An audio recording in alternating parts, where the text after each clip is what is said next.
Chapter 201. Leave a comment and a review. Your feedback helps me a lot. If you want to support me and read ahead. Patreon.com/C7NX. Yeah, here's the new chapter. After my back hit the statue, I fell heavily to the floor, feeling pain go through my entire body, even with my tough physique and my high pain tolerance. Ugh! Knowing I couldn't sit still, I sat up disoriented, clutching my side in pain. Damn! I thought, feeling that I had probably broken something. Not even my senses could detect that he was still a threat. Damn cunning snake. Still a little dizzy and in pain, I looked down at the damp floor of the chamber, and I saw a shadow towering over me. I then lifted my head, still a little confused and dizzy, but then I realized I had my eyes open. Only I'd noticed it too late, and now I was staring into a pair of deadly glowing yellow eyes. Fuck! Was the only thing I could think of. I felt a strange sensation go through my body as I looked into the basilisk's eyes, and unconsciously I turned on my magic vision. Huh! I said intelligently, as confused as the basilisk itself, realizing that I was alive and feeling that I could still move my body. Has the basilisk's gaze no effect on me? I wondered, but I didn't have time to think of an answer as the basilisk recovered from its shock and attacked me. Acting on sheer instinct, I threw myself to the side, narrowly avoiding the basilisk's fangs which dripped with its venom. But before I could react, I felt my senses alert me, and looking to the side I saw the snake's tail approaching me quickly. Shit! I thought, looking at the giant tail getting closer and closer. My instincts continued to warn me of danger, and I could feel my body's magic reacting strongly, as if it was begging to get out. And unconsciously I released this magic, and it was at that moment that the tail hit me. But to my surprise, the tail passed me without causing me any harm, and the reason for that was because my whole body had turned to mist. What? I said uncomprehendingly, as my body reformed. I did it. I muttered, surprised and excited. And in my moment of joy, the basilisk wasted no time and attacked me again, only this time I was paying attention and dodged its tail. This is getting annoying already. I said, crouching and jumping backwards while launching a bombarda at the tail that was relentlessly targeting me. The spell didn't do any damage to the snake's tail, but it was enough to slow it down. I then began to cast a series of destructive spells, while using wandless magic to transfigure the floor and walls of the chamber, as well as the rocks of the destroyed statues. Waiting for the snake to attack me again, I glared at it, and when it turned towards me and attacked me trying to bite me, I caused several spears to appear from the floor, but the snake broke most of them and kept coming at me. And stupid snake and... I scoffed, and then I raised my arms and lowered them, causing several transfigured stones to be thrown at the snake. The basilisk continued to resist, but I noticed that it was a little slower than before, and feeling the snake's magic I could tell it was weakening. Noticing this, I realized that the potion was still in the snake's system, and that the potion's effects were only reaching basilisk now. Heh! I smiled, pulling 2 more vials out of my pocket, grateful that my pockets had protection spells. Throwing the vials at the basilisk's face, I cast a spell turning the potion into gas, and swinging my hand I cast the most potent sonorous spell I knew, with a lot of magic on the roosters. Sounds of roosters crowing. The basilisk then started thrashing again, only I had learned from my earlier mistake, and so I kept attacking the snake with many spells, while at the same time moving the gas to its face so that it would inhale all the potion. Bombarda Maxima! I exclaimed, pointing to one of the walls, feeling the water behind it. When my spell hit the wall, a large crack appeared, and a large jet of water came out of the crack. Using my control of elemental spells, I moved the water up to the basilisk's body, and I knew that even with the force of the water, the basilisk would not suffer any noticeable damage, so I froze the water. The frozen water managed to slow the desperate, out-of-control snake even further, and along with the combo of crowing roosters, my potion, and my non-stop attacks, the snake began to tire. And I could see that after receiving so many attacks, the snake's skin started to take some damage in some places, and I took the opportunity to attack those places. With more and more cuts and wounds appearing on Basilisk's body, I realized it was time to end this confrontation. I then levitated a large, sharp rock, and with a powerful spell of repulsion and weight, I hurled the rock at the weakest point of most snakes, which is at the back of their necks. NSSSSSS and. The basilisk screamed in desperation, with the stone piercing through it, effectively immobilizing its lower body. Time to end this. I said, using a kyo to summon my dagger. And I'm sorry, but you're too dangerous to be left alive and. I said to the basilisk with regret in my tone. The snake continued to wail in pain, growing weaker and sleepier, but I strengthened my conviction, and using one last spell I threw the dagger between the snake's eyes. I then saw the dagger flying, as if everything was in slow motion, before it hit and plunged into the center of the basilisk's head, and the snake let out one last scream before falling heavily to the floor, its body remaining still and its breath ceasing. This time, I knew the basilisk was truly dead, as even its magic was no longer reacting, slowly leaking from its dead body. Taking one last look at the basilisk's body, and even using some detection and analysis spells, I confirmed the creature's death, and with that I let out a weary sigh. Casting a spell to seal the crack on the wall and canceling the sonorous spell on the roosters, I walked backwards until I touched the feet of the gigantic statue of Salazar, where I leaned back, sliding slowly to the floor where I sat. I was tired both mentally and physically, and now that I knew the worst was over, I could finally breathe a sigh of relief. I then closed my eyes, and using my magic I inspected my body, seeing all the damage this fight had done to me. Yeah. I muttered, groaning painfully. I then looked at the dead basilisk on the damp floor, seeing all the damage I had done to him. Knowing I couldn't sit still, I sat up disoriented, clutching my side in pain. Damn, Damn. I said with a frown. Leaning my head against the cool wall behind me, I closed my eyes, breathing slowly. At least now, I have one less problem to solve. I said to myself. But this is still a simple problem in the grand scheme of problems in this messed up world. After I rested a bit and let my regeneration heal some of my wounds, I cast some healing spells on myself while drinking some potions I had prepared in advance. When I felt I was well enough to walk, I walked over to the basilisk's body, taking a good look at the creature. If you weren't such a mad and bloodthirsty creature. I muttered, approaching him and looking at him sadly. I then shook my head, knowing now was not the time or place to be sad. Approaching the snake's head, I saw my dagger plunge deep into the basilisk's head. I then gripped the dagger's hilt and, using a little force, pulled it out. The dagger was dripping blood, but since I hadn't hit the basilisk's poison pouch but his brain, I still had to dip the blade in its poison. Using wandless magic to flip the basilisk, I opened its mouth and, being very careful not to touch any prey, I stabbed the roof of the snake's mouth. From the place where I stuck the dagger, a green liquid began to ooze, and I could feel the danger coming from that liquid.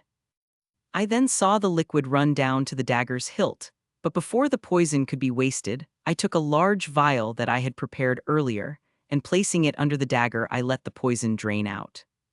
After waiting a few minutes, the poison stopped flowing, and the vial was filled with the poison. Putting the vial away and casting a potent cleaning spell on the dagger, I removed it from the basilisk's mouth. Looking at the dagger, I could now feel the silver's magic reacting, absorbing the poison, making the blade much more dangerous than it was before. Perfect. I said, a small smile on my face. I then tucked the dagger into the sheath on my wrist and removed my suitcase from the chain around my neck. Opening the suitcase into a large, secure compartment, I began to levitate the basilisk's body into the compartment. I may be sad that I killed the basilisk, but I won't be stupid to leave the body of such an amazing creature with so many good materials in this place to rot and go to waste. I thought. I know hard times are ahead, and these materials can help me when that time comes. After putting away Basilisk's entire body, I closed my suitcase and put it back on the chain around my neck. With everything finalized, I looked around surveying the chamber, seeing all the damage this battle had done to the place. I bet our dear Salazar must be turning over in his coffin. I commented amusedly. I don't know what would piss him off more. I then shrugged and raised my arm, looking at Atlas. Atlas, Myrtle's bathroom. I told my bracelet that glowed with my command. I then placed my hand on the floor, and the center stone of the bracelet glowed blue before a black ink dripped from the stone, down my hand and onto the floor. The paint on the floor then began to move, forming a few drawings, until in the end it became a map that showed the second-floor girls' bathroom. Fortunately, the person closest to the bathroom is many runners away.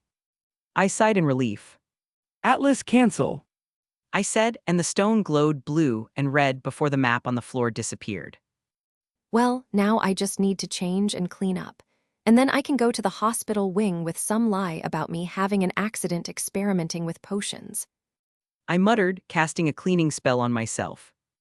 Good thing I have my suitcase here with me. I thought, walking towards the chamber entrance, heading towards the tunnels to go back to Myrtle's bathroom. When I'm less tired and bruised, I'll come back to explore this chamber. Chapter 202. Leave a comment and a review. Your feedback helps me a lot. If you want to support me and read ahead. Patreon.com/C7NX. Yeah, here's the new chapter. After I left the secret chamber, I closed the passage, putting some monitoring and blocking wards on the sinks just in case, as even with the chamber no longer having a mortal creature living there, and the passage only being opened by the parcel tongue, it was still a place that it would be best to prevent anyone from getting in, as I didn't know if there was anything else there besides the snake. On my way to the bathroom, I had already cast a few cleaning spells on myself, taking the blood and dirt odor off my body and also leaving me clean, or at least as clean as a spell allows. With me still feeling pain all over my body, but already wearing some normal and clean clothes, I made my way to the hospital wing, already bracing myself for the attack I was about to receive from the medicine mother dragon. Sometimes I think Madame Pomfrey likes to lock others up in the hospital wing just for pettiness and revenge. 2 broken ribs and a slight bruise on the left side of the head. Madame Pomfrey muttered, looking at a parchment with the results of her inspection spell, and with each paragraph her eyes widened more. What kind of potion do you was doing? She exclaimed, eyeing me critically. That's the funny part. I laughed, rubbing the back of my neck awkwardly. Glad I managed to heal the other injuries before coming here, I thought, sweating as I looked at the matron who was pacing muttering around, taking some strange items from her closets. The youth of today. She said, sitting down in a chair next to my bed. And I, like the polite and innocent young man that I am, wisely decided to keep quiet. She then gave me a light blue potion and a green potion, which I recognized as an anti-inflammatory potion and a potion for anesthesia and accelerated healing. After I drank these potions with horrible tastes, Madame Pomfrey brought her wand up to my body, and then she began the healing process, first mending my broken rib bones. My next project is going to be creating a chocolate and strawberry-flavored essence to put in these horrible potions. I thought, unable to decide which was worse, the taste of the potions or the feeling of my bones snapping back into place with audible pops. Perfect. Madame Pomfrey said, getting up as she looked at me satisfied. Now you'll just need to get some rest. Maybe a good night's sleep will be enough. She asked me, her eyes narrowed, pointing a scalpel at me. Why does a magic healer have a scalpel? I asked myself, and I confess. I asked. Madame Pomfrey, seeing that I hadn't answered, repeated her question slowly, word for word, bringing the scalpel even closer to my face. Affirmative. I said with a salute, swallowing hard, causing the matron to snort with a satisfied look. Well, She said, shooing me away. or maybe you'd rather I make you stay in this bed for a week. Well, I can. Without her needing to say it twice and without letting her continue with her sentence, I stood up quickly, and I didn't stop to appreciate the feeling of being able to walk again without feeling pain as I quickly walked out of the hospital wing. HMPH. Madame Pomfrey huffed in amusement. Outside the hospital wing, I thought, stretching a little, hearing a satisfying pop that came from my bones that were thankfully in their proper places. Phew.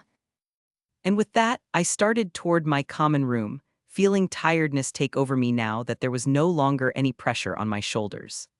Well, Well, I said to myself with a yawn after I woke up, realizing that I hadn't just taken a little nap, as I could see some rays of sunlight coming through a small gap between the closed curtains in front of my window. I then stretched and cast a wandless tempest, seeing that I had woken up at 5:30. Now that I'm 100% healed and that I've properly rested, I can finally go to the Chamber of Secrets again. I said, but then I was interrupted by Nyx. meow. She said, and I looked at her with a raised eyebrow. What, Nyx? Meow. She said, and I looked at her with a raised eyebrow. What, Nyx? I asked. Meow, Nyx meowed, gesturing with her paws and her head. Do you want to walk with me? But I thought you liked walking around the castle alone. I said, confused. Meow, meow. Nyx meowed, raising her left paw. She said, and I looked at her with a raised eyebrow. What, Nyx? I asked. Meow, Nyx meowed, gesturing with her paws and her head. Do you want to walk with me? But I thought you liked walking around the castle alone, I said, confused. Meow, meow, Nyx meowed, raising her left paw. Sigh. Okay, ma'am. I rolled my eyes, pulling the covers off my body and standing up. Women. I thought, huffing. Great hall breakfast, Hey, dear friends and Michael. I said, sitting down at the Ravenclaw table, with Nyx on my lap. Hey. Terry said, writing something on a parchment with Anthony looking over his shoulder. Good morning. Morning. Why did he say my name separately? Michael asked, confused, turning to our friends. Good morning, Ethan, Knight, and Nyx. Luna said happily, waving at Nyx, who waved back, much to the girls' delight. How was your day yesterday? I asked, feeding Nyx some omelets. Well, yesterday was as normal a day as any other day. Terry said, whispering the last part, but we all listened, and then Anthony looked at him dryly. Sue spent most of the day scolding Stephen, who as usual forgot to do one of his homework. Michael probably spent the day pissing someone off or bragging about something stupid, and Luna went to Hagrid's hut to look for a strange creature. He finished. Why are you all looking at me like that? Terry asked, confused, seeing all the blank stares he was getting. Sigh. Lisa asked me, ignoring Terry's indignant exclamation. We haven't seen you at the castle all day. We even thought you were eaten by the giant squid. Anthony said, and Luna turned to him excitedly. I thought you murdered someone, and that you were finally arrested in Azkaban.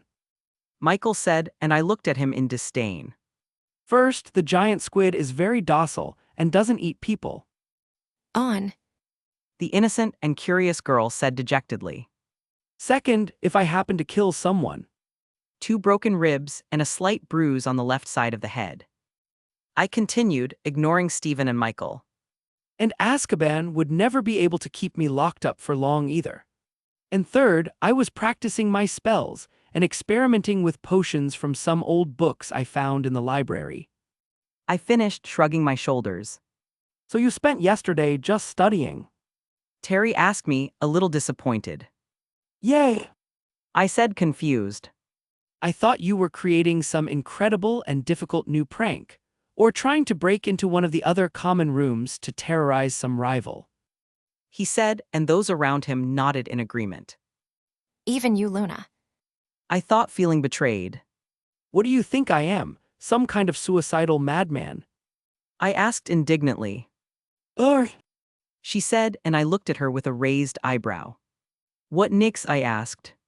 Meow, Nyx meowed, gesturing with her paws and her head. Do you want to walk with me? But I thought you liked walking around the castle alone, I said, confused. Meow, meow, Nyx meowed, raising her left paw. Sigh. Are you on their side too, Nyx? Wait! I realized. I then looked back at my friends and shrugged. You know what, maybe you're right. I said, and then went back to enjoying my delicious breakfast. Say. Chapter 203. Leave a comment and a review, your feedback helps me a lot. If you want to support me and read ahead. Patreon.com/C7NX. Yeah, here's the new chapter. Well, today is another beautiful and amazing day, and we can hear the birds singing, see the flowers bloom, and the sun smiles at us in its wonderful radiance. Patrick said with a tired sigh. I was almost getting to that part. Hilton said, still with a happy smile on his face, something that felt strange about him. Picking up where I left off. Hilton began to say, a psychotic, crazed look on his face, clenching his fists in conviction. I think we already understand, Clark. We're going to beat Gryffindor. Issa interrupted, rolling her eyes. Oh well. Hilton said, changing from his psychopathic gaze to a calm one. Suo. Roger asked. Yay. Hilton said, still with a smile on his face. Hilton, if you don't stop smiling scary like that, I'm going to hex something random in your room so it'll try to kill you while you sleep. I said, looking at Hilton now, using my calm smile. Stopping smiling now. Hilton said, reverting to his serious self. Has anyone ever told you you're scary? He asked me. Yeah, everyone I know. I replied, looking at our keeper, who nodded to confirm the veracity of my words. Okay. Hilton said slowly. He then shook his head and looked back at all of us. But leaving that matter aside, our strategy will be to attack from all sides aggressively. Our goal in this match is to score a lot of points and stop Potter from catching the snitch quickly, and we're going to continue this style of play until the end of the match. And then by the time Potter or I get the snitch, Ravenclaw will already have enough points to win the Quidditch Cup by adding up the overall points. In short, our goal is not to win this match, but to score enough points to be number 1 in this Quidditch season's points table. Roger said, holding his broom as he looked at us. Well, that's an easy strategy to understand. Christy said with a shrug, mostly because she was a beater, and then she'd just have to worry about Bludger. I'm glad to hear that. Now let's get ready. We have a cup to win. Hilton said, raising his fist with a confident expression on his face. Yeah. The cup will be ours. Let's go, Ravenclaw. Let's teach these lions why you should never mess with an eagle's nest. Patrick shouted excitedly. Raven. I corrected unconsciously. He continued without missing a beat. Very well. Hilton said, Quidditch pitch last match of the 92 out of 93 season. Incredible. Our fantastic dynamic duo Weasley is in a stalemate with the Ravenclaw beaters in a dispute over the bludger. Lee exclaimed, causing everyone in the stands to cheer and applaud. But look, the bludger has escaped and he's heading towards the ooh. That's probably going to leave a mark. He said, cringing, seeing the bludger hit Patrick's face. I am fine.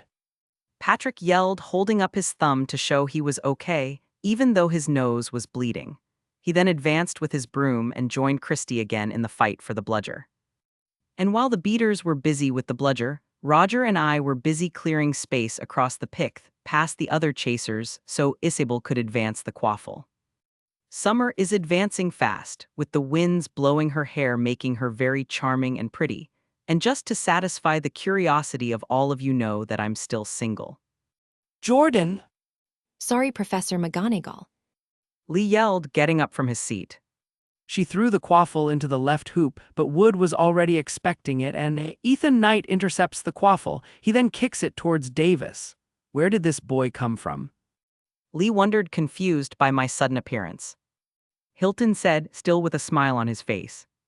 Hilton, if you don't stop smiling scary like that, I'm going to hex something random in your room so it'll try to kill you while you sleep, I said, looking at Hilton now using my calm smile. Stopping smiling now, Hilton said, reverting to his serious self. Has anyone ever told you you're scary? He asked me. Yeah, everyone I know. And Harry Potter gets the snitch. Game over. With a score of 370 to 390, the win goes to... Lee yelled, but from his tone, it was obvious he wasn't happy. As soon as Lee finished speaking, the entire blue and bronze bleachers began to cheer, with many firework spells being launched into the air. And as the Ravenclaw crowd cheered my team and I landed on the pitch, and immediately after we landed we gathered for a group hug, celebrating yet another Ravenclaw victory, who won this match and this season's Quidditch Cup. We won. I can't believe it. Isabel exclaimed, hugging Christy, who had a big happy smile on her face as she jumped for joy. I think with this victory, I can say that I have never lost a Quidditch match in my entire life, not even the friendly matches. I joked, and my team looked at me in surprise, realizing that since last year we still hadn't lost a Quidditch match. That's true. We won the cup for the second year in a row. Dylan exclaimed, and I'm sure I saw a tear come out of his eye. And that requires a big celebration. Roger exclaimed, a big smile on his face, and everyone else nodded in agreement. That's right. A huge celebration. After that, all the team members started to leave the pitch to meet with the other Ravenclaws for the celebration in the common room, but I stayed behind, saying that I needed to take care of some business before going to the celebration. Secret chamber, Yes. I said to myself, looking doubtfully at two items I had placed on the floor of the chamber. After Ravenclaw's victory, I came straight to the Chamber of Secrets, wanting to take advantage of the fact that it was the weekend to explore the place. But I didn't come to the chamber just to explore the place.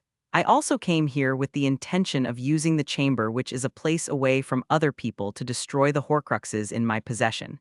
However, some questions came to my mind the moment I looked at the Horcruxes.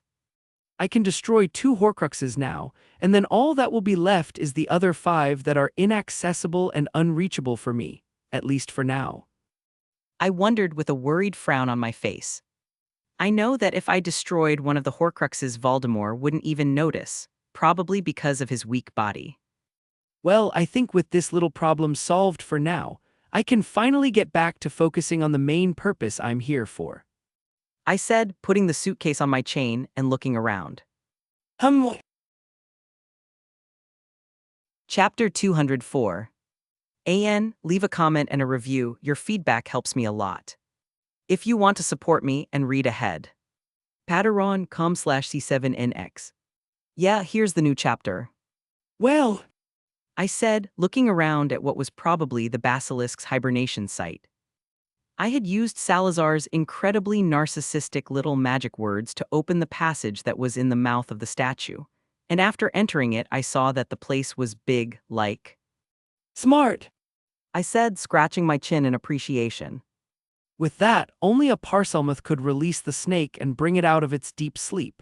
If it were an ordinary ward, anyone who managed to get in here could do that, and that would likely cause the snake to age faster and die. But well, as there's nothing important to look at here, I guess I'll continue with the exploration. I shrugged, a little disappointed. I then left the basilisk's nest and continued the exploration, looking at every part of the chamber, passing through many tunnels and corridors. Sometime later. Well, of all the things I expected to find in the chamber, I can't say a ritual chamber wasn't on the list. I muttered, looking around the room. The walls of the room were dark stone, with a few stone snakes on them, just like the ones that guarded the main entrance to the basilisk chamber. In the center of the room was a large, circular altar with many inscriptions carved into the floor, and around this altar were some pillars with more inscriptions. In addition to the altar, there were also some tables, cabinets, and shelves in the room, and there were some items on them. I was able to recognize some of these items and what they were from the time I spent looking at Marcel's memories. This is probably where Salazar studied and did his dark arts experiments. I said to myself, walking around the room as I watched and analyzed the whole place. As I walked around the room, I saw a small green glow coming from behind one of the cabinets. Going over there and crouching on the floor, I picked up the item that was giving off that little green glow, and seeing what item it was, I raised my eyebrow in interest. That must have been the egg the basilisk came from. I said, looking at the remains of a dark green eggshell with some glowing green veins in my hand. Strange. I muttered, looking at the eggshell with my magic vision. Even though 1,000 years have passed, the magic that is leaking out of this eggshell is still strong, and even weirder is that some of the remnants of magic in it show that it was part of an experiment. Still looking at the eggshell in my hand, I turned around and with my magic vision I looked around the room. I see. I said in realization. Bloody Slytherin. I huffed. I then got up, placing the basilisk eggshell on top of one of the tables, and headed towards one of the shelves where there were some books. This book I already read. This is a regular spell book. This one the Flamels already gave me a copy. I said, picking up the books and throwing those that didn't interest me on the floor. This is a book about magical creatures and it's very out of date. This is a book about. I said with interest. Opening the book in my hands to a random page, I realized that I couldn't understand the meaning of the runes that were noted on this page. But to my confusion, it wasn't just the runes that I didn't understand or could read. In fact, I couldn't understand anything that was written in the whole book. The book! I said, a little surprised. I then looked back at the runes carved on the altar. That's why I couldn't understand most of the wards in the basilisk's nest. They are all written with runes in Parseltongue. And probably even the spells were cast using Parseltongue. Returning my gaze to the book in my hands, I grimaced. Damn, my ability allows me to speak in other languages, not to read them. I said. Right now, I wish I had Marcel's ability. I then continued flipping through and looking at the pages of the book, but even then I still couldn't understand what was written. Well, I said, disappointed. Just as I was about to toss the book down onto the pile of useless books, a thought came to my mind. wait. I asked myself, looking back at the book. Well, it doesn't hurt to try. I shrugged. I then put the book on a table and started looking at the other books on the shelf. After a while, I had finished looking through all the books, and unfortunately only a few caught my attention, and most of them were in Parseltongue, but still, I decided to pick them up. I then grabbed my suitcase and opened it, putting away all these books that I had picked up. And after some thought, I decided to grab the other books that I had discarded as well, as having a few extra books wasn't a problem for me. I also started picking up all the items and materials that were in the room, and when I finished putting everything in a compartment in my suitcase, I looked around the room, seeing that the tables, cabinets, and shelves were now empty, and in the room there was now only the altar. Well, I told myself, satisfied with my work. maybe I'll come back here some other time to clean out the chamber and turn it into my secret base of operations. I muttered with a finger on my chin, lost in thought. This would basically be my own back cave. I asked myself with a confused look. Aha, I'm going to call it Beast Cave. I said with a satisfied look on my face. Yes, I have a great sense of nomenclature. I thought, mentally patting myself on the back with pride. Ravenclaw Common Room. Hey Ethan, where have you been? We've been waiting for you to start celebrating our Quidditch Cup victory. Anthony asked me as I walked through the entrance to the common room. Oh, I was taking care of some urgent matters that came up at the last minute. I said, waving my hand carelessly. Were you hiding a body from one of your murders? Michael asked me. Can you stop saying I'm a murderer? I asked in exasperation. Is this a threat? Michael asked me with a suspicious look and a little. You know, that's probably one of the reasons no one likes you, right? I said, and he looked at me with a raised eyebrow. I'm sure that's one of the reasons you don't like me. Others don't like me for very different reasons. He replied, waving his hand dismissively, not even trying to defend himself. He's already accepted that nobody likes him, I realized, looking at him strangely. You're weird. I said. The pot calling the kettle black. Michael snorted, rolling his eyes, and I felt my right eye twitch. And this should be the house of the smart and the scholars, but I'm surrounded by weirdos. I thought, staring into space with a faraway gaze, contemplating my choices in life. Maybe if I had let the basilisk kill me, it would have been better. Chapter 205. If you want to support me and read ahead. Patreon.com/C7NX. Yeah, here's the new chapter. Great Hall Breakfast. It's strange to think that another school year is coming to an end. Terry said in a sad and nostalgic voice. And I remember like it was yesterday, the day Professor Snape gave you 2 weeks detention for putting the crustacean seaweed before the bull's eyes in the brew potion. Anthony said with a sigh, looking off into space with a look of happiness and nostalgia as well.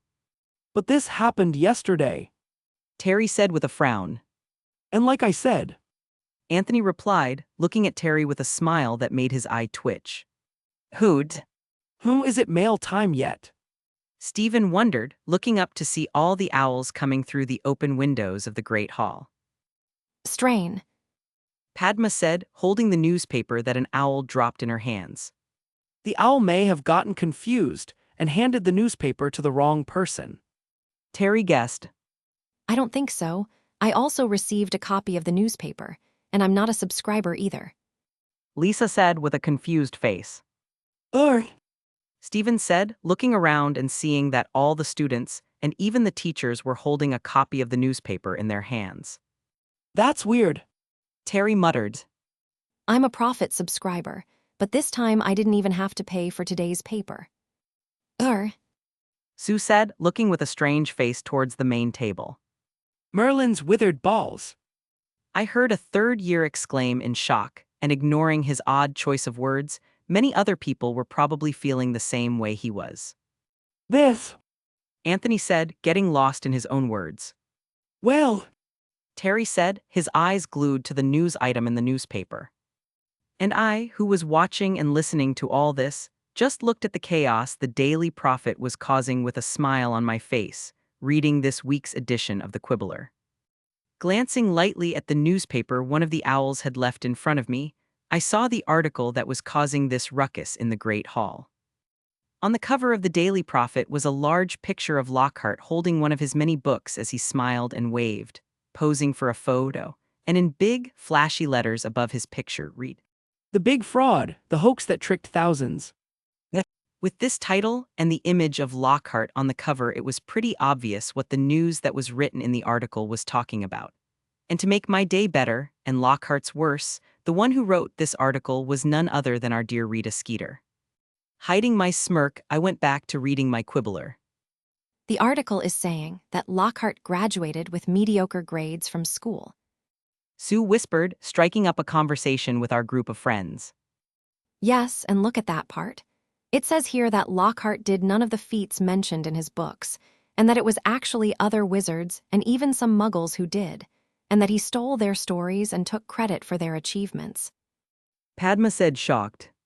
And he also erased the memory of the people from whom he stole the stories and feats. Michael said. He then paused for a moment. Wait, He asked. Obviously, yes, Michael. Lisa replied. Only certified and authorized aurors can erase other people's memory. And I heard from my father that anyone other than an official ministry obliviator who uses the obliviate spell on someone can be sent to Azkaban. Mandy said, looking terrified. And look, here in the article it's talking about it, and a wizard can really be sent to Azkaban if he erases someone's memory without permission from the ministry. so does that mean Lockhart is a criminal? Anthony asked, and upon receiving a nod from the others, he slowly began to turn his head to look at Lockhart at the staff table. Lockhart was also reading the Daily Prophet, and his face was pale and his eyes showed that he was shocked and scared. When he read the part that said his actions were considered crimes by the ministry and that he should be imprisoned in Azkaban, he stood up in shock, not believing what he was reading. Lockhart then seemed to notice the silence that was in the great hall, and he lifted his head to look at the students. Lockhart, seeing that everyone was looking at him, broke into a sweat, looking around nervously and seeing that everyone had a copy of the Daily Prophet in their hands. He then started looking around for a way out. I could feel him starting to get more nervous with each passing second, and I could see his hand twitch, and I knew it was because he wanted to get his wand that was in his pocket to obliviate everyone. He then looked to the side, meeting Headmaster Dumbledore's serious gaze, and that look was enough to make Lockhart realize that it wasn't a good idea to pull out his wand in front of one of the most powerful wizards alive and several capable teachers. Lockhart then, with a high-pitched, startled squeal, quickly climbed down from the staff table and ran out of the Great Hall. Usually when Lockhart ran out of the Great Hall, it was because he was caught in a prank, and usually everyone laughed and made fun of him, but this time everyone just looked at him, leaving with looks of contempt and suspicion, and a strange silence and tension filled the Great Hall. I may not be an auror or anything like that, but wouldn't it be wise to send some professor after him to stop him from escaping? I asked aloud, breaking the tense silence of the great hall. I don't know, maybe a competent and powerful teacher like Professor Snape, for example. I finished with an innocent look. As soon as I finished speaking, the students turned to look at me, then at the headmaster and Professor Snape. The headmaster then looked at me analytically with his bright eyes before turning and speaking to Professor Snape. As soon as the headmaster finished speaking, Professor Snape nodded and rose from his seat. He then climbed down from the staff table and began to walk towards the great doors of the great hall with his cloak billowing behind him. And I could feel from his emotions that he was elated and very happy, with a small sense of revenge emanating from him. He then continued walking, but when he arrived in front of my seat at the Ravenclaw table, he stopped, before looking at me and giving me an almost imperceptible nod, which I returned with my own nod, and shortly after that he continued to walk. As he continued to walk towards the doors, all the students and teachers saw Professor Snape leaving the Great Hall, and we all already knew that Lockhart wouldn't be too happy for Professor Snape's surprise visit. You know, Ethan, sometimes I forget how evil and cruel you can be. Terry said, still looking at the Great Hall doors. Thanks for the compliment. I said with an innocent smile on my face. I almost feel sorry for Lockhart. Stephen said, and we all turned to look at him strangely. I said almost. He defended himself. So Anthony, do you still want a Lockhart's autograph? I asked with a mocking look on my face that would make Malfoy jealous. But instead of answering me, Anthony just made a disgusted face, looking disgustedly at the photo of Lockhart in the newspaper. Second time he's become a fanboy, and it's also the second time he's been let down by his idol. Terry whispered to me in amusement. What will be the disappointment of the school year next? Listening to Terry, I just huffed in amusement, but then a thought came to my mind. I hope he's not a Peter. War hero. Chapter 206. Leave a comment and a review. Your feedback helps me a lot. If you want to support me and read ahead. Yeah, here's the new chapter. Headmaster Dumbledore's office. Pav third person. Good morning, Amelia. Good morning, Rufus. Dumbledore said with his grandfatherly smile, greeting the two people who had just emerged from his fireplace. Good morning, Dumbledore.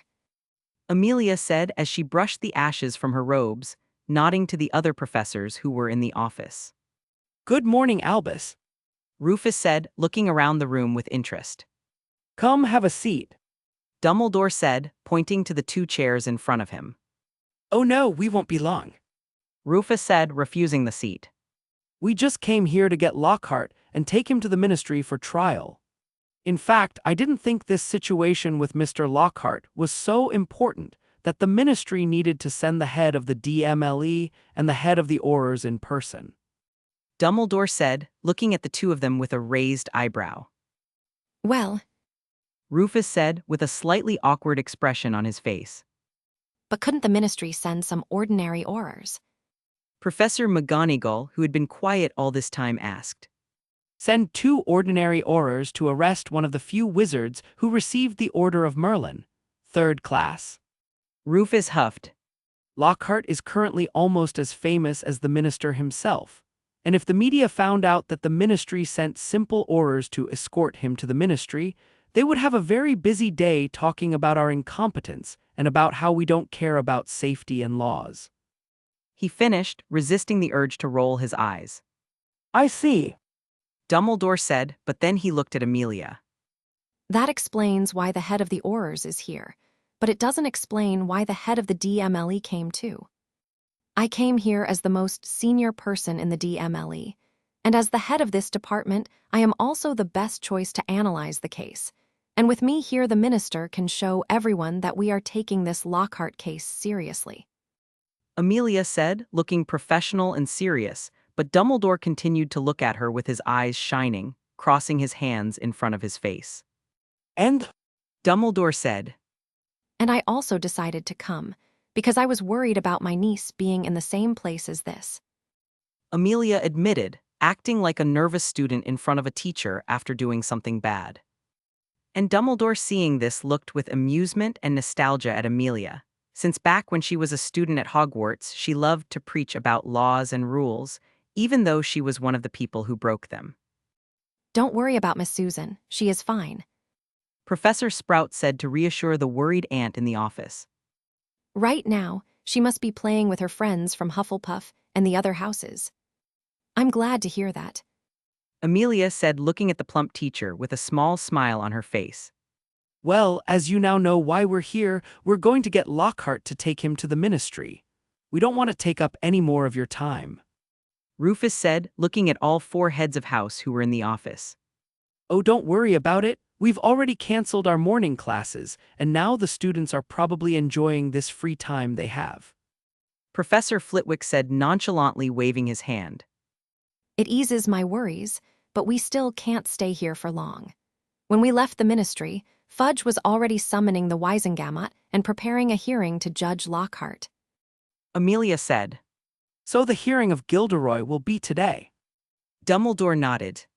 Well, in that case, I won't hold you here any more then. Severus, where is Gilderoy? He asked, turning to the only emo in the room. In the hospital wing.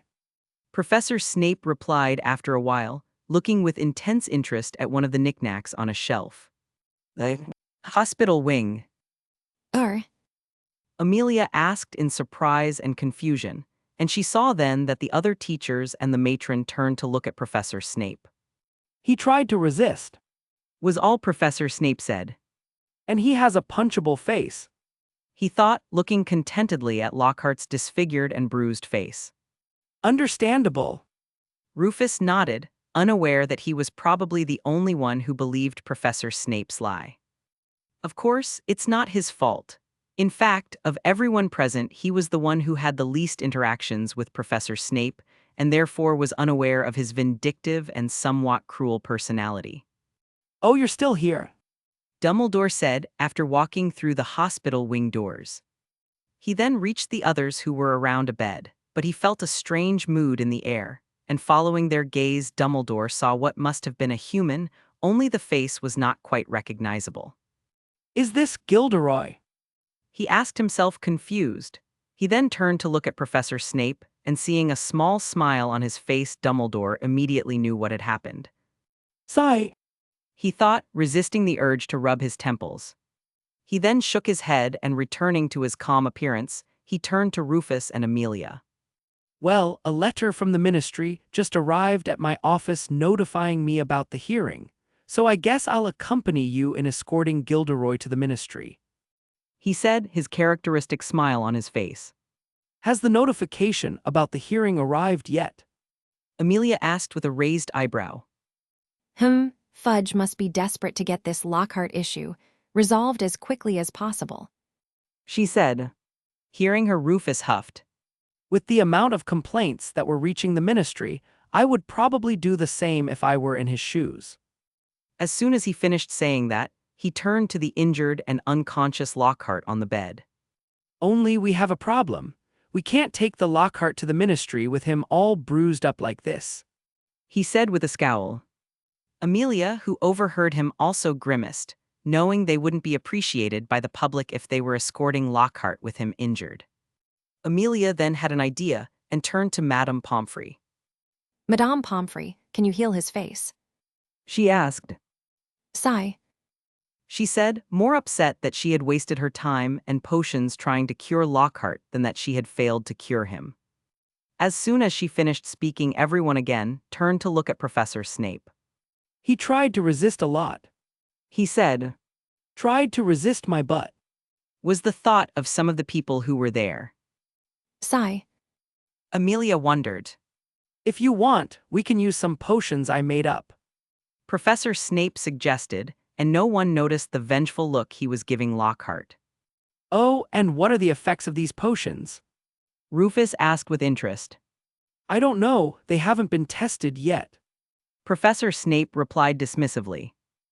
And you want us to use untested potions on someone else? Amelia asked with a raised eyebrow.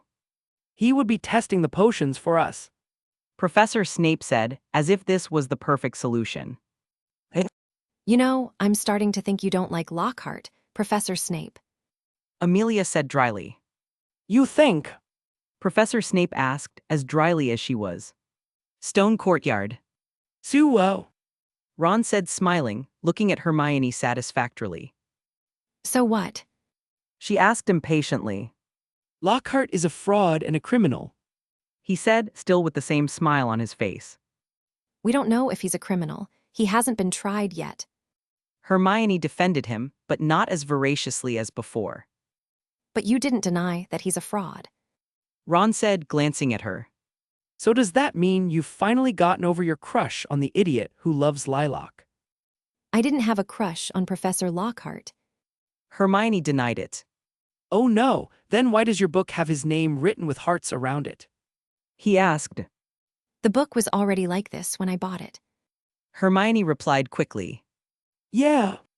Ron said, and Hermione opened and closed her mouth to respond, but after a while decided to remain silent. Seeing Hermione in silence, a victorious smile appeared on Ron's face. Knowing he had the upper hand, Ron continued to mock Lockhart and Hermione's fixation on him. Professor Lockhart is so perfect. Everything about him is amazing, from his pearly smile to his perfectly and symmetrically coiffed hair. Ron said in a high-pitched, passionate voice, placing a hand on his chest. Harry had been quiet this whole time, but seeing Ron imitating Hermione, he let out an amused little huff, trying to hold back his laughter so he wouldn't receive a punishment from his thick-haired friend. Harry was easily managing to hold back his laughter, but then he saw Ron imitating one of Lockhart's heroic. Chapter 207. Leave a comment and a review. Your feedback helps me a lot. If you want to support me and read ahead. Patreon.com/C7NX. Yeah, here's the new chapter. Well, all of you may be wondering if I had anything to do with the article about Lockhart in the Daily Prophet, and the answer to that question is Feeds. under the potion without even realizing what he was talking about, and then I sat in the corner and enjoyed the show. And I have to say, Skeeter is great at looking up information. She knew what questions to ask, and in the end I could only look pityingly at Lockhart, who hadn't noticed the quick quotes Quill writing furiously. At the end of this interview, Skeeter came out with a big smile on his face and some very interesting and juicy information, and I, who had remained in the room, disappeared with all traces of the Veritaserum potion from Lockhart's cup and body. After that, I took his wand and erased his memory, and because of that he doesn't remember about what happened in the interview, and when the Aurors look, they will see that he used the Obliviate spell recently. And that was my entire plan to destroy Lockhart, and so far everything is going the way I planned. I knew the Ministry wasn't going to try to hush up the case, as many of the purebloods who lined the Minister's pockets didn't like Lockhart. And I didn't worry about the eager ladies who would try to defend Lockhart. As for every excited lady, there was an angry husband, and those husbands would do anything to end the man their wives keep talking about and dreaming about. Not to mention the sensible women who didn't fall for this show-off idiot. And with that, I didn't have to do anything but sit back and wait for the news about Lockhart to arrive, informing me that he had been found guilty of his crimes and that he would be sent to Azkaban. Sometimes even I'm afraid of my evil and vengeful mind. I would like everyone's attention. Dumbledore said, rising from his seat, his voice echoing through the great hall, drawing the attention of all the students. That's what I call having presence. I thought, shaking my head in wonder. As you know, there has been some shocking news about your defense against the dark arts professor, Gilderoy Lockhart. And upon this news, the Ministry has decided that he should be interrogated at a hearing to verify the veracity of the information in this news. Headmaster said, and now everyone was concentrating on his words. After an extensive and careful trial, the Ministry found that the information cited in the newspaper article about Mr. Lockhart is indeed true. And after a debate, he was found guilty of his crimes, and for that he was sent to Azkaban. When the headmaster finished speaking, all the students and even the teachers exclaimed, surprised and shocked, and some students were even crying, but I didn't know if they were tears of sadness or happiness. You look very happy. Luna said to me. Weird, because I'm sure you're very happy too. I said, looking at the smile she had on her face. I don't know what you're talking about. She told me, looking away. I said, unconvinced.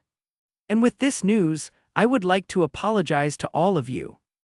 The headmaster said with regret and guilt in his tone, and everyone turned to look at him confused. I was the one who hired Mr. Lockhart, and even though he didn't having done nothing dangerous in your time as a teacher here, I still feel like I owe you all an apology and— The headmaster couldn't even finish talking as all the students started screaming that it wasn't his fault and that he shouldn't apologize to us. Even the teachers were saying he wasn't to blame for anything, and I could feel the headmaster's sadness and guilt shift to uncertainty and relief. He then looked at all the students, seeing that they were defending him and trying to cheer him up, and a small smile appeared on his old face. That's why he's the leader of the light. I thought with a smile, wanting to said, Hell no. to all those Dumbledores in fanfics who are evil manipulators who have no feelings or emotions. Ahem. The headmaster said, and before so that the others could start defending him again, he continued. And that's why, as a way for me apologize to you and for not having a professor for the position, until the end of this school year, I will be professor of defense against your dark arts. Finishing saying that, the headmaster looked at everyone with his blue eyes shining, with a smile on his face. When the students heard that they would have Albus himself many names Dumbledore in person teaching them Dada, they started clapping and cheering excitedly. And even I was cheering, as this would be the first time I had a decent Dada teacher teaching me. Today can be considered one of the best days of my life here at Hogwarts. I heard Terry say happily. Mine too, my friend, mine too. I said, a smile on my face. Meanwhile in Azkaban. In a corridor of this huge prison, 2 guards could be seen dragging a handcuffed prisoner who was wearing a dark blue prison uniform with gray stripes.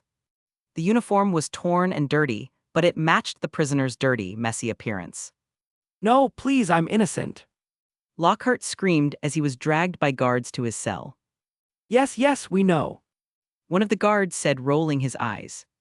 I can't stay here, I'm Gilderoy Lockhart. I have an Order of Merlin, 3rd class and— Lockhart started to speak while crying. And is an honorary member of the Dark Force Defense League. The guard interrupted him, continuing his sentence for him.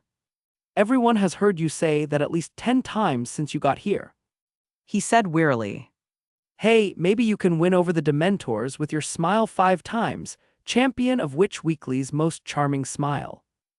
The other guard said, nudging Lockhart, a mocking smile on his face, probably being one of the husbands who has a wife who was in love with Lockhart. Dementors! Lockhart asked in a panic, but no one answered him. The guards then continued to drag him to his cell, ignoring his screams and cries. Arriving in front of a dirty and cold cell, the guards took off Lockhart's handcuffs and threw him into the cell without ceremony.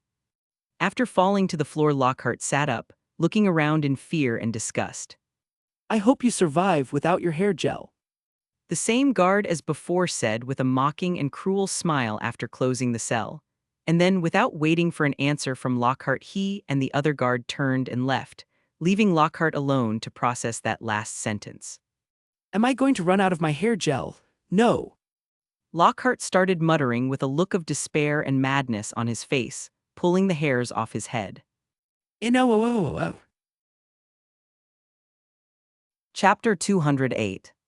If you want to support me and read ahead. Patreon.com/C7NX. Yeah, here's the new chapter. My days at school after the Lockhart incident and his arrest were the best I've had this school year. I didn't have Quidditch team practice anymore, as this season's cup was already over. I had a Dada teacher who really knew what he was doing and really taught us something. And I no longer had to worry about the danger of an ancient and deadly snake killing or petrifying someone at school. In short, the rest of my days were very peaceful and quiet. And talking about the Quidditch team, Hilton named Roger as the team's new captain, as he would be graduating this year. The team gladly accepted Roger's appointment as captain, as he was already acting like one even before he was named.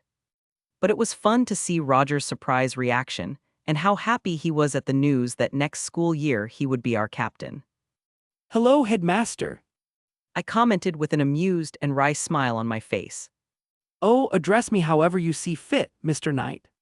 The headmaster told me with a small smile. Well then I guess I'll just keep calling you headmaster. I said, and then I looked at him with a raised eyebrow. And sir, didn't I already tell you that you could call me Ethan? It's a little weird when someone calls me Mr. Knight. I must have forgotten. The headmaster said with amusement, and I huffed. Well, today is a busy day and we don't have much time. Let's start with your Dada exam. He continued, waving his hand and summoning a training dummy that was in the corner of the room. Now you're just showing off. I thought amused. I then rolled my eyes good-naturedly when I saw the headmaster looking at me expecting some reaction from me to his display of wandless magic. The headmaster, seeing that I didn't react much to his display, simply shrugged his shoulders in disappointment, as if to say, I tried. Yeah. So Ethan, I know you're pretty good at charms and transfiguration, and in my classes I've noticed that you're just as good as, if not better at Dada. He told me, and I smiled at that compliment as my chest swelled with pride. The question now is, After saying that, Headmaster Dumbledore stepped aside and waved his hand towards the mannequin holding a fake wand, and he didn't have to say anything else as I already understood what he wanted me to do. Seeing that I was looking at the dummy in concentration, the headmaster snapped his fingers, and with that the dummy began to move, starting my test. Faster than the dummy could react, my wand came out of my holster and it came to my hand, and I quickly cast a series of spells. Petrificus totalis, vermilius tria. I exclaimed, waving my wand. To complete and finalize the exam, I used 3 spells that were part of the most basic known combo that was used a lot in duels, and that were also in the Dada curriculum that the director taught us in these final weeks. I started with a simple expelliarmus to disarm the dummy, followed by a petrificus totalis, to immobilize him, and finishing with a vermilius tria, which was a great offensive spell. The speed of my reaction was so fast that the dummy didn't even have time to raise its wand arm fully before it was disarmed and petrified. And with the vermilius tria, I completed the combo, finishing the dummy, flipping it away with a small scorched hole in its chest. The headmaster who saw this nodded in satisfaction, but I could feel he was surprised and a little in awe. Amazing, Ethan, a sequence of 3 perfectly executed spells, and I couldn't help but notice that your disarming charm was done non-verbally. He told me, waving his wand, lifting the dummy and mending it. Well, I said, scratching the back of my neck. You're in your 2nd year and you already know how to cast a non-verbal spell. That's an amazing feat, Ethan. I think Professor McGonagall was right to praise your talents and your magical ability. He continued, looking at me with his eyes twinkling. Since when I found out I had certain special abilities, I've been training them, so I think it's become quite easy for me to use magic. I shrugged. Especially when it comes to non-verbal spells, since at that time I didn't even know that what I had was magic, let alone that I needed to speak some Latin incantation to cast a spell. That makes sense. Oh, headmaster told me, scratching his long beard. I was one of those cases. He said. When he finished his sentence, I looked at him questioningly. You know, Ethan, I came from a magical family, and my mother was a very talented witch when it came to transfiguration, and I spent a good part of my childhood admiring this branch of magic. He answered my unspoken question. Sometimes I even sneaked my parents' wands to try to transfigure my favorite toy into a real owl. He laughed. Probably, my sister would try to do the same if I let her take my wand. I huffed, and that made the headmaster laugh harder. Well, I don't know your sister, but I think I'd get along with her. The headmaster said with an amused smile, and I smiled at him too. Well, enough talk, I don't want to occupy yours time since you still have some other exams to do. Yes, I still have the transfiguration and herbology exams. I said, smiling at the headmaster as I put my wand away. But before I leave, just out of curiosity, what will my grade be? Oh, you'll have to wait until the day the notes are posted on the notice board in the entrance hall to find out. The headmaster replied with an amused glint in his eyes. But don't worry, I'm sure you did well. he said. At least I tried. I shrugged with a wry smile.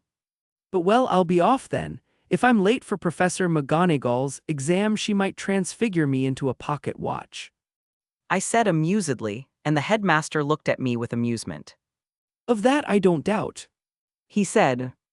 I then turned to leave, going to the door and opening it, but just as I was about to leave, the headmaster called me. Oh, and Ethan, in case you want to have another conversation with me, my office doors will always be open. He told me with a smile, and I turned to him, nodding my head with a slightly surprised look. After that, I left the room, closing the door, leaving behind a pensive Dumbledore. Maybe I'll stop by his office sometime next school year. I thought, walking to my next exam classroom. And maybe I'll even get to talk to the Sorting Hat to see if I can get the Sword of Gryffindor out of it. Chapter 209. If you want to support me and read ahead. Patreon.com/C7NX. Yeah, here's the new chapter. In front of the entrance hall. Oh, looks like I'm the top student of our year for the second year in a row. I said with a bored face, looking at the leaderboard on the notice board, only to annoy my friends who were standing next to me. Michael and Terry, who listened to me, turned to look at me with blank faces, and all the while Anthony was celebrating the fact that he was again in the top 20. I then looked around and saw that Granger was also looking at the leaderboard, and when she saw that her name was in second place, she frowned.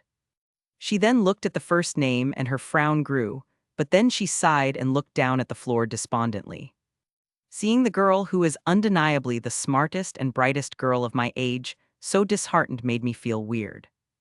I might not be friends with Granger, but that's because we didn't interact much and she always saw me as a rival and someone to get over, but I knew that I basically had an advantage over her when it came to magic, and that without that advantage she would probably be the best student of our year. Feeling a little bad for her, I decided to try to cheer her up. Hey, Granger. I called, and she turned to see who was calling her. When she saw that I was the one who called her, she looked at me with a frown. What does he want? Did he call me to rub it in my face that he won first place again? Granger thought, knowing she could do nothing but accept the mockery if that was the case. Looks like the two Muggleborns are taking the top 2 spots again. I asked smugly, obviously joking, and it made Granger blink in surprise. She then looked back at the leaderboard, noting that under her name were many half-bloods and purebloods. Granger's eyes widened slightly as she realized what that meant, before a proud smile formed on her face. Yes. She said amusedly, smiling at me. It seems like she was so preoccupied and focused on being the best student and beating me that she didn't even realize that she's actually better at magic than basically any student who's ever lived in the magical world of our year, I thought, shaking my head ironically. Seeing that I managed to cheer her up, I decided to rekindle the flame of this studious and capable girl, who I'm not ashamed to say I admire a little. But it's good for you to know that next school year, I intend to continue taking first place. I said with a defiant smile on my face, inadvertently saying that I considered her my rival. My friends who listened to me turned to look at me in surprise, only to see me staring at Granger with a smile on my face and arms crossed over my chest arrogantly. When the meaning of my words finally hit Granger, a feeling of competitiveness rose in her chest, and she then looked at me with narrowed eyes in defiance, but an even bigger smile on her face. I wouldn't count on that. She said, and looking at me a feeling she'd felt the first time she'd seen me reading in the library, our first year came back. I think he's really not that different from me. She thought. I hope you keep your promise, Hermione. I said, feeling my competitive inner self rising. I always called Hermione by her last name, but after this little exchange, I felt she deserved to know that I considered her not only a rival but a friend as well, and it seems she sensed that as she looked at me in surprise. HMPH, and I hope you don't let me down, Ethan. She said, turning around with her arms crossed, but I could feel that she was happy. And between our exchange, Harry and Ron had arrived in front of the notice board, and seeing our interaction, they as well as my other friends had only one question on their minds. What the hell just happened? Great Hall end-of-term feast. This year we had a lot going on. Some things were good and some things were bad, but the important thing is to remember that we all went through it together. The headmaster said after rising from his seat, his voice echoing through the great hall with all the students looking at him. With everyone's attention on him, the headmaster continued with his speech. And meanwhile, I was looking at the other students and teachers with my magic vision, until my gaze focused on a certain magical spot that was hidden inside Ron's pockets. Pettigrew! I thought, a calculating look on my face. I could have caught you any time since last school year, but I still need you alive, Peter. I kept looking at the magic point that was Pettigrew, hiding a cruel smile that threatened to creep across my face without my realizing it. I then started thinking about the events that will happen in my third and fourth year. If I didn't need you to resurrect Voldemort and to exonerate Sirius, I would have already given you to Nyx. I thought, huffing as I imagined Nyx chasing Pettigrew, Tom, and Jerry style. While I was lost in thought, the headmaster finished his closing speech, and the students around me started to applaud as he looked at everyone with a grandfatherly smile. After a while, the students calmed down, as we all knew that the headmaster still had something to say, something that everyone was eagerly waiting to hear. Seeing that the students were calmer, the headmaster started to speak again. I know you guys are excited to know who won the House Cup, so without further ado, let's get to the scores. He said, and all the students fell silent as they glanced lightly at the hourglass with the house points of the 4 houses, and the Hufflepuffs smiled at each other as they saw their points. In fourth place with 287 points, we have Slytherin. The headmaster said, and the Slytherins scowled as some looked at Malfoy and some 6th and 5th year Slytherins. In third is Gryffindor with 394 points, and second is Ravenclaw with 451 points. When he said that, the Ravenclaw and Gryffindor students made a sad face, and I just looked bored at the hourglass with the points. And in first place with 512 points, and thus considered the winning house of the House Cup is... The headmaster said, waving his hands lightly, changing the colors of the Great Hall to yellow and black, with the flags turning yellow with the Badger's coat of arms. Before the headmaster could even finish speaking, the Badgers at the yellow table were on their feet celebrating, clapping and cheering as they hugged each other in pure joy and happiness.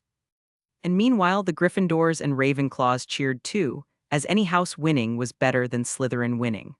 Also, even though Hufflepuffs are considered useless and lacking in qualities by others, they were still friendly, so the disappointment and sadness of losing the House Cup to them wasn't that great. And meanwhile, at the teachers' table, Professor Sprout was receiving congratulations from the other teachers, and you could see a huge smile on her face as she tried not to cry with emotion. Well, I thought with a shrug, clapping my hands as I waved a smile at Susan and Cedric. Ravenclaw got a lot of points because the house had a lot of students who loved to answer questions in the classrooms to show they were smart and to accumulate points, but there were also some random students ***. well, Chapter 210. If you want to support me and read ahead. Patreon.com/C7NX. Yeah, here's the new chapter. Hogwarts Express. I still can't believe we didn't win the House Cup. Terry said with a sad sigh. Dude, you've been complaining about this since last night. Anthony said in exasperation. I'm complaining because victory was at our fingertips. Terry said, making a grasping gesture with his hands, before leaning back in his defeated seat. Yes, I know. Anthony said, looking out of the corner of his eye at me, and Terry, who heard, he turned to me with a frown. Why are you looking at me? I'm not the only one who lost points this final week. I said defensively.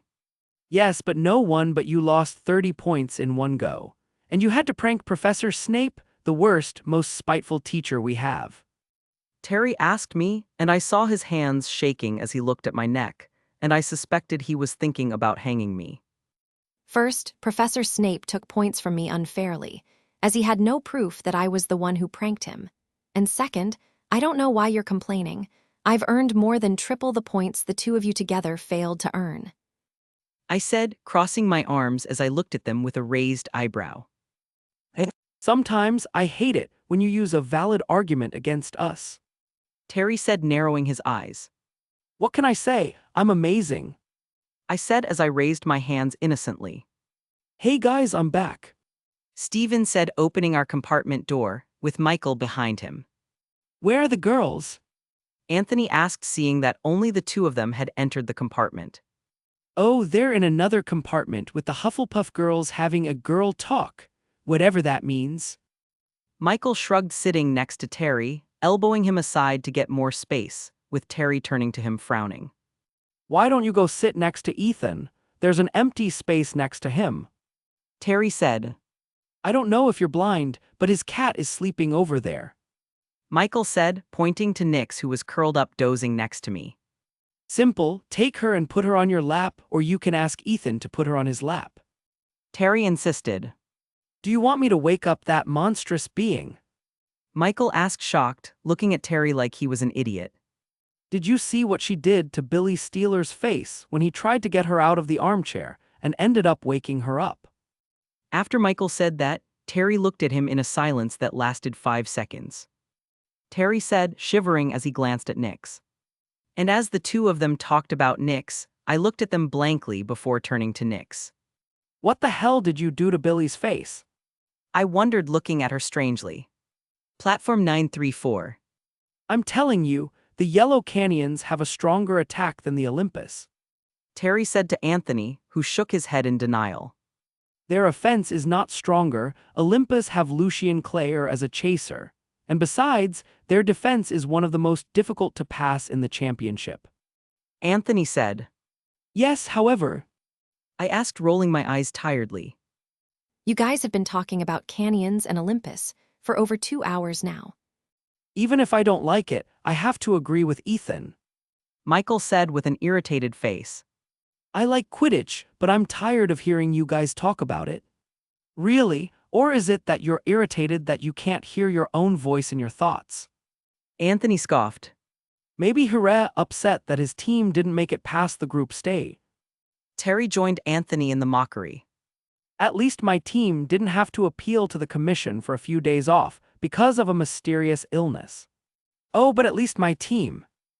As the boys began their 13th argument since waking up this morning, I turned around and started looking for my family, finding them standing in a corner talking to Mr. and Mrs. Weasley.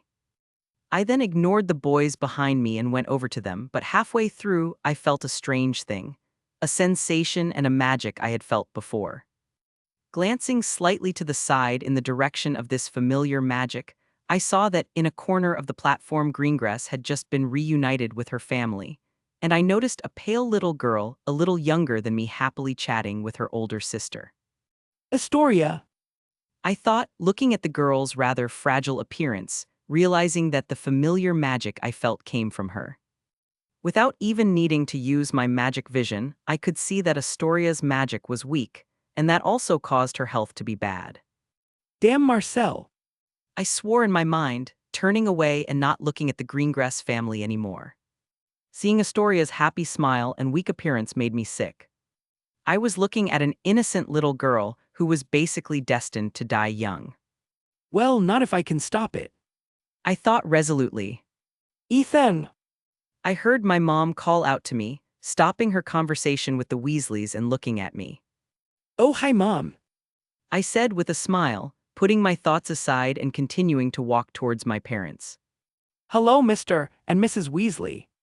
I said to both of them. Hello, dear. Molly said with a smile on her face. Hello, Ethan. Arthur said. Have you seen the boys and Ginny around? He asked me, looking at the students getting off the Hogwarts Express. The twins were talking to Lee, and Ginny is with Luna over there. I said, pointing to a corner where Ginny, Luna and her father were talking. Ron is probably getting into some trouble. I continued, shrugging my shoulders. Oh. Was the only thing Molly could tell, remembering the flying car incident earlier in the year. Well, it's late, so I guess we'll be going. My dad said as he saw the time on the platform clock. It was nice talking to you, Arthur, and it was nice to meet you, Molly. He said, shaking hands with Arthur and nodding to Molly. And I say the same. It was nice meeting you, Molly. Maybe one day we'll arrange to have tea and talk. My mother said, hugging Molly. Oh, Sarah, the pleasure was all mine. It's always nice to meet new people so nice. Molly said with a smile, returning the hug. She then turned to me and gave me a tight hug. Come visit us this vacation too, Ethan. The kids had a great time when you came last time. Molly said. You can be sure I will visit them again. I said with a smile as I shook hands with Arthur. After that, I said goodbye to my friends and their parents, and with my parents I left platform 934 through the pillar passageway, where we made our way to our house.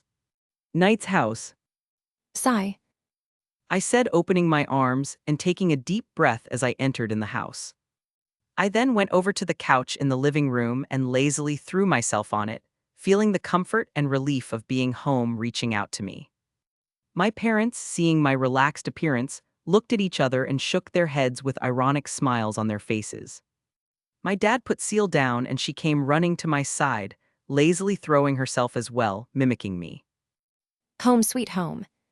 She repeated sweetly, and I rubbed her head affectionately. Seeing us lying on the couch, my parents came over and sat on the couch across from me, with us now only separated by the center table in the middle of the living room. So dear, tell me, how was this year at Hogwarts? My mom asked me, resting her elbows on her thighs and resting her face with her hands on her chin, looking at me with curiosity and interest. Oh, the usual. I said, nonchalantly waving my hand, not even opening my eyes. As soon as I finished speaking, I noticed that my parents were silent, and opening one eye slightly, I saw that they were looking at me with blank faces and twitching eyes. Just kidding, I said, laughing nervously when I saw the looks my parents were giving me, and then I sat down properly on the couch. Actually, a lot has happened this year, but nothing as impressive as last year's events. Seeing that my parents and Seal were now paying attention to me, I put a finger to my chin, thinking of all the interesting events that had happened this year that I could tell my parents about. Do I tell them about my confrontation with Basilisk in the Chamber of Secrets? I asked myself with an amused smile on my face. Nah, maybe in a few years. I shrugged. I then spent the rest of the day talking about my year at Hogwarts for my parents, answering their questions while also showing Seal a few spells to entertain her. My parents also told me about the relevant things that had happened in the Muggle world and how my book sales were doing, and how my readers received the books I published before I went to school. And my mom said that while I was at school, the Flamels visited them, which caused me to look at them with a raised eyebrow. I guess I should have noticed this sooner, but it wasn't until now that I noticed that the wards around our house felt different, stronger, and more powerful. Well, I guess those are the perks of having a friendship with two immortal alchemists. Chapter 211. Leave a comment and a review. Your feedback helps me a lot. If you want to support me and read ahead, patreon.com/c7nx. Yeah, here's the new chapter. Knight's House, July 30th. So it's starting. I muttered to myself as I read today's edition of the Daily Prophet in my room. Sirius Black escape from Azkaban. I read the news on the front cover of the paper. I then went to my suitcase and took a box that was inside one of its compartments. Opening the box, I saw several news clippings from the Daily Prophet and other newspapers. In these clippings, there were news about the many decades of the wizarding world, from the rise and fall of Voldemort to the Grindelwald attacks in 1940. I had cut out these articles from various old newspapers that I ordered or found in the room of hidden things. These clippings with news was my way of understanding all the things that happened and will happen in the wizarding world, since the books and movies didn't explain some events well. Looking at one of the news clippings, I saw a photo of Sirius the day he was sent to Azkaban, and next to it, I saw a Muggle newspaper news of the murder of 12 people on a busy street, caused by an explosion in a gas pipeline. It would all be easier if people read the old newspapers before making assumptions. I said, since with only a few newspapers I could see the discrepancy in the case of Sirius' arrest. But even with these discrepancies, the case against Sirius still had a solid argument, as the idiot didn't even try to defend himself or exonerate himself. The day Pettigrew framed Sirius and killed all those people, Sirius basically assumed he was guilty. Okay, he felt guilty for the deaths of two of his best friends, and so he didn't consider himself completely innocent, but he should have thought better of his actions. And now here I am, thinking of a way to exonerate him while also planning a way to get Pettigrew to escape to find Voldemort. I cannot allow Pettigrew to be arrested, nor can I allow him to get away too soon. He has to find Bertha Jorkins, and with that Voldemort will find out about Barty Jr. and will begin his rebirth plan in the third task of the Triwizard Tournament. After that, I can finally say, Damn it! to canon, as my only concern is with the location of the Horcruxes and the method and timing of Riddle's rebirth. And in addition to making these plans for this year, I've also been completing some old projects, and I started doing that since the beginning of my vacation. The first project I tried to complete was my unsupported flight that I've been training. I couldn't repeat my feat that I did in the Chamber of Secrets, as this spell proved to be very difficult to master, so I can only assume that I was able to use it against the basilisk in the Chamber of Secrets because of an explosion of accidental magic. The second thing is that I'm still trying to create my absolute defense spell based on the magic of the Strals, and so far I'm just finishing my theoretical studies, as I can't have access to a Thestral at any time to analyze them. My third project, which is also my oldest, is my attempt to master the Patronus charm. I can create a big barrier, but I still can't cast a corporeal Patronus, and I don't know why. I have a lot of good memories from my 2 lives, and I know my magic power isn't the problem, but it still doesn't help me understand what I'm doing wrong. I may need to ask Professor Lupin or Professor Flitwick for some tips when classes start, and until then I can deal with the Dementors using my incorporeal Patronus. But back to the subject. Sigh. I wondered, looking up at my bedroom ceiling lost in thought. Diagon Alley. I don't think I'll ever cease to be impressed by this place. My dad said as we walked through the wide but crowded and busy streets of Diagon Alley. Dad, I've basically spent the last 2 years living in the wizarding world, and yet I'm still amazed at the things magic can do. I said, reading my materials list. I almost forgot that Hagrid is going to be our care of magical creatures teacher this year. I thought, looking at the list of books for my electives and seeing the damn monster book he asked for. I had chosen only care of magical creatures and ancient runes to be the electives I was going to study this year, as the others didn't interest me. In fact, the only other elective that seemed interesting to me was arithmancy, but I could study it myself with the help of some books, and any questions I could talk to Professor Vector. And having only 2 electives left me with more time to work out this year's problems. Now that I think about it, you've been in the wizarding world for 2 years. My mother asked me with her hand on her chin in thought. You know, I never actually thought about that. I said, stopping to walk and rubbing my chin. I'd probably have to talk to some wizard lawyer about what to do. I said, looking at her. No offense taken. I don't think I'd have the patience to deal with wizarding laws and wizards themselves. My mom said, waving her hand dismissively. I think I'll ask the goblins if they know any good law firms. I continued. But I probably won't have too many problems with my books getting published. And if I can't get them published here in England, I can talk to Nick to publish in France and the rest of the world. I shrugged. Oh, that reminds me that Penny told me to warn you that if the books you're giving her as a gift aren't autographed, she's going to come over here herself to show him why I've already been called the Mad Immortal in 1572. My mother said, and this time I turned to look at her in a mixture of confusion, curiosity, and fear. Well, autographed books then. I nodded to myself. What the hell is up with these immortals and their suspiciously specific and mysterious dates? I wondered. You know, I'm starting to think that madness is something common and even expected in wizards. My father said, noticing my slight tremor and curiosity. Said the man who still has his childhood teddy bear on his bedroom shelf. I scoffed as I rolled my eyes, with my mom huffing. I don't want to hear that from the brat who tried to ask for a knife for his 6th birthday. My dad snapped. A knife or a teddy bear, which is better? I asked rhetorically, without even looking at my father. Teddy bear, obviously. He said, and I couldn't tell if he was serious or not. And that's why Mommy wears the pants in this relationship. I commented dryly. My mom, who was watching our exchange, could only put her hand over her mouth to stop herself from laughing, with Seal looking confused at both of us. A teddy bear or a knife? She wondered, but then an image came to her mind. Oh, a teddy bear holding a knife. She thought with a look of wonder on her face and an excited smile. I, who was still mocking my father, felt a strange sensation. My weirdness radar is beeping.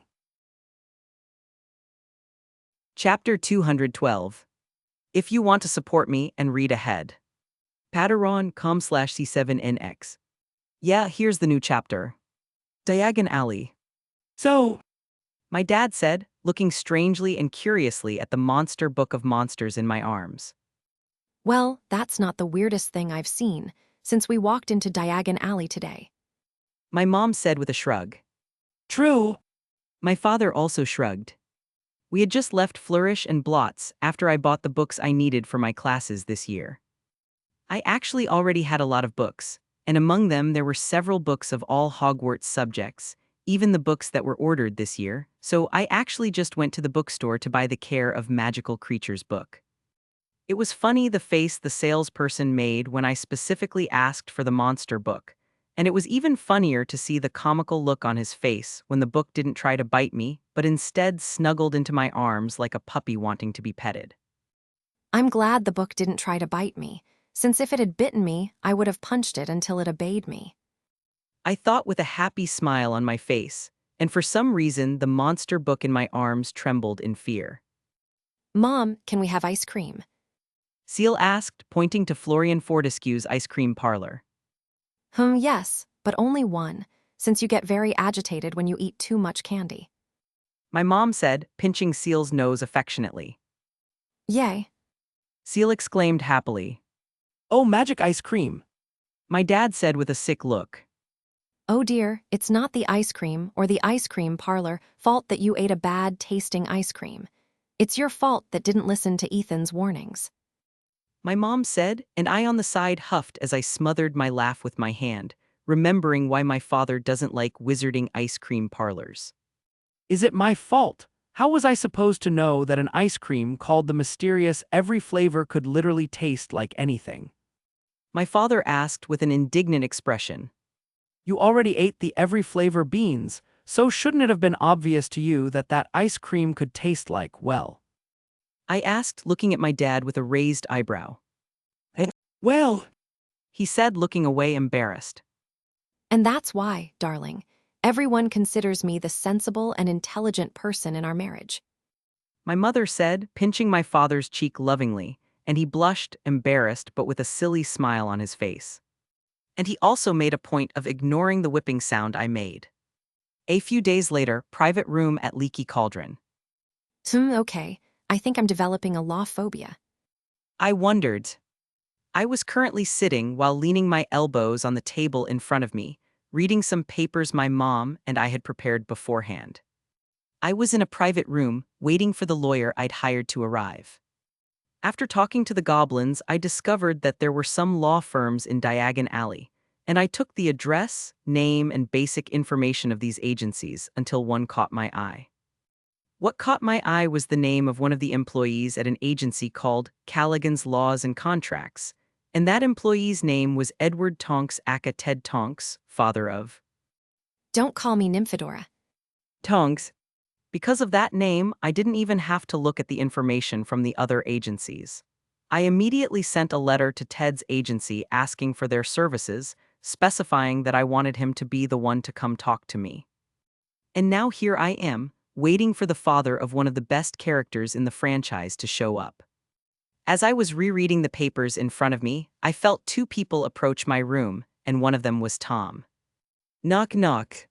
Ethan, Ted is here. Tom said, and then I heard the door open. Thanks, Tom. Ted said, nodding to the pub owner, who nodded back, closing the door and giving us privacy to talk. Hello, Mr. Tonks. I said, standing up and reaching out to greet the blonde and slightly big-bellied man who had just entered the room. Ted was wearing a formal suit, and he also sported a neat little mustache on his face along with a calm smile, giving the impression that he was someone friendly. Hello, Mr. Knight. He said, shaking my hand with a strange smile on his face. I wasn't expecting my client to be so young. Listening to him, I simply smiled with a shrug. Ted then put his briefcase on the floor and sat in the chair across from me, raising an eyebrow slightly as he looked at the papers in front of me. So, in the letter you sent me, you didn't specify what you wanted my services for. Ted started the conversation. Actually, the service I hired you for is more like a consultancy. I said, and with Ted's curious look I continued. I'd like someone familiar with the wizarding laws to help me publish my books on this side of the world. Do you want me to help you publish your books? Are you a writer? Ted asked, to which I nodded in confirmation. What books have you written? He asked me curiously. I'm the writer of 3 book franchises that are somewhat famous in the Muggle world. They are The Inheritance Cycle, Percy Jackson, and The Chronicles of Narnia. I said, and I saw Ted's eyes widen in surprise. Wait, are you telling me that you are the author of these works? He asked me with a shocked look on his face. Yes. I nodded, confused by his outburst. My name is Ethan Knight, and everyone knows that the author of these books only uses his pseudonym, which is Knight. I said, and Ted nodded automatically. Well then, hello, I'm the author of these works. I said with an amused smile on my face. This. Ted said now excitedly, and this time I looked at him in surprise as I thought he had only read my books, not that he was a fan. I'm still not used to having a lot of fans around the world. First it was Penny and now Ted. I thought, chuckling inwardly. Well, I feel really happy to meet someone who is a fan of my works. I said with a smile to Ted, and he smiled back. Well, now that I know who my client is and what he wants my services for, I feel it has now become my obligation to help you with the legislation to publish your books in our world. Ted said with a friendly smile and amused, and then he picked up his briefcase and placed it on the table, opening it and taking some papers from inside. If you can help me, I'll give you and your wife the sequel to my books in advance, which also happen to be part of a special and limited edition that I plan to publish in a few months. I said jokingly, but the look Ted gave me made me realize that maybe I had offered him something too tempting, and that I'm probably going to regret it. So, Mr. Knight, I think you'd better start prepping your quill for the autographs. Ted said, a resolute and a little obsessive look on his face. I said slowly. New rule, never try to bribe a fan again. I thought, sweating. Knight's house. Coming home from my business meeting with Ted, I went straight to my room, as my parents and Seal weren't home and wouldn't arrive until a little later. Ted had explained to me what I needed to do and what papers to sign in order to publish my books in some wizarding bookshop. He also told me about some things I had thought about before. Ted had told me that I could publish the books, but I would have to be of legal age or have the permission of my magical guardian, who was currently the headmaster and the Professor Flitwick.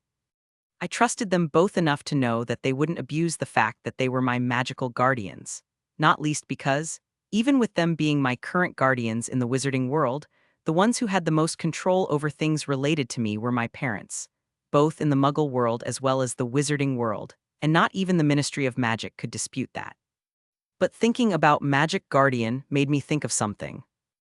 I knew that at some point the headmaster Dumbledore might be removed from his position as headmaster of Hogwarts, and that, with that, the next headmaster would have some control over my life in the wizarding world.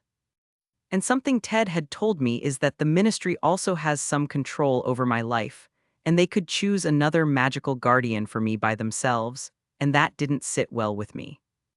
And as I listened to that and realized the implications it would have on my life, I started to think about ways to achieve my emancipation.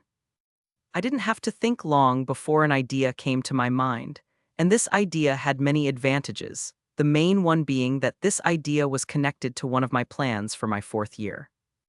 And to put it simply, the plan involved entering the Triwizard Tournament as the champion of Hogwarts, where I would be considered of legal age accidentally and involuntarily, by the Ministry and Hogwarts, and also by the magic of the Goblet of Fire's magical contract.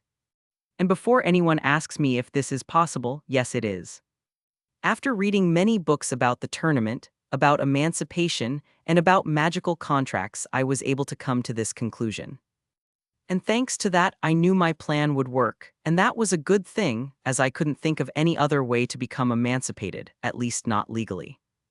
Well, in addition to earning my emancipation, I can also gain some momentary fame in the wizarding world to boost the sales of my books. I shrugged my shoulders. And that fame would increase even more if I showed some of my talent in the tournament tasks, something I'm obviously going to do. I thought, now with a slightly arrogant and competitive look on my face. And as I was imagining people's expressions, realizing how amazing I am, something came to mind. Wow, I just realized how similar to Lockhart I sounded.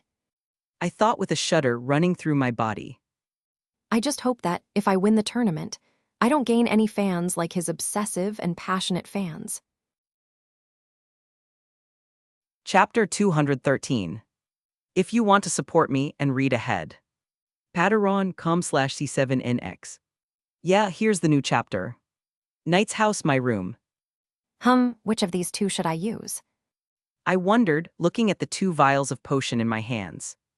One of the potions was a polyjuice potion, and the other was an aging potion. I was unsure which one to use to complete a small side project of mine. I already had the Hogwarts vanishing cabinet in my suitcase, and now I intended to grab the other cabinet of the pair that was in Nocturne Alley, or more specifically, in the Borgin and Burke's antique shop, which was nothing more than a dark shop of dark magic items. I obviously, and for various reasons, can't enter Nocturne Alley with my current appearance and age, and so I was unsure which potion to use. The aging potion would make me look older, and it was easier to use than polyjuice, plus I wouldn't have to worry about the potion's timing, as its effect lasted longer than the polyjuice potion. And unfortunately, to use polyjuice, I would need a lock or strand of hair from some random adult male, and while getting that is relatively easy for me, it would still require unnecessary work to find the right target. But between the 2 options, polyjuice would allow me more anonymity, as the aging potion wouldn't change my appearance or identity much. It would just make me older, depending on the potency of the potion and the amount I would drink. Well, between not being totally anonymous and having to drink a potion that tastes like stinky feet and rotten eggs, I choose the less disgusting option. I said to myself, a disgusted look on my face as I looked at the vial with the polyjuice. Deciding which potion to use, I took the vial of the aging potion and tucked it into my pocket, tucking the polyjuice into my suitcase. Grabbing everything I needed, I walked out of my room and down the stairs, finding my dad sitting in his armchair watching the afternoon news on television, and my mom sitting on the floor painting a drawing with seal. Are you going somewhere, dear? My mom, who saw me coming to the living room, asked. Yes, I have to talk to the goblins about my investment in firebolt brooms. I said, which was partially true. Do you want us to accompany you? She asked, but I shook my head. No need, I won't be long. I said with a smile at her, but my dad turned to look at me worriedly. Are you sure? He asked, and I looked at him confused. I would be more relaxed if one of us accompanied him. He said. Why are you so worried? I asked, but then I looked at the television and saw what my father was worried about. In the news report, the presenter was talking about a dangerous criminal and murderer who escaped from prison, and obviously Sirius Black was the murderer. Oh. I said with a frown. They've been talking about this criminal for over a week now, and I've read the Daily Prophet and I know he's a dangerous wizard. My father said, and now my mother was also looking worriedly at the news. I know that you're smart and strong and careful, but he was you-know-who's right-hand man. Dad, I'm heading to Diagon Alley. The chances of Sirius Black being there are slim, and I'm going there using the night bus, so it's not too dangerous. I said. And besides, don't mean you are weak, but what difference would it make if you were with me? If he killed 13 muggles with one spell, what's to stop him from doing it again? When I finished talking, I saw my parents reflecting on what I said, and when they realized that what I said made sense, my mother looked at me with a sad sigh, and my father lowered his head scowling. And me going alone is better, since if I find black, I can apparate here. I said with a shrug, since my parents already knew I could apparate for a long time. And that would only happen if for some reason fate itself wanted to screw me, causing me to meet Black, which is almost impossible since he's probably on the run from the ministry. Sigh. My mom said, looking at me with an affectionate smile at the end of the sentence. I know, and that's why I'm going to be as careful as I can when I go to Diagon Alley. I said, walking over to my mother and hugging her, who returned my hug. Well, My dad said, he then looked at me with a small smile. just promise me that if you happen to run into Black, you won't try to prank him. He said jokingly to lighten the mood. Oh, please. I huffed. If I found Black, I would call him to help me play a prank on the minister.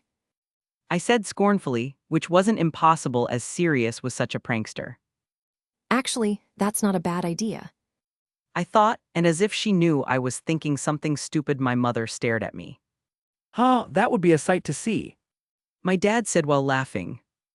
You hum. My mom agreed, looking at me with narrowed eyes. Yeah. I said slowly, trying and failing to pretend that my mom's look wasn't making me nervous. Well, I guess I'll go then. I don't want to get there too late. Take care, son. My dad said, and I nodded at him. Don't get into any trouble, and be careful, okay? My mother said. She then turned to Seal. Aren't you going to say anything to your brother, Seal? She asked. Um, Seal said, not even looking at me as she painted her drawing, pursing her lips in concentration, and I who saw that put a hand on my chest painfully. Living doesn't make sense anymore, I thought, realizing that my adorable little sister was ignoring me. Seal, Big Brother is going to Diagon Alley. I said, but she still ignored me. Do you want me to buy you something? I can bring you lots of candy. I asked, and with that Seal finally looked at me. Candy. She asked, and then her eyes focused on me. Is Big Brother going somewhere? She cocked her head to the side cutely, with a confused expression. She didn't even realize I was here, my parents and I thought. I said, a tight smile on my face. Oh, I want ice cream. She said excitedly. So ice cream you'll have, oh great Princess Seal. I said, bowing dramatically, making Seal laugh. She then stood up and bowed elegantly to me, holding the skirt of her dress with her fingertips. Thank you, oh Big Brother. She said like a noble. Cute was what everyone thought, and I couldn't help but feel proud of myself for teaching her that. So your servant is leaving. I said, smiling at her. Saying a few last words to my parents, I then left the house, heading to a deserted street in front of a playground to call the night bus. Diagon Alley. Just as I had told my parents, I took the night bus and quickly arrived at the Leaky Cauldron. After entering Diagon Alley, I immediately went to Gringotts, where I talked to Sharpfang, my account manager, about my investments. Sharpfang informed me that luckily these investments were generating more profits than they had last year, and most of that profit came from the Ellerby and Spudmore Company, which was the company that made the Firebolts and a few Muggle companies. Sharpfang, in an unexpected show of respect for me, praised my business and investment skills, saying he didn't have much faith that Firebolt would generate any profit. But in addition to the large profits generated by these investments, another good thing happened. Against all my expectations, and as a nice surprise, I had received a brand new Firebolt from Randolph Spudmore himself, the creator of the Firebolt, with the registration number 7. Randolph had attached a note to the broom, saying that this gift was a gesture of gratitude to thank me for helping him financially with his idea and dream of creating Firebolt. I knew I was one of the first investors to fund the project, as I invested in them the moment it was announced in the paper that they were looking for investors, but I didn't know he would be so grateful for it. I knew that his father, Abel Spudmore, who is one of the owners of the company that is making the broom, also invested in his son's idea. But apparently my investment must have been something very important to him, since he gave such an amazing gift to me. and me thinking I would have to buy a firebolt just like everyone else. I thought, shaking my head wryly. Well, I guess that means Ravenclaw will win the Quidditch Cup again. I shrugged, feeling a little sorry for the boy. And somewhere in England, a boy who was reading a Quidditch magazine felt an overwhelming urge to cry in the bath. But changing the subject, after leaving Gringotts, I went down an empty alley away from curious and prying eyes, where I took the aging potion out of my pocket and drank it. And now here I am, walking to the entrance to Nocturne Alley with an aged face and body, looking like a man in his 30s, looking at everyone with cold and dangerous eyes. In a place like this, I'd better act like I'm the most dangerous thing in the alley, so no one will want to get in trouble with me. I thought, seeing people walking away from me in fear or looking at me warily. I even saw a child staring at me, but I just had to whisper a simple Boo! for him to run to his mother with tears in his eyes. Now I know why Professor Snape acts like a sadistic emo. Chapter 214. If you want to support me and read ahead. Patreon.com/C7NX. Yeah, here's the new chapter. Nocturne Alley. This is a very colorful and cheerful place, isn't it? I thought dryly, looking discreetly around. If the tense, dark, and dangerous atmosphere of the place wasn't a good enough sign to show that the dark arts were dominant here, then maybe the shops and hawkers were. At every corner or dark alley there was someone trying to sell something, someone laughing eerily, or someone making some gesture to get the attention of others. Atrocious-looking witches were trying and failing to get the attention of the wizards and creatures that wandered down the alley, sometimes making obscene gestures or even displaying their assets in seductive ways. And I didn't know whether to feel disgusted by the way they looked, or the fact that some men and even women were going to them too. I think if I had to choose, I'd rather go to that alley with the suspicious hooded man who is holding a knife and laughing maniacally than go to those witches. I thought, disgust obvious on my face. I then shook my head to clear my mind of these images, and returning to my cold gaze I continued down the alley, seeing the Borgin and Burke's storefront up ahead. Arriving in front of the store, I opened the door, hearing a high-pitched squawk come from a shelf to the side, and looking at the source of the sound, I saw the head of a disfigured vulture looking right at me. And I thought the gargoyle in the headmaster's office was disturbing. I muttered to myself. Oh, an esteemed customer. I heard someone say, and turning around I saw a stooping old man with a long nose. He had very little hair on his head, and the ones he had were white and greasy. How can I help you? I have a lot of rare items here, and I can sell them to you for a reasonable price. He said, in true definition of a greedy salesman. Perhaps you would like to see our new Lachir water shipment, very good for eliminating some. I said coldly, pacing the store as I purposefully shook out my pocket that held several coins. With the sound of coins jingling in my pocket, Borgin's eyes narrowed slightly as a small smile appeared on his face. So how can this humble man help you? I'm sure we can find something of interest to you here in my shop, my dear sir. He said, much more humbly and respectfully than before, and I resisted the urge to huff at his abrupt personality change. Without even responding to him, I began to look around disinterestedly, analyzing some items with a critical eye. In fact, if it wasn't necessary to keep my indifferent appearance, I would already be looking at everything excited, since in my little time in the wizarding world I hadn't seen many dark items. I heard around here that this was the best shop on Nocturne Alley, Mr. Borgin. I said after I finished looking around, and I saw a satisfied look appear on Borgin's face. But I have to say, I'm not impressed. At my cold sentence, Borgin only blinked, but I could see his body tense and his emotions churn. Oh well, I'm sure there must be something here that you might find interesting. He said, sweating, and I just stared at him. Show me. I said coldly. Understanding the meaning of my words, Borgin quickly came out from behind his counter and began showing me various items, explaining their functions and prices. And this one is a vanishing cabinet. Once you get into it, you can go anywhere you want. It's in mint condition, and it's only costing 600 galleons. Borgin said, and I just looked at him with a raised eyebrow. Mr. Borgin, you should know that your attempts to deceive me are failures. I said, and then I glared at him as I towered over him, speaking in a dangerous voice. I know very well what the vanishing cabinet are, and I know they're a pair, and without one the other doesn't work. I asked.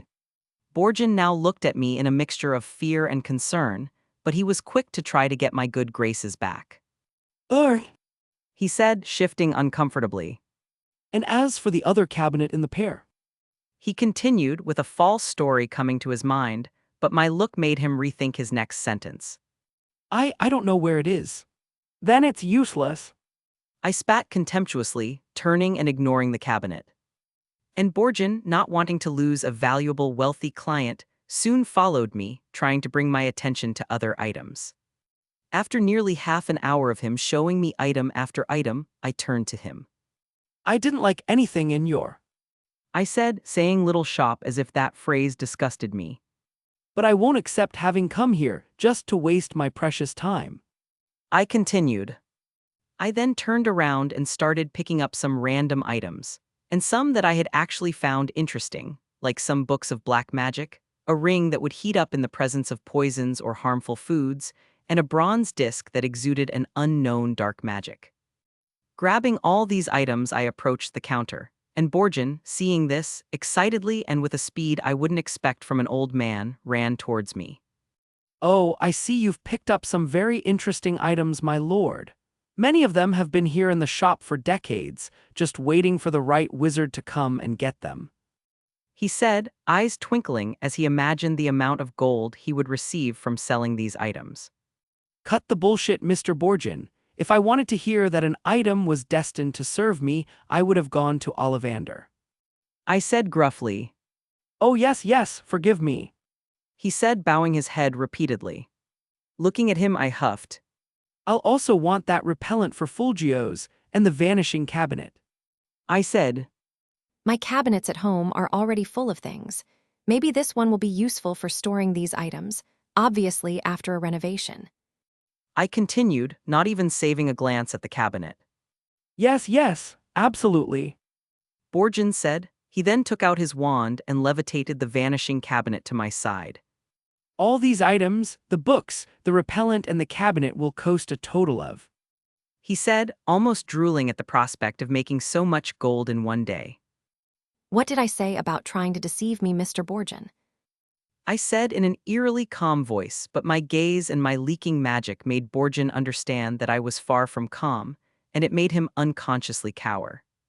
I don't know what you're talking about, sir. I never thought of deceive. Don't try to lie to me. I interrupted him. Some of these items are as good as junk, and most if not all of these books don't have anything interesting beyond a few spells that even first-year kids can cast. I said. But you have to understand that these items have historical value, and Borgin started to say, but I cut him off again. And history is just past, and I don't care about anyone else's past but my own. I said with a frown. I came here wanting to buy some interesting items, but I only found rubbish, and you think I'm going to spend that much buying them? I asked with a cold laugh. And no, He started to say, and I just started to stare at him harder. I can lower the prices a little bit. Maybe I forgot that some of these items should have gone to the trash a long time ago. He said. Gaining some last-minute common sense, Mr. Borgin. I scoffed. He didn't dare look into my eyes. Yes. He chuckled uncomfortably. How about 1,500 galleons? He said, but I quickly followed him up with another offer. 400. I said, and an indignant look appeared on Borgin's face. Sorry, but I can't sell them for such a cheap price. He said, still sweating with fear from my magical pressure.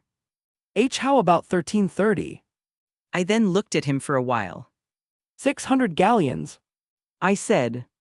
1.02. 810, and don't force my hand, Mr. Borgin. I'm not very patient today. I said, and he seemed to consider the offer for a moment. Okay. He said subdued, and I snorted contemptuously.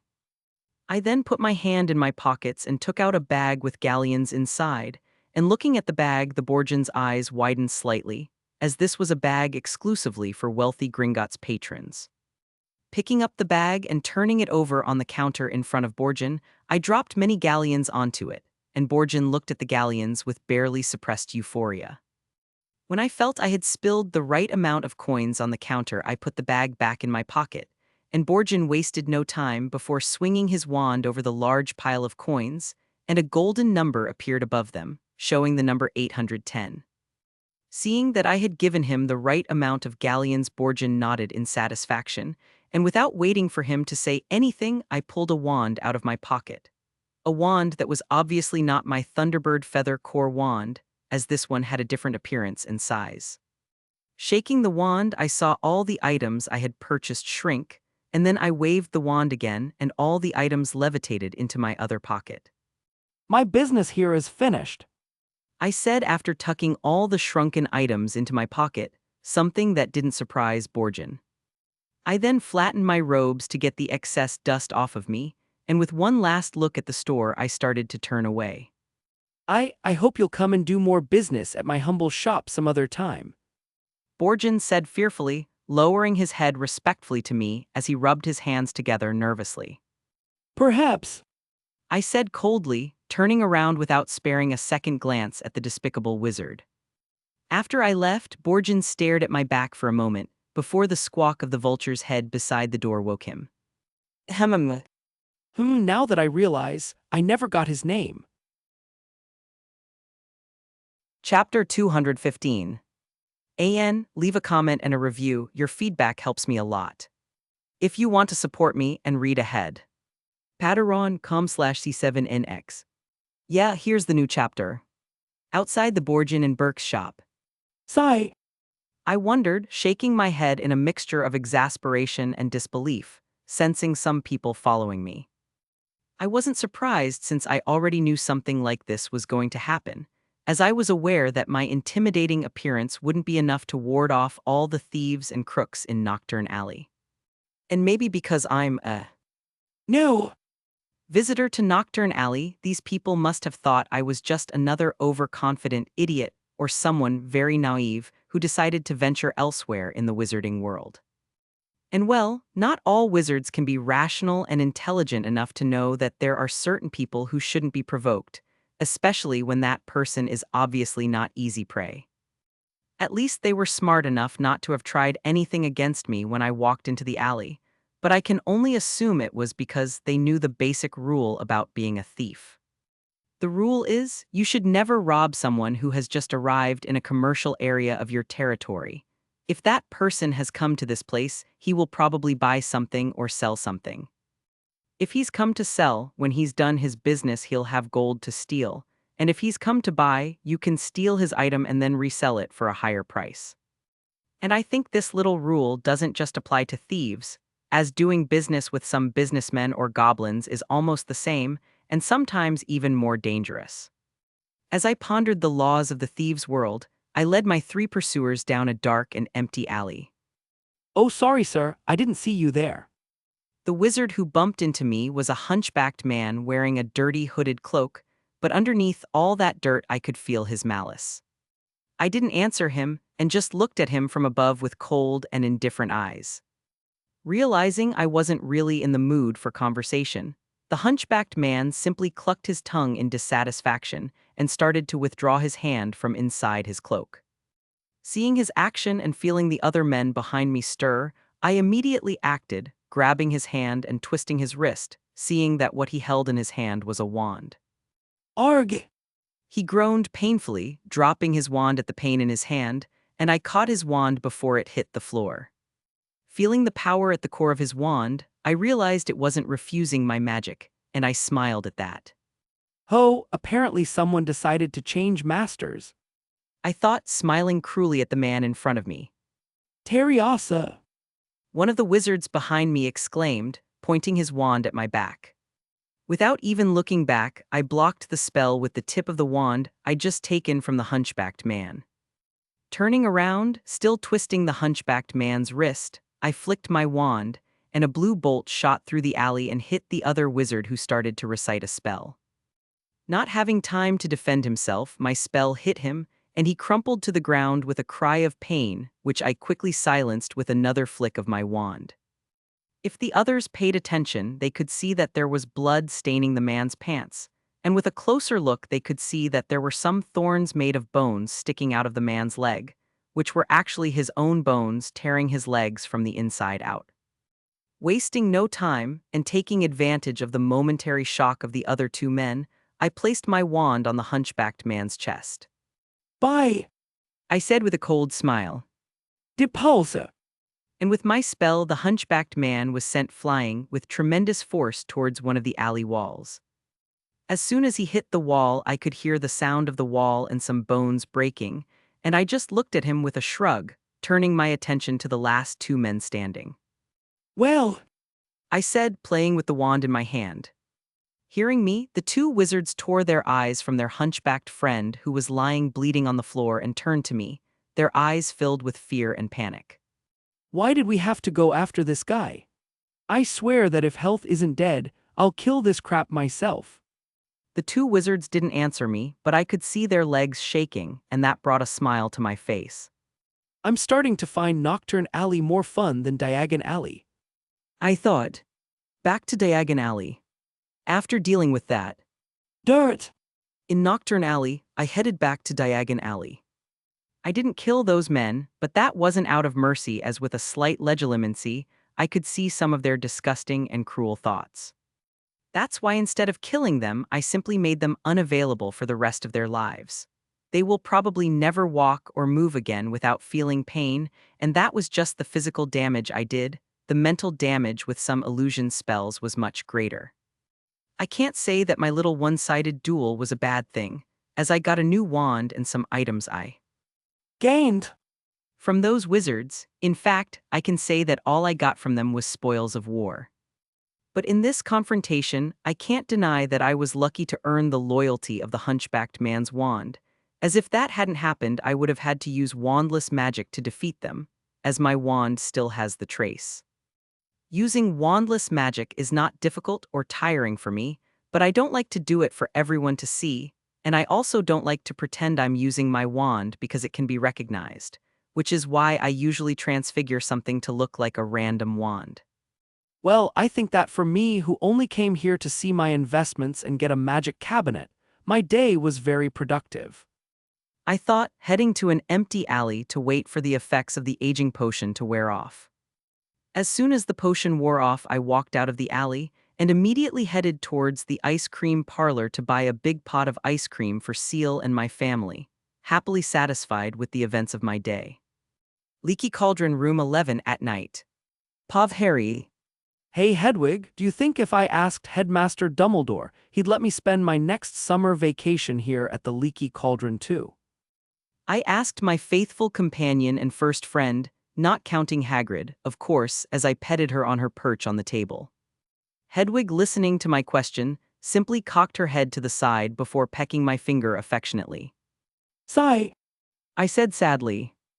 I then let out another sad sigh, getting up from the chair I was sitting on and flopping down on my bed, staring at the ceiling lost in thought. Hef, I think I've been thinking a lot lately. I huffed. Maybe hanging around with Myoni, a lot is making me use my brain more. I joked. I then started to close my eyes, hoping to fall into the realm of dreams, but my thoughts and some memories and images I didn't want to see started to come into my mind. Yeah. I sighed, sitting up. I then got up and went to my trunk, and opening it, I took out my photo album that Hagrid had given me as a present. I then went back to my bed and sat against it headboard. Pulling my knees together, I opened the album, looking with sadness, love, and longing at the pictures of my parents. If you were here with me, I probably wouldn't be having these problems. I muttered, feeling my eyes get wet and promptly ignoring them, already used to it. I don't know if I ever told you this. I probably did and I forgot, but I accidentally inflated Aunt Marge. I huffed, looking at a picture of my parents laughing and playing in a snowy courtyard. Seeing their laughter and joy in the picture, I tried to imagine that they were actually laughing with me, having as much fun as I was with the image of Aunt Marge floating like a balloon through the sky. But that's not all that happened to me these days. I continued. After I inflated Aunt Marge, I argued with my uncle, and then I ran away from their house. I said, emphasizing the part. Their house? Eh. After that, I called a night bus. I shrugged, turning the page of the album and looking now at a picture of my parents laughing as they painted the wall of a small bedroom turquoise blue, and something in the back of my mind and a feeling told me that was my room. Putting that feeling aside, I continued to talk to my parents. After I arrived at the leaky cauldron, guess who I met? I said with a slight smile on my face. He's a nervous little man and a little strange, but he let me stay here and he didn't punish me for use magic outside of Hogwarts, so I think he's cool. I've also heard some interesting things from people who visit the leaky cauldron. Apparently, the Sirius Black who escaped from Azkaban is actually a follower of Voldemort. I said in a whisper, lifting my head and looking at the lit candle on the little table next to my bed. I think it's because of him that the minister was so nice to me. Either that or he's also a Boy Who Lived fan. I said, looking back at the album. Black might be a dangerous and crazy wizard, but he wouldn't be any worse than Voldemort, right? And I also don't think Black killing a lot of people is scary. Bad, yes, but scary? Not really. I shrugged. I then put the album on the bed and placed my chin on my knees, hugging my legs. But maybe I'm not scared that he killed a lot of people, because I've killed someone too. I asked more for myself than for my parents' photo. 2 murderers. I muttered under my breath, looking back at the candle, fully aware of the movements of the flame that lit the room. What makes Black different from me? I asked. Maybe the only difference is that the wizarding world worships me.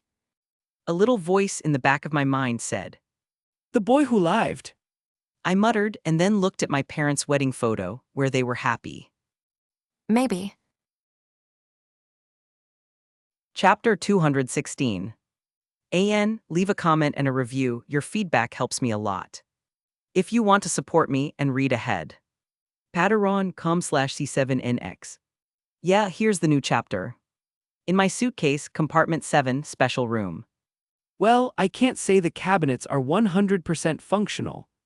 I said, looking at the 2 vanishing cabinets in front of me. One of the cabinets had its doors open, and inside it was a crystal ball, but if one looked closely at the crystal ball, one would notice that there were some small defects in it, such as the fact that in the center of it there was a small crack. The problem with this is that, when I placed the crystal ball in the other cabinet, it was intact and in perfect condition. However, it seems that traveling through the cabinets somehow ended up causing some damage to the object. If teleportation through the cabinets managed to crack a crystal ball from the inside, I don't even want to imagine what travel would do to a living being. Closing the cabinet door again with the crystal ball inside, I ran my wand over its structure, and then I felt the cabinet's magic activate. When I felt that the other cabinet also activated its magic, I opened its door, only to find the crystal ball inside it. Picking up the crystal ball, I started to look at it intently. Luckily sending the crystal ball back didn't end up destroying it. I muttered, looking at the crystal ball in front of my face with an analytical glint in my eyes. Well, I know the Hogwarts cabinet only had to be fixed by Malfoy in 6th year because Peeves had broken it. But since I managed to get it before that could happen, so it's probably working perfectly. I muttered, rubbing my chin as I thought about it. And to confirm my supposition, I turned on my magic vision and looked at the cabinets. Sigh. I said to myself. The magic of the cabinet I bought from Borgin and Burke's was a little weird, as if it didn't know what to do. The magic in the cabinet seemed to be looking for something, and looking at the Hogwarts cabinet, I saw its magic reaching out to reach the other cabinet. Looks like the Borgin and Burke's cabinet isn't able to locate and connect with its pair, at least not completely. I said. That explains why the crystal ball cracked. It probably suffered some pressure in the space travel while trying to find the other cabinet. Looking at the cabinets a little more and doing some more testing, I realized that my assumptions were correct. I then took a book that was on a table behind me and opened it to a specific page, which talked about the workings and structure of a vanishing cabinet. Now that I know which cabinet to fix, I just need to study it a little and read your manual. After that I can fix it, and then the cabinet will be ready to use. I said, closing the book in my hands. I already had a plan on what to do with the cabinets once I fixed them. I intended to put one of the cabinets in the room of requirement or the chamber of secrets, and the other would be in my suitcase, so I would have a ticket to go to and from Hogwarts whenever I wanted. And so now it was just a matter of time before I could do that, but I wasn't going to fix the cabinet right now, as there were other things I needed to do. Waving my wand, I levitated the cabinets and all the furniture around me to the corners of the room. With ample space to myself, I stood in the center of the room with my wand in hand, taking a deep breath and concentrating. I hope this time I can cast this bloody spell. I said to myself. I then started to remember all the happy and joyful moments of my lives that were in the back of my mind, where I had fun with my friends, played and chatted with my dads, helped my moms in the kitchen, and taught seal. All of these emotions brought about large amounts of positive emotions: love, joy, longing, happiness, pride, and hope. Every memory that came to my mind brought a smile unconsciously to my face, and with these strong emotions I started to pull and move my magic that was inside me, passing it through my body. The magic passed through my entire body, coming from my chest, my head, or more precisely my brain, and heading towards my right hand that held my wand. I could feel it all naturally, but most of my attention was on my memories, memories that I kept with great affection and love in my mind, especially those of my old life. When I felt my magic reach my wand, I raised it, giving it a long and beautiful turn before pronouncing the incantation. Expecto Patronum. As I said the incantation in a firm yet smooth voice, a silvery mist began to rise from the tip of my wand. The mist carried with it many positive feelings. Let's go, just a little longer. I said to myself, feeling that I was almost there, and that only a thin barrier was stopping me. I could feel inside me that my patroness was almost complete, but for some reason it refused to form. Please, just a little longer. I thought. We're almost there. I said, trying hard to keep the spell. The silver mist then continued to increase, and now I couldn't even see the room, as the only thing that filled my vision was a pure white glow. But just as it appeared, the mist and silver light disappeared, returning to my wand and dispersing into the air. Damn it! I swore, realizing I'd failed just like the other dozen times. I was so close, I could feel it. I grumbled. I then lowered my wand arm, with a myriad of thoughts and questions running through my mind. I know and feel that I am almost able to cast my corporeal patroness. But at the same time that I'm so close, I also feel the barrier holding me back getting firmer. I said, letting out a weary sigh. Each training and attempt is progress, but with each progress I realize how much harder it will be for me to cast this spell. I thought.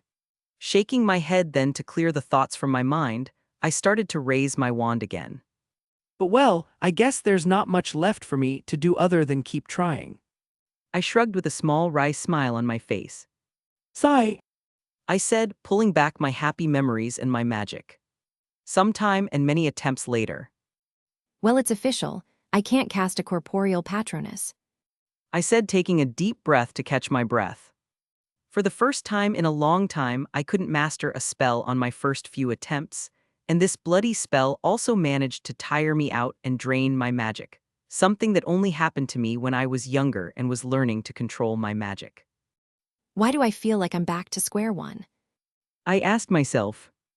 I've been trying to cast this spell for years, but no matter how much I improve at it or how much my magic power increases, I still can't complete it. Now I was pretty sure there was something preventing me from casting the corporeal patroness, and I didn't know if the problem was external or internal. The problem could be my wand, but even with wandless magic I can't cast the spell at its full power. The problem could also be the timing and lack of reasons for my protective guardian to graduate, but in that case, how did the DA members manage to conjure their corporeal patroness in their 5th year with less than a year of training? Not knowing if the problem with my spell was due to some external reason, I started to think that it was probably me. Maybe my magic is corrupted, But that couldn't be the reason since I can cast the incorporeal. Maybe my beast power is interfering with the spell. Maybe I. Wait. Damn! I grunted, palming my forehead. How could I not think of that? That is the most obvious reason. Beast power is a power that, from what I've discovered so far, basically gives my body and magic the abilities and characteristics of other animals and creatures. And the damn corporeal patronus creates a magical guardian that is a creature closely linked to the spellcaster. I said to myself.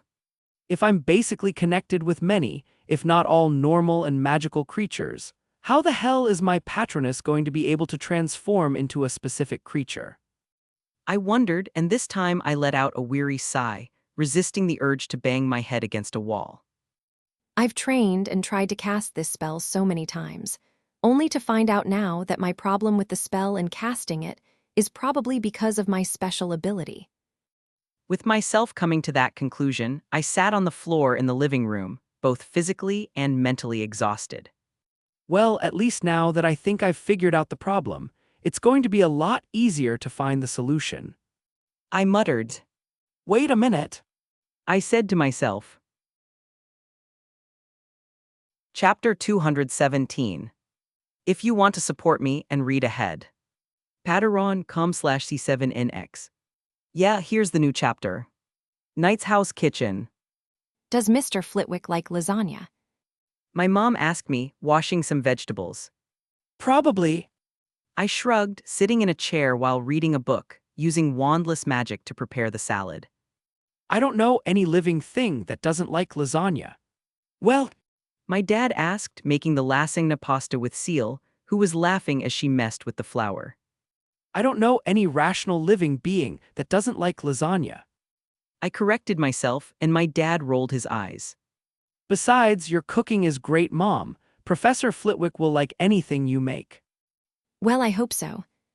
My mom said. She then looked at the clock on the kitchen wall. Mr. Flitwick should be on his way here by now. I shrugged, sitting in a chair while reading a book, using wandless magic to prepare the salad. I don't know any living thing that doesn't like lasagna. Well, That's probably Mr. Flitwick. my dad said, and I got up to answer the door, already feeling the professor's magic on the other side. Opening the door, I saw a small man wearing a casual suit, and if anyone looked, they would think he was just a human with dwarfism, as his goblin appearance was nowhere to be seen. Hi, Professor. I said to him, stepping to the side and inviting him in. A little facial transfiguration, I suppose. Hello, Ethan, and yes. He said with a small smile on his face, the transfiguration fading as he walked through the door. I may not be as good as Minerva, but I received an outstanding in transfiguration on my newt. Of that I have no doubt. I commented, smiling slightly, seeing my parents come towards us. Hello, I'm Phileas Flitwick, and I'm sorry, I would have rung the bell, but as you can see, my size didn't allow me to do that. Professor Flitwick joked. Maybe next time I'll leave a stool in front of the door for you to climb on. I joked back, and Professor Flitwick chuckled. Don't worry about it. My mom waved her hand nonchalantly. And hello, Mr. Flitwick, I'm Sarah, Ethan's mom. My mom said, greeting Professor Flitwick. And I'm Joshua, his dad. Nice to meet you. My dad said, smiling, holding out his hand for Professor Flitwick to shake. Well, it's an honor to meet the parents of one of the best students I've ever had the pleasure of teaching. In fact, he may very well be the best student I've ever taught.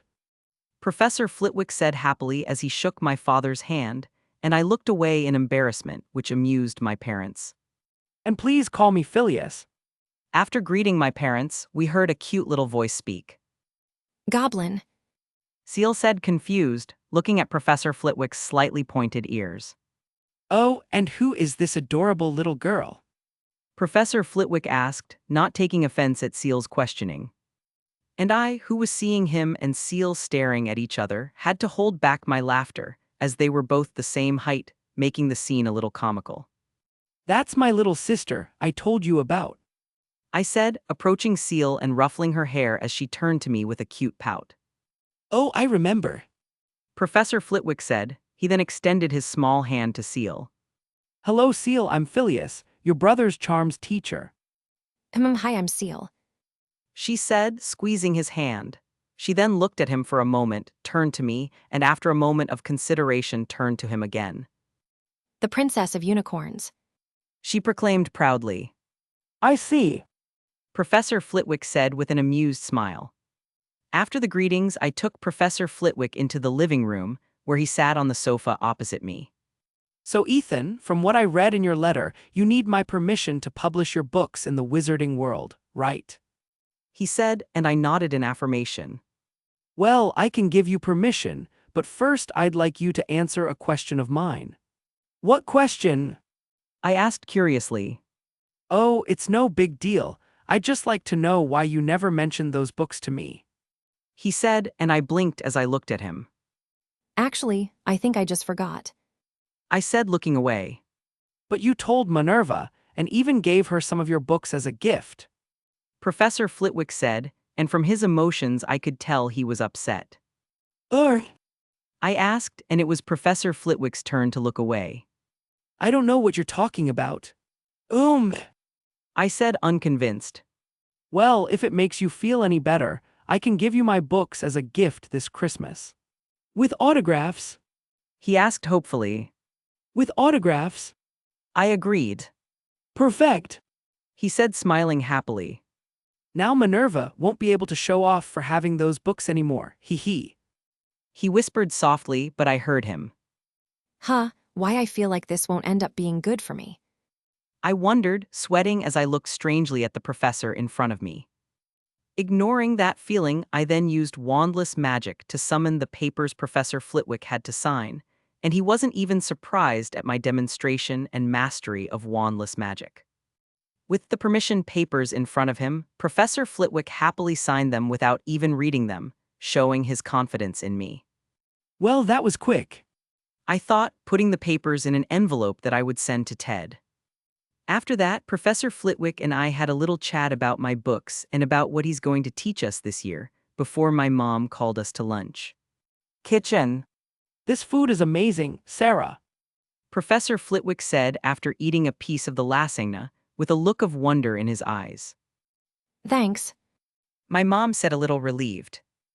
but I didn't make this lasagna by myself. Ethan helped me too. With that, Professor Flitwick turned to me in surprise. Can you cook? He asked in surprise. Why do you look so surprised? I asked defensively. It's just that I thought your talents were limited to flying, magic, and pranks. I wasn't expecting you to be good at other things either. Professor Flitwick said, looking at me with analytical eyes, and I felt my eye twitch. Well, he's also good at gardening, martial arts, and investing. My mom said, putting her finger to her chin as she thought. And he studied a little biology with me. My dad added. And he studied law with me, as well as a little French. My mom continued, and I held my tongue not to say that I actually learned French myself. Big Brother is also really good with animals. Seal said, deciding to add her 2 nuts to the conversation. Oh yes. My dad nodded. And on top of that, he also has a great talent for getting into trouble. And an even greater talent for making trouble. My mom said. And as they kept adding more things to my talent list, Professor Flitwick just looked at them with curiosity and wonder. And meanwhile, I felt like hitting my head on the table. Now I don't even know if they are praising me or not. Chapter 218. Leave a comment and a review. Your feedback helps me a lot. If you want to support me and read ahead. Patreon.com/C7NX. Yeah, here's the new chapter. As soon as I closed my eyes and felt my consciousness fading into the world of sleepers, I found myself in a dark world with nothing but darkness to see. But I didn't feel like I was in a dream. I could think, act, and many other things I couldn't do in a real dream, and even a lucid dream couldn't bring me these sensations. But that didn't really matter, since in this world of darkness I had nothing to do, not that I could. But that didn't last long, as at some point the place around me started to change, and in the place of darkness a dense forest began to appear, and I immediately realized what was happening. Again. I wondered apprehensively, remembering the last dream or vision like this I had. I was expecting that I would suddenly appear in this forest again, only against all my expectations I found myself up in a tree. Oh, I thought confused. either this tree is giant or I shrunk. From my vantage point from up in the tree, everything around me looked huge. The branches of the tree, its leaves, and the great height of said tree. All of this made me realize that this dream might not be as similar to the first one. What happened to my body? I feel weird. I thought, realizing only now that I couldn't speak or move. But to my confusion and shock, my body started to move on its own. What the hell? I exclaimed, shocked. I then, after getting up from the branch where I was sitting, took an impulse and jumped to a tree in front of me, grabbing a branch in front of me. And in that moment, I could see my hands that were outstretched, and I realized that they weren't human hands. My confusion would be written all over my face if I had a face right now, but that confusion turned to realization as soon as I saw something pass in front of my eyes. Is that a tail? And without giving myself time to process what I just saw, I started jumping to the next tree, and then I kept going, jumping from branch to branch like a. Come, I'm a monkey. I internally yelled. What's going on? Did I happen to smoke something before bed and now I'm hallucinating? Or did I become an animagus while I slept? Many questions came to my mind, but before I could think of an answer, even if it was absurd, the world around me blurred. Now I found myself flying through the clouds on a windy night, with nothing but stars and clouds in a night to see. I could feel the sensation of the air passing over my face, over my Wings! and all over my body, giving me a feeling of freedom and joy greater than any flight I've ever had on a broom. I then looked down and I managed to see with great effort the ground below me, where I saw a figure running. Seeing something moving on the ground below me, I braced myself, and with a flutter of my wings I leaned down, immediately diving for that figure. As I got closer, I saw that this figure was a rabbit, and I stretched my claws at it, and as if in slow motion I could see the rabbit turning to look at me in panic before I dug my claws into it, receiving a painful squeak from the little creature. But before my current body, which I realized was that of a hawk, could feed on the poor rabbit, the world around me blurred again. This dream of mine then kept happening, changing every few minutes, and in a moment I saw myself as a snake crawling on the ground, a shark swimming in the middle of the sea in a great storm, a scorpion hiding in the sands of a desert, and a cat sitting on top of a roof meowing at the starry sky. But it wasn't just normal creatures that I became. I've also been in the bodies of some magical creatures. I found myself flying like a Pegasus. Then I became a dirical and I was apparating all over a small farm, and ironically I found myself killing my prey with a death glare after becoming a basilisk. Every moment I saw myself in the perspective of some creature, with no control over my body. I muttered with a complicated look on my face. The other dream was completely different from this one. I knew I wasn't going to get an answer, but I was very confused by what was going on. And with confusion on my face, the place around me changed again, and I returned to the world of darkness. Looking around, I realized that I had my body back and that I could move it, but before I could even lift my hand, I felt my body freeze, feeling something very dangerous and hostile behind me. Turning around slowly and almost robotically, I saw a familiar shadow towering over me, furious amber eyes glaring at me. Roar! As soon as this creature roared, I closed my eyes, and when I opened them I realized that I was back in my room, in a cold sweat and shivering. This is the same creature from my first dream. I muttered, breathing heavily, running a hand over my forehead to wipe away my sweat. Feeling that my breathing was stabilizing, I sat up on my bed, feeling the cold floor on my feet, and after staring at the floor, lost in thought for a while, I turned around and picked up a notebook and pencil that were in the drawer of the little table next to my bed. With notebook and pencil in hand, I then started to draw all the shadows and creatures I saw in my dream, focusing mainly on the creature with amber eyes, with the intention of finding out which creatures they were. Finishing drawing the creatures, I looked at the drawing intently, before sighing and placing the notebook on my little table. Once is not a good sign. Now twice makes me sure there's something going on with me. I thought, putting my hands on my head. Sigh. I thought, with a wry smile on my face. But I think that just makes everything more exciting, right? I tried to cheer myself up. Sitting up on my bed with my back against her headboard, I started to look out my bedroom window, seeing that it was still night, probably being 2 or 3 a.m. by the moon's position. I think this is going to be a sleepless night for me. I muttered. Well then, I guess I might as well spend this time studying the books I took from the Chamber of Secrets. I said, wanting to take my mind off my dream, using wandless magic to summon one of the books I had left out of my suitcase to study some time ago. Spending all night reading and studying. I huffed. I'm definitely a Ravenclaw. A few days later, Friday. Dear, an owl just delivered a letter addressed to you, my mother said, coming up to me with a letter in her hand, while I read a book of runes on the sofa in the living room. It's probably from one of my friends. I said, picking up the letter my mother handed me. And just as I said, the letter was from Anthony, and opening it, I read its contents. Anthony said he's going to buy his supplies at Diagon Alley tomorrow, and he's inviting all of our friends to shop together. I said to my mom. You go. She asked me, sitting next to me. I know you already bought your materials, but I'm sure you miss your friends.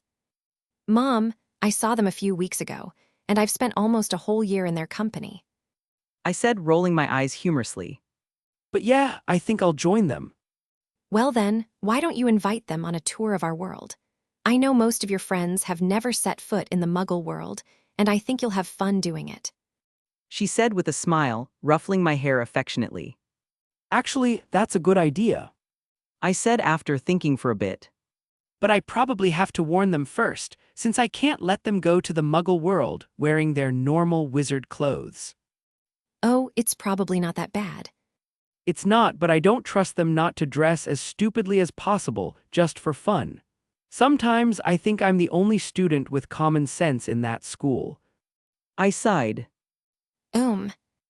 My mom said, unconvinced, looking at me with a look that said. Neither you nor I believe this. And with that look of hers, I just looked at her with a frown, feeling slightly offended. I have common sense. Chapter 219.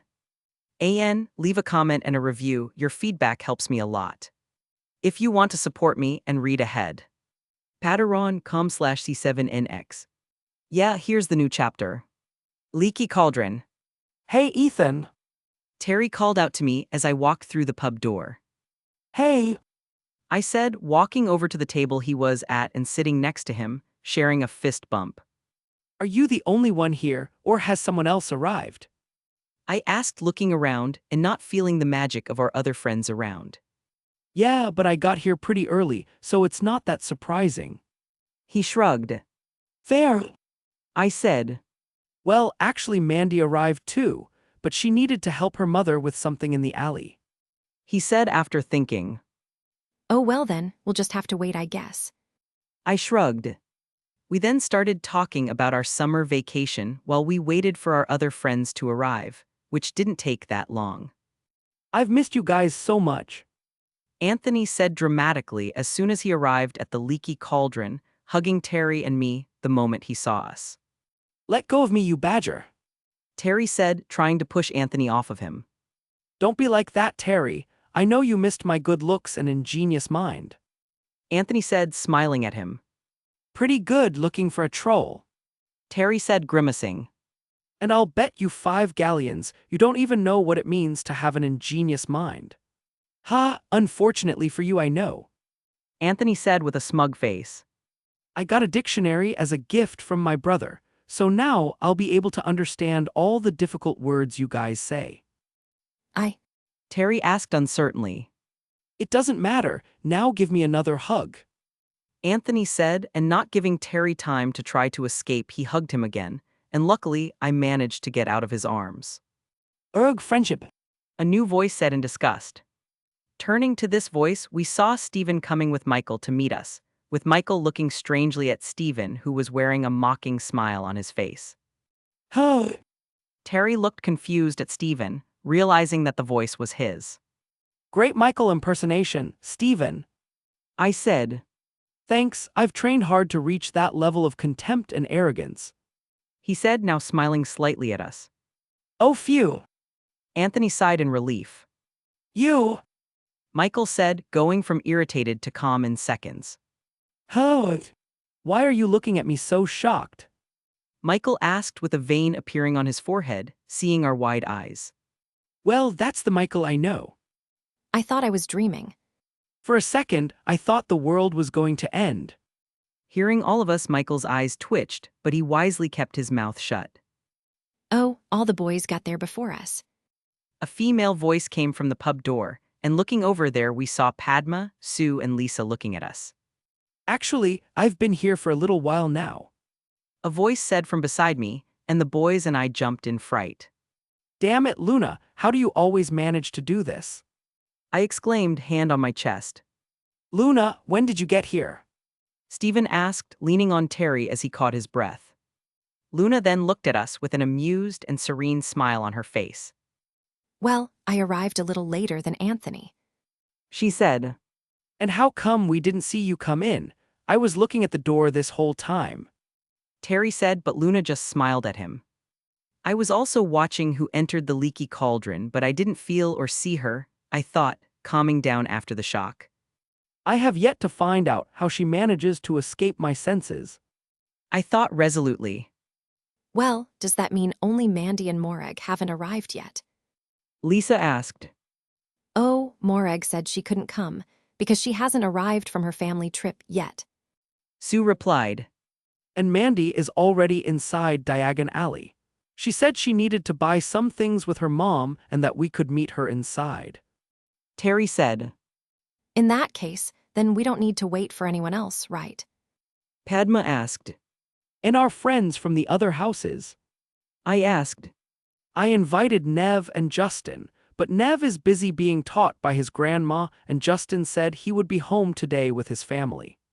Well, I talked to some boys from the other houses, but I'm not really their friend, just a classmate. Michael shrugged. Are you by any chance anyone's friend? Anthony asked with legitimate curiosity. Go to hell, Was the response he received. I know that Susan and Megan are traveling too, and Lavender is busy with something. Lisa replied. And because of that, I didn't invite them. My sister didn't want to come. Padma said with a shrug. So it's just us apparently. I said. But I think we could add to our study group lessons a class on making friends and being sociable. What does that mean? That means out of all of us, I'm the only one who managed to make friends with a lot of people from the other houses and year, and I spend most of my time busy. I said, looking at everyone with an exasperated and disappointed look. I also have friends from other houses and years. Luna said. You don't count. You're so cute and innocent, it's impossible for someone not to want to be your friend. I said, and Luna looked at me with a happy smile. I also have friends at the other houses and years. Sue said, and I crossed my arms as I looked at her with a raised eyebrow. And how many of these friends did you meet outside of the study group? And how many times did you reach out to them to talk about random things just because you wanted to? I asked, and Sue opened her mouth to answer me, but she thought for a moment before closing her mouth. Sigh. I said, nodding at my plan. Because I feel like this isn't going to be good for us. Anthony wondered. And why did I decide to leave the house today? Terry sighed in defeat. I'll be looking forward to this lesson. Luna said, smiling at everyone. Well, at least someone's excited. I said with a satisfied smile. I then turned around and walked over to the wall that guarded the passage to Diagon Alley. So are you coming or not? I asked. At my question, my friends looked at each other before sighing, sharing wry smiles before following me. Muggle World. After my friends bought their supplies in Diagon Alley, we strolled around the place for a bit, with the boys drooling at the sight of the firebolt in the Quidditch supply store, where I resisted the urge to tell them I already had one. When we realized we'd already passed most of the shops in the alley, I took them into the Muggle World, and now we were sitting on the lawn of a playground after a short tour, watching the other families playing with their children. So your brother was teaching you the basics of wizard duels. Terry asked Anthony. Yes, and we also had some friendly duels. He said. But how? Students are forbidden to do magic outside of school. Stephen asked, confused, and my friends who were born in the wizarding world looked at each other uncomfortably. Well, actually, this is. Padma started to say, but I cut her off.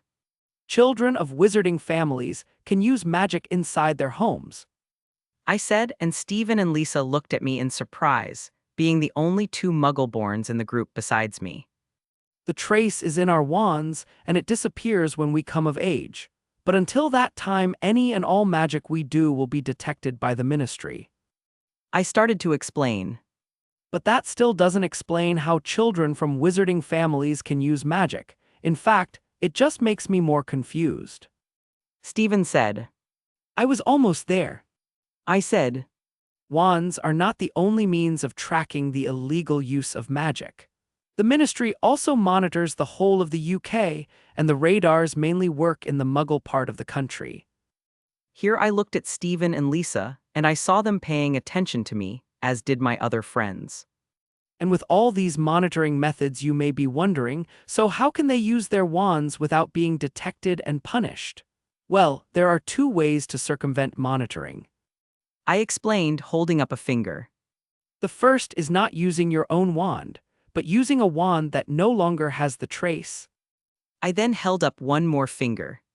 And the other way is if your house has wards or spells that prevent the ministry from monitoring what goes on inside it. I then turned to Anthony, and with an eyebrow raised in curiosity, I asked. I think your house has wards that prevent monitoring, right? Yes, how did you find out? He asked back. Well, the Goldstein family is an ancient and famous wizarding family, and their house is probably just as old as. So I came to the conclusion that it would be easier for you to have this ward than for you to use another wand. I shrugged. Makes sense, He said. But this is so unfair. Stephen exclaimed indignantly. Yes, you can do magic at will, while we are punished if we try to do the same. Lisa said, crossing her arms in annoyance. Hey, I knew that, but I don't do magic outside of school.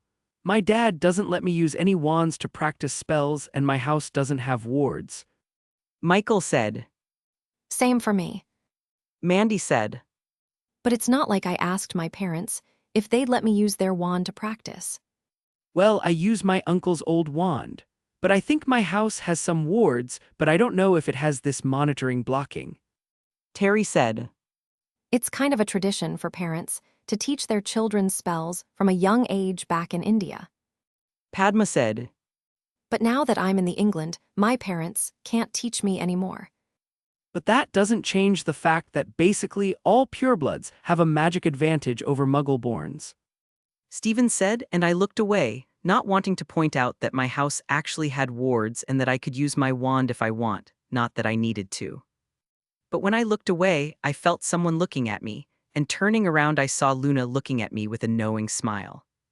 As Ethan told me once, the world is not fair. Terry said with an apologetic look, and Stephen looked at him for a moment before sighing, nodding in acceptance.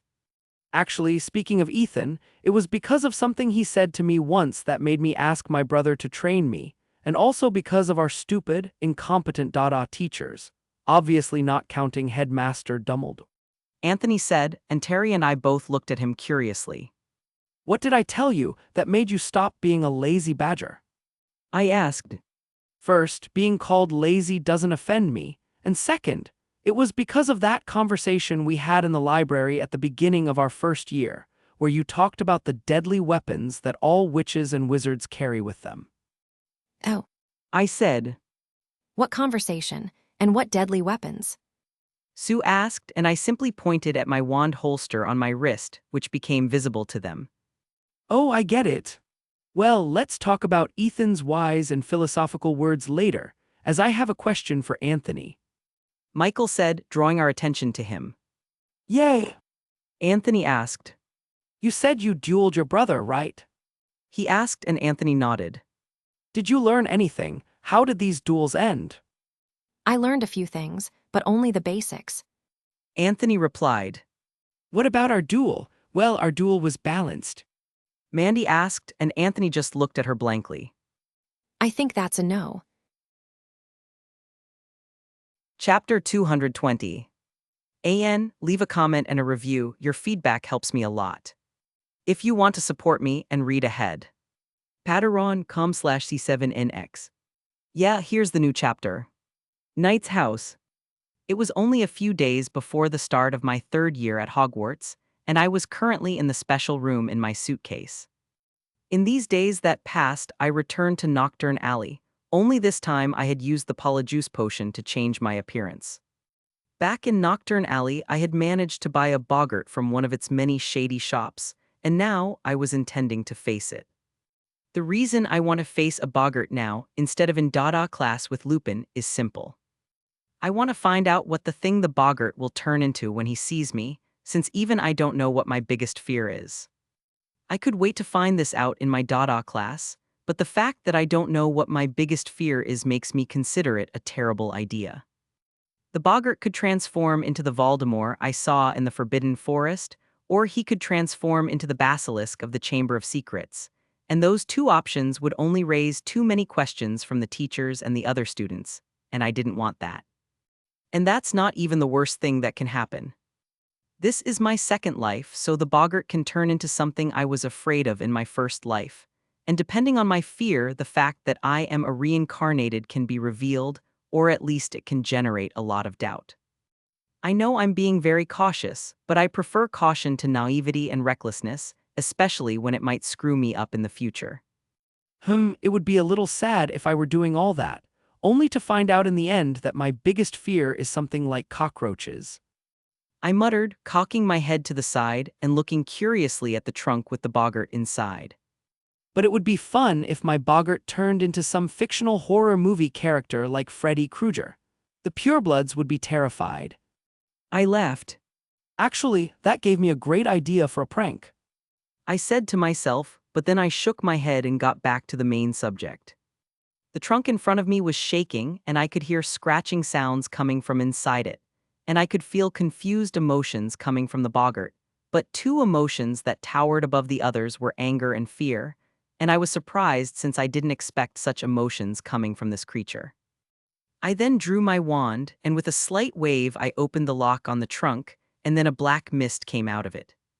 Mist began to spread across the floor of the room, reaching and covering my feet, but I still hadn't taken my eyes off the trunk.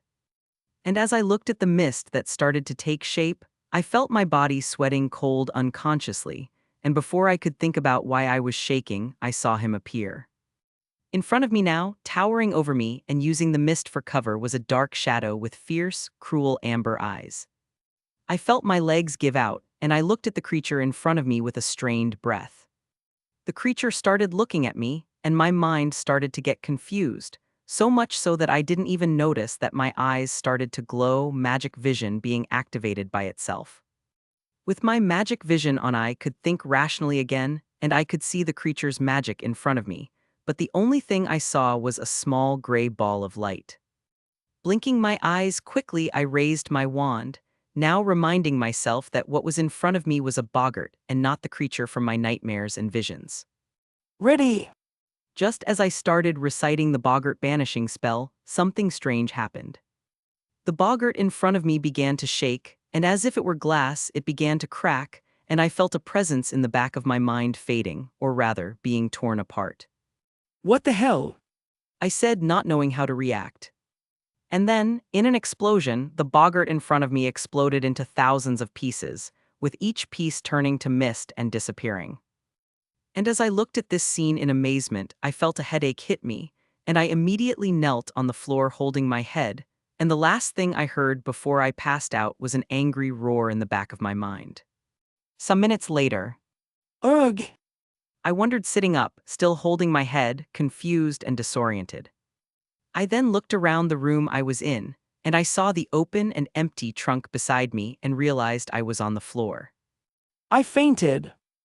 I wondered, not remembering what happened after the boggart exploded, and when I tried to use occlumency to search my memories, a small headache would start to creep in. What the hell happened? How and why the hell did the boggart explode? And why did I pass out? I asked myself, standing up and looking around. The boggart was destroyed. That shouldn't be possible, he's a immortal creature. At this point, I didn't understand anything anymore. I don't know what. Killed! The boggart, but whatever it was, I knew it was connected with the creature of my dreams and with my fainting. Now the question was, why did this happen and why did I pass out? But no matter how much I thought about it, I couldn't come up with an answer. Damn it! I swore. Sigh! I said, rubbing my temples.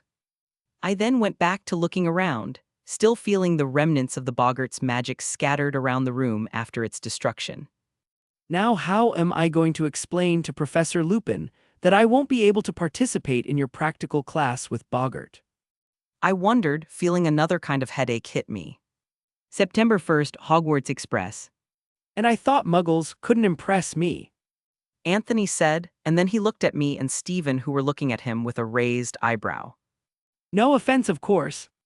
Don't worry, I didn't feel offended at all. Stephen said dryly.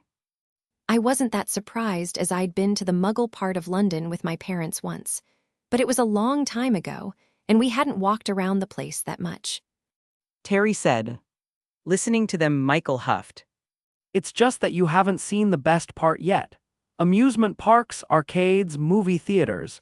Ethan just took you to the less interesting places. He said, looking at me. I didn't see you helping me organize the tour. I snapped and Michael just shrugged. Well, I disagree. Anthony said. Me too. I'm still amazed that there's a watch-only shop in that big building. Terry said, playing with the new watch on his wrist, which was made of silver and leather. Simple yet elegant. What's the name of that place? Is it Shoppies? He started to say. It's shopping center. I corrected him. Yeah, this place you said. He said, and I rolled my eyes in amusement, and Michael just grimaced.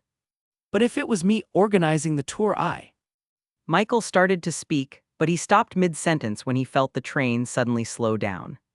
Huh, why did the train stop? We're not there yet. Terry said, looking at the watch on his wrist. Maybe your watch is broken. Anthony suggested with a shrug. No, I'm pretty sure it was working when I left the house. Terry said. Stephen then got up from his seat and went to the compartment door, opening it and sticking his head out to look at the corridors of the train, finding more students doing the same as him. Did the train break down? Michael asked, and Stephen turned to him. Isn't this a magic train? Shouldn't it, I don't know, fix itself if it breaks? He asked. Oh yeah, I had forgotten that all items and magical things fix themselves when they break. Michael said sarcastically, rolling his eyes. Well then, what do you think is going on? Stephen asked, crossing his arms and looking defiantly at Michael. Michael then started to give his suggestion as to what might have happened, but I wasn't paying attention to their conversation as I was using my magical sonar to sense if anyone was approaching the train. The boys' argument stopped just as the compartment's lights flickered on and off, and then a chill took over the sharing, with a light coating of ice covering the window pane. And with my sonar, I could feel that some creatures with despicable magic were boarding the train. And besides the Dementors that boarded the train, I could feel dozens of them circling in the outside. They're here. Chapter 221. Leave a comment and a review. Your feedback helps me a lot. If you want to support me and read ahead. Patreon.com/C7NX. Yeah, here's the new chapter. Is it just me, or is it getting cold in here? Anthony asked us, rubbing his arms for warmth. And is it just me, or are you also feeling that the mood has gotten a little weird? Stephen asked, looking around confused, but I could feel an air of anguish coming from him. I feel like I'm sadder all of a sudden. I'm glad I wasn't the only one who felt that. Michael muttered. Realizing they were feeling the effects of the Dementor's presence, I pulled out my wand and stood up. I was also feeling some sad emotions well up inside me, but I managed to force them to the back of my mind with my occlumency and my empath skills, but I couldn't suppress them all. Everyone sit down. I ordered, standing with my wand pointed at the compartment door. What's going on, Ethan? Terry asked me, shivering a little from the cold or his emotions. I don't know, but still he was reaching into the pocket where his wand was. It's the Dementors. I said, not taking my eyes off the door. They're disgusting creatures that suck all the happiness and joy out of other people, leaving only sadness and other bad emotions. They're the guards of Azkaban, and they're probably here because of Black. If they're Azkaban guards, that means they work for the Ministry, then they won't harm us, right? Anthony asked me, in an attempt to comfort himself. The Ministry thinks they control them. Dementors are creatures that feed off of others' positive emotions and sometimes their souls as well. Do you really think that kind of being is controlled by someone, or that they care if we're not their targets?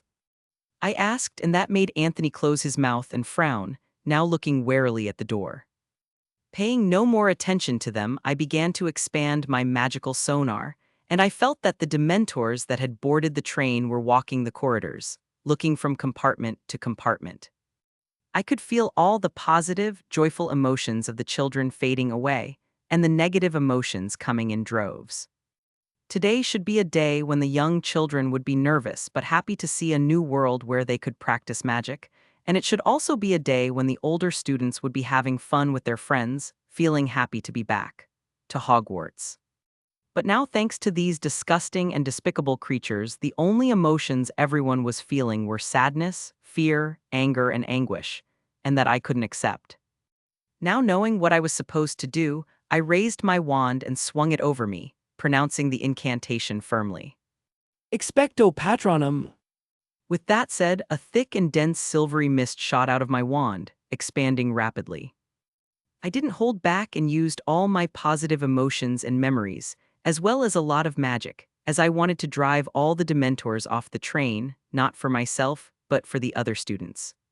Feeling all their negative emotions was worse than feeling my own negative emotions.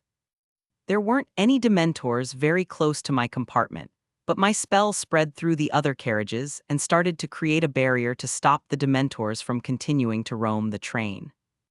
But in addition to creating a barrier, my patroness was also pushing them away, and I was happy to hear the anguished and frightened screams of the Dementors outside the train that were quickly moving away.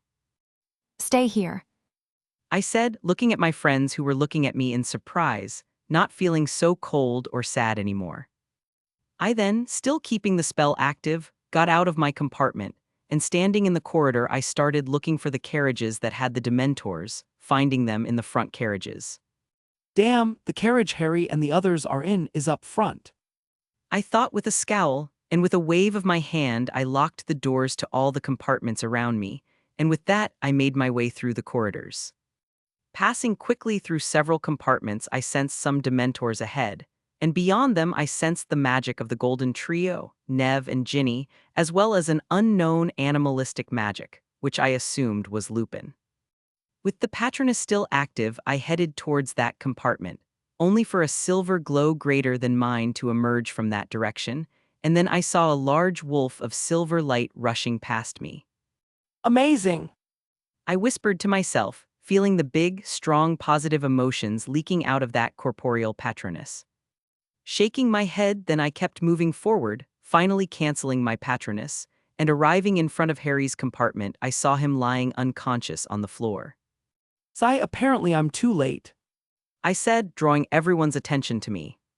Ethan! Nev asked, and I simply nodding at him. I then looked at the only adult in the compartment. The man was tall, with brown hair streaked with gray. He looked tired and wrinkled, but he still looked young in his own way.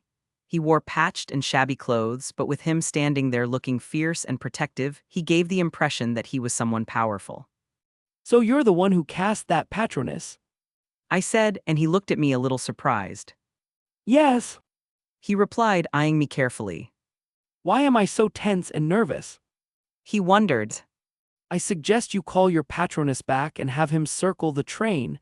I managed to drive out the remaining Dementors and drive the others away from the train, but they can come back.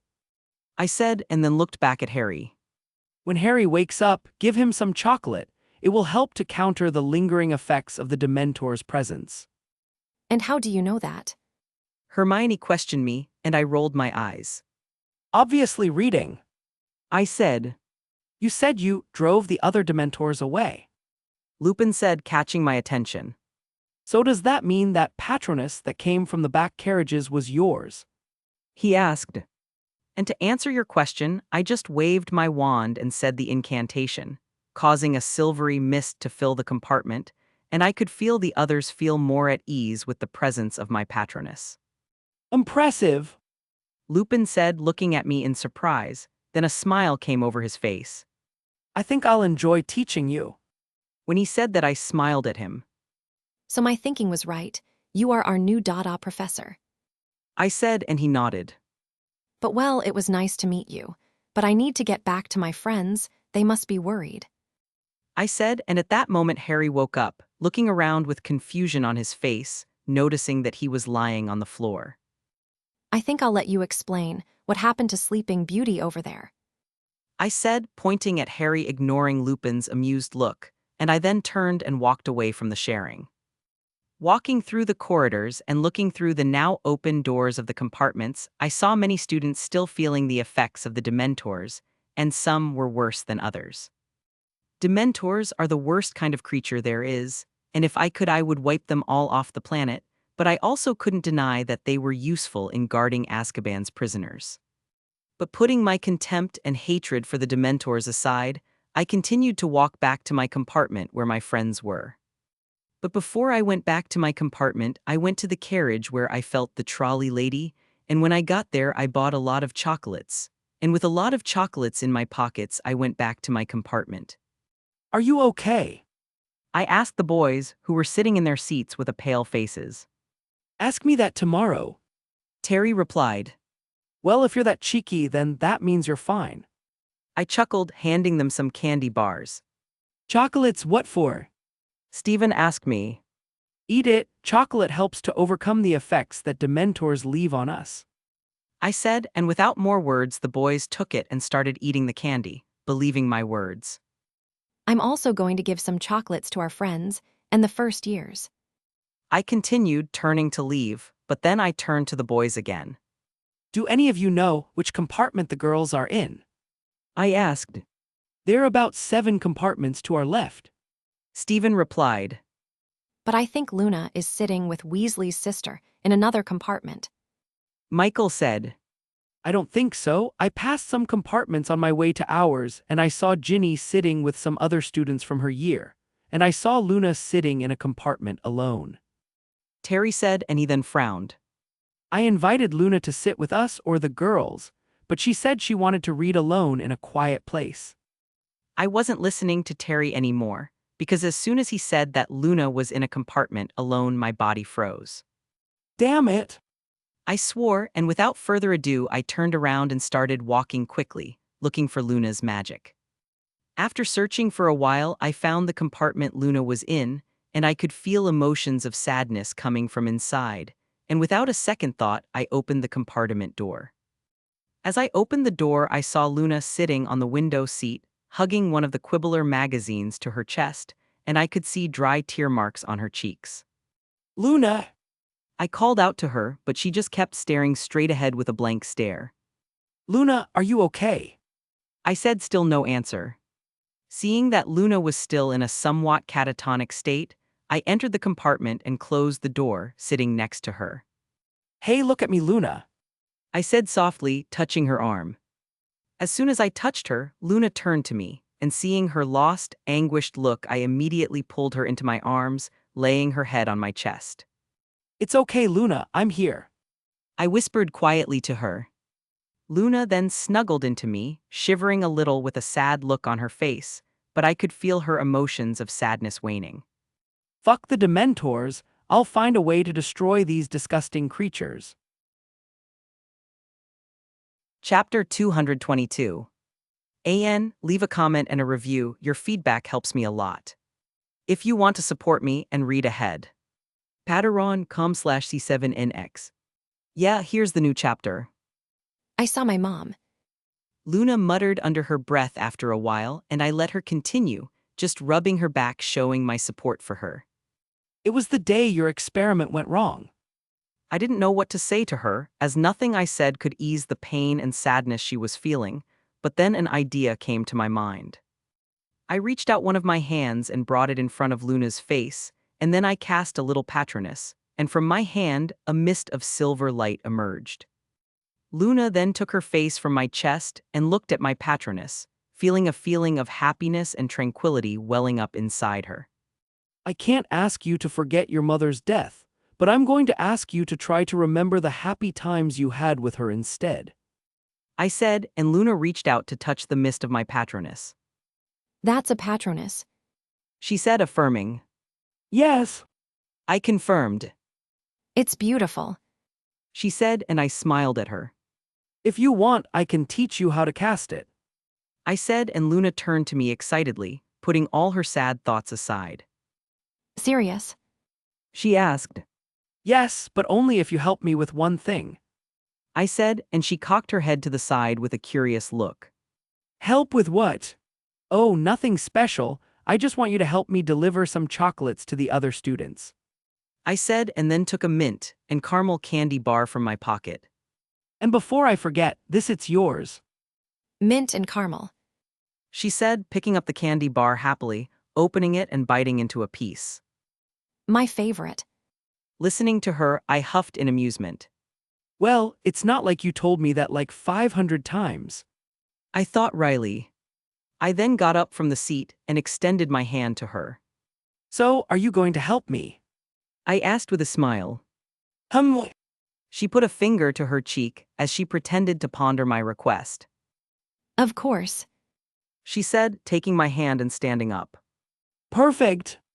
I said, opening the compartment door and stepping out, planning to deliver chocolates to everyone on the train, especially those still affected by the Dementors. Luna and I then began our chocolate mission, going from compartment to compartment delivering chocolates to the students, and neither of us realized that all this time we were still holding hands. Ravenclaw common room. So we have a new Dada teacher. Stephen said, sitting on the couch in the common room. Why do you look sad about it? Lisa asked him, taking a book from the Ravenclaw library to read. I don't know. Stephen said dryly. Maybe it's because we've only had useless Dada teachers since when we started studying here. Oh? Well, maybe he's a competent teacher. Anthony said uncertainly. Have you seen his clothes? Is that what a competent teacher looks like?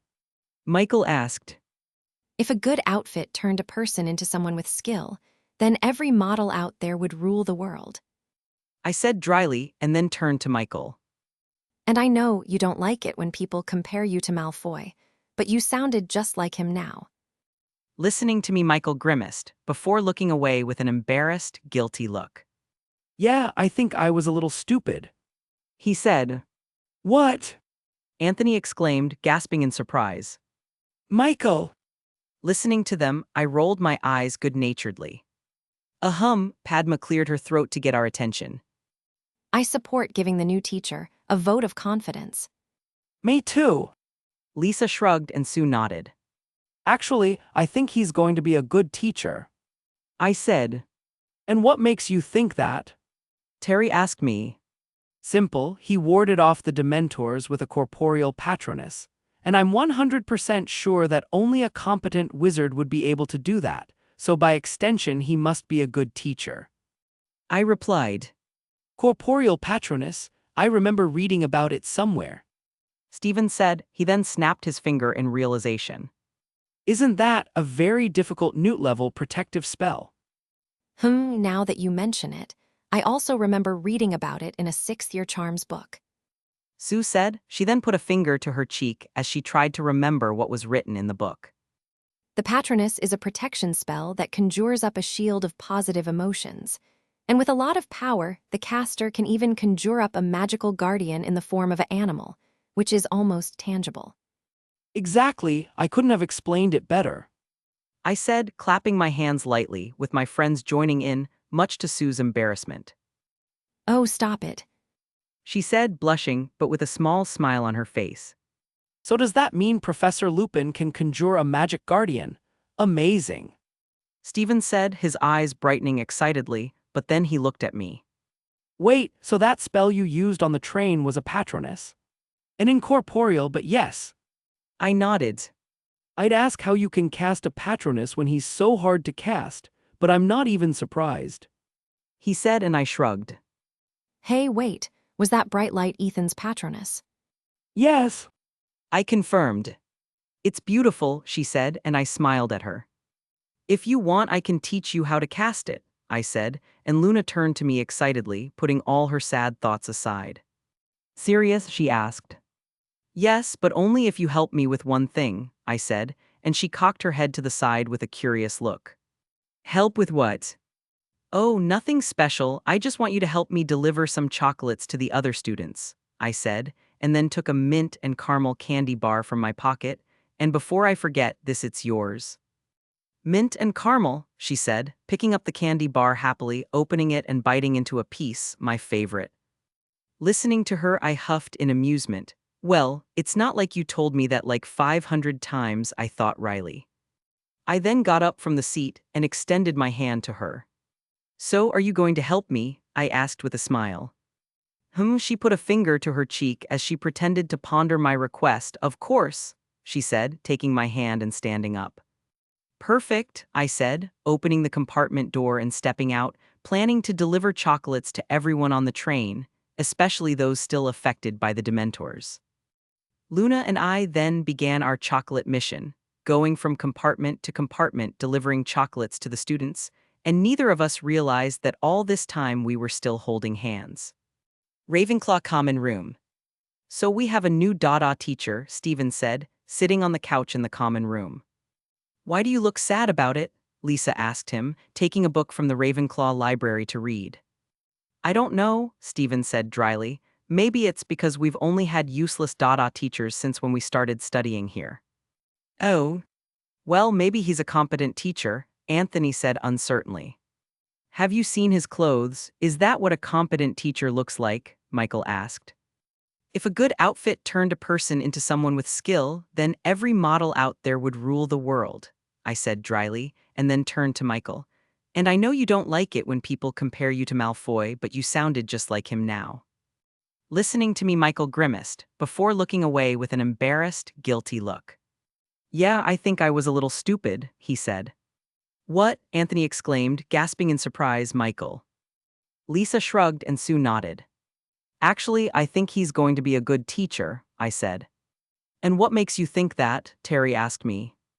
Simple, he warded off the Dementors with a corporeal patronus, and I'm 100% sure that only a competent wizard would be able to do that, so by extension he must be a good teacher, I replied. Corporeal patronus? I remember reading about it somewhere, Stephen said. He then snapped his finger in realization. Isn't that a very difficult Newt-level protective spell? Now that you mention it, I also remember reading about it in a 6th-year charms book, Sue said. She then put a finger to her cheek as she tried to remember what was written in the book. The patronus is a protection spell that conjures up a shield of positive emotions, and with a lot of power the caster can even conjure up a magical guardian in the form of an animal, which is almost tangible. Exactly, I couldn't have explained it better, I said, clapping my hands lightly with my friends joining in, much to Sue's embarrassment. Oh, stop it, she said, blushing, but with a small smile on her face. So does that mean Professor Lupin can conjure a magic guardian? Amazing, Stephen said, his eyes brightening excitedly, but then he looked at me. Wait, so that spell you used on the train was a patronus? An incorporeal, but yes, I nodded. I'd ask how you can cast a patronus when he's so hard to cast, but I'm not even surprised, he said, and I shrugged. Hey, wait, was that bright light Ethan's patronus? Sue asked in surprise.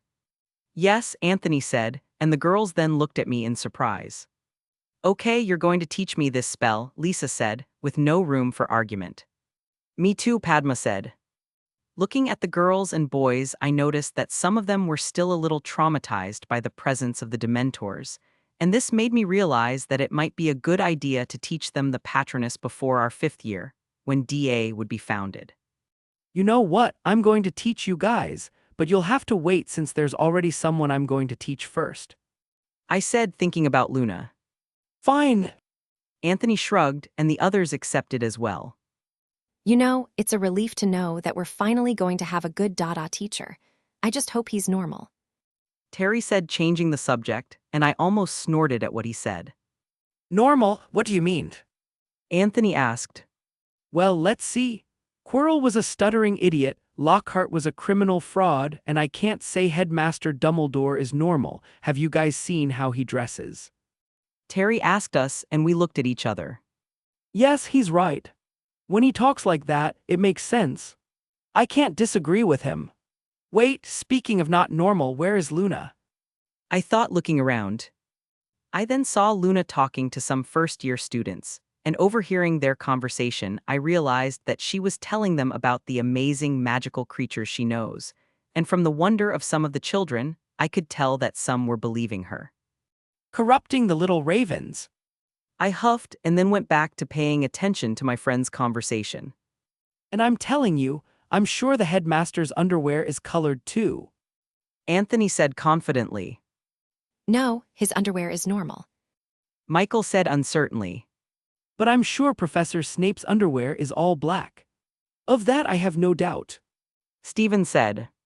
I just stopped paying attention to them for a few seconds. How did the conversation get to this topic? I wondered, looking at everyone strangely. Corridors in the morning. It's been rumored that Harry passed out on the train. Terry said as we headed to the Great Hall for breakfast. And how do you know that? Anthony asked curiously. Morag told me. And how does Morag know that? Isn't it too early for rumors to be spreading? I asked. Terry then huffed.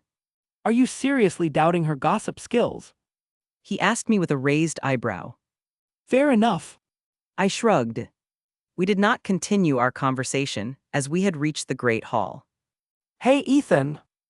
I heard someone call out to me, and I looked over to the Hufflepuff table and saw Cedric waving at me. You can go to the Ravenclaw table without me. I'll see what Ced wants with me. I said, and then I started toward the Badger table. He's barely entered the Great Hall, and he's already abandoned us. Anthony said, shaking his head in disappointment. That was quick. That's what she said. And Terry replied with a cheeky smile. That's why at times I think Michael is a better friend than you are. Anthony said, and without waiting for a response from Terry, he started toward the Ravenclaw table. Huh, as if I would believe that. Terry chuckled, but Anthony kept walking, ignoring him. Wait, you're not serious, right? He asked, but continued to be ignored. Hey, Anthony, you're not serious. This is just a joke, right? Terry asked, and then he started following Anthony. Anthony, answer me. You were kidding, weren't you? Forbidden Forest. Peter, I'm coming for you.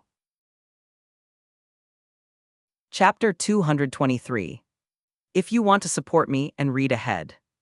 Patreon.com/C7NX. Yeah, here's the new chapter. Corridors going to Charm's classroom. Did you seriously choose divination as one of your electives? Terry asked Anthony. I know you don't think wisely when you're going to do something, but you realize how useless this class is, right? I don't know what you're talking about. Divination is one of the most important branches of magic. Anthony replied. Of course, and besides you, a total of 4 people believe that, and 3 of them are in an asylum. I said dryly. What is an asylum? He asked me confused. Pureblood. I snorted. Anthony then looked at me confused before shrugging. But back to the point, I know it would be worth a lot to learn divination because my family has a history of having seer blood running through our veins. He said, and an image of Queenie Goldstein immediately came to my mind, who even though she wasn't a seer, she was still someone with a special ability. One of the greatest legilimences in the world, and also Newt Scamander's sister-in-law, I thought, and then I lifted my hand to rub my chin. By the way, can I convince Nick to introduce me to Newt? I'd like to see what creatures he has in his suitcase. Do you have seer blood? Terry asked with an odd look, bringing me back into the conversation. So why haven't I ever seen you make any predictions? Sigh. Anthony said, looking off into space with a dignified and serene gaze. And besides, we don't choose when we're going to predict the future. but fate and magic that choose to show us signs and scenes so that we can change the world with our predictions. Ahem, Terry and I said, obviously not convinced. While Anthony kept trying to convince us that he might be a possible seer, we arrived in front of Charm's classroom door. The door was open, and looking into the room, we noticed that Professor Flitwick was at his desk and that a few students were already seated in their seats. We then went inside and went to sit down, and choosing the middle seats that were in the right row, we sat down. Hi, Professor. I said as I sat down, noticing Professor Flitwick looking at me. Hello, Ethan. I heard from Professor Lupin about your little stunt on the train yesterday. The little professor said with an analytical look. Then a happy and somewhat proud smile appeared on his face. I guess you'll never stop surprising me, am I right? Let's just say I like surprising people. I said with a cheeky little smile. Or more how you like to show off. Terry muttered under his breath, and I nudged him with my elbow. Well, Ethan, so I hope the next time you go to surprising someone, I'll be around to see it. Professor Flitwick said, and I nodded at him. So it's a deal. I said, and then we heard the start of class bell ring, ending our conversation. After Charm's class. Walking through the corridors of the castle after the end of our first class, the boys and I were chatting over the short review Professor Flitwick had given us of the spells we'd learned over the previous 2 years. I didn't have any problems with the review, as I'm usually used to practicing all the spells I've ever learned, even the most basic and common ones. But the same could not be said of the boys. How was I supposed to know that a simple tea-warming spell would be in the review? Stephen asked, being one of the students who didn't do well in the review. On the bright side, at least you managed to cast it on your 7th try, and that's a spell we learned in the first month of our first year, so it's not that surprising you forget about it. Terry said with a shrug. He then turned to Anthony with a mocking smile on his face that would have made Michael and Malfoy proud.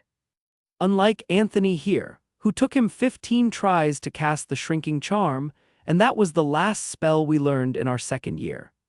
He said, and Anthony turned to him with a scowl. For your information, I'm becoming very skilled and proficient at casting this spell. Anthony said. Dude, if mastery of this spell was split into multiple levels, and the proficient level was the 3rd level.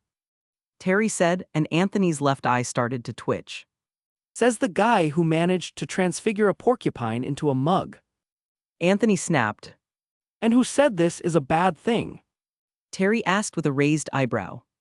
The spell had to turn the porcupine into a pincushion. Anthony said dryly. Oh. Terry said. But you can't deny, that was a really nice mug. Terry said, and Anthony just snorted in contempt. Maybe if it was done by a 5-year-old.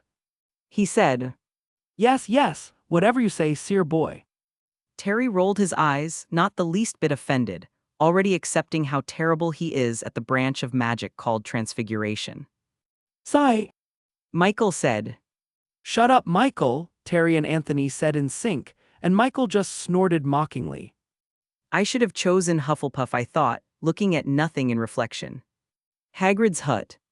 After our charms class, the boys and I split up as they had to go to their electives, with Anthony and surprisingly Michael going to divination class and Terry and Stephen going to arithmancy class. As I hadn't chosen arithmancy, divination, or Muggle studies as electives, I had the second morning class schedule free, so I decided to take advantage of that time by going to visit Hagrid, who would have his first care of magical creatures class after lunch. So how are you, Ethan? My half-giant friend asked me, pouring me a cup of tea. I'm fine, but I'm the one who should be asking you this question. I said, feeling nervousness seeping out of Hagrid. How are you feeling? Excited for your first class as a teacher? I asked. I'm feeling great. I have an amazing resume prepared, and I know everyone is going to love it. I couldn't be more excited. He said, trying to keep a confident smile on his face. Hagrid! I called. Yes. Your hand is shaking. I said, and Hagrid quickly looked at the spoon and jar in his hands, realizing that it really was salt. By Merlin's beard. Hagrid said, and I rolled my eyes at him. Calm down, Hagrid. I know you'll do well in your first class. I said. Just don't forget to talk to the headmaster about which creatures you'll show us and the students of the other years. What does that mean? He asked me confused. That means sometimes you can go overboard and get really excited. Plus, some creatures you like might not be very safe to show to some students. I said. Oh, absurd. These creatures are inoffensive. Hagrid waved a hand dismissively. Hagrid, I'm serious. I like magical creatures, but even I recognize that not all of them are good or docile. I started to say, a serious look on my face as I looked into Hagrid's eyes. If by chance an accident happens, and it can happen, the students can be injured or worse, killed, and when that happens, you and the headmaster will be in trouble. As I said that, Hagrid was looking at me with a frown of concern, listening to my every word. I'm not saying you can't show us some cool creatures, but it would be nice if you could ask for advice and opinions from the other teachers. You're new to the teaching position, so you probably don't know what to do, I said, feeling sick as I looked into Hagrid's sad eyes, realizing that all his excitement and joy had faded. Sigh. He said, and then he turned to me with a sad smile. I think I'll ask Dumbledore for help. I know he likes magical creatures almost as much as I do. Well, and if you ask him for help, you might even try to convince Fawkes to be one of the creatures you're going to teach us about. You'd probably be one of the first, or even the only professor at Hogwarts and the entire world to bring a phoenix for a lesson. I said, and that seemed to cheer Hagrid up again. Oh, you're right. He said with a twinkle in his eye. But how can I convince Dumbledore to let me bring Fawkes to a lesson? You don't need the headmaster's permission, Hagrid. You need the permission of Fawkes himself. I rolled my eyes. And I'm sure Fawkes would be very happy to help you. And I can also talk to Fawkes, maybe bribe him with some candy. I thought. Oh, but convincing Fawkes will probably be as difficult as convincing Headmaster Dumbledore.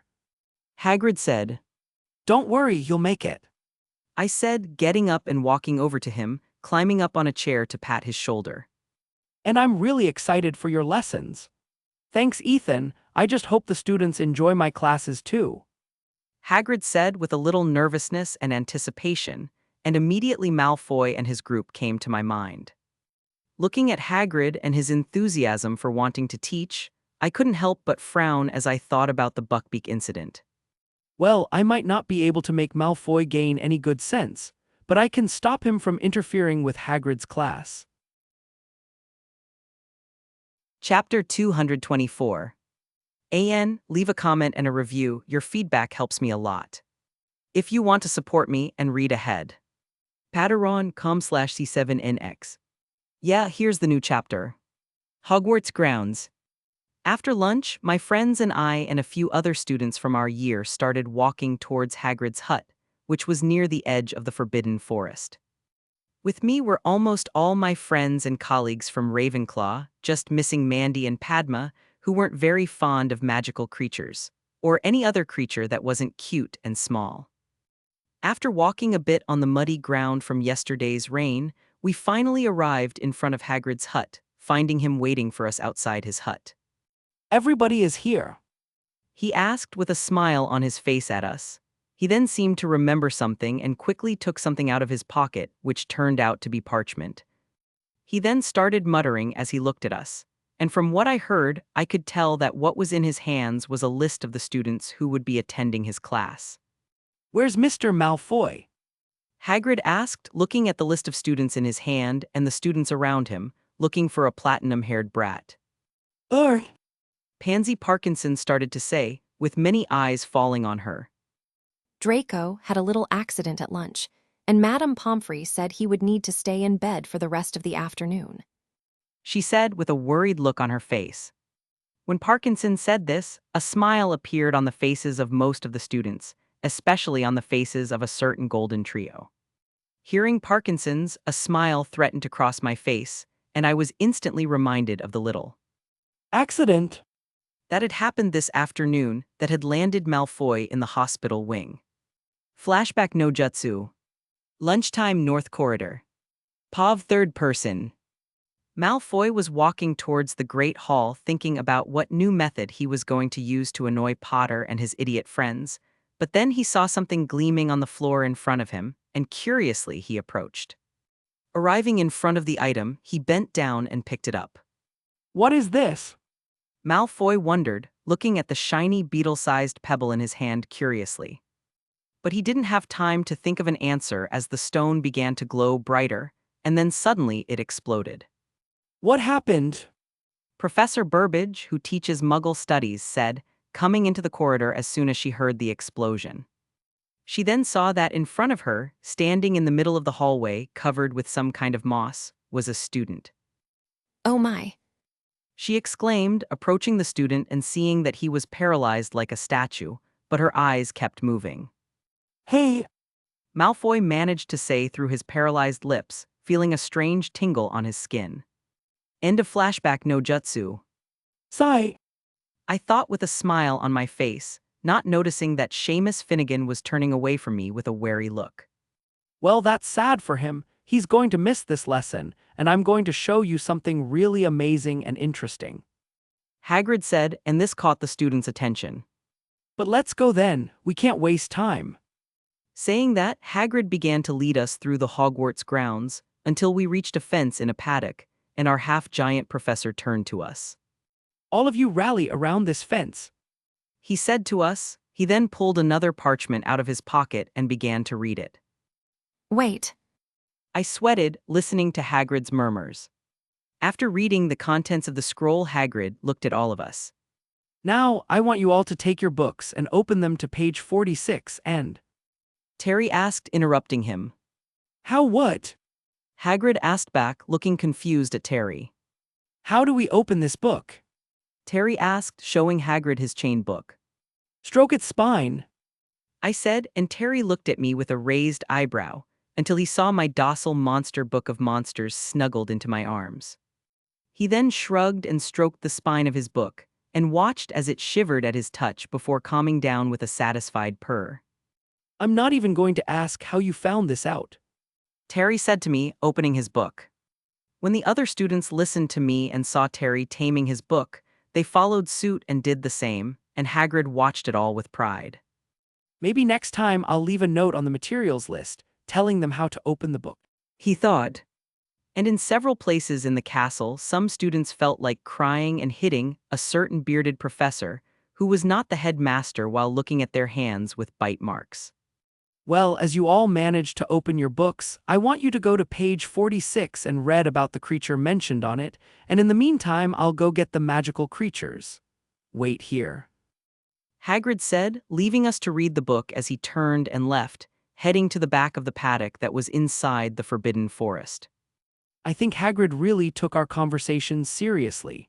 Well, either that or maybe Malfoy's absence created a butterfly effect that left the class better than it should have been.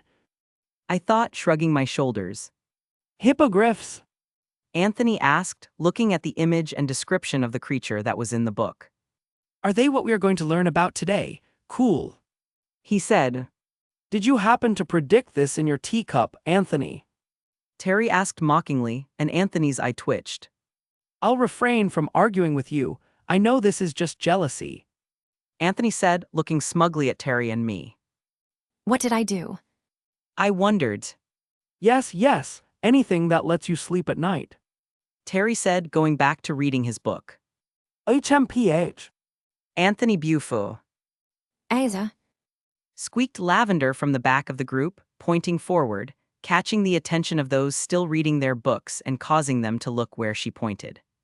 Wow! Hippogriffos! They are amazing. Look, Michael, your father. Go to hell. Just as expected, Hagrid arrived with several hippogriffs on chains he held, all trotting proudly behind the half-giant. Looking at the hippogriffs, my eyes sparkled excitedly, seeing that they each had different appearances. The only thing that didn't change was the appearance of eagle mixed with horse, obviously. Here are the hippogriffs. Hagrid exclaimed excitedly after tying the chain that held the creatures to the fence, with all the students but me backing away in alarm. They're beautiful, aren't they? Hagrid then turned to look at us expectantly. So, he asked, and I immediately raised my hand, already approaching the creatures. Hagrid didn't stop me as he already knew I knew the basic rules on how to approach a hippogriff, but that didn't stop him from turning to the rest of the class to explain. I know some of you have read the description of hippogriffs in the book, but there are still a few rules you should follow if you want to approach them. Hagrid said, looking seriously at everyone. While Hagrid was teaching the other students, I was already jumping over the fence, landing at least 5 meters away from the nearest hippogriff. I then looked into the eyes of a hippogriff that had brown fur and white feathers, and I began to approach him slowly, without blinking or looking away. When I was within 3 meters of him, I started to bow, but what happened next surprised not only me but also all the students who were looking at the scene. Before I could even fully bow, the hippogriff in front of me bowed deeply, lowering his head in a respectful manner. But the most surprising thing of all is that it wasn't just the hippogriff I was facing that bowed, but all the hippogriffs that Hagrid had brought. Looking around at all the hippogriffs bowing to me, I was momentarily confused until I remembered my beast power. Looks like it's getting stronger. I thought, frowning. I then looked around again, noticing that the hippogriffs were still bowing to me. Okay, this is really weird. Justin called, and Hagrid turned to him with a smile and moist eyes, as this was the first time he'd been called a professor. Yay! He asked happily. Was that supposed to happen? Justin pointed behind him, and Hagrid turned around in confusion. What? As soon as Hagrid saw the scene of a boy surrounded by hippogriffs bowing to him, his eyes almost widened and his mouth opened in shock. And meanwhile, I looked around awkwardly. Should I bow to them all? I asked myself, standing awkwardly in the middle of the paddock. Hagrid almost shouted in wonder. Look, everyone, this is an unprecedented event. There has never been a case where multiple hippogriffs bowed to the same person. Saying that, Hagrid turned to me again. Which hippogriff did you bow to first? He asked, almost jumping to his feet excitedly, and I looked at him awkwardly. Anthony said with his hand raised, and Hagrid's head snapped in his direction. What? He exclaimed, and turning his gaze to me, I almost took a step back. Hagrid, please stop looking at me like that. I said, but it seemed to fall on Hagrid's deaf ears. With Hagrid ignoring me, he turned to the class and started talking about how no hippogriff has ever bowed to someone first before, and then he started pointing at me as he talked about.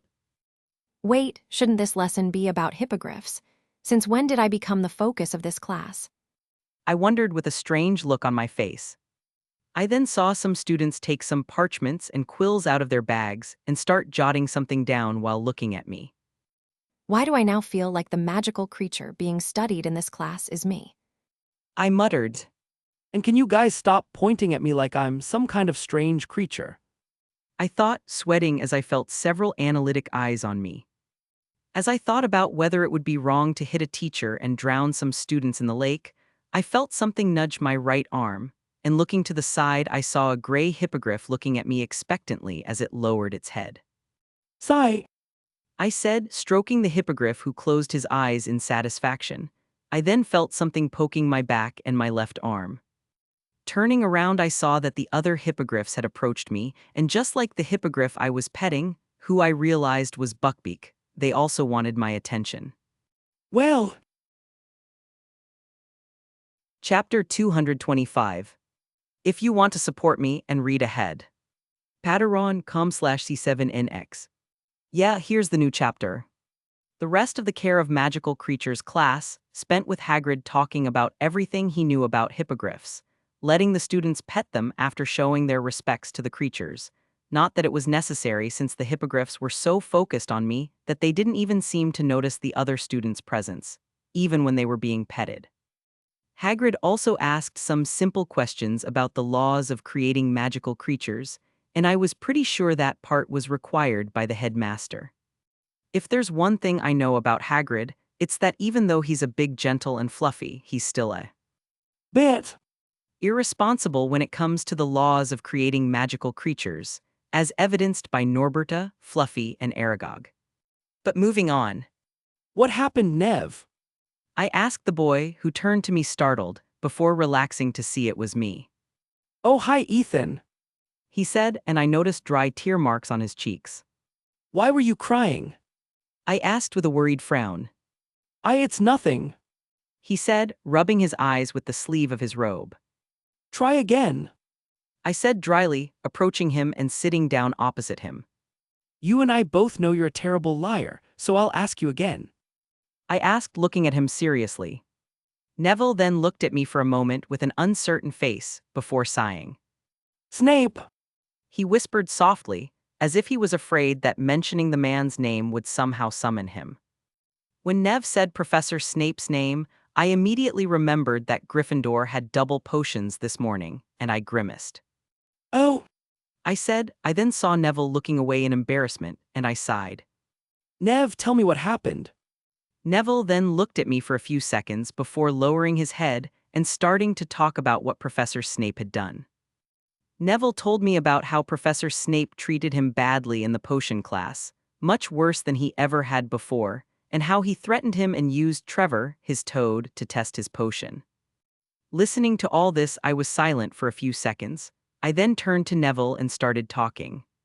Professor Snape probably knew your potion wouldn't poison your toad. I said, and Nev looked at me with a mixture of surprise and disappointment, probably because I defended Snape. But I said probably. I'm not sure about it, and even if I had, it still wouldn't change the fact that what he did was wrong, cruel, and childish. At those words of mine, Neville's eyes widened, and then I put my hand on his shoulder. He's a teacher, and no matter if he's having a bad day, he should treat every student with the least decency. If he doesn't get that, he shouldn't even continue as a teacher. I said, seriously looking into the eyes of the shy boy in front of me. Talk to Professor McGonagall. She's your head of house and deputy headmistress, and it's her job to solve this problem. I said, And I'm sure if you explain everything to her, she'll talk to Professor Snape. Maybe she'll even teach him what self-control is like. I said with a sarcastic smile, and Nev laughed a little. Nev then looked at me for a moment, and the small smile on his face was replaced by a sigh. But what if Professor McGonagall doesn't do anything? He asked. She's going to do something. I said. But what if she doesn't? He asked again, and I stopped to look at him, seeing uncertainty practically written all over his face. Well, in that case, then you just have to talk to another teacher. Professor Flitwick and Professor Sprout are also head of house, and between the two of us, I'm sure Professor Flitwick would love to put Snape in his place. I said, winking at Nev at the end. And among the three heads of house, and even the headmaster, someone has to do something, or rather, someone must do something about Professor Snape's behavior. I said, and Neville seemed to think for a moment about what I'd said before sighing, in a mixture of relief and fear. Okay, He said, and then looked at me with brave eyes. I am going to talk to some professor about Professor S. Snape. yeah, that's the Gryffindor courage I wanted to see. I said happily, patting him on the shoulder proudly. But maybe after lunch. And he reverted back to his shy personality. Well, that's a start. I shrugged. I then took out my wand and cast a tempest, seeing that lunchtime was almost half over. Well then, I guess we better get going soon. We don't want to arrive when desserts are being served, right? I said, smiling. I then stood up and held out my hand to Nev, helping him up. Oh, and don't care too much what Professor Snape says about you. He wouldn't be able to tell if someone is good or talented, even if that person created a potion that raised the dead before his eyes. I said, and ignoring the shocked look Neville was giving me, I kept walking, and after a while Neville recovered from the shock and followed me. Defense against the dark arts class.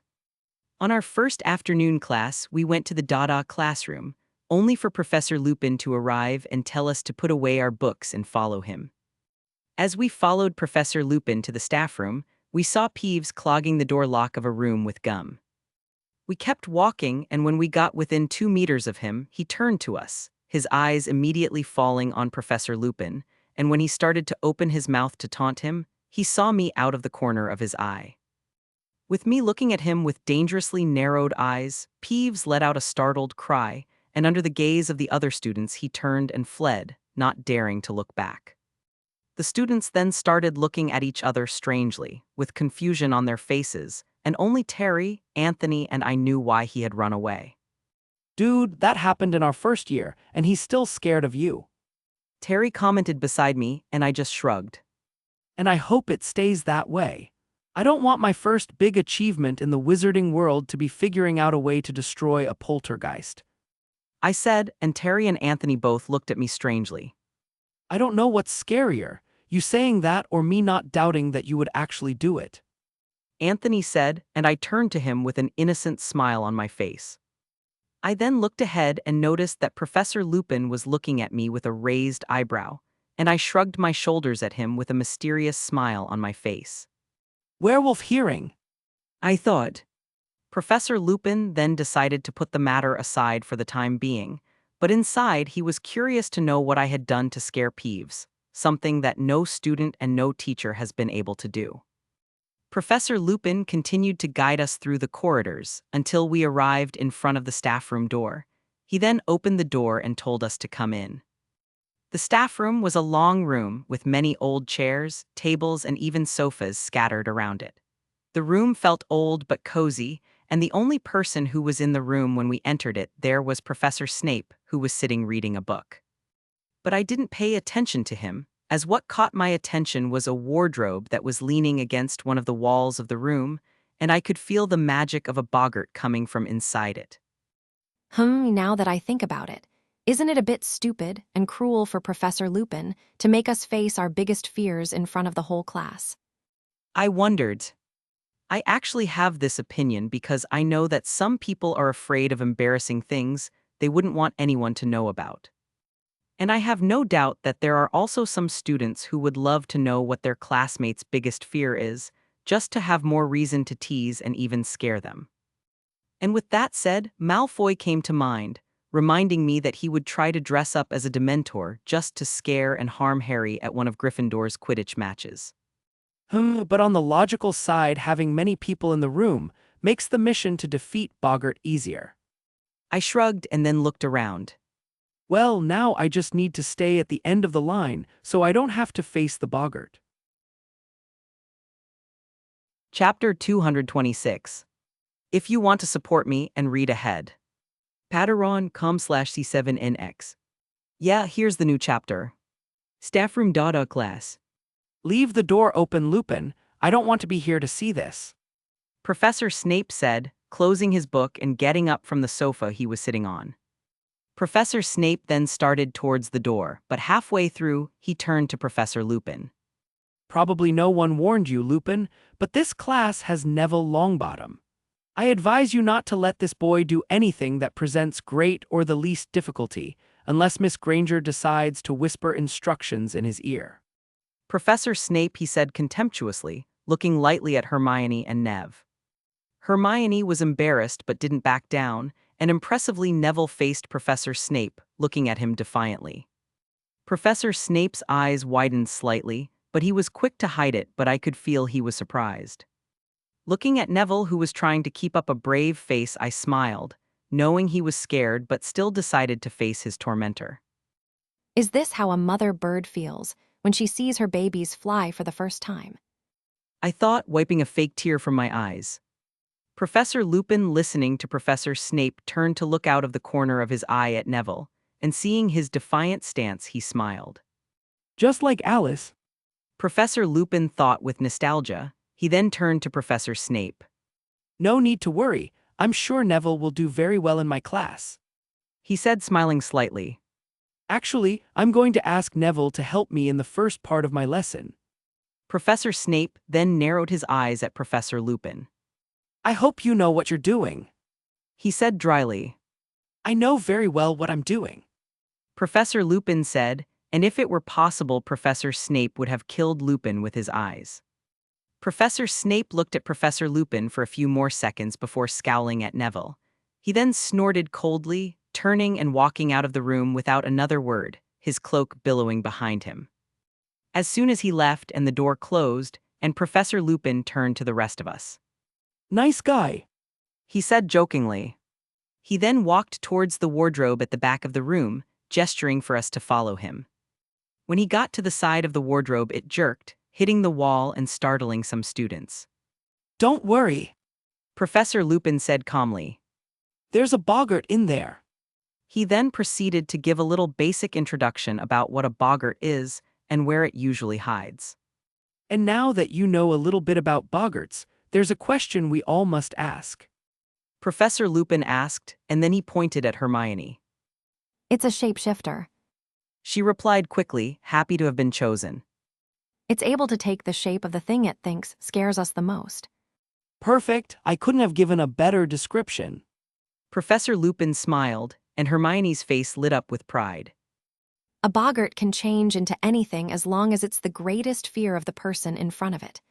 No one knows what a boggart really looks like, and in addition to its appearance being a mystery, boggarts are also immortals. As Professor Lupin explained how to fight the boggart, I was looking at all the students in the room, noticing how tense and nervous some of them were. I guess I didn't feel as much nervousness coming from them, even in the troll attack our first year.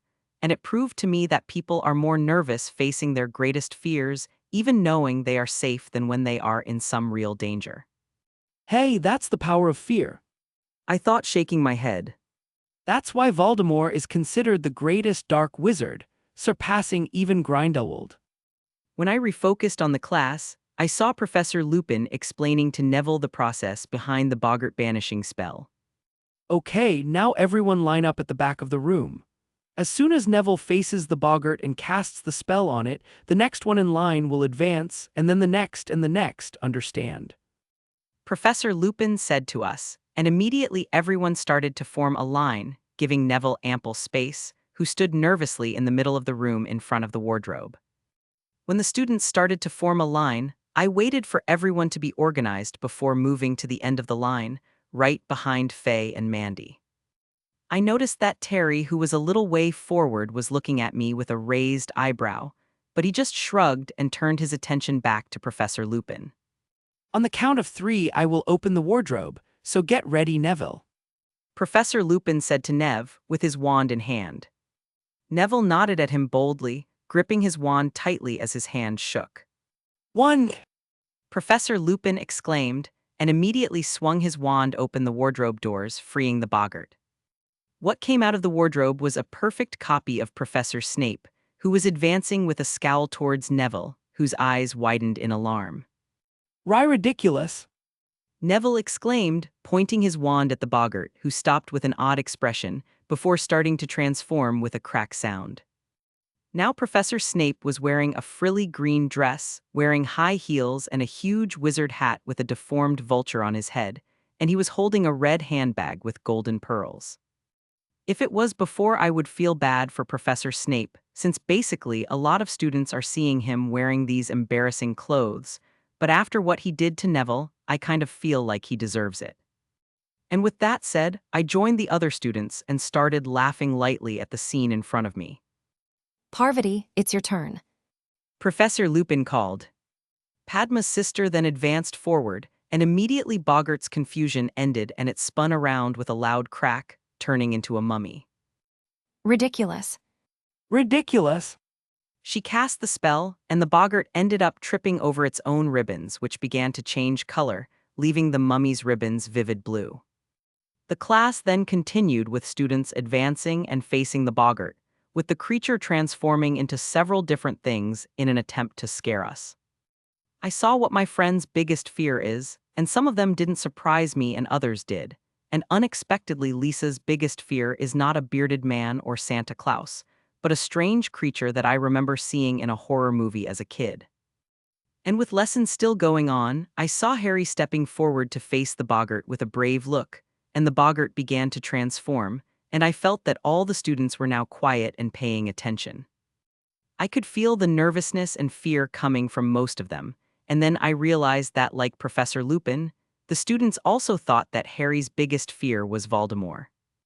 When the boggart finished transforming, Professor Lupin was already standing in front of Harry protectively, and the boggart quickly changed from a Dementor to a full moon above the clouds of a night sky. Ridiculous, Professor Lupin exclaimed, and the moon deflated like a balloon, and then he stepped to the side bringing Harry with him, still hiding him behind his back. Forward, Neville, finish it. Professor Lupin said, and Neville then advanced more courage than before, and the boggart again transformed into Professor Snape. Ridiculous. He said without stuttering and firmly, and now Snape was wearing a red lace dress that clung to his body, and under the shocked gaze of the students Neville started to laugh, and then the boggart exploded in wisps of smoke. The room then fell into silence, with everyone gaping at Neville who was still chuckling, propping himself up on his knees. After a moment of silence, Professor Lupin then began to clap. Excellent, you were amazing, Neville. He said, and the students recovered from their shock and started cheering enthusiastically as well. Well done to all of you, let me see. Professor Lupin then proceeded to congratulate us and give us a little homework, and meanwhile Harry was frowning at where the boggart was when it exploded. After that, Professor Lupin dismissed us and we left the room, with my friends and the other students excitedly commenting on the lesson, and further on I could see an embarrassed Neville getting patted on the back by his classmates. So, Terry asked me as he caught up with me, and I looked at him with a raised eyebrow. I was hoping you were the first to want to face the boggart. He said, Let's just say I'm not very comfortable showing my biggest fear to a lot of students, especially when the foremost gossips people in the school are in the room. I said dryly. Oh, makes sense. Terry said. But I was curious to know what your biggest fear is. He said. Anthony asked with an odd expression. What do you mean? Terry asked confused. I don't know if you remember, but this is Ethan we're talking about. He faced a troll in our first year. Anthony started counting on his fingers. He remained calm even when a bunch of hippogriffs surrounded him. His main fun at school is teasing and sometimes humiliating older students and even teachers. He is always doing something stupidly dangerous, and he can scare anyone with a look, even immortal creatures. He asked. Now that you put it that way. Terry said slowly. Well, Anthony continued, and I almost laughed at the irony of it. You've got a good point. Chapter 227. If you want to support me and read ahead. Patreon.com/C7NX. Yeah, here's the new chapter.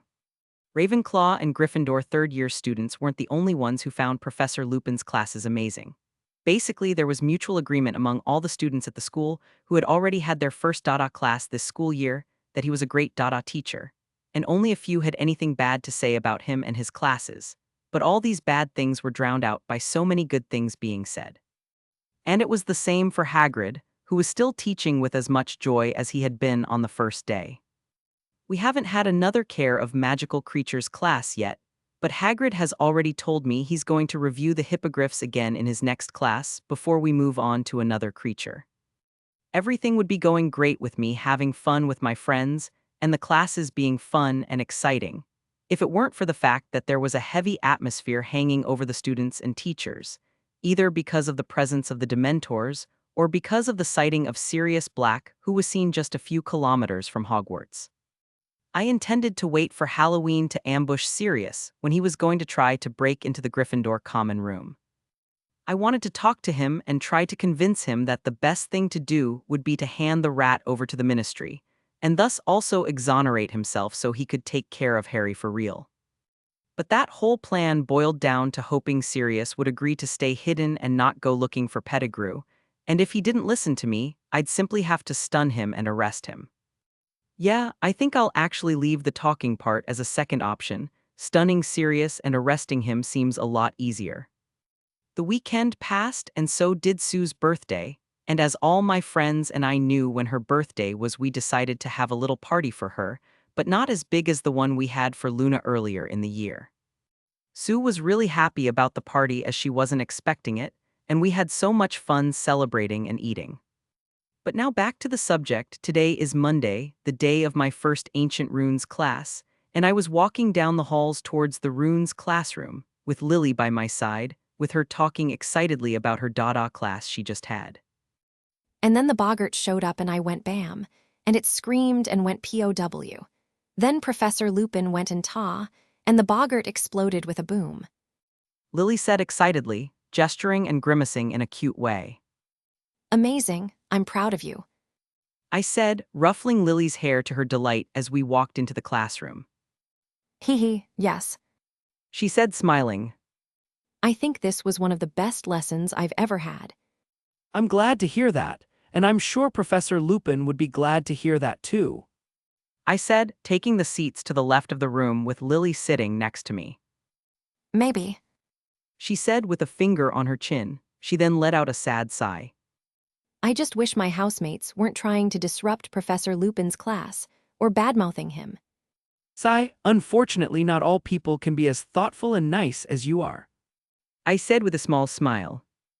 You mean not all Slytherins, right? She asked with a playful smile on her face. Maybe. I said, looking away. Hi, Ethan. I heard someone speak next to me, and turning around I saw Hermione standing holding a book in her arms. Can I sit with you? She asked. Of course. I said, pointing to the free seat on my other side. Thank you. She said, smiling. She then sat down next to me and placed her book on the table, pulling out a few other things from her bag. As soon as she finished packing all her things, she turned to look at Lily, only realizing her presence now. You're Lily, aren't you? Hermione asked. Yes, and you must be Hermione. Lily said, reaching across the table to Hermione. We've met at Luna's party and in the Gryffindor and Slytherin joint classes, but I don't think I ever had a chance to talk to you. Well, then nice to meet you, Lily. Hermione shaking her hand with a smile on her face. From what I've heard from Faye, you are probably one of the few nice girls in Slytherin. Well, I wouldn't say I'm the only one. Lily said, a little embarrassed, and I huffed, getting a playful nudge from the little girl. You were the only girl so far who didn't make fun of me, answer me rudely, or give me a cold shoulder when I tried to talk to you. So on my list, you are the nicest girl in your house. Hermione said, shrugging her shoulders with a small smile. Thanks, I guess. Lily said. And you're not as bad as Malfoy says. She commented playfully. That's a relief. Hermione joked too. Why do I feel like I'm being ignored? I wondered. Hello, everyone. A new voice said, catching my attention and that of all the other students in the room. The person who spoke was a light brown-haired woman who didn't look more than 26 years old. She had a friendly appearance and a warm smile, giving more of a trustworthy big sister feel than a teacher. I am Professor Bathsheba Babbling, and I will be your ancient runes teacher for this year, and the next ones if you decide to continue studying my subject. She said, moving to the front of the class, taking a seat at her large table. Now that I've introduced myself, let's start with an introduction to what runes are and what they are for, as well as what rune languages exist. Professor Babbling said, and with a wave of her wand, several words magically appeared on the blackboard behind her. Looks like I made the right choice in choosing ancient runes as one of my electives. I thought, already feeling that I would enjoy the class. And I may not be a pervert like Terry and Anthony, but I won't deny that it's nice to have such a young and beautiful teacher teaching me. I thought, and looking to the side I saw that Terry, who is also doing ancient runes, was looking in full concentration at Professor Babbling. Pervert! I snorted. Wednesday trials for the Ravenclaw Quidditch team. Wednesday started like any other day, only for some people today is a very important day. Today is the day that the trials for the Ravenclaw Quidditch team would begin, so the other team members and I woke up early and headed to the Quidditch pitch. Arriving at the Quidditch pitch, we organize all the equipment and then wait for the students to show up for the trial. As Clark had graduated last school year, the team's seeker position was free, and in addition there was also a vacancy for the beater position, as Patrick left the team to focus on his studies as he was in the 7th year, his Newt's year. But unlike the seeker vacancy, there was already someone prepared to take the place of the titular beater. And who will occupy that position now is Miles, who was previously a backup beater. Unfortunately, the only backup seeker the team has is me, and I'm already busy being one of the chasers. And even with me being as good a seeker as a chaser, I still think the chaser position is better and more fun for me. While I was lost in thought, students began to appear, each holding their own broom. Hello, everyone. I'm the captain of the Ravenclaw team, Roger Davies. Roger said to all the students in front of him. You are here to do the tests for the best Quidditch team at Hogwarts, so I hope you give all of you. He said with a proud look. Some students upon hearing this stood up straight and nervous, realizing that not only would they have to pass the tests, they would also have to play very well to honor the Ravenclaw team that was awarded the title of the best team in the school and which is considered by many to be the best team that Ravenclaw has had in 3 centuries. Great way to calm them down, Roger. I said, rolling my eyes, and Roger looked at me and shrugged. They have to get used to the pressure, and it's better that it be here and now than on the day we play an important match. He said, and I couldn't disagree with that argument. What followed was Roger explaining to everyone about some fundamental Quidditch rules and the roles of each player's position. He then went on to explain what the balls and equipment were for and what a Quidditch game was like, and when that was all over he had everyone line up according to the position they intended to play. And I wasn't surprised to see that most of them went to the line for Seeker. But of everyone in line, the only person who caught my eye was a relatively pretty Asian girl with long, shiny black hair and a nervous smile on her face. This is obviously Cho Chang, Cedric's future girlfriend, Harry's secret or not-so-secret crush, and the girl who managed to become the titular Seeker in canon. Well, if no one shows great talent, the Seeker position will probably be hers. I thought, and then I looked at the other lines. What is he doing here? I wondered, a little surprised, seeing Stephen in line for the beater test.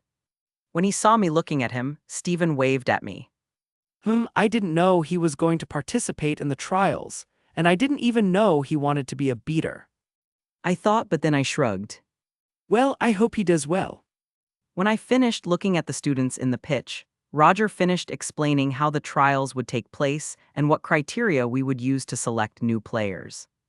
Well, now that you all understand how the trials are going to take place, get ready. Roger yelled, and immediately the students mounted their brooms. Roger then blew a whistle, and everyone started flying around the pitch on their brooms at high speed. So Ethan, let me know if you see anyone that shows talent or catches your eye. Roger said, coming to my side as he looked at the Ravenclaws flying above us.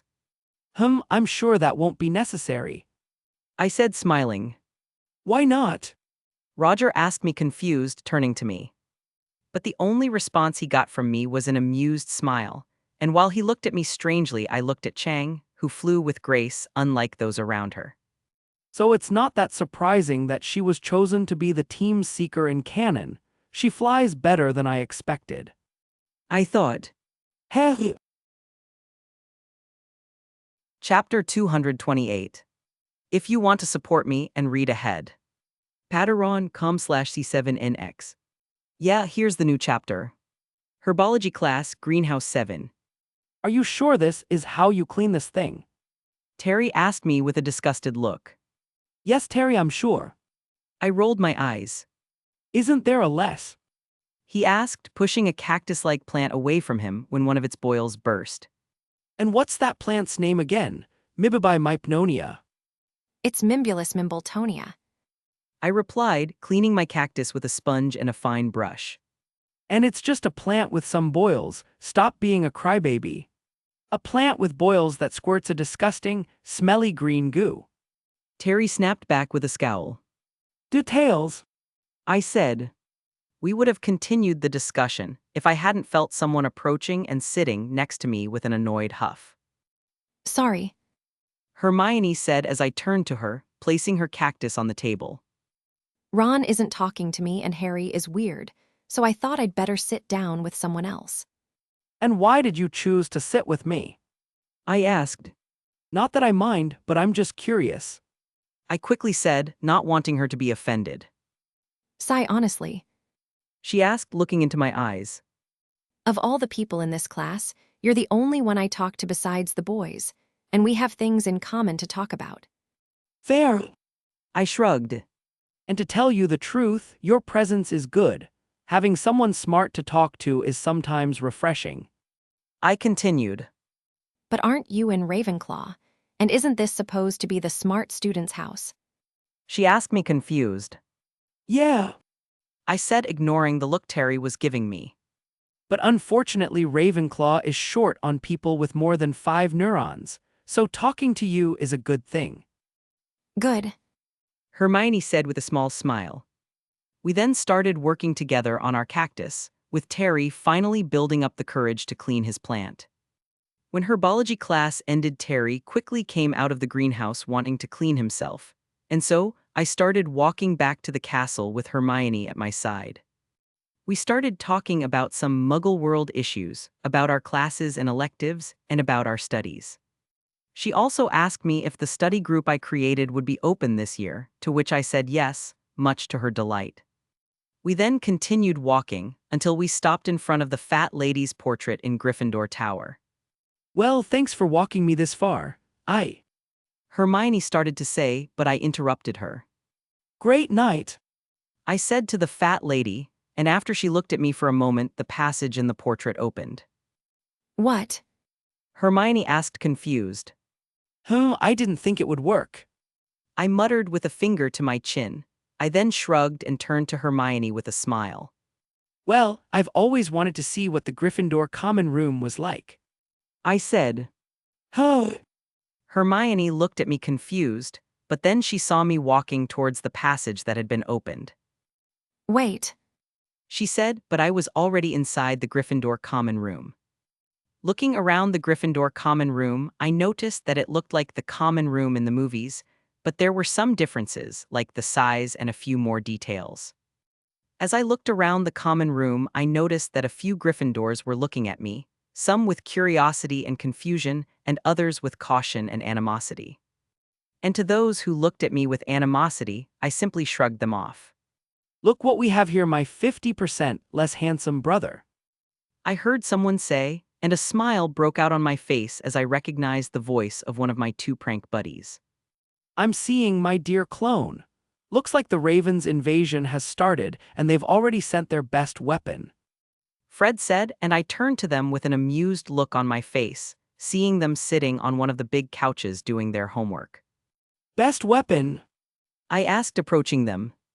I was going to say deadly murder machine, but that would probably earn me a visit to the Black Lake in the middle of the night with my arms and legs tied to a big, heavy rock. Fred shrugged, and I looked at him blankly. Have you by any chance been talking to Michael?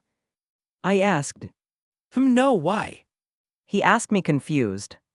Nothing. I said. Ethan, what are you doing? Hermione said in a whisper of urgency as she reached my side. You can't enter our common room. It's against the rules. She then put her hand on my arm and started trying to pull me out of her common room, but I didn't move. What you are, a motionless mountain. She asked herself, turning red with the effort. Looking at Hermione's futile attempts to move me, I smiled in amusement before placing my hand over her head, patting her a few times. Relax, Hermione. It's not against the rules to enter the common room of another house if the students or the head of house of that house allow it. I said, and then looked around. And as far as I can see, there's no one here who want to kick me out. Those Gryffindors I looked at simply shrugged or waved happily at me, and those with unfavorable feelings towards me dared not say anything when I looked at them with a cold gaze, but even these people were still few. The perks of being friendly and fun. I thought. But what if Professor McGonagall sees you here? She asked, still a little nervous and worried. Do you think Professor McGonagall would complain if she found the Sir Ethan, every professor's favorite student, knight here? George asked with a raised eyebrow. More likely, she'll try to force him to stay here to see if that makes him join Gryffindor. Fred snorted, and I couldn't deny that that was indeed a possibility. After listening to the twins, Hermione's worried expression lessened, but she was still looking at me nervously. Don't worry, if anyone complains, I can just blame the twins. I told her. That's a good plan. The twins said, but then they stopped and looked at each other, and a few seconds later realization hit them. Hey! They exclaimed indignantly, but they looked at each other again and thought for a moment. Actually, that is a great plan. Ignoring the two pranksters, Hermione looked at me uncertainly. Are you sure? She asked me and I nodded. Yes. I said, and then I looked at her. And if you want, as preventive compensation for any problems that may arise, I can take you to the Ravenclaw common room. Are you serious? She asked, the nervousness and worry fading and being replaced by anticipation and excitement. And with this question she asked, I had to hold my tongue to keep from saying. I said, and then I looked at her. And if you want, as preventive compensation for any problems that may arise, I can take you to the Ravenclaw common room. Are you serious? She asked, the nervousness and worry fading and being replaced by anticipation and excitement. And with this question she asked, I had to hold my tongue to keep from saying, no, he's still running from the ministry. Yes, I said, smiling at her, and she smiled back at me. Hey Fred, I'm a little jealous. George said in a whisper to his brother, loud enough for those nearby to hear. Yeah. Fred said, and listening to them, I rolled my eyes in amusement. I never invited you, because you obviously know how to get into the Ravenclaw common room. I said, turning to them. Actually, I'm sure the two of you have been there at some point. No evidence, no accusations. They both said, which made me smile. I trained you well. I said, and the twins looked at me with blank faces. And while the twins and I were talking, Hermione was wondering what the Ravenclaw common room was like, and if there really was a library there, almost drooling at the thought. Ethan, what are you doing here? A new voice asked me, and turning around I saw Neville standing in front of the entrance to the passage, looking at me confused. Surprise visit. I said, and his confusion only increased. He then continued looking at me for a moment before sighing. Cool, I think. He said, and without another word, he walked up the stairs to the boys' dormitory. I looked at his back as he left, and when he was out of my sight, I turned to Hermione. What happened to him? I asked. Hermione was also looking at the stairs leading to the boys' dormitories with concern, and hearing my question, she looked at me sadly.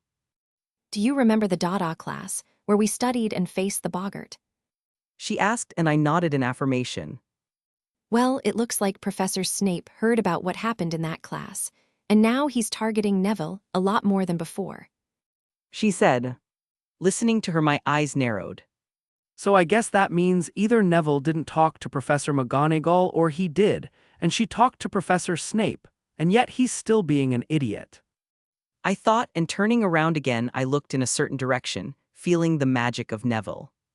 Well, I guess I'll have to talk to Professor McGonagall myself, then. I thought, and then an upset look appeared on my face, but I also think Professor Snape needs to learn. Little lesson. The new chapter. Herbology class, Greenhouse 7. Are you sure this is how you clean this thing? Terry asked me with a disgusted look. Yes, Terry, I'm sure. I rolled my eyes. Isn't there a less? Bad luck. Was about to hit someone. May Professor Snape rest in peace. Chapter 229. If you want to support me and read ahead. Patreon.com/C7NX. Yeah, here's the new chapter. After spending some time in the Gryffindor common room, chatting and playing games with the twins and Hermione, the bell signaling lunchtime rang, and we then headed to the Great Hall. On the way to the Great Hall, Hermione parted from us saying she was going to look for Harry, and then the twins and I continued on our way, talking about Hogsmeade, with them talking about the shops and sights there. And then there's the best seat in Hogsmeade. Fred said, waving his hands dramatically. The place where all the fun people go. George continued. Where those who seek happiness and fun can be free. A place where everyone's inner pranksters show themselves. And this place is. The twins said in sync, their eyes sparkling happily. Well, I guess I'd be right in saying that this is probably your favorite place in Hogsmeade, right? I said with an amused smile. What makes you think that? Fred asked with a playful smile. I don't know, call it the sixth sense. I replied, and Fred snorted at this. Joking and talking, we continued our walk towards the Great Hall, but when we arrived in front of the entrance hall, I felt a familiar magic nearby. You can go to the Great Hall without me. I have something to do first. I said, looking down the corridor, seeing that Professor McGonagall was talking to a couple of first-year girls. Okay. Fred said, following my gaze and realizing that I probably had something important to talk about with Professor McGonagall. I then broke away from them and started towards Professor McGonagall, seeing that her conversation with the two first years was over. Professor McGonagall. I called out and she turned to me, and noticing that I was the one who called her, a small, barely perceptible smile appeared on her face. Hi, Ethan. Professor McGonagall said, but she saw my serious gaze and her relaxed posture changed to a tense one. Did something happen? She asked. It's not that something has happened, but that it's happening. I said. And let's say that something involves one of your lions and one of the Hogwarts professors. Listening to me, Professor McGonagall's expression changed again, and she looked at me a little surprised, not expecting the issue at hand to involve a student of hers and a teacher. But showing incredible self-control, ironically, her serious gaze returned in full force, and I could tell by her expression that she had an idea about what I wanted to talk to her about. Let's talk in my office. She said, and immediately turned around and started walking, and she didn't have to say anything to me for me to realize that I should follow her. Professor McGonagall's office. Sit down. Professor McGonagall said to me after sitting down, pointing to the seat in front of her. As soon as I sat down, Professor McGonagall started the conversation. So tell me, Ethan, what's going on? She asked, clasping her hands in front of her face and looking at me seriously. And what is this problem involving one of my Gryffindors and a professor you were talking about?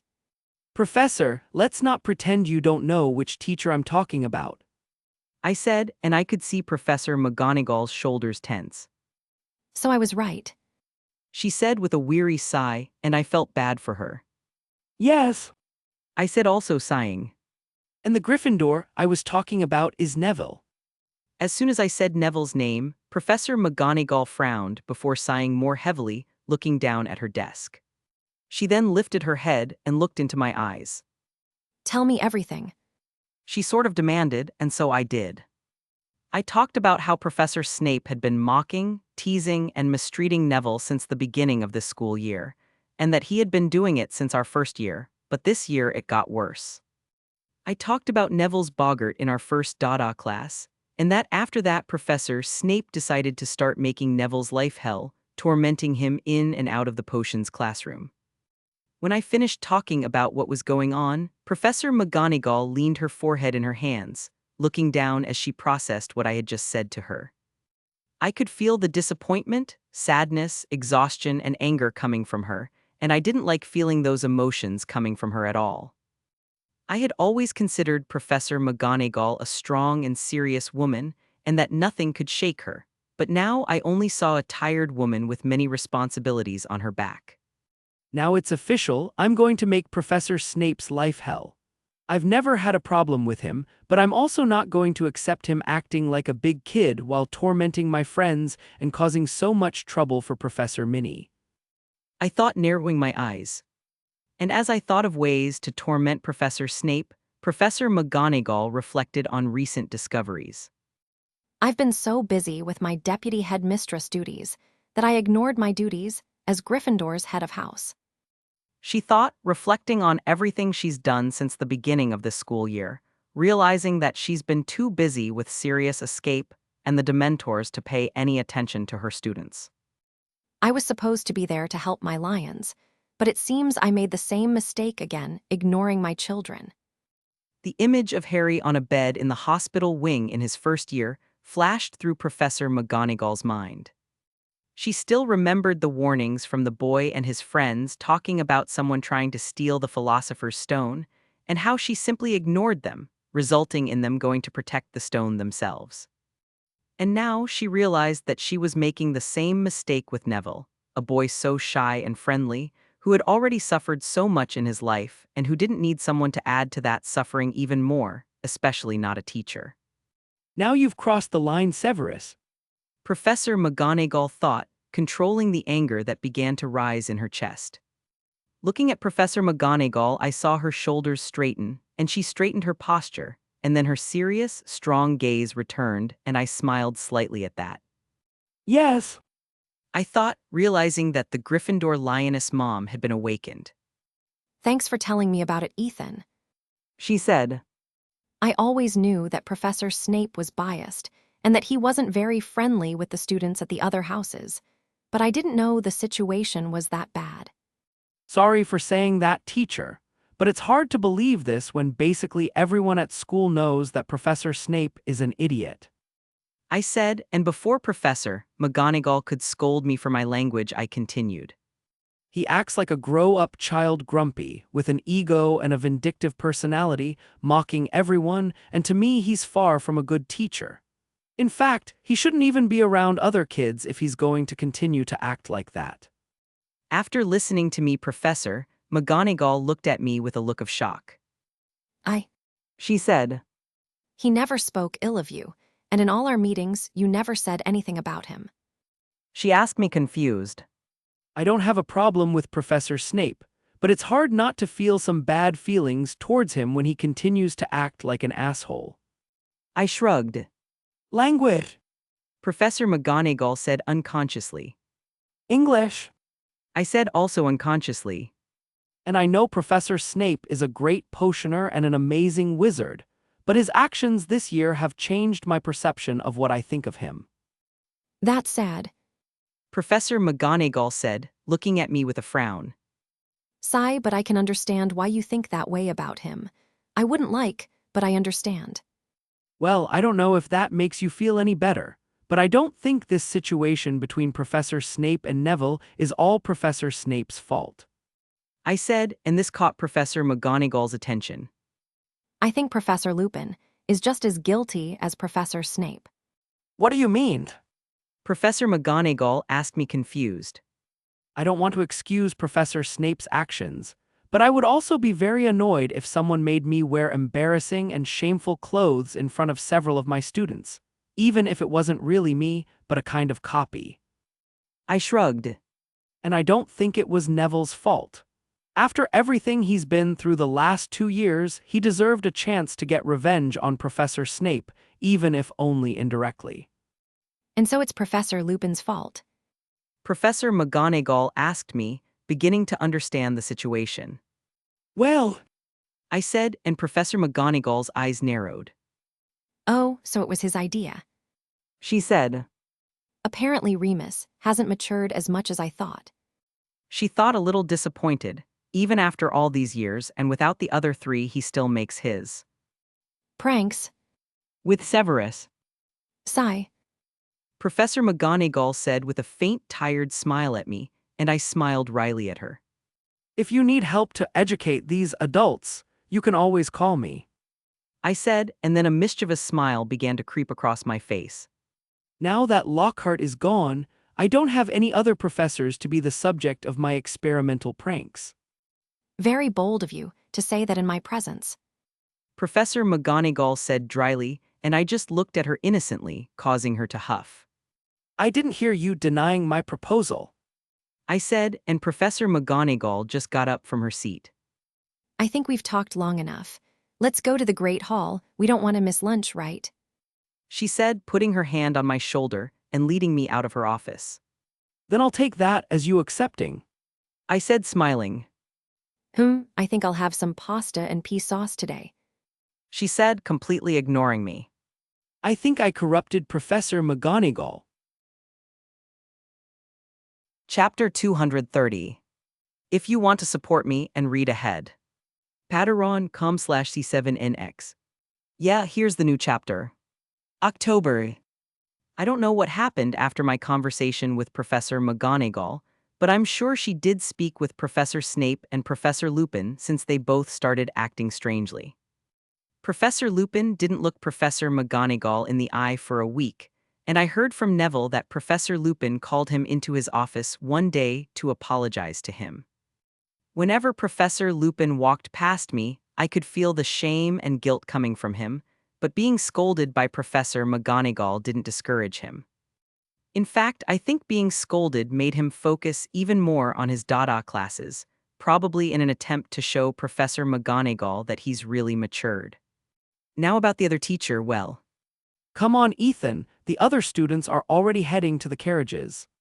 Terry told me, looking at the students leaving the school through the windows of the Ravenclaw common room. Okay, I'm almost done. I said, rolling my eyes, putting away the last book I had taken from the Ravenclaw library. Done! Finally, I thought you were going to start polishing all the books in the library. Terry said. Shut up. I said, huffing in amusement.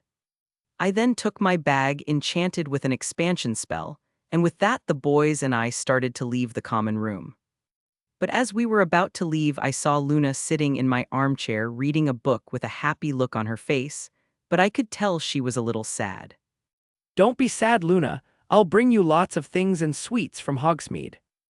I said with a smile, and Luna looked at me in surprise for a moment before a genuine smile appeared on her face. Thank you. She said happily, and I nodded at her. Knowing that Luna wasn't so sad now, I walked away satisfied, finding Terry and Anthony looking at me annoyed in front of the entrance to the common room. Don't worry, you can take longer there. It's not like we're in a hurry. Terry said sarcastically. Yes, I get it, drama queen. You're in a hurry to see the amazing village of Hogsmeade. I said, rolling my eyes. I'm surprised to see you so excited to get out of school in this cold. I then noticed that Anthony was still staring at me. And what did I do to you? I asked with a raised eyebrow. Why, Luna is the only person you let sit in your armchair. He asked, crossing his arms with a snort. We've known each other the longest, and the last time I tried to sit in your armchair, I ended up glued to the ceiling of the common room for half an hour. Listening to Anthony, I just looked at him blankly. Maybe because out of all of you, she's the nicest person in Ravenclaw. I asked rhetorically. And it's hard to say no when she looks at me with those adorable innocent eyes. I shrugged. And now that I think about it, it's almost the same with Seal and Lily. Are you sure it's not because you have a crush on Luna? Terry asked me, wiggling his eyebrows suggestively. Ha. I chuckled dryly as I rolled my eyes. Instead of wasting your time questioning me, you should start worrying about moving soon so you don't miss the carriages. I said, and that alerted the boys. Damn, it's true. We're going to be late. Terry swore, and without another word, he turned and started running, with Anthony quickly following him. Idiots. I huffed, following them. And I don't have a crush on Luna. I mentally denied. Hogsmeade, Damn, here is amazing. Terry said as he got out of the carriage, stepping onto the snowy ground of the village, looking around and seeing a crowd of students and various shops and establishments. Yes, I'm feeling the same amazing, magical feeling that I felt when I first walked into Diagon Alley. Stephen, who arrived at our side, said, snuggling into his scarf and looking around in wonder. Meh, here is not so amazing. Michael said, and the boys turned to face him. Then why is your hand shaking, and why were you smiling when you got out of the carriage? I asked, and immediately Michael looked at his hand to see if it was really shaking. But my hand isn't shaking. Michael said, confused, and turning to me, he noticed that I was smiling mockingly. You're so easy to fool. I said, and ignoring him, I started looking at all the shops in Hogsmeade in the distance. Oh, I almost forgot. I said, and opening my bag, I took out a piece of parchment from inside. Penelope gave me a little map showing the location of every shop and establishment in Hogsmeade. I said, opening the map and showing it to the boys, who were looking excitedly at the names of various stores on the map. Knowing it would be difficult for all of us to use the same map, I pulled out my wand, and using the Geminio spell, I duplicated the map 4 times, handing the copies over to the boys. So, I asked, holding up my map. Honey Jukes. The 4 of them said together, not even looking at their map. I should have expected for this. Chapter 231. If you want to support me and read ahead. Patreon.com/C7NX. Yeah, here's the new chapter. Hogsmeade. Hogsmeade was as amazing a place as described by other older students who have visited the village. The place looked like a small Diagon alley, but with a more cozy and friendly air. Almost all the residents knew each other and were friendly with each other. But besides the good feeling that the village gave me, what impressed me the most were the shops, buildings, and sights of the place. Diagon Alley could be bigger and had more shops and buildings, but seeing the village being frequented by so many students having fun with their friends was something that made the place more magical and cool. But talking about the shops here, the boys and I had already visited the most famous shops and establishments in Hogsmeade, or at least the most famous according to the older students. We bought some candy at Honeyjuke's, saw the dozens of owls of different breeds at the Hogsmeade post office, bought some new and custom quills at Scrivenshaft's quill shop, and also bought more scrolls at Tomes and Scrolls. But in addition to these shops, we also visited the Spintwitch's Sporting Needs, where the boys spent time looking avidly and longingly at a firebolt on display. And to top it off, we also went to Zonko's joke shop, where the boys bought some pranks or funny items. I didn't buy anything as my pride prevented me from using the competition's prank items, but I at least had fun watching Anthony accidentally eat a peanut that gave him a third eye. And now we could say that his third eye for divination had awakened. We also took a vote and unanimously decided that we wouldn't even go near the Madame Puddifoot's tea shop, which was curiously crowded. And now that we were almost done visiting all the shops in Hogsmeade, the boys and I decided to make a short stop at the Three Broomsticks Inn for a drink and a rest. When we entered Three Broomsticks, we saw that it was almost full, but we managed to find a free table in front of the window to sit. Coming here with the other students and my friends is a lot more fun than coming with my family, Anthony said as he sat down, eating a blackberry licorice and cream he'd bought at Honeyjuke's. This is my first time here, so I can't comment on it. Stephen shrugged. He then turned to Terry. What about you, Terry? Have you been here before? He asked. But instead of an answer, Stephen received only silence, and looking at Terry, we noticed he was staring straight ahead, a perverted smile on his face. Following his gaze, I saw what he was seeing, and my eye began to twitch. Really, Terry? We've barely gotten here and you're already having your pervert moment looking at Madame Rosmarta. I asked. I take back what I said earlier about Honeyjuke's. Three Broomsticks is the best place in Hogsmeade. He muttered, and I was torn between banging my head on the table and punching Terry. Anthony, listening to Terry, turned to look back, only now noticing Madame Rosmerta. Damn! Was what he said, looking at her with his mouth open. That's a really good MILF. And how the devil do you know what a MILF is? I asked, and then I noticed Stephen looking away innocently. Even you, Stephen. I thought, realizing that the only one in this group who wasn't a pervert was me. Wait. I then turned to look at Michael with narrowed eyes, only to notice that he looked at Madame Rosmerta and simply shrugged.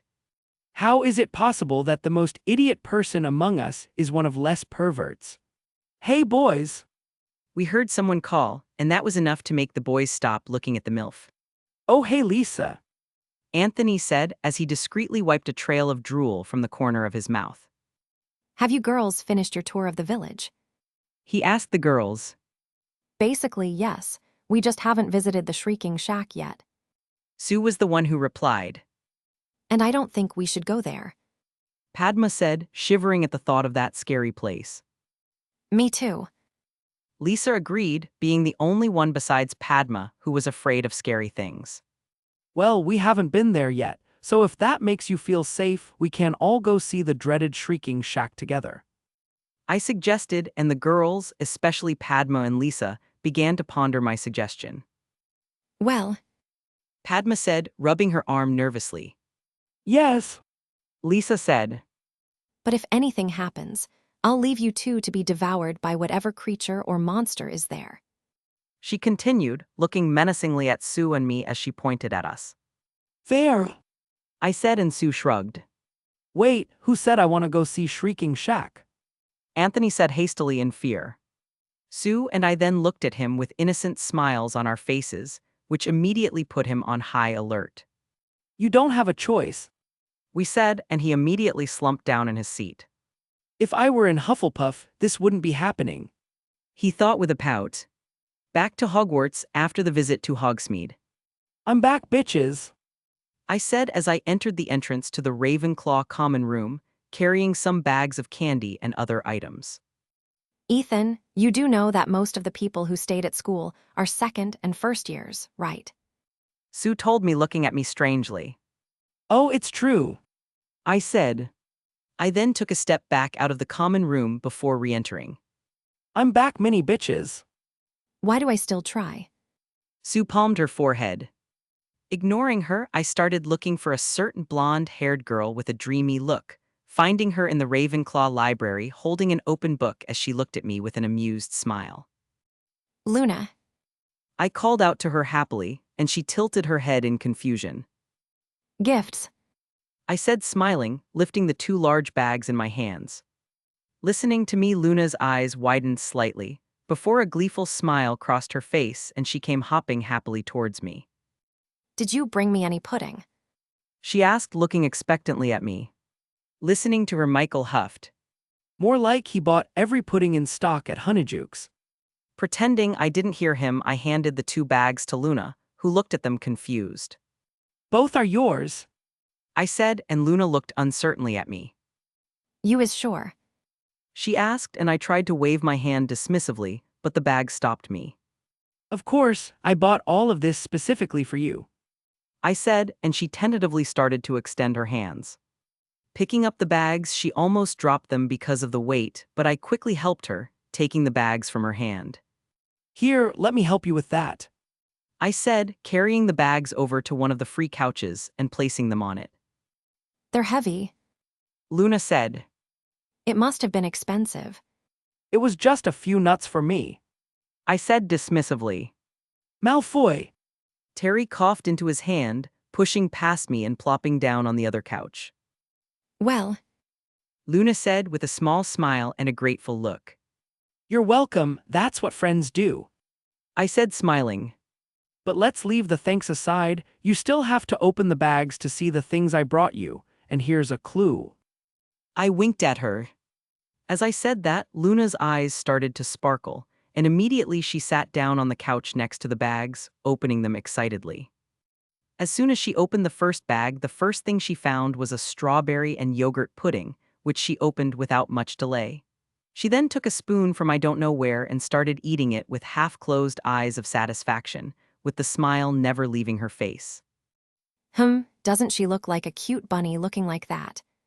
Lisa asked, tilting her head with a finger to her cheek. Now that you mention it, she really looks. Sue agreed. Damn, it's true. I thought, feeling dazzled by the cuteness in front of me. We then continued talking and joking after that, with Luna tasting all the sweets I had brought her, smiling every time she saw a different flavored pudding. But besides sweets, I had also bought some items and souvenirs from other stores, and among all the items I brought Luna liked the most was a simple silver bracelet with an owl pendant. We continued talking until the bell rang, letting us know it was time for dinner and the Halloween feast, and with that we went down to the Great Hall after helping Luna put away her sweets and gifts. This year's Halloween feast was just as amazing as the previous 2 years, but as I had an extremely urgent matter to attend to, I couldn't stay at the feast until the end of it. I then told my friends that I was tired and that I would go back to the Ravenclaw common room, and after saying that I left the Great Hall and started to head back to Ravenclaw Tower, but halfway there I took a detour and started going in another direction, looking intently at a small piece of parchment in my hands. This scroll was a map made by my atlas, and I was looking for a certain name, waiting for it to appear near Gryffindor Tower. As I searched for Sirius' name, I felt the magic amulet I'd placed on Nyx's collar activate, and that alerted me. Atlas, look for Nyx. I said, and immediately the stone on my bracelet glowed and the map in my hand changed, and now it showed a name highlighted in dark blue that was Nyx's, and I realized she was in the east corridor of the 4th floor. I then started looking around Nyx's name, and a little further along being followed by Nyx, I saw the name I was looking for so much. Sirius Black. I muttered, a smile breaking out on my face. Finally, I found you. Chapter 232. If you want to support me and read ahead. Patreon.com/C7NX. Yeah, here's the new chapter. East Corridor, 4th floor. Pav Sirius Black. I'm sure it's this way. I thought, running in my dog form down the corridor, looking around and looking for the passage that would take me directly to the entrance to Gryffindor Tower. I had to act quickly, as I didn't know when the Halloween feast would end, and it would be much harder to get into the Gryffindor common room with students around. And I don't think any student in their right mind would ignore a large black dog strolling through their common room and dorm. Continuing to run down the corridor, I came in front of a bronze armor leaning against the wall holding a shield. I then approached the wall. Let's see. I started to look at the wall, and then I found a brick that, if you looked closely, you could see that it was a little different from the others. I then put my paw on this brick and hit it 3 times, after which the armor lowered the shield, placing it on its feet, and in the center of the shield a passage appeared. The passage wasn't very big, and if I wasn't so skinny, I wouldn't be able to get through. Putting those thoughts aside, I entered the passage, and following the dark and narrow path for a few minutes, I finally arrived in front of a transparent wall. Fearlessly, I walked through the wall, and when I got to the other side, I found myself in a corridor that I knew would lead towards the entrance to the Gryffindor common room, where the rat was likely to be. Finally, after all these years, I'm going to finish what I started that day, Peter, and this time you'll have nowhere to escape. I thought, growling slightly with a cruel and vengeful look on my dog's face. Thinking about the damn rat's betrayal, about all the suffering he's caused, and about how he could hurt my godson, I started walking, planning to end it all. I then lifted my paw, taking a step forward, fully concentrating on my goal. Stupefy. And that was the last thing I heard before everything around me went dark. Room of requirement. Pav Ethan. That was easier than I expected. I said aloud, looking at Sirius' unconscious form trapped in an iron cage. After receiving Nyx's alert, I realized Sirius was looking for the shield passage, so I waited for him on its way out. As soon as I saw Sirius coming out of the passage, I stunned him, and after levitating him under a disillusionment spell to the room of requirement, I trapped him inside this cage, as I didn't know how he would react after waking up. If it were me in his place, I'd probably panic, as being suddenly stunned and waking up in an unfamiliar place is at the very least disturbing, especially when I remember that I'm a wanted fugitive. And speaking of waking up Sirius, I think it's time to wake him up to start asking some questions. And with that in mind, I pulled out my wand. Renervate. I said, pointing my wand at Sirius, who was still in his dog animagus form. As soon as Sirius woke up, he sat up a bit dizzy, before realizing his predicament and starting to look around in panic.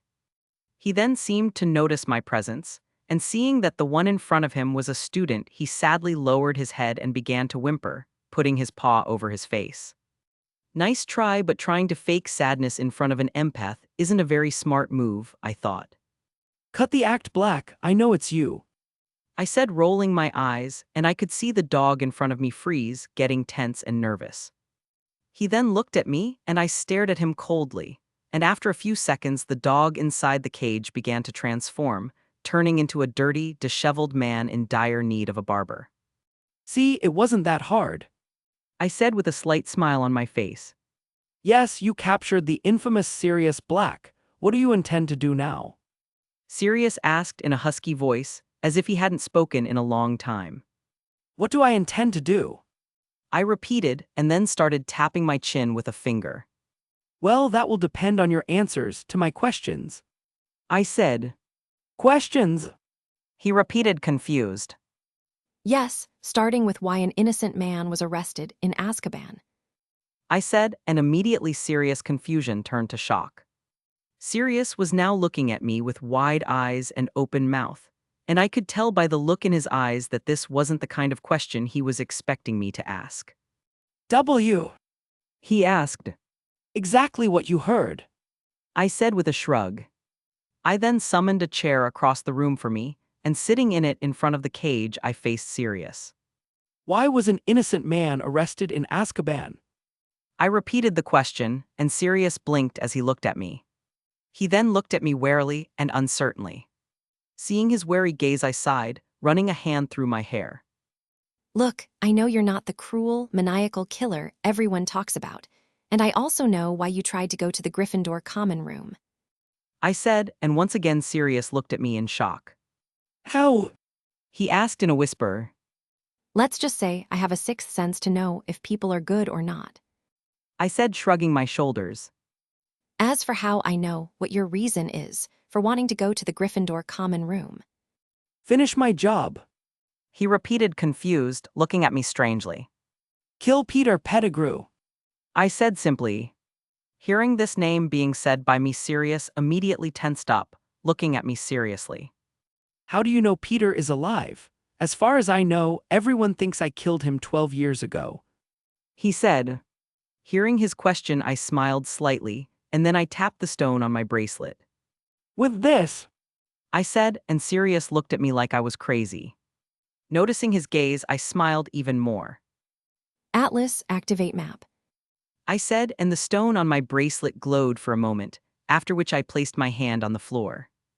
From the stone of my bracelet, a kind of dark ink began to leak, running down my hand and covering the floor.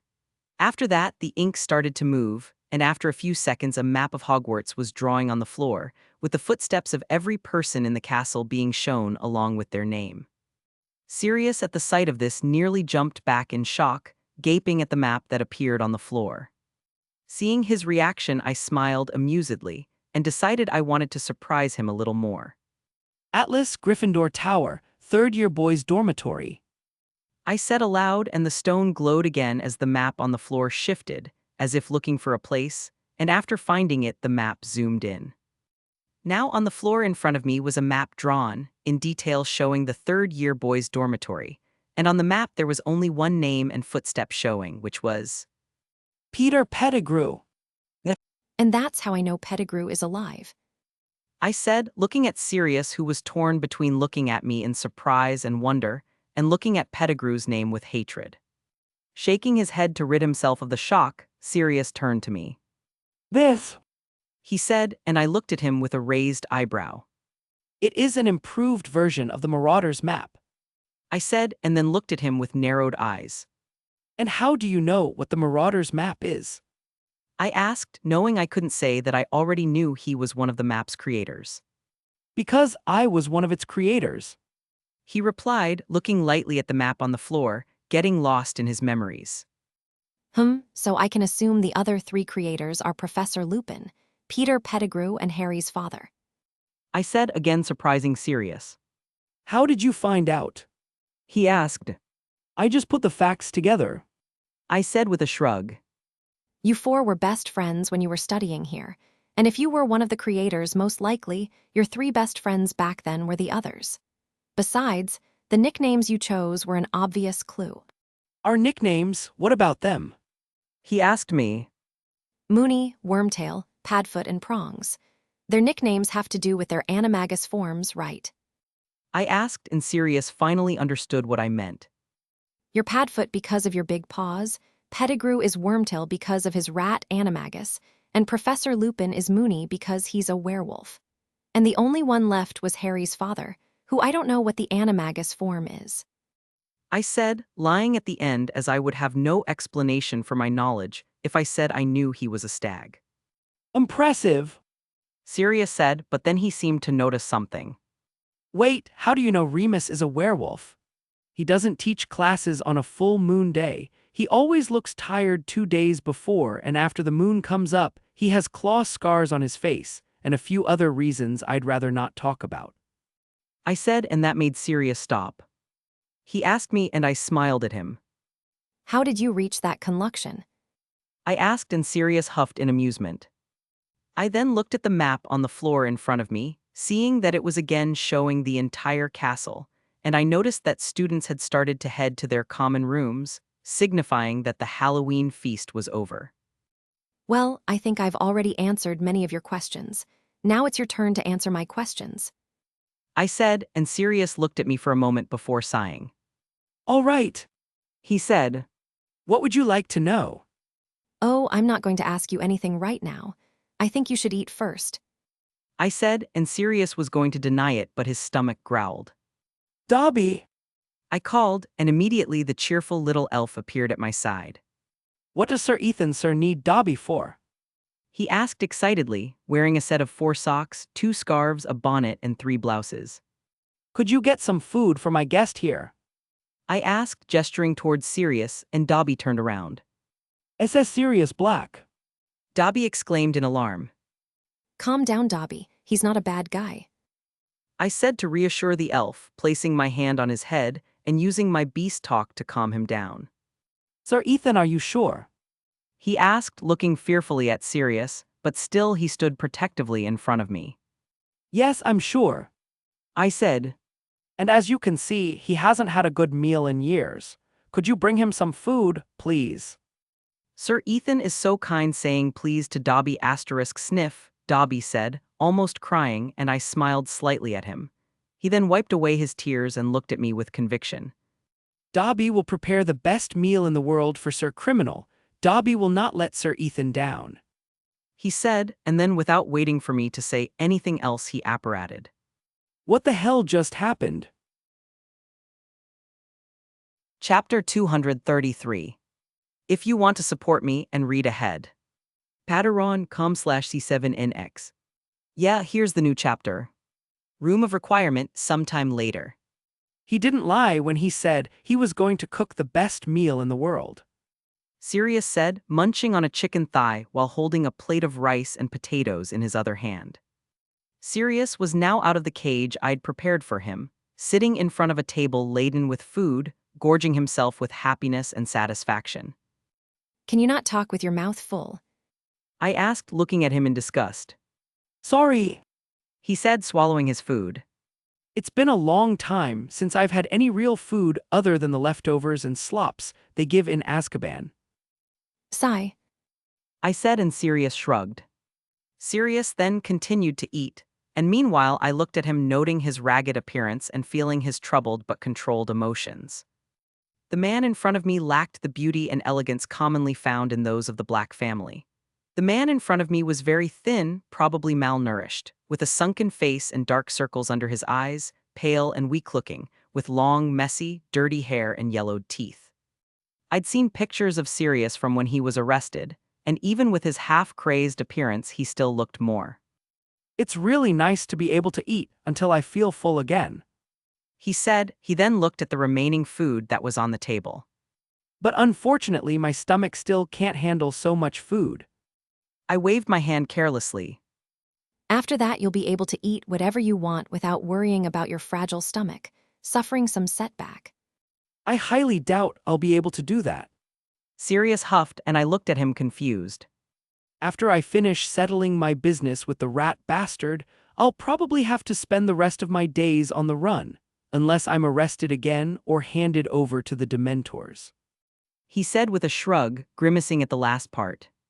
And who said you're going to be having to spend your life on the run or in prison? I asked with a raised eyebrow. And is there any other option for me? He asked dryly. I don't know. How about being exonerated? I asked as if stating the obvious. I hadn't thought of that. Don't tell me. I said dryly. Sighing, I then decided to change the subject, knowing that we would come back to this subject at some other time. Seeing that Sirius was ready to answer my questions, I asked the room of requirement to change into a more comfortable place, and with a thought the room began to change. Now we were in a replica of the Gryffindor common room, much to Sirius' surprise, who still hadn't gotten used to the room. The chairs we were sitting on turned into 2 large couches, with a fireplace burning on our side and a table separating us. Sirius looked around in surprise, feeling the familiarity of the place before shaking his head to regain focus. I was going to ask how you're doing it, but something I've learned in my years at Hogwarts is that you should never ask a Ravenclaw a question about magic or anything complex. Sirius said, looking at the details of the room. He then shrugged and decided to ignore the room, turning to me. I would be offended if I didn't agree with you. I huffed. But well, putting that aside, now I want to hear your story. I said, and Sirius sighed, rubbing his eyes wearily. Well, He wondered, and after a few seconds of rearranging his memories, Sirius began to speak, recounting everything from the moment he befriended James Potter to the moment he fled Azkaban. He talked about joining the Order of the Phoenix in the First Wizarding War, and that sometime between the war they discovered that Voldemort was after the Potters. He talked about the Fidelius charm and how the Secret Keeper was chosen, talking about his foolproof. plan to deceive Voldemort and his followers. He talked about Pettigrew's betrayal, and then about how he handed Harry over to Hagrid for the half-giant to take him to Dumbledore, and that without his godson to take care, he began his hunt for the rat, only to be framed by him in the end when the rat blew up an entire street and several people, escaping in his animagus form. He then told me about as he discovered by an article in the Daily Prophet that the Pettigrew was alive, and that it was at Hogwarts where it could harm Harry, thus making him decide to escape prison. Everything he was telling me I already knew, but hearing the whole story from Sirius in a calmer situation gave me a new perspective as so many details were added. When Sirius finished telling me the whole story, he lowered his head and started looking at his hands, and meanwhile I looked at him, realizing his anguish. Well, that explains a lot of things. I said, and Sirius lifted his head to look at me curiously. Noticing his gaze, I started to answer his unspoken question. I'm a Muggle-born, I started to say, and from the moment I knew I was a wizard and that I had to go to a whole new world, I decided to keep myself informed about everything that has already happened and was happening in that world. And that obviously involved the war that took place 13 years ago. seeing Sirius paying attention to my words, I continued. And one of the most important events was obviously your betrayal and arrest. And after some research, I realized some discrepancies in your case, and also that your betrayal made no sense. I said, and Sirius looked at me for a moment. Where did you get the information about the war and about us? He asked me. With old newspapers, reading some books, and asking the ghosts and castle portraits. I shrugged. Oh, Was the only thing he said. but that aside, it was with these researches that I realized you might not be the traitor and murderer that everyone thinks you are. And that was confirmed the moment I found out Pettigrew was alive. I said, I then crossed my legs and leaned back on the couch. And when I heard that you were spotted near the castle, I immediately knew what you wanted to do, and so I waited for you. And when I saw you entering the Hogwarts grounds through my map, I asked for Nyx to follow you. Nyx! Sirius asked me, confused. My cat. I said, and then nodded toward a corner of the room. When Sirius turned to look where I pointed, he saw a black cat with blue eyes lying lazily on a cushion. She's very good at tracking someone, and even better at stealth. I said, catching Sirius' attention. I knew you would probably only act when there was no one around, which meant it would have to be at Halloween feast after the visit to Hogsmeade. And so when Nyx found you walking the 4th-floor corridors, she warned me. And with that, I just had to wait for you on the other side of the only passage in that corridor that I knew led to Gryffindor Tower. When I finished speaking, Sirius could only stare at me with his mouth open like a fish out of water, too shocked and surprised to react. He said after getting over the shock, looking at me in wonder. I don't even want to imagine what would happen to me if you thought I really was a criminal. He said fearfully. And listening to him, I just smiled, making him look at me with even more fear and caution, much to my amusement. No need to worry. You're not on my list of people who must die in a sudden, unfortunate, and tragic accident. I said, smiling at him. Thanks. He said, confused. Well, jokes aside, we should start preparing my plan to exonerate you soon. I said, and Sirius looked at me for a moment before turning to the fireplace. Why are you trying to help me? He asked me, looking into the flames. Because you are innocent. I said like it was obvious. And besides, Harry is my friend, and I'd be a terrible friend if I didn't help him reunite with his godfather. I shrugged with a small smile on my face. Sirius then looked at me with a small smile on his face, before sighing and looking at the floor. Well, but it won't be easy to do that. He said. Actually, in the situation I'm in, it's almost impossible for me to be exonerated. And why do you think so? I asked curiously. No offense, but what can a child and a fugitive criminal do? I doubt the ministry wants to listen to either of us. He said with a small frown. Yes, that's true. I said, nodding my head. But who said it will be one of us who goes to the ministry to talk to the minister? I asked with a raised eyebrow. Huh. Sirius looked at me confused. If it's not going to be one of the two of us, who is it going to be? I don't think there are many people out there who would want to help me or even hear my version of events. Actually, I wouldn't be so sure. I said with the image of Professor McGonagall, the headmaster, and Professor Lupin coming to my mind. Well, even if you're right, that person has to be someone with some influence, otherwise they'll just be ignored. He said, realizing that this plan might not be that simple. Oh, you don't have to worry about that. I know the right people who can help us. Chapter 234. If you want to support me and read ahead. Patreon.com/C7NX. Yeah, here's the new chapter. It had been a week since my conversation with Sirius, and in between those days I had sent a letter to the Flamels, who were the influential people who could help us with the political part of my plan to exonerate Sirius. I sent them a letter, but I couldn't explain much in it as it was a complex subject, so we arranged to talk properly over Christmas break when they come to visit my family. I planned to take Sirius with me, but I obviously couldn't be seen leaving the castle with a criminal or even a big black dog, as everyone knew my pet was Nyx, who is a cat. But I remembered that I didn't need to take Sirius out of the castle for him to come to my house. There was a very easy way to get past all the castle's wards and security that didn't specifically involve leaving the castle grounds. And I'm obviously talking about the vanishing cabinet, which I now had one more reason to want to fix. Now I just needed to explain the situation to my parents, who I'm sure would help and support me, as they know I wouldn't do something stupid or trust some random criminal so easily. And probably the person who would be most excited about this situation would be my mother, since, as a lawyer, seeing an injustice like Sirius arrest happening is something she despises, and obviously being able to cause some trouble for the wizarding ministry would leave my mother a little excited. But now, changing the subject, yesterday was full moon, which meant Professor Lupin wouldn't be teaching us today, but Professor Snape would be.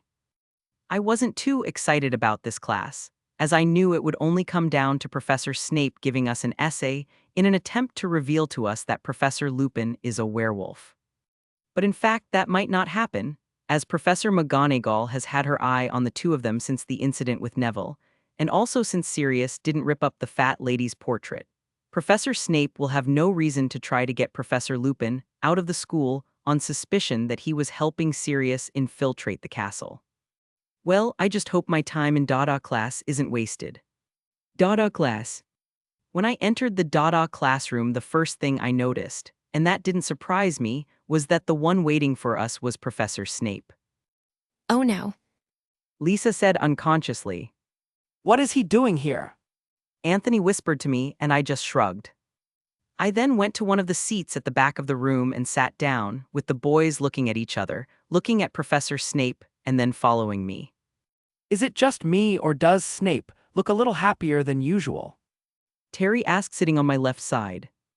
When he said that, Anthony, Stephen, Sue, and Lisa all looked at Professor Snape, only to find him looking at everyone with his cold, indifferent black eyes, sometimes narrowing in disdain.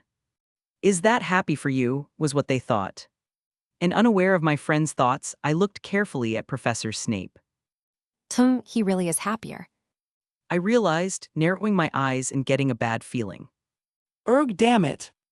I heard someone groan in desperation, and turning around I saw that Ron had just walked into the classroom with Hermione following him. And I didn't even need to read his thoughts to know what he was thinking. What the hell is he doing here? Ron, who was grimacing, asked in a whisper to Hermione, who was looking around confused.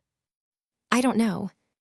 She replied, also whispering, going to sit with Ron following her, never taking her eyes off Professor Snape. Where's Professor Lupin? She asked. Ignoring the rest of their conversation, I started to look at Professor Snape, hearing the bell ring, signaling that class had started. Professor Snape then looked around the room at all the students, stopping his gaze on Hermione and Ron, noticing the lack of a certain member of the trio, causing a slight cruel smile to appear on his face. He didn't say anything to us and just stood in front of his desk like he expected something, and I think I knew what he was waiting for. Sorry, Professor, I'm late because.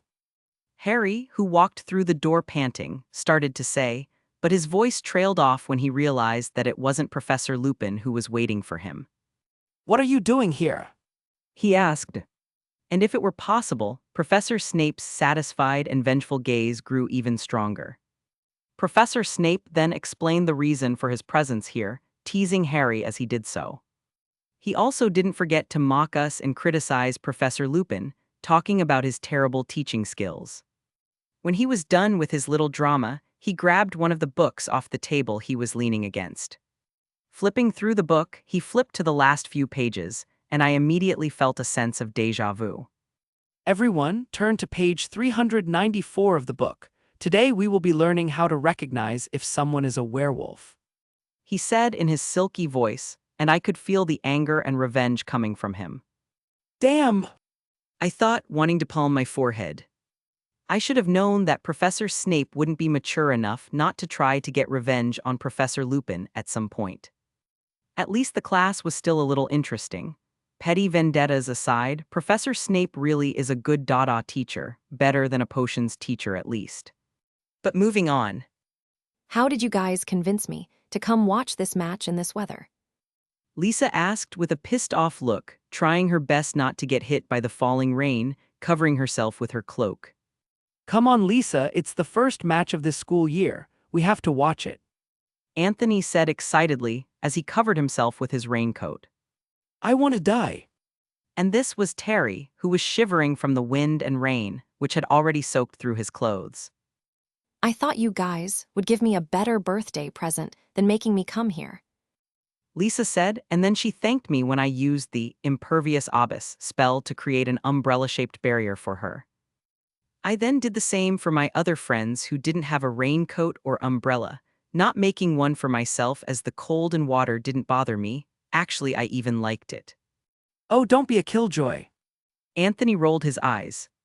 Your present is going to be something else. And besides, we already prepared your surprise party before we came here. He said, and we all immediately turned to face him. Oops. He said, cringing at the looks he was getting from us. Ugh. Michael palmed his forehead, and this time no one disagreed with him. Was it supposed to be a surprise party? Luna asked, looking at me, and I nodded in affirmation. So in that case, Lisa shouldn't know about it, right? She asked innocently, and Sue sighed. Yes, Luna, she shouldn't.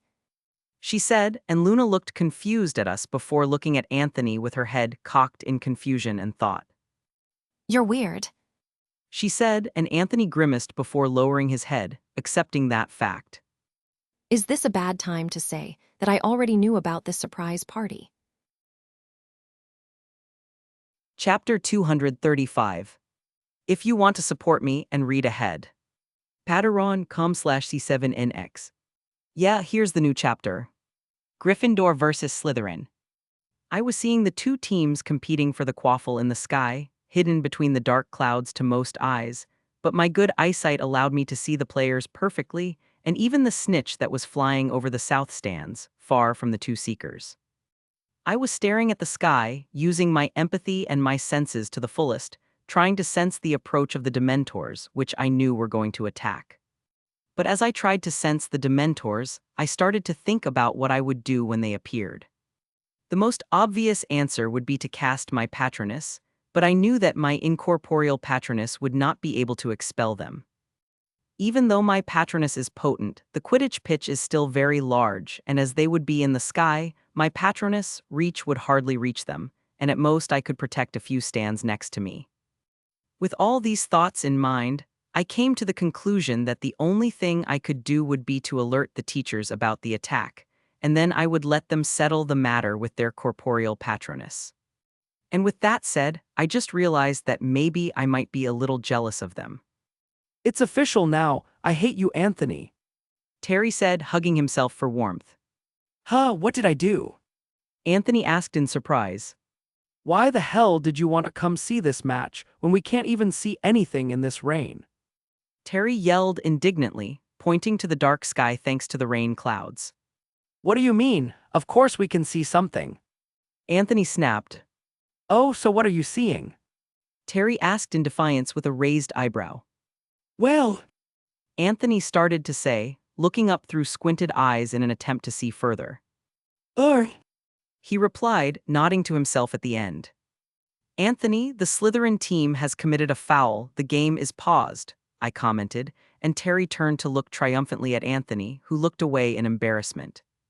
I was going to say something else, but I tensed up when I felt a slight chill run through my body, feeling despicable magic surge through my senses.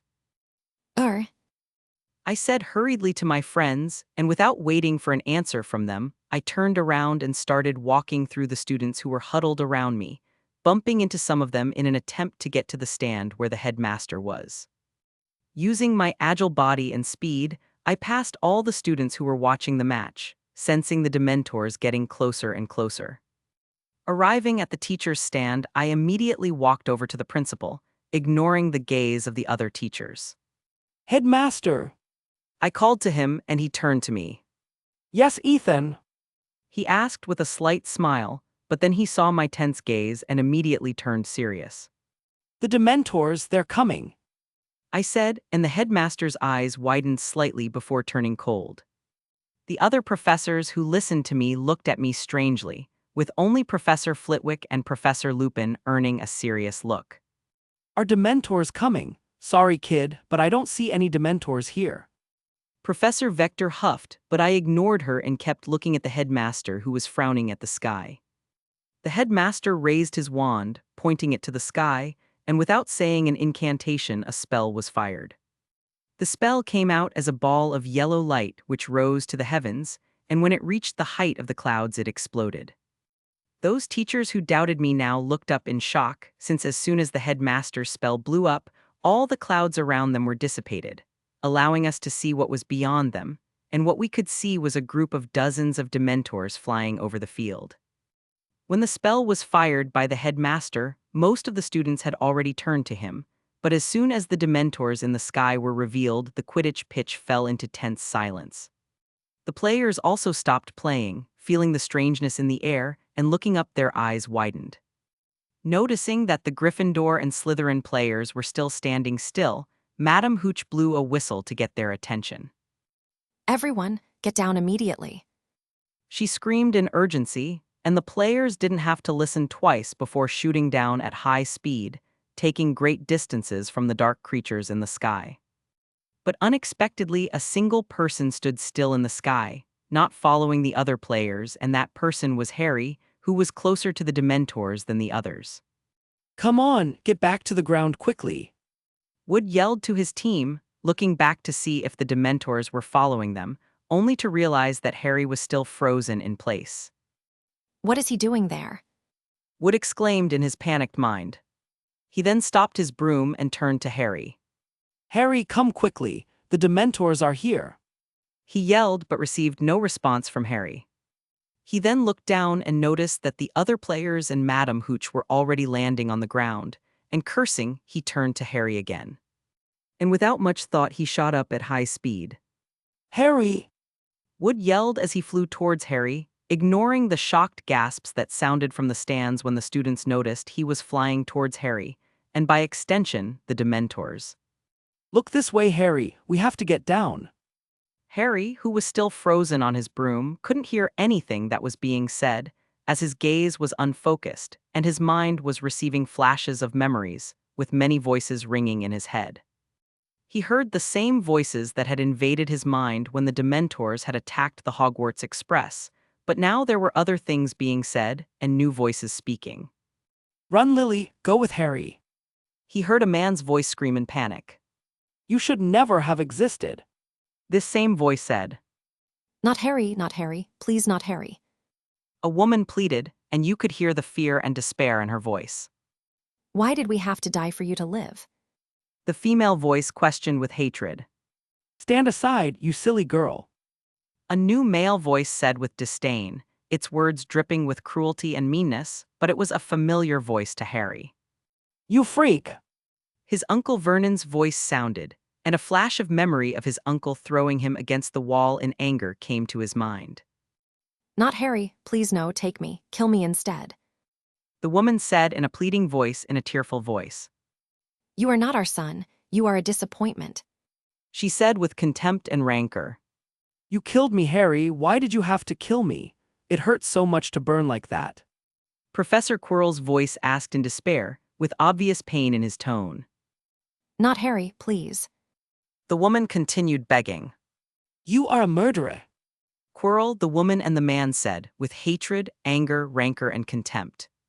AVIDA KODVRA. And with this last sentence, a green flash flashed through Harry's mind, and he, who was looking catatonic up at the sky, felt his world darken, and he would start falling off his broom if Wood hadn't been by his side to catch him. And all of this happened in a few seconds, and I, who was still in the teacher's stand, could see Harry fainting in Wood's arms, and I immediately turned to the headmaster. Headmaster Harry. I exclaimed, but it wasn't necessary as he was already circling his wand over himself, and with a long swing he pointed his wand forward. Expecto patronum. He said firmly, a serious, angry look on his face. And then a burst of silver light shot out from the tip of his wand, and from that light came a phoenix of pure silver, which quickly flew towards the Dementors. Holy crap!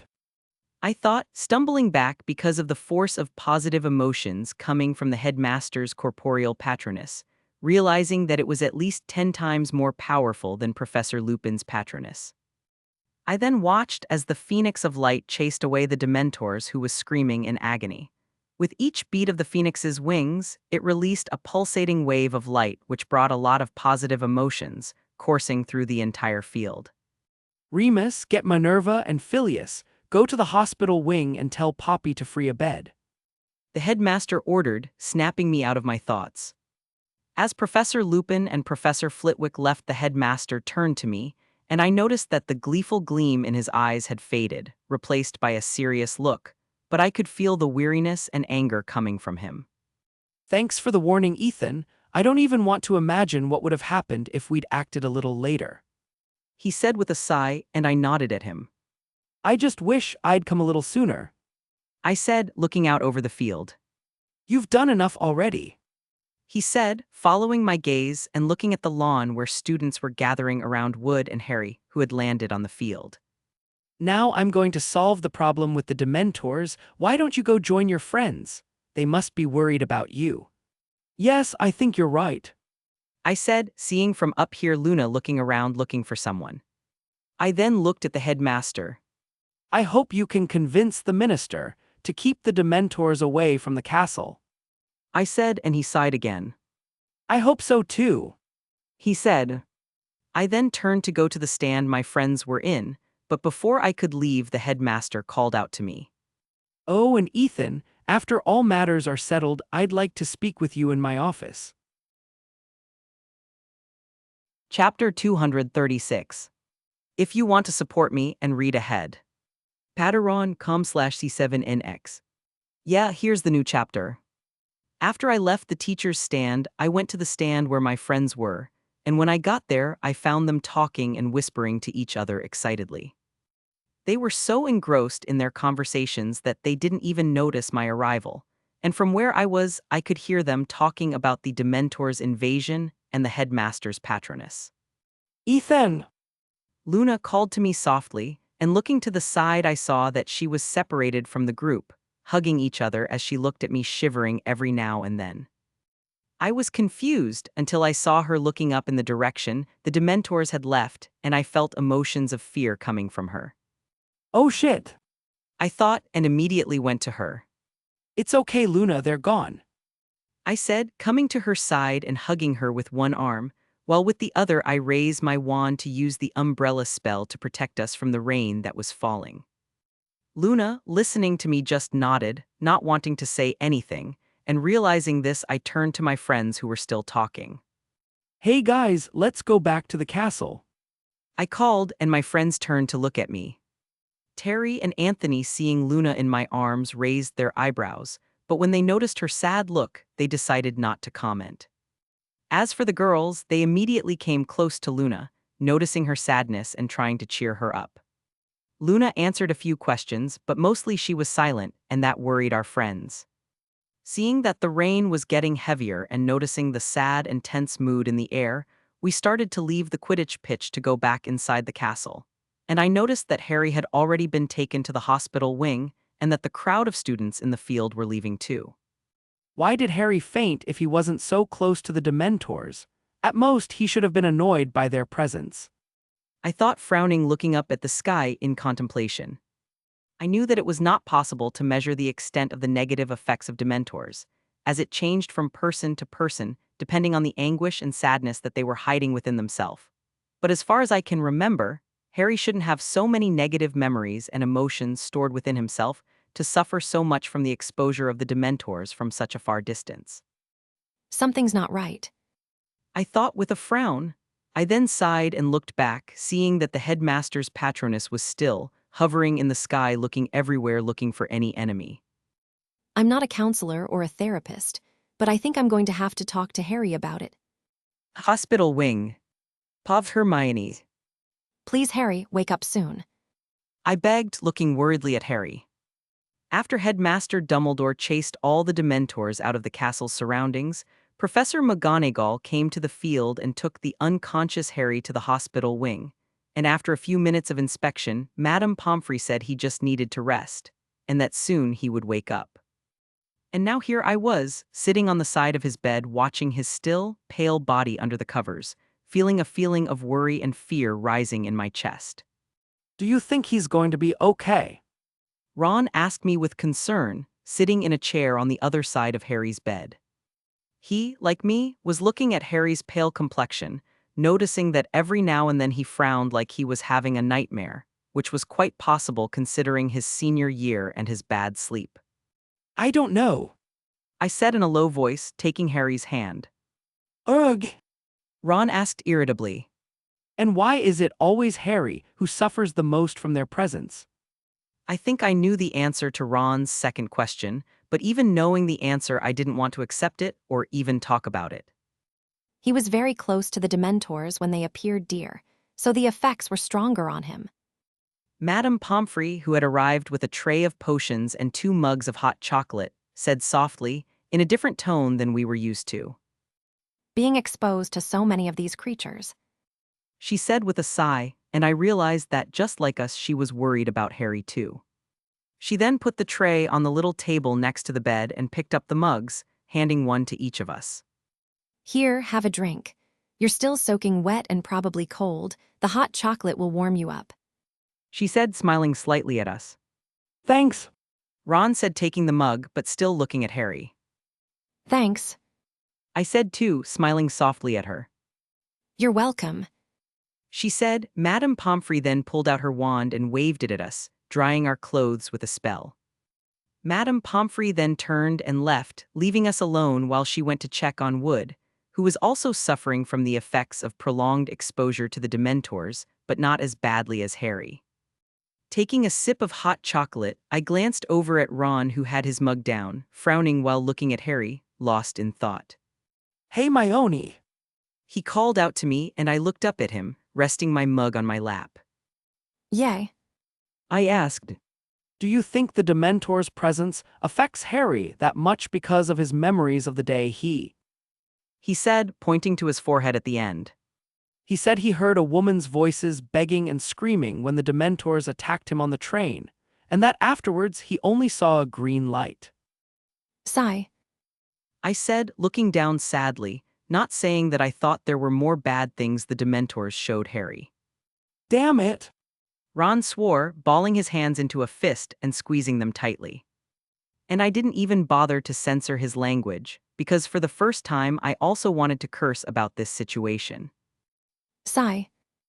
I thought, looking at Harry, running a hand through his messy hair and seeing the tension in his face ease. Room of requirement. They did what? Sirius yelled, getting up from the couch and looking at me in panic and anger. Sigh. I said for what would be the fifth time. Damn, I should have been there to protect him. Sirius swore, balling his hand into a fist. He then started pacing back and forth in frustration, before lifting his hands to cup his head. And I stared at him, allowing him to rant while cursing the Dementors and Fudge about various things no child should hear. After nearly half an hour of Sirius pacing around in anger and worry, he began to calm down. Sigh. He said, sitting down heavily on the couch across from me. I know I can't ask you not to be worried or annoyed, but just know that Harry is fine and that he hasn't been harmed. I said, trying to reassure Sirius. He said after a while, well, no physical harm at least was my thought, but I wisely kept silent.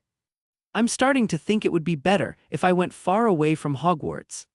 Sirius said, and I looked at him with a raised eyebrow. And what would that help? I asked. Well, if any muggles saw me somewhere far away from Hogwarts, maybe Fudge would decide to remove the Dementors from around the castle. He said with a shrug. I highly doubt it. I huffed, knowing this would be a rational and intelligent decision, but Fudge isn't known for his rationality and intelligence. Yes. Sirius sighed, lowering his head. Looking at Sirius, I could see that he was still annoyed that the Dementors had attacked his godson, and sad that he thought he was to blame for it and that he couldn't be there to defend him. Deciding to cheer him up a bit, I changed the subject. Well, changing the subject, I talked to my influential friends, and they said they would help us once we explained the situation properly to them. I said, and that immediately caught Sirius' attention. Serious? He asked. That would be you.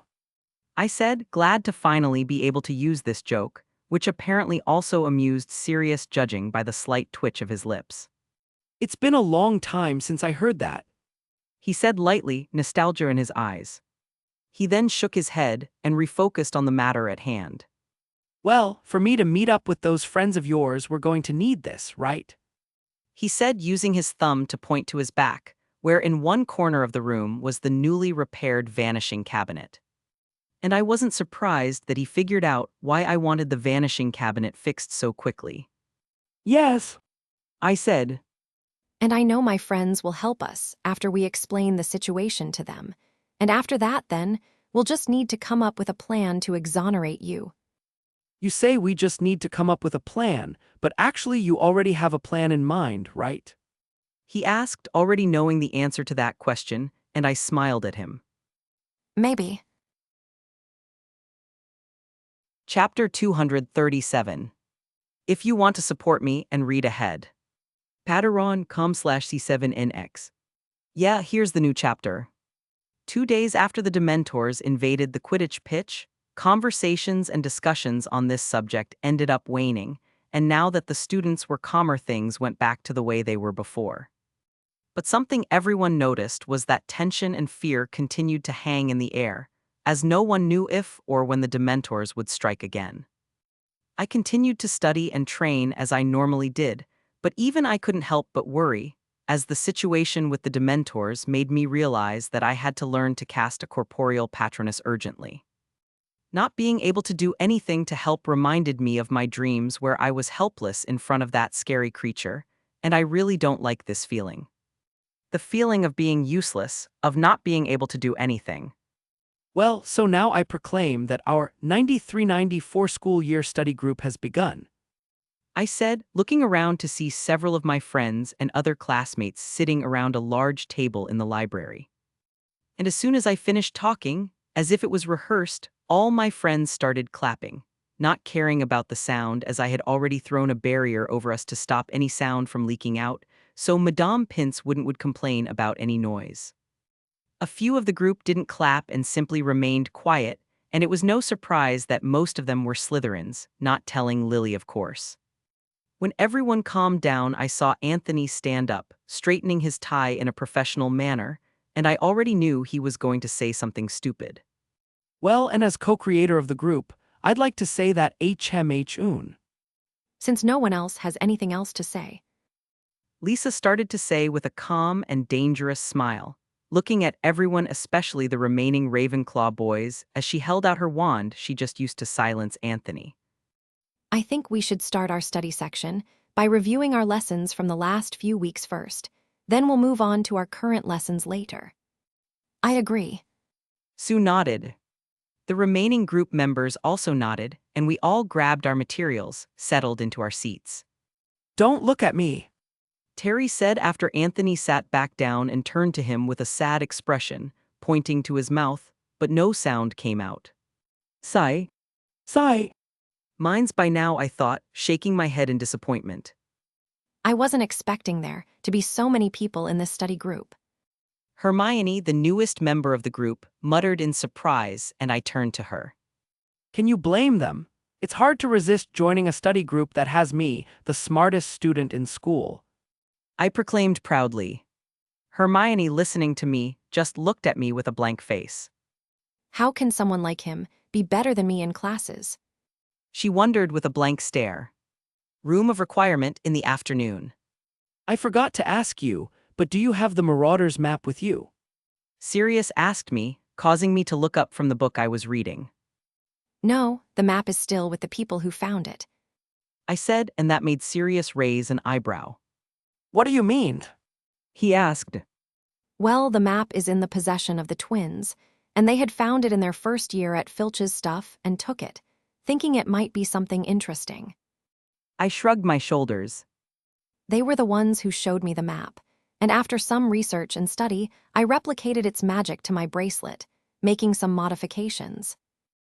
So you mean no one used the map after Peter lost it? That's sad. Sirius sighed. Why is this sad? I asked.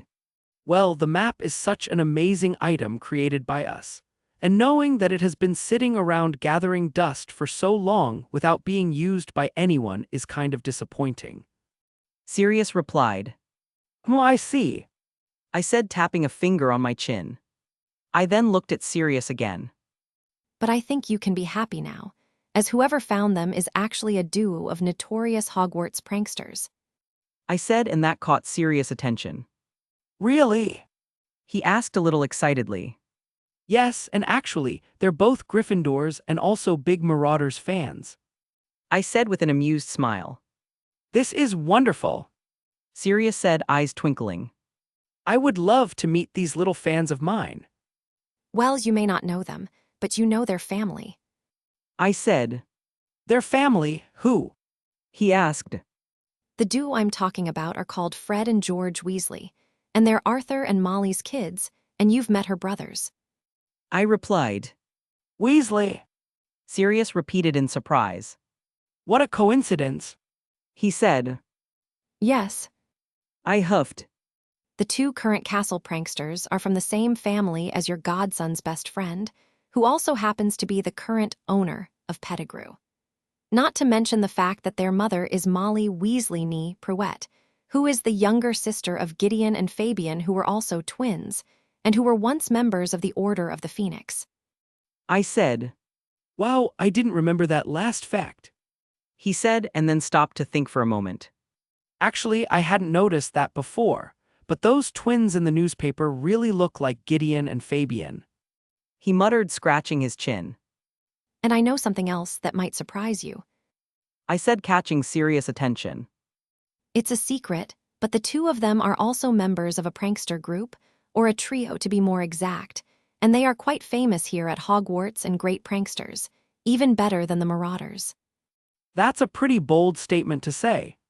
Sirius said, feeling challenged, but then he seemed to notice something as he turned to me with narrowed eyes. Wait! He finished, pointing at me accusingly. And the only answer he got from me was an innocent smile. How did I not notice this before? It was obvious you were a prankster too. He said, considering my smile a confirmation of his suspicions. Ho ho, you almost tricked me. A smart Ravenclaw is a great cover for a big prankster.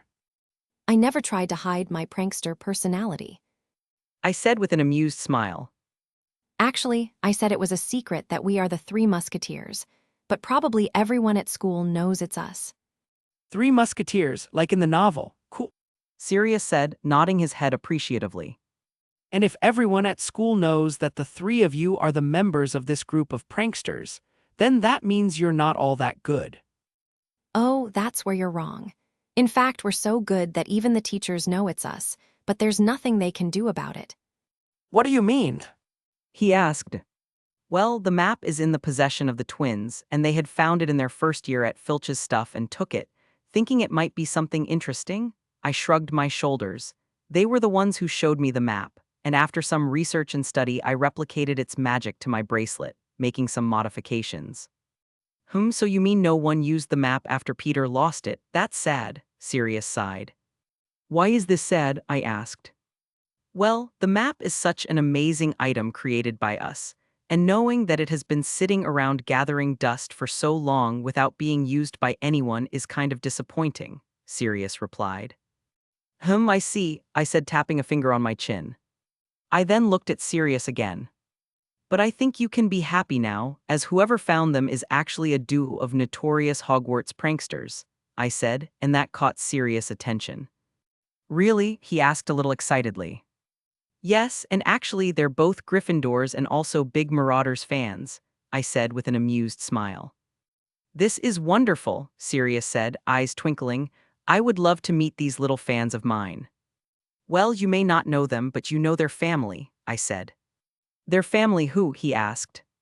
The duo I'm talking about are called Fred and George Weasley, and they're Arthur and Molly's kids, and you've met her brothers, I replied. Weasley? Sirius repeated in surprise. What a coincidence, he said. Yes, I huffed. The two current castle pranksters are from the same family as your godson's best friend, who also happens to be the current owner of Pettigrew. Not to mention the fact that their mother is Molly Weasley Nee Pruitt, who is the younger sister of Gideon and Fabian, who were also twins, and who were once members of the Order of the Phoenix, I said. Wow, I didn't remember that last fact. Well, what's the point of them knowing we're the pranksters, if they don't have evidence to accuse us of anything? I said, and Sirius' eyes widened in realization. Oh, you bastards! He said, and then started to laugh.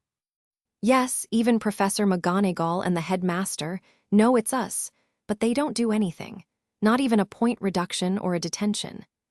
I said, That's amazing. McGonagall always found out when we played pranks and gave us detention. He said. Well, what can I say? I'm amazing. I said with a shrug. Unfortunately, not all professors need proof to accuse and punish someone. Professor Snape punishes the twins even for pranks they didn't play. The only one who doesn't get punishments is me, but that's because I always manage to stay away from him, and only in potion classes can he do something, but he's more focused on tormenting other students. Oh, don't worry about that greasy idiot. He's probably just pissed off because he needs a shower. Sirius said, waving his hand carelessly, still chuckling. I don't really care if he gives me some punishment. In fact, it just makes revenge all the more satisfying. I said with a cruel smile. And that's why I'm preparing that. I pointed to a corner of the room where there was a table with a cauldron and some items on top. Sigh, don't tell me that is. Sirius said with wide eyes, pointing to the things on the table. Yeah. I nodded. And you're going to use that too. I nodded again, getting more and more amused to see Sirius' excitement. And then I said, popping the pea. Okay, now it's official. I'll help you prank Snape. He said, grinning wildly. I thought you'd never offer your help. I joked, a huge smile on my face, drawing a chuckle from Sirius. What will be the reaction of the twins when they find out that one of the Marauders helped me to make a prank? Chapter 238. If you want to support me and read ahead. Patreon.com/C7NX. Yeah, here's the new chapter. Tuesday. I had just left the classroom, where we had a Dada class with Professor Lupin, who had finally recovered from the negative effects of transforming into a werewolf. He, as expected, canceled our homework given by Professor Snape, which was an essay where we had to research about werewolves and the ways to recognize one. Professor Lupin obviously realized that this was a ploy by Professor Snape to reveal to us that he was a werewolf, which would consequently let everyone in the school know, as well as the students' parents, forcing Lupin to be withdrawn from the school. A move worthy of a Slytherin, if we forget the fact that Professor Snape is only doing this out of an almost one-sided childish feud. But that matter aside, my friends and I would find ourselves in the Great Hall having lunch. I was eating a steak with caramelized onions and hot sauce while listening to my friends talk about the Gryffindor versus Slytherin match that was rescheduled for another day, when Penelope came up to me. Hi, Ethan. She greeted me. Hi, Penny. I said, smiling at her. What brings the most beautiful prefect in school to my presence? I asked charmingly. Brett. She rolled her eyes but had a small smile on her face. And he asks why Percy doesn't like him, Terry whispered to Anthony, who nodded. I'm here because Headmaster Dumbledore asked me to let you know that he would like to speak with you in his office after lunch. Penelope replied. It took longer than I was expecting, I thought, looking slightly at the staff table and seeing that the headmaster was looking at me. Catching my gaze, the headmaster nodded with a small smile, and I nodded back. Okay, I'll go see him, I said, turning to Penelope. Fine, the password is Blackberry Lollipop. Don't be late. She told me, and I nodded. After that, Penelope left to join her friends, and my friends turned to me. What did you do? Terry immediately asked me. What do you mean? I asked, confused. Don't pretend you don't know. You must have done something, for the headmaster himself needs to call you into his office. Terry replied, and I just looked at him dryly. You make it sound like I only cause trouble. I said, frowning. And that's true. He said, and Anthony and Stephen nodded in confirmation. Damn you. I said, my right eye twitching.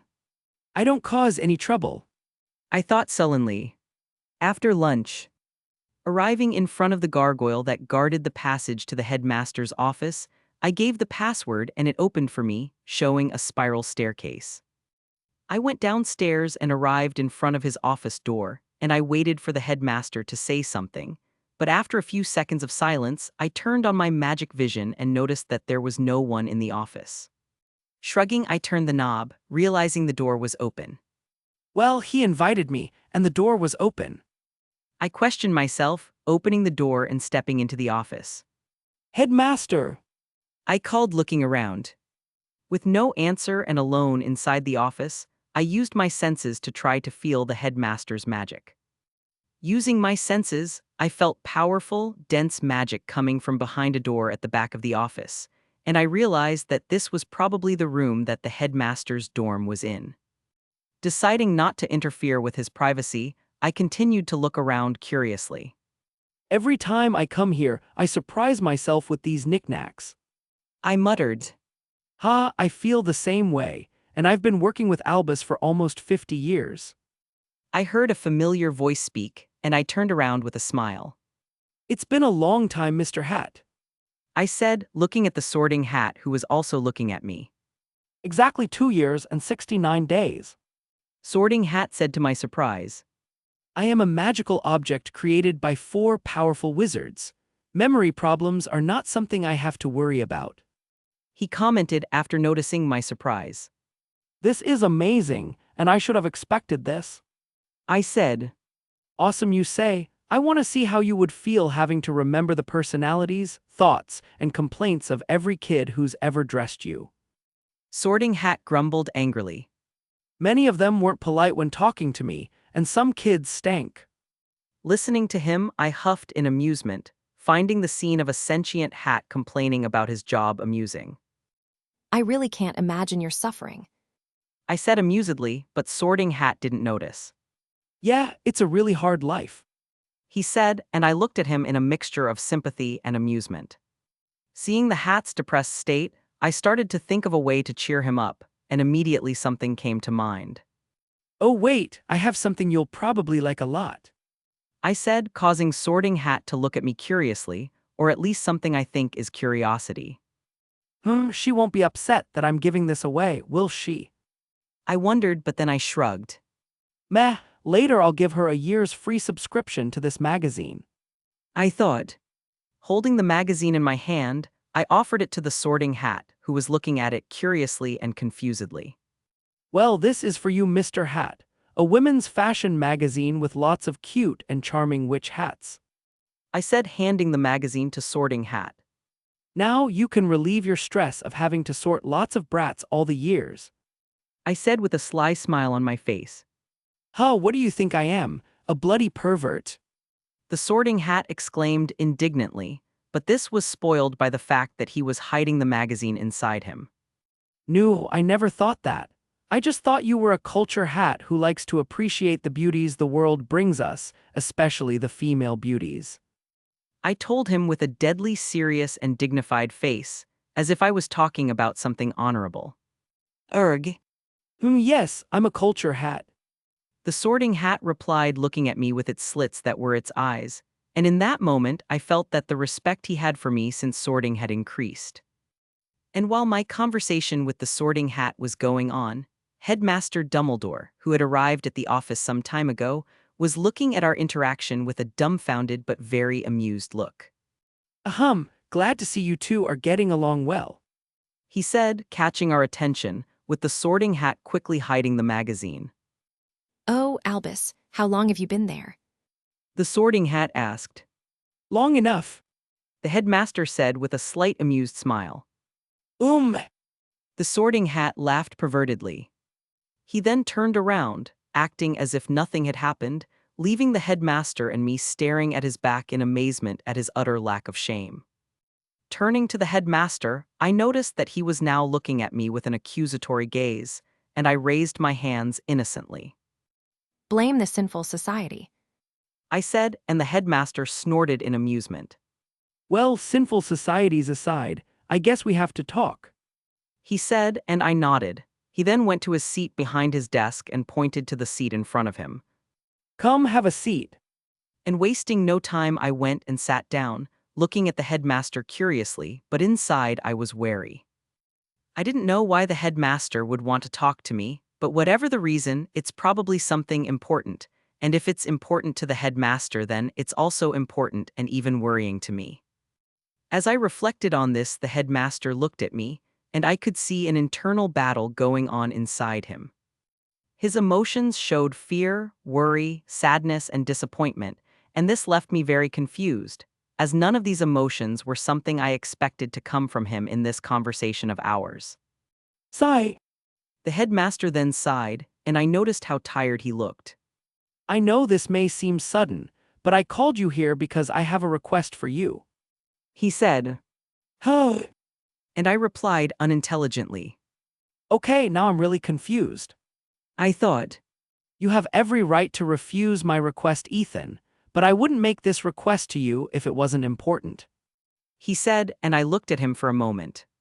Sai, I'm not saying I accept your request, but it would be wrong of me not to listen to what you have to say.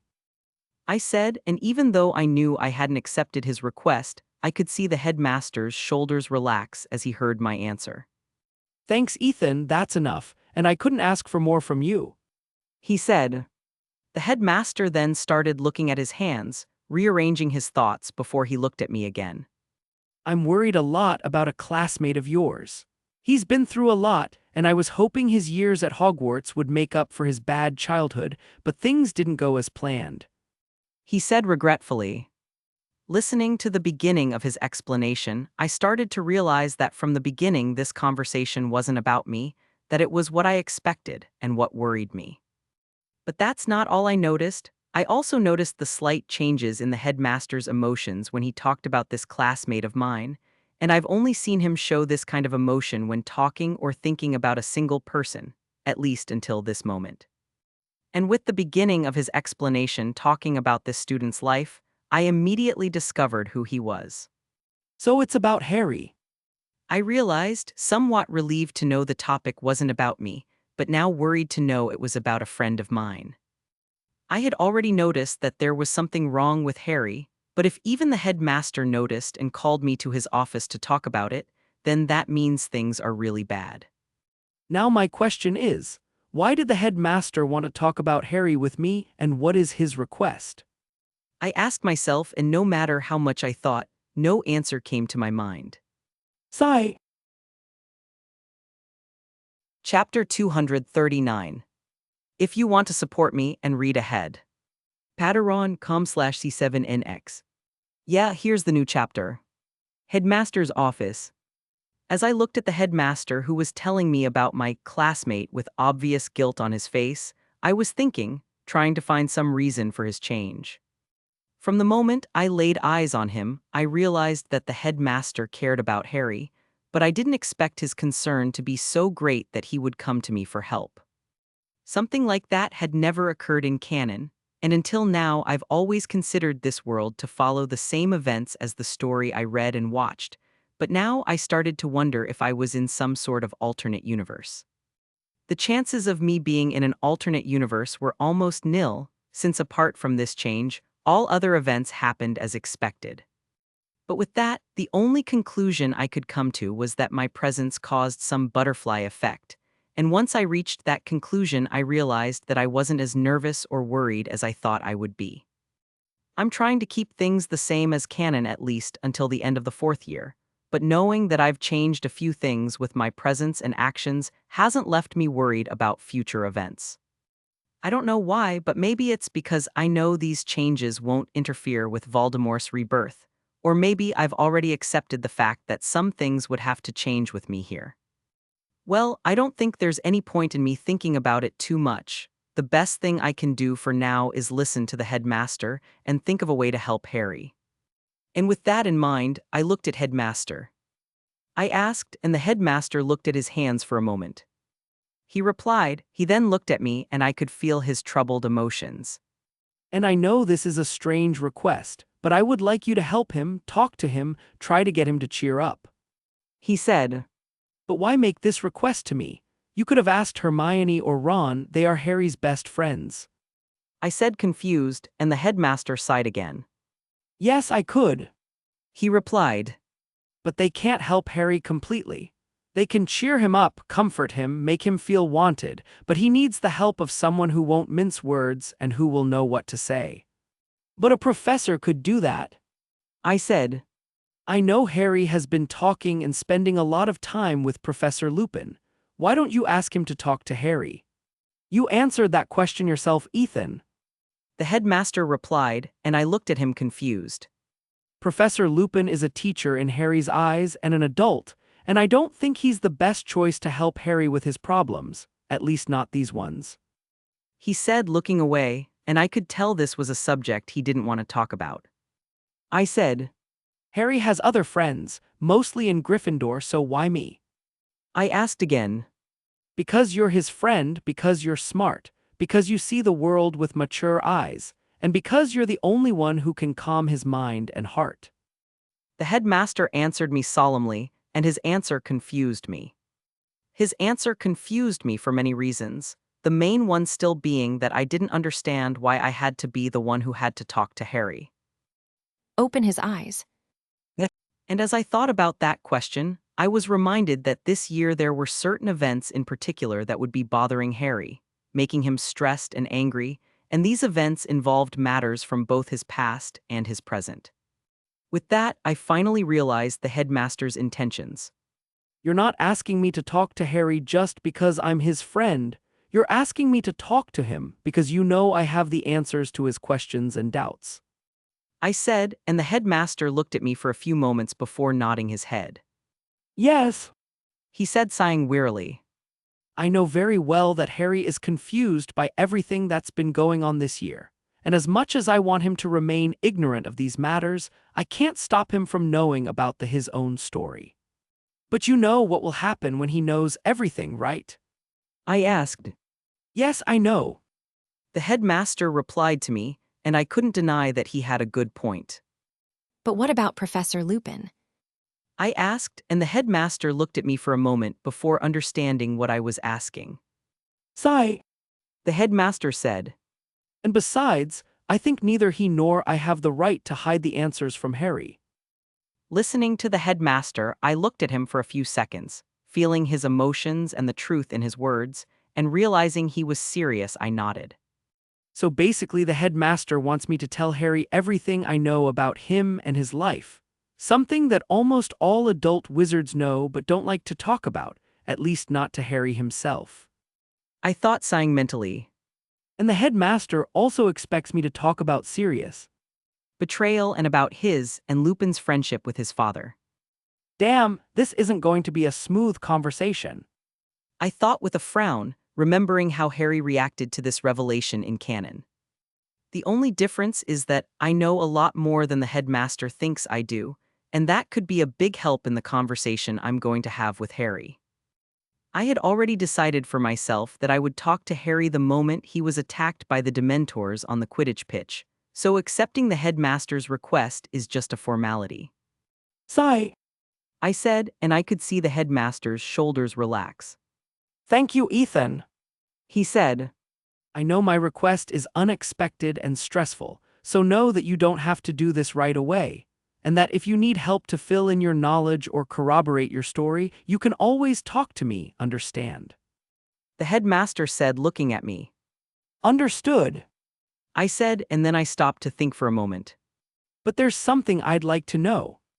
I asked, Well, Ethan, I know you're smart, cunning, and cautious, and besides, just as you can talk to ghosts and portraits, so can I. he replied with a slight smile. And it's not all that surprising that the infamous philosopher's stone thief knows the history of some old students, especially when those stories are written all over Hogwarts. He added, blinking enigmatically at me.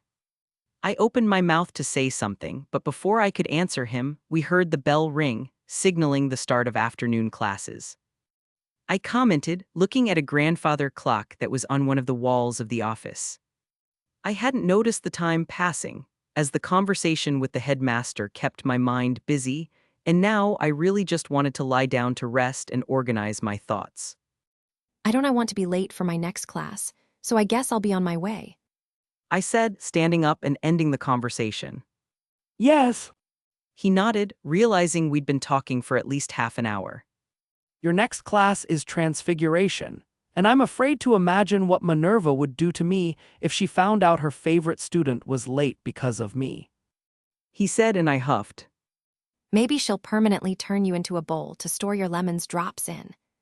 I said, and the headmaster chuckled lightly, glad the mood had lightened up. That wouldn't be too bad. He said. Shaking my head in exasperated amusement, I turned and walked to the door that led up to the gargoyle stairs, and stopping in front of the open door, I turned and nodded one last time to the headmaster, and then I walked out of his office. After I left, the headmaster continued to sit in his seat, staring at the door, lost in thought as myriad emotions flashed through his eyes, with him wondering if he had made the right choice. As soon as I left the headmaster's office, I started to think about my conversation with him, realizing that it gave me a lot to think about. But among all my thoughts, the one that stood out was the fact that I could now confirm with 100% certainty that the headmaster trusted me, and that he protected and looked after his students. So now I say no thanks to all the evil, despicable, and manipulative Dumbledores from the fanfics I've read and from the possible other universes. Yes, I thought with a slight smile on my face. Flamel's house. Pavnik.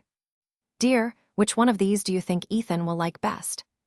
Penny asked me, holding a scarf in each hand.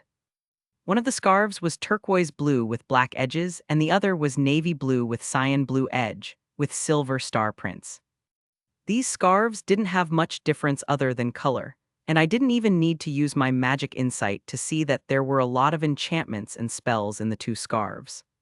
honey, he's going to like anything you give him. I said with a tired sigh, as this is the 5th time she's asked me this question, showing me a pair of presents. I then looked to the side, noticing a pile of presents, all for the nice, cheeky boy who had somehow become dear to us in such a short time. You're right. She said, and then with a shrug she tossed the two scarves up, which flew into 2 gift boxes. In that case, then I'll take both of them. And with that she happily left, presumably to prepare more presents. I'm pretty sure she's just trying to please Ethan to get his autograph. Chapter 240. If you want to support me and read ahead. Patreon.com/C7NX. Yeah, here's the new chapter. Transfiguration Classroom. Hi, Ethan. Harry greeted me as he entered the classroom, and I turned to him. Hey. I said, looking at him lightly, paying attention to his emotions and any gestures that showed how he was feeling. After a quick analysis, I could see why the headmaster was so worried, as Harry looked tired, crestfallen, and showed clear signs of insomnia. Also, his emotions were a mess, but even with him impressively controlling them, the anguish was still noticeable. Putting that aside, I looked at Ron and Hermione who were behind him and waved at them, only to notice that Ron was staring at me frozen in fear. What is it? He squeaked, and I looked at him strangely before noticing that he wasn't actually looking at me, but at my desk, or more accurately, at Nyx who was lying on top of my desk. It. I said slowly, looking back at Nyx to see if there was something wrong with her. I know it's a cat. Ron said, walking over to Harry who was already at a double desk, taking care to keep his distance from Nyx. What I want to know is what this creature is doing here in this room and on top of your desk. Ahem. I said, nudging Nyx with a finger, not noticing Ron's panicked look, earning a low meow from her. Careful, you don't want to wake it up. Ron exclaimed in a low voice, and now even Harry and Hermione were looking at him strangely. Why are you so scared of Ethan's cat? Hermione asked, and Ron turned to her in surprise. Ethan's cat. He asked and then turned to me. Is it your cat? Yes, I said slowly. her name is Nyx. Ron then looked between me and Nyx with a wary, surprised look, but then he seemed to notice something and looked at me again, frowning before nodding to himself. Actually, that explains a lot. He commented, leaving me confused. Huh. Eu equi. Only one scary monster to have another scary monster. He said, probably thinking aloud. And ignoring the part of me that was torn between being offended and proud of being called a scary monster, I turned to Nyx, who was still sleeping peacefully. First, Michael says you attacked a student for waking you up, and now Ron called you a scary monster. I wondered, realizing that I might have to start taking Nyx on my adventures to keep her from ending up killing someone. After convincing Ron that Nyx wasn't going to attack him, we all sat in our seats while we talked, waiting for Professor McGonagall to arrive.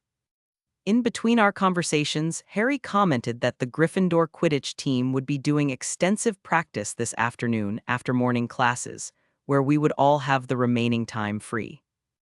And Ron also told me that in order to show support for Gryffindor, mainly because of what happened in the last match, all the students were going to watch practice. Normally, I wouldn't care about this information, but when he told me this, I realized that an opportunity had just presented itself, an opportunity I couldn't pass up. As all the Gryffindors would be watching their house Quidditch team practice, that would mean that the Gryffindor common room and its dorms would be empty, and this was an unmissable opportunity for me to silently capture Pettigrew. As I started to formulate a plan to catch the damn rat, Professor McGonagall arrived, walking into the classroom with her usual stern look, which earned a small smile as soon as she saw me. She also saw Nyx sleeping on top of my desk, but other than a slight lift of her eyebrows, she didn't say anything else.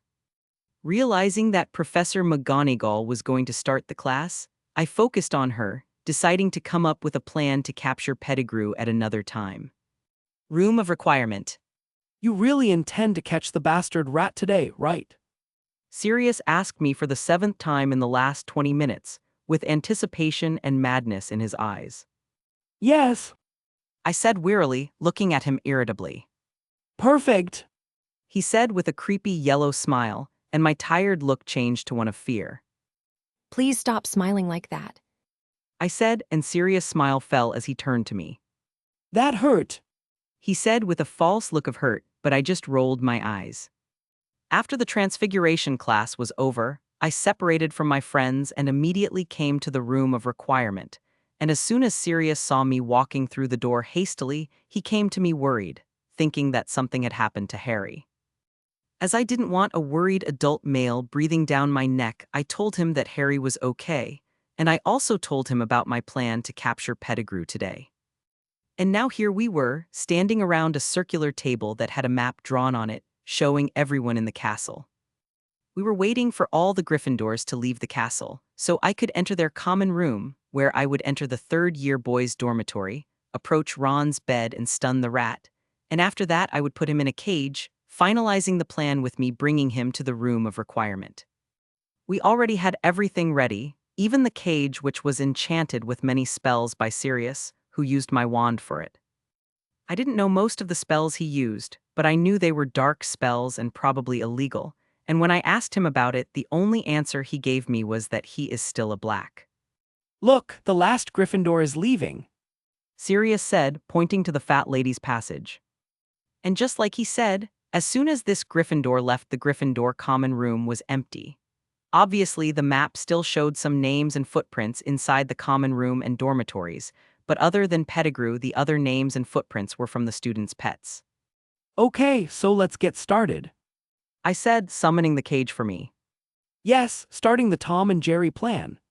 Sirius exclaimed excitedly, and I turned to him. First, how do you, a pureblood, know what Tom and Jerry is? I asked with a raised eyebrow. Just because I'm a pureblood doesn't mean I don't know about the Muggle world. He replied, offended, but I kept staring at him. Realizing I didn't believe him, he pouted. All right. He said. Oh, cool. I nodded. Well, and second, we're not going to call my plan by that name. I said with a straight face. Damn. Gryffindor Tower Corridor. The fat lady was fixing her hair while looking at herself in her ornate hand mirror when a student who appeared to be a third year wearing Gryffindor robes approached her. The student in question had gray eyes, messy brown hair, a thin cheekbone, and a charming, elegant smile. All this along with his calm and confident walk made him even more handsome. Brave Griffin, the boy said to the portrait. The fat lady then looked at him for a moment before opening the passage for the boy to pass. As soon as the passage was opened, the boy wasted no time and entered the common room. When he entered the common room, the passage behind him closed, and the boy relaxed. Next time I'll go through the window using a broom. The boy complained. And I'll never let Sirius do human transfiguration on me again. The boy then shook his head, and focusing again, his eyes glowed a familiar blue, and turning his head, he looked up the stairs of the boys' dormitories, seeing a single magical signature of a human in one of the rooms. Fine, he's still in the dorms, I said, already taking the shrunken cage out of my pocket. I then went to the stairs of the boys' dormitories, and when I reached them, I started up, heading to one of the rooms where I felt Pettigrew's magical signature. Arriving in front of the door to this room, I turned the knob, and with a click I heard the door open. Opening the door and entering, my attention was immediately directed to a volume under the blankets of one of the beds. Walking over to this bed, I set the shrunken cage on the floor, took my wand out of its holster, and with my other free hand I gripped the edge of the blanket. Gotcha, I thought, and immediately pulled back the blanket. Pettigrew, who was sleeping under the blankets, jumped up scared, but he didn't have time to react since as soon as he woke up I stunned him. And now I was looking at an ugly, sickly, paralyzed rat who was missing one of the fingers on his front paw. Finally, I whispered with a wide smile on my face. Still smiling, I increased the size of the cage and threw Pettigrew into it, locking the cage. And with the cage in one hand under a disillusionment charm, I left the room and went downstairs to the common room. I then went towards the passage and pushed it open. I was about to start to leave, but then I stopped and looked at the common room again. Well, I wouldn't be one of the three musketeers if I didn't pull a prank, right? I asked myself, and with a shrug I waved my wand, casting a spell on every couch in the common room. Satisfied with my work, I turned and walked out, with the passage closing behind me. I then started to walk down the corridor, but the fat lady's voice made me stop in my tracks. Are you really a student of Godric? I don't remember seeing your face among the Gryffindors who have already passed through me. She said, causing me to freeze. Seeing that I had stopped with my back to her, the fat lady continued with her questioning. I may not have the best memory in the world, but I'm pretty sure I remember every student who's ever gone through this passage. She said with narrowed eyes. Noticing that I was still quiet, the fat lady's suspicions continued to grow, and just as she was about to open her mouth to say something else, I turned around. Oh, how can such a beautiful lady forget about me? I asked with a hurt face. I had hoped my face would have been etched in your memory, as your beautiful and charming appearance was etched in mine. I said with a charming smile. What? The fat lady said, confused, caught off guard by my compliments, a blush starting to appear on her face. I know I may not be the prettiest or the coolest, but I feel sad knowing that I, Edgar Bulfric, have not been remembered by you, such an amazing woman that I look up to. I continued with a sad look, not giving her a chance to speak. And no, wait. The fat lady said, shaking her hand in panic at my sadness. I remember you, Edgar. How could you think I would forget you? She said with a tight smile. Serious? I asked, hope in my eyes. Of course. She said firmly, and I smiled at her, causing another blush to appear on her face. That's a relief. I said with a hand on my chest. I then pretended to have remembered something, tapping my forehead lightly. Oh, I almost forgot. Professor Snape had told me to get an ingredient for him from the potion storeroom, and now I have to get this ingredient to him. I said, and then looked at the fat lady with an apologetic and sad look. Sorry, but I don't think I'll be able to stay to talk to you. Don't worry. She said hastily. I'm sure it's an important matter, and I don't want Professor Snape to be upset with you. She continued, and I chuckled lightly. Perhaps some other time, when I'm not busy, I'll stop by to talk to you more, my beautiful and kind lady. I said, smiling charmingly, and the fat lady nodded. That would be great. She said, smiling. Well, I said, bowing slightly to her. Until another time, Edgar. She said with a smile. I then turned and started to leave, walking with calm steps until I rounded a corner at the end of the corridor, out of sight of the fat lady. What a polite and charming young man. Chapter 241. If you want to support me and read ahead. Patreon.com/C7NX. Yeah, here's the new chapter. Room of Requirement. after all these years of waiting, I can finally get my hands on this bloody rat. Sirius muttered, looking at the cage Pettigrew was trapped in. He then started to stretch his hands towards the cage, a look of anger and hatred on his face, but before he could touch the cage, I pulled it away from him and slammed my hand down on the table. Seeing that I had taken the cage away from him, Sirius turned to me angrily, only to find my cold gaze staring back at him. Come on. I said, almost screaming at the end. Seeing my glare, Sirius took a step back. After all the time and effort I spent planning how to exonerate you, thinking about how I would help you to be part of Harry's life again, you just want to throw it all away killing this motherfucking rat, because you can't think for a second like a normal person and not like a clueless Gryffindor idiot. I growled, approaching step by step to Sirius, who was standing in place, looking shocked. If you want to die, then drown in the Black Lake, or go kiss a Dementor and stop wasting my time and the time of the people who are trying hard to exonerate you. When I stopped talking, I was already in front of Sirius, looking at him with cold eyes and clenched fists, and Sirius refused to meet my eyes, looking down in embarrassment. Realizing I'd let my emotions get the best of me, I took a deep breath to calm myself, taking a few steps back. Sorry, I think I overreacted. I said, but Sirius cut me off. No, He said, looking at the floor. I almost screwed it up again. I said, and Sirius lifted his head to look at me. I can't say I understand you, but if I were in your shoes, I would probably also want to kill the traitor who basically killed my friends. Listening to me, Sirius just remained silent, and I glanced at him only to see that he was looking at Pettigrew's cage. You may not know how I feel, but after everything you've done for me, I think you have the right to criticize me or be mad at me for doing something stupid. He said, looking away from the cage and turning to me. So thanks for keeping me from screwing up. He said with a small smile. Well, I said, chuckling lightly. With the mood a little lighter, we turned our gaze to Pettigrew's cage. you know, we need a way to keep him from waking up or turning human again. I said, and I heard Sirius let out a small huff. No need to worry about that. He said, and I turned to him confused. Noticing my confused look, he started to explain. What did you think those spells I cast on the cage were for?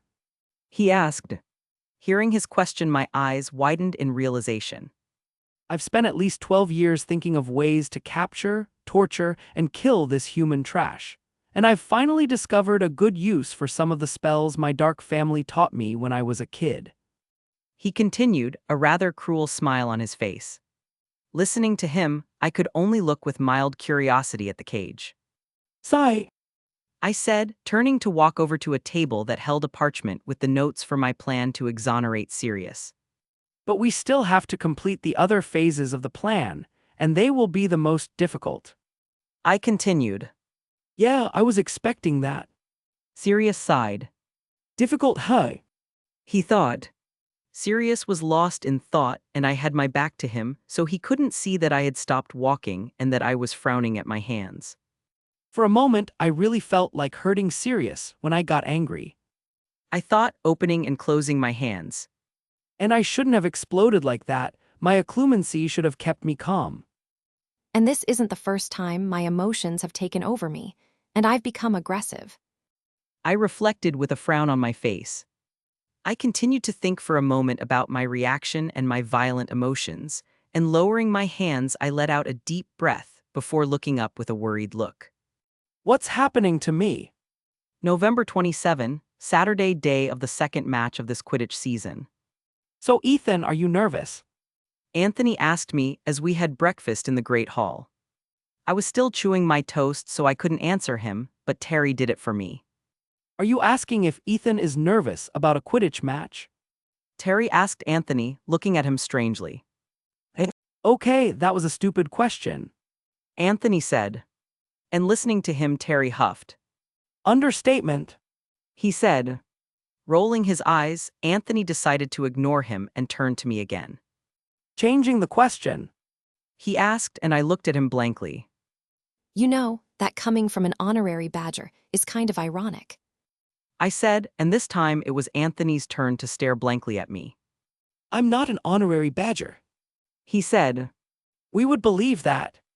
Terry said with a mocking smile. Sigh. Anthony said, and Terry and I looked at each other before shrugging our shoulders. Nah, you don't. We said, and Anthony groaned in exasperation. Quidditch pitch, Ravenclaw versus Hufflepuff. And entering the field now is the defending champion team, undefeated for 2 years in a row. Lee shouted excitedly to the euphoria of the Ravens from the blue and bronze stands. At the front, we have the beautiful new Seeker of the Ravens, Chochang, followed closely by keeper Dylan Bailey and by beaters Christy Collins and Miles Owens. And to top it off, we have the incredible and invincible trio of chasers, with Davis now as the new captain of Ravenclaw and... Lee yelled in surprise, scaring everyone on the pitch. He then quickly rose from his seat in the announcer and commentator's stand, leaning forward to get a better look. Is Ethan Knight flying in a fucking firebolt? At Lee's shocked question, everyone in the stands turned their eyes to me, and gradually everyone realized that I wasn't flying on my Nimbus, but on a different broom, a broom that many have seen through the windows of some Quidditch supply store, and the most fanatical of Quidditch have even dreamed of this broom. When realization finally hit them, the crowd of students and teachers broke into a shocked hubbub, with everyone talking and commenting about my broom while pointing at me. Holy hell, Ethan, are you the son of some broom maker by any chance? Lee asked me, still shocked. Ignoring Lee's shocked comments or the surprised whispers of students and teachers in the stands, I focused on the match, seeing the two captains were greeting each other in the center of the field next to Madame Hooch. As they greeted each other, I could see the Hufflepuff players looking at me, or more accurately, at my broom with nervousness and concern. With everyone getting ready for the start of the match, I went to my position, remembering the strategy Roger had passed on to all of us.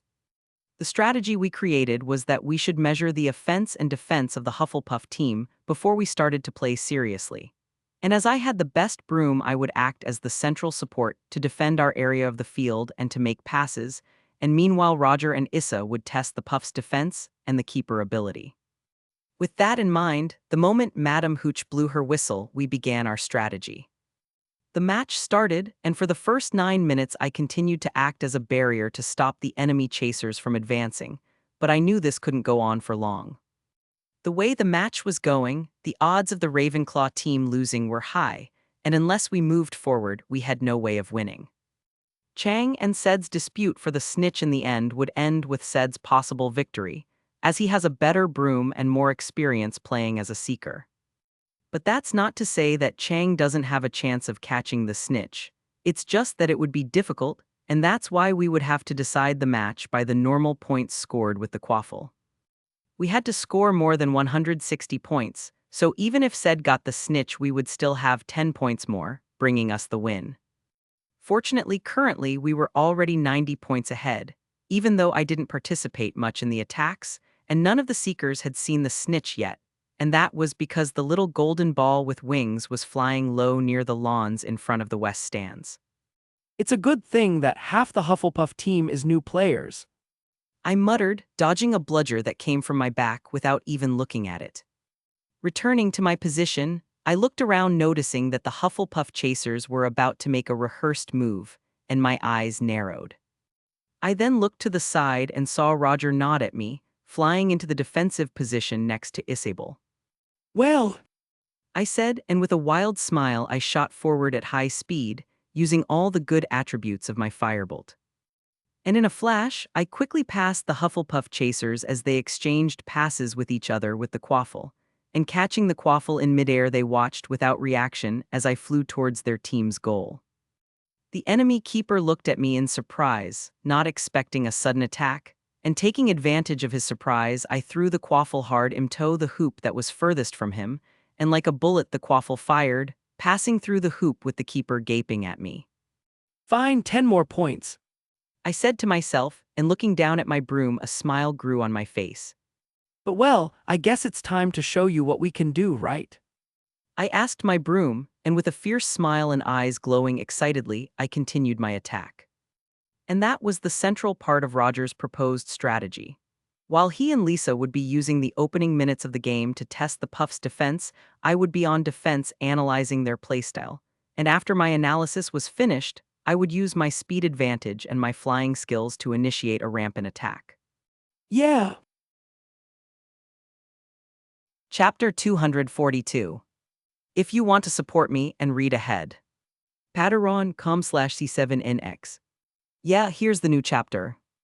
As I had predicted, even with Chang being an excellent player and flyer, her lack of experience playing in a real match made her make some mistakes, and taking advantage of these small mistakes Cedric managed to catch the snitch before her. But even with Hufflepuff getting the snitch they still lost the match because of the sum total of points, as Ravenclaw had already scored a lot of goals before the snitch was caught. The match was over 663.50 for Ravenclaw, and of the 66 goals Ravenclaw had scored, 47 were mine.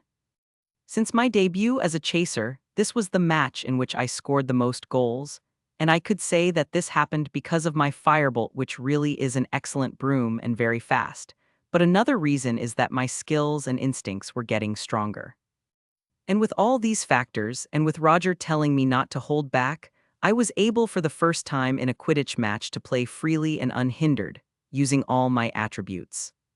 At some point between my 20th and 30th goals, I could tell from the emotions of the Hufflepuff crowd and the Puffs team that they just wanted one of the two seekers to take the snitch so that the match ended soon, not wanting to continue watching the one-sided massacre that was taking place.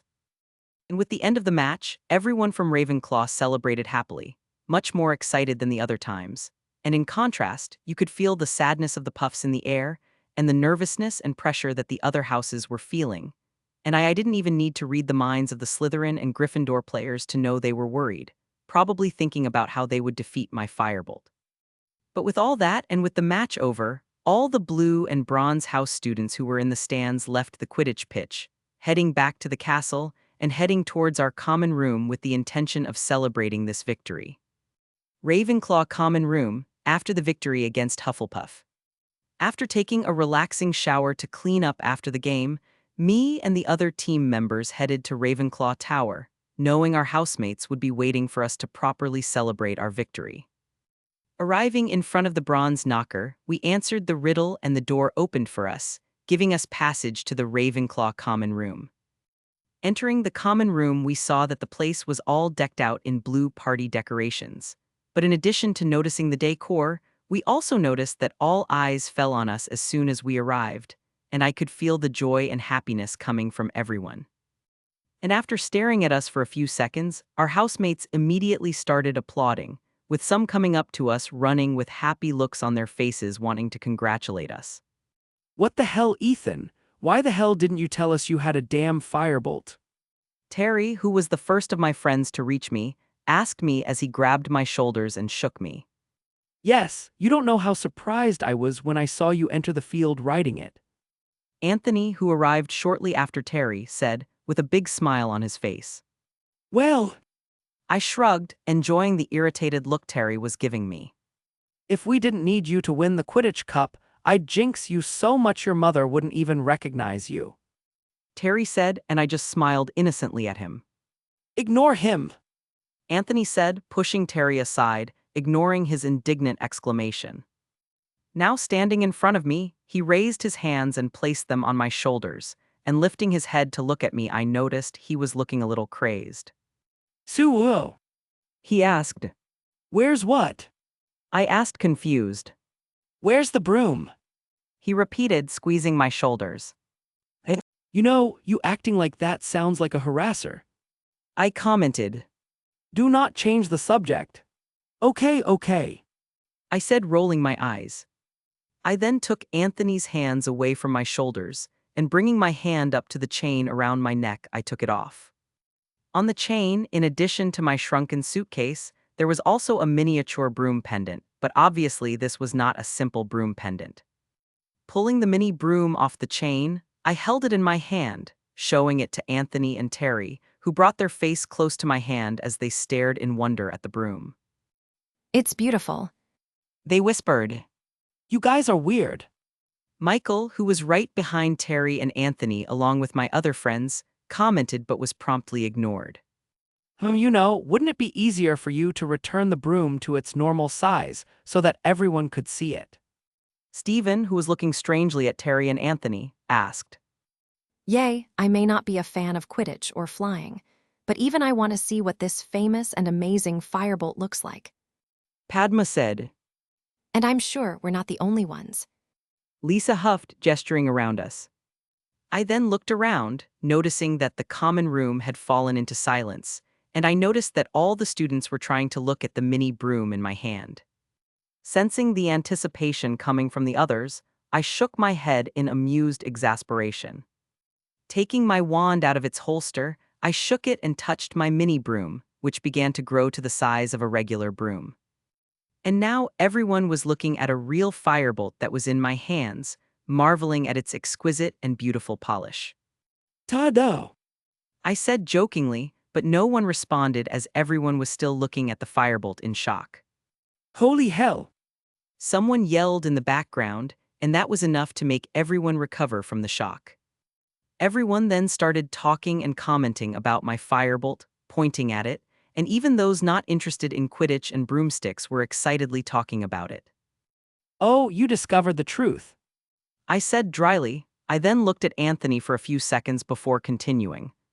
In fact, I'm your long-lost twin brother, and this broom was given to me by our parents to make up for my missed birthdays. I said, putting my hand on his shoulder with an apologetic look. HMPH, I know this is a lie because even I didn't get this broom as a gift from them. Anthony said with a huff. Maybe I'm their favorite son. I shrugged, and Anthony looked at me with a frown. Hey Ethan, can I?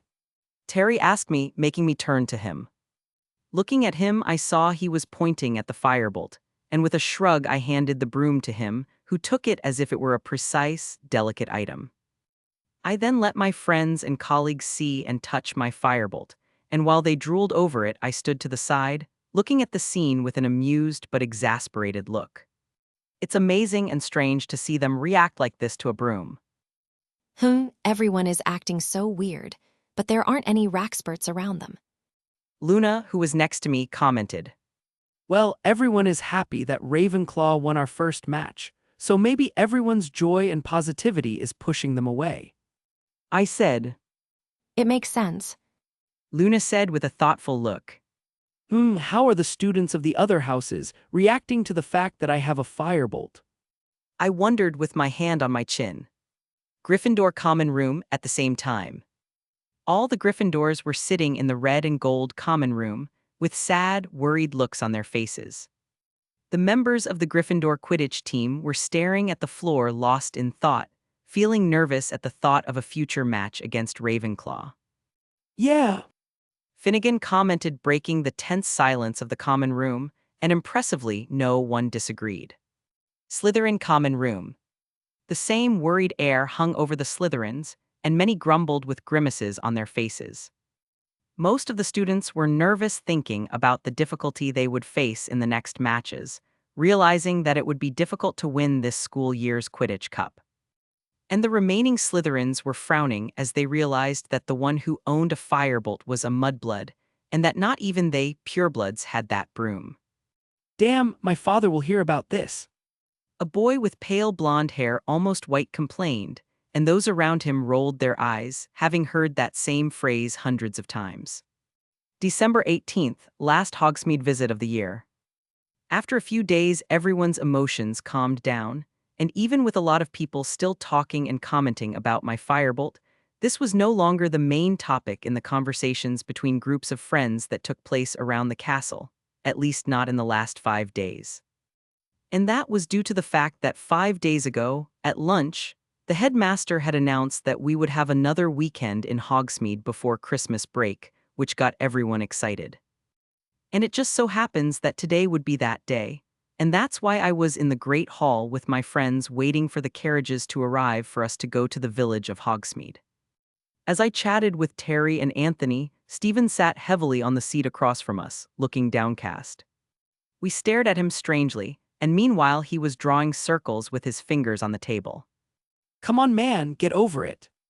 Michael said, arriving and sitting next to him, and in response, Stephen only grunted, making him roll his eyes. What happened to him? Terry asked Michael, pointing at Stephen. Hearing his question, Michael huffed. He decided, in an incredible Gryffindor courage, that he was going to ask Nicole Seward on a date in Hogsmeade, and not so surprisingly, he was rejected. He said. Nicole Seward, isn't she a fifth-year Slytherin? I asked. Yes. Michael replied, not even trying to hide his mocking smile. Hearing this, Terry, Anthony, and I turned to Stephen, looking at him as if he were a creature to be studied. I'm trying to feel some kind of sympathy for you, but did you really try to ask a girl older than you, and from Slytherin, on a date? Terry asked with an odd look. Sigh. Stephen sighed wistfully. I don't understand how your brain works. Terry snapped. I thought the only person who would do something crazy like that would be Ethan. Hey, I may be crazy, but I'm not stupid. I said defensively. And with that sentence, Anthony, Terry, Michael, and even Stephen turned to stare at me with blank stares. Chapter 243. If you want to support me and read ahead. Patreon.com/C7NX. Yeah, here's the new chapter. Hogwarts just before the students leave for Hogsmeade. Pav third person. As the students boarded carriages for Hogsmeade, Harry watched them through one of the many windows in the corridor that led to Gryffindor Tower.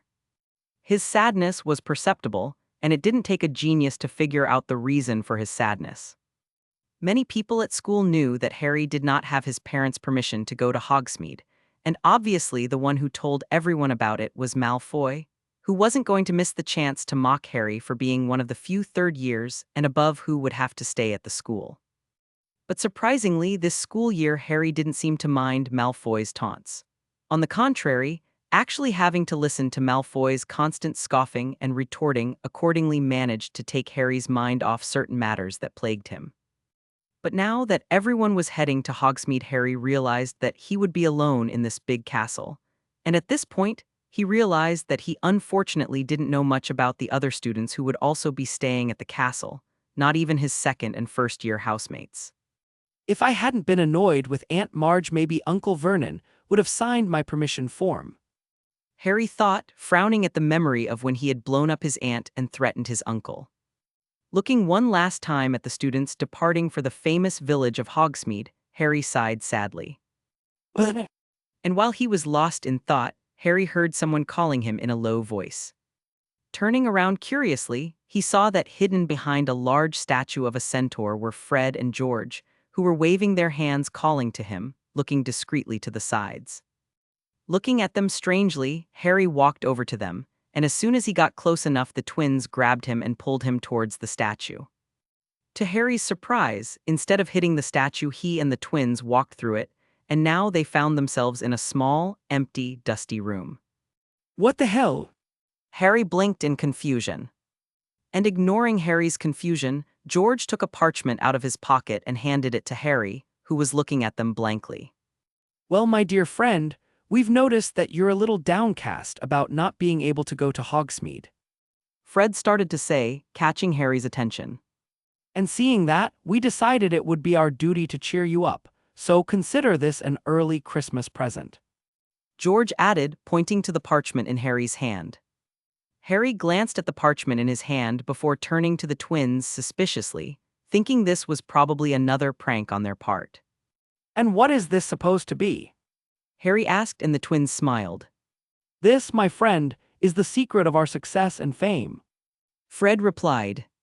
With Harry looking strangely at the twins, they then proceeded to explain how they got the map, much to Harry's amusement.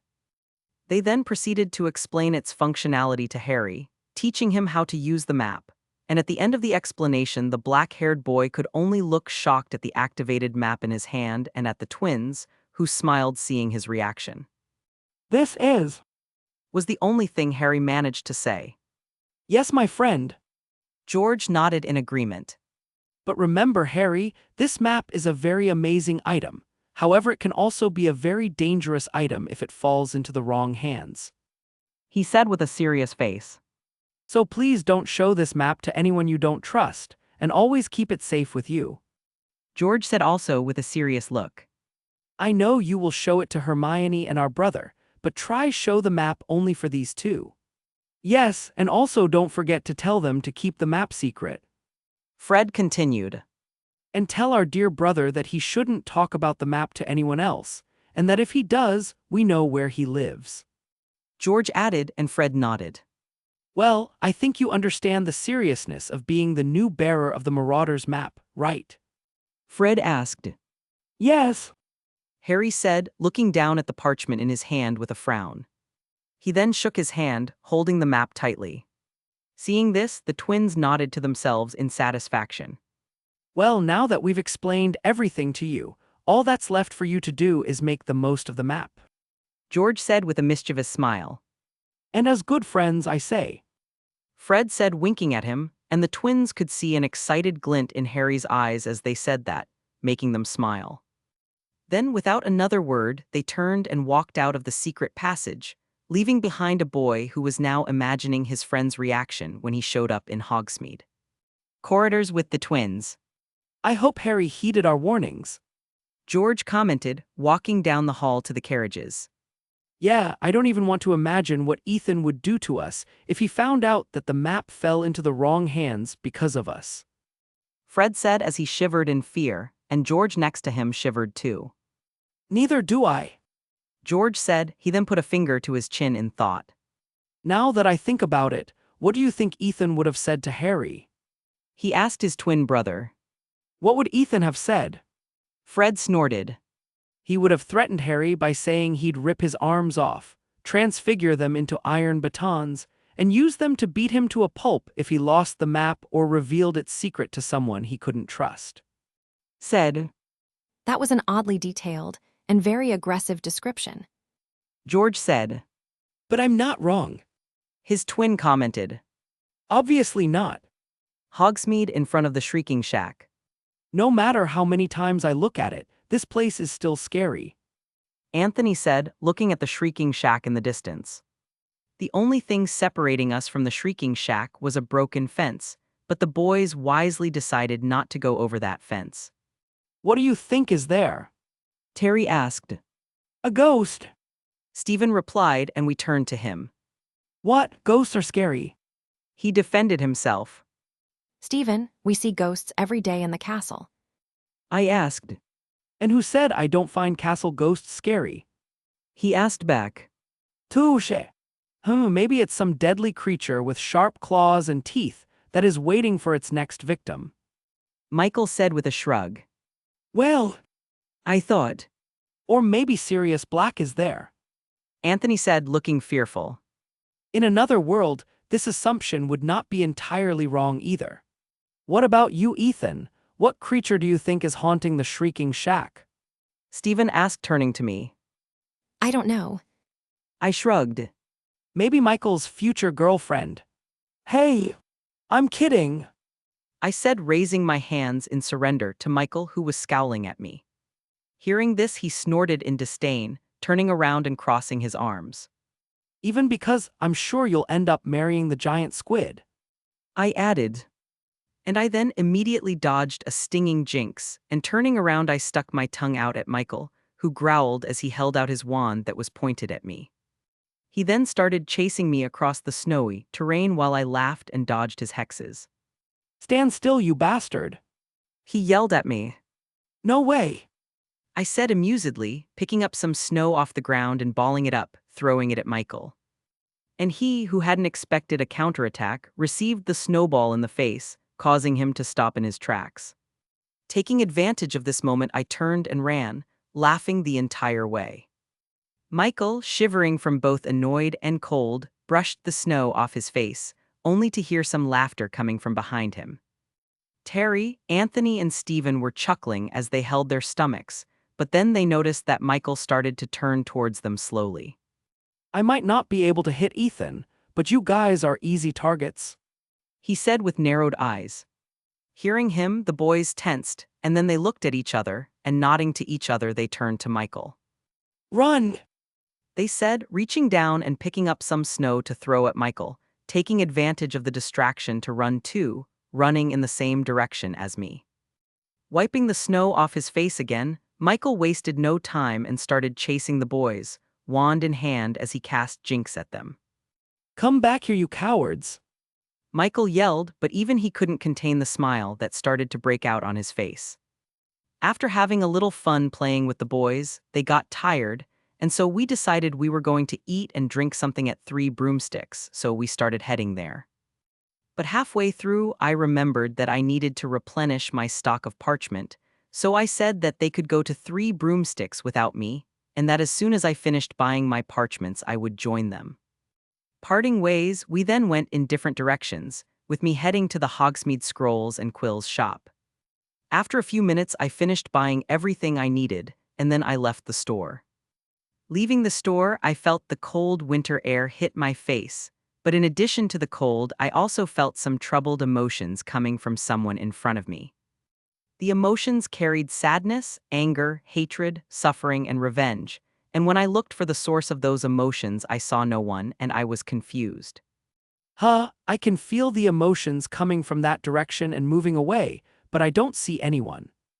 I thought confused, but then I noticed some footprints appearing in the snow.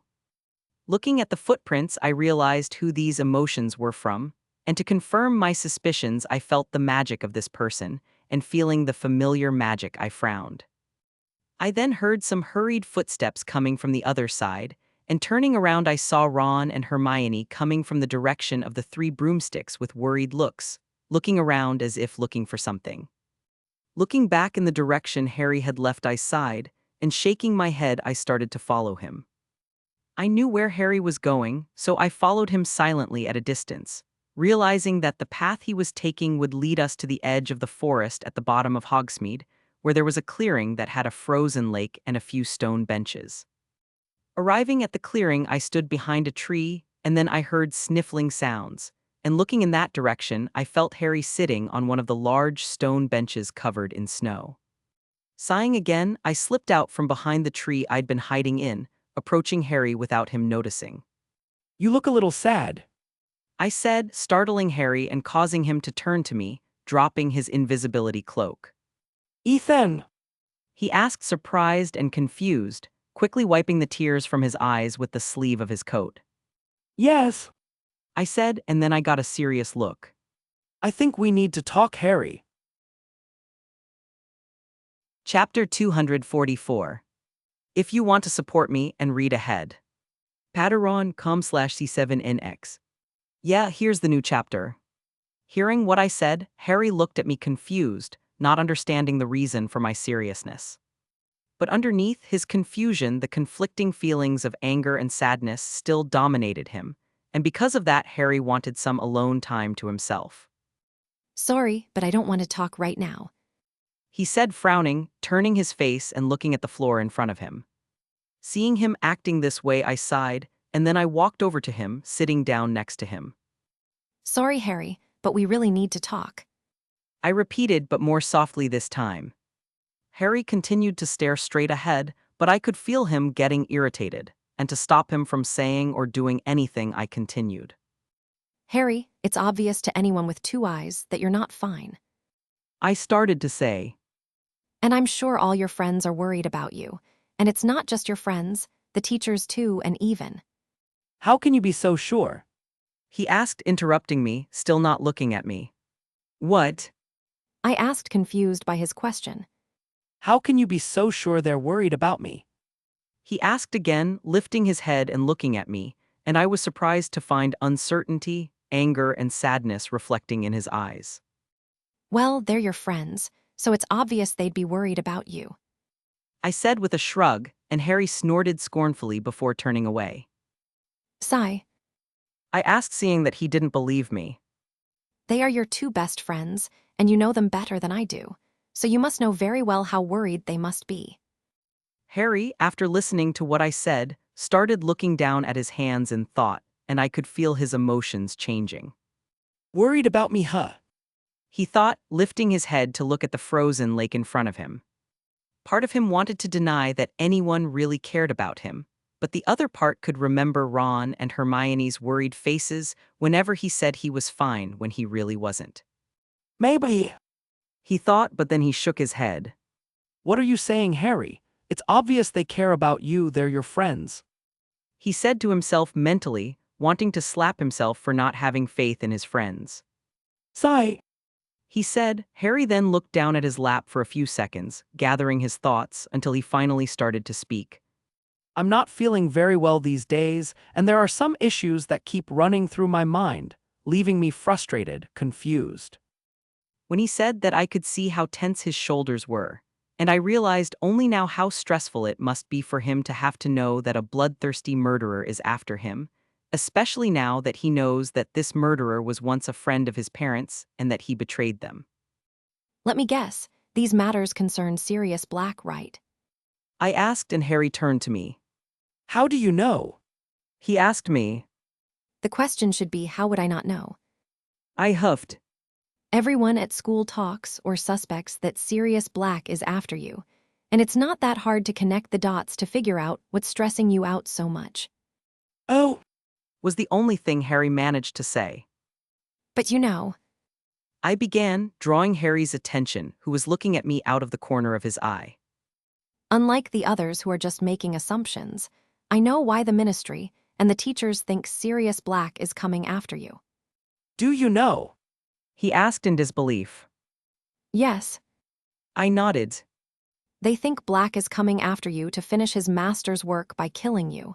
And besides, he couldn't let his betrayal of his parents be in vain, instant. When I said that, Harry immediately turned to face me so fast his neck almost snapped. I could feel the shock and surprise coming off of him, and his wide eyes showed he wasn't expecting me to say that. How do you know that? He asked. I've done my research. I replied, but I could see by the look in his eyes that he didn't understand. Sigh. I said. Really, am I known in other countries too? He asked in surprise, but then he shook his head. No, wait, what does that have to do with you knowing that Black betrayed my parents? Hearing his question, I rolled my eyes. You're a celebrity for a reason, and that's because of what happened that Halloween night 12 years ago. I said, and Harry looked at me in surprise. You said his name. He said, and I shrugged. It's just a name. And besides, I've spent my whole life in the Muggle world not knowing about Voldemort. Why would I be afraid to say his name now? I asked, and Harry opened his mouth before closing it again. You have a good point. He said. But well, back to the subject. I said, and seeing that Harry was paying attention to me, I continued.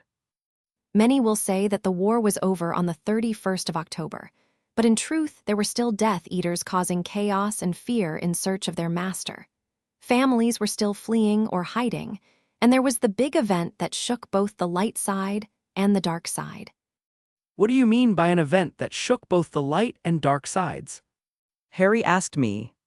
Simple, Black was a close friend of your father, and everyone who ever studied with them at Hogwarts knew that. So imagine what the reaction of all these people must have been when they found out that Black was actually Voldemort's right-hand man and that had betrayed the Potters by helping his master kill them. I said. I knew what I was saying wasn't the truth and that Sirius was innocent, but I couldn't overwhelm Harry with that information just yet. I knew that Harry couldn't bear to know the truth about his parents' deaths, so I decided that I would only talk about the things that everyone else already knew. People must have been shocked. Harry said, and I nodded. Shocked is an understatement. I said. And you must know that the newspapers obviously wouldn't pass up the opportunity to write several articles about those shocking events, right? I asked, and he nodded. Well, those newspapers ran articles about that event, and it was from those old newspaper articles that I got my information, and that's why I know so much about those events. Harry muttered. But you know what? I said, getting his attention. I don't believe any of those articles. Oh. He looked at me in surprise. Newspapers only write what they know and what they want, and it's not always the truth. I continued. And unlike people in the wizarding world, I look for my information in places other than newspapers, and that information are much more reliable. What do you mean? Harry asked me. I asked, confused by his question. How can you be so sure they're worried about me? He asked again, lifting his head and looking at me, and I was surprised to find uncertainty, anger, and sadness reflecting in his eyes. Well, they're your friends, so it's obvious they'd be worried about you, I said with a shrug, and Harry snorted scornfully before turning away. Sigh. Black and your father, James Potter, spent 7 years of their lives living within the castle walls of Hogwarts, and the castle itself holds many memorabilia and memories about them, and they do not show any sign that Black was a murderous madman or someone bad. I shrugged. But I heard Hagrid and the minister say that. Harry started to say, but I cut him off. Listen, Harry, Hagrid may be the kindest, nicest person I know, but even he can't escape the lack of common sense that plagues the wizarding world. I said. And they were talking about something that involves your own life. And sorry if this is going to sound mean, but you should research and find out about your life story for yourself, rather than hearing it coming from other people, even if they are your friends. Hearing this, Harry frowned before looking down. Honestly, Harry, I know more about your parents, your family, and even yourself before that Halloween night than you do. I said, and Harry couldn't deny it. Harry continued to stare down at his lap, lost in thought, and I let him mull over what I had just said while humming softly, enjoying the cool wind that ruffled my hair. Before I came to Hogwarts, I was just Harry, and I didn't know much about my parents other than what my uncle and aunt told me. Harry started to say, catching my attention. But then the night Hagrid showed up and said I was a wizard, everything in my life changed. With his hands in his lap, Harry curled them into a fist as he took a deep breath. Since the day I was left on my aunt and uncle's doorstep, I couldn't decide things for myself anymore. And when I came to Hogwarts, I thought I would find the answers to my questions, and even with some of them being answered, others are still unknown to me, and people never give me complete answers or even answer me. After saying that, I saw Harry lifting his head to look at me, and I could see the decision, determination, and strength behind his eyes. I want to know everything about my family, about my parents, and about even the war years ago that made me famous. He said, and I could see the conviction in his voice. Please, Ethan, help me to know my story. And listening to his request, A wide smile began to appear on my face. You can count on me. Chapter 245. If you want to support me and read ahead. Patreon.com/C7NX. Yeah, here's the new chapter. Still in the clearing in front of the frozen lake. Well, where do you want to start? I asked Harry, who stopped to think for a moment, and after some time thinking, he sighed in defeat. Honestly, I have no idea. He said, I wish I knew everything from the beginning, but there are questions and doubts that keep popping into my mind, and I really want the answers to them. Ahem. I hummed thoughtfully. And from your expression, I can assume you're scared of the answers you're going to get, right? I asked. Harry said after a moment, and I sighed.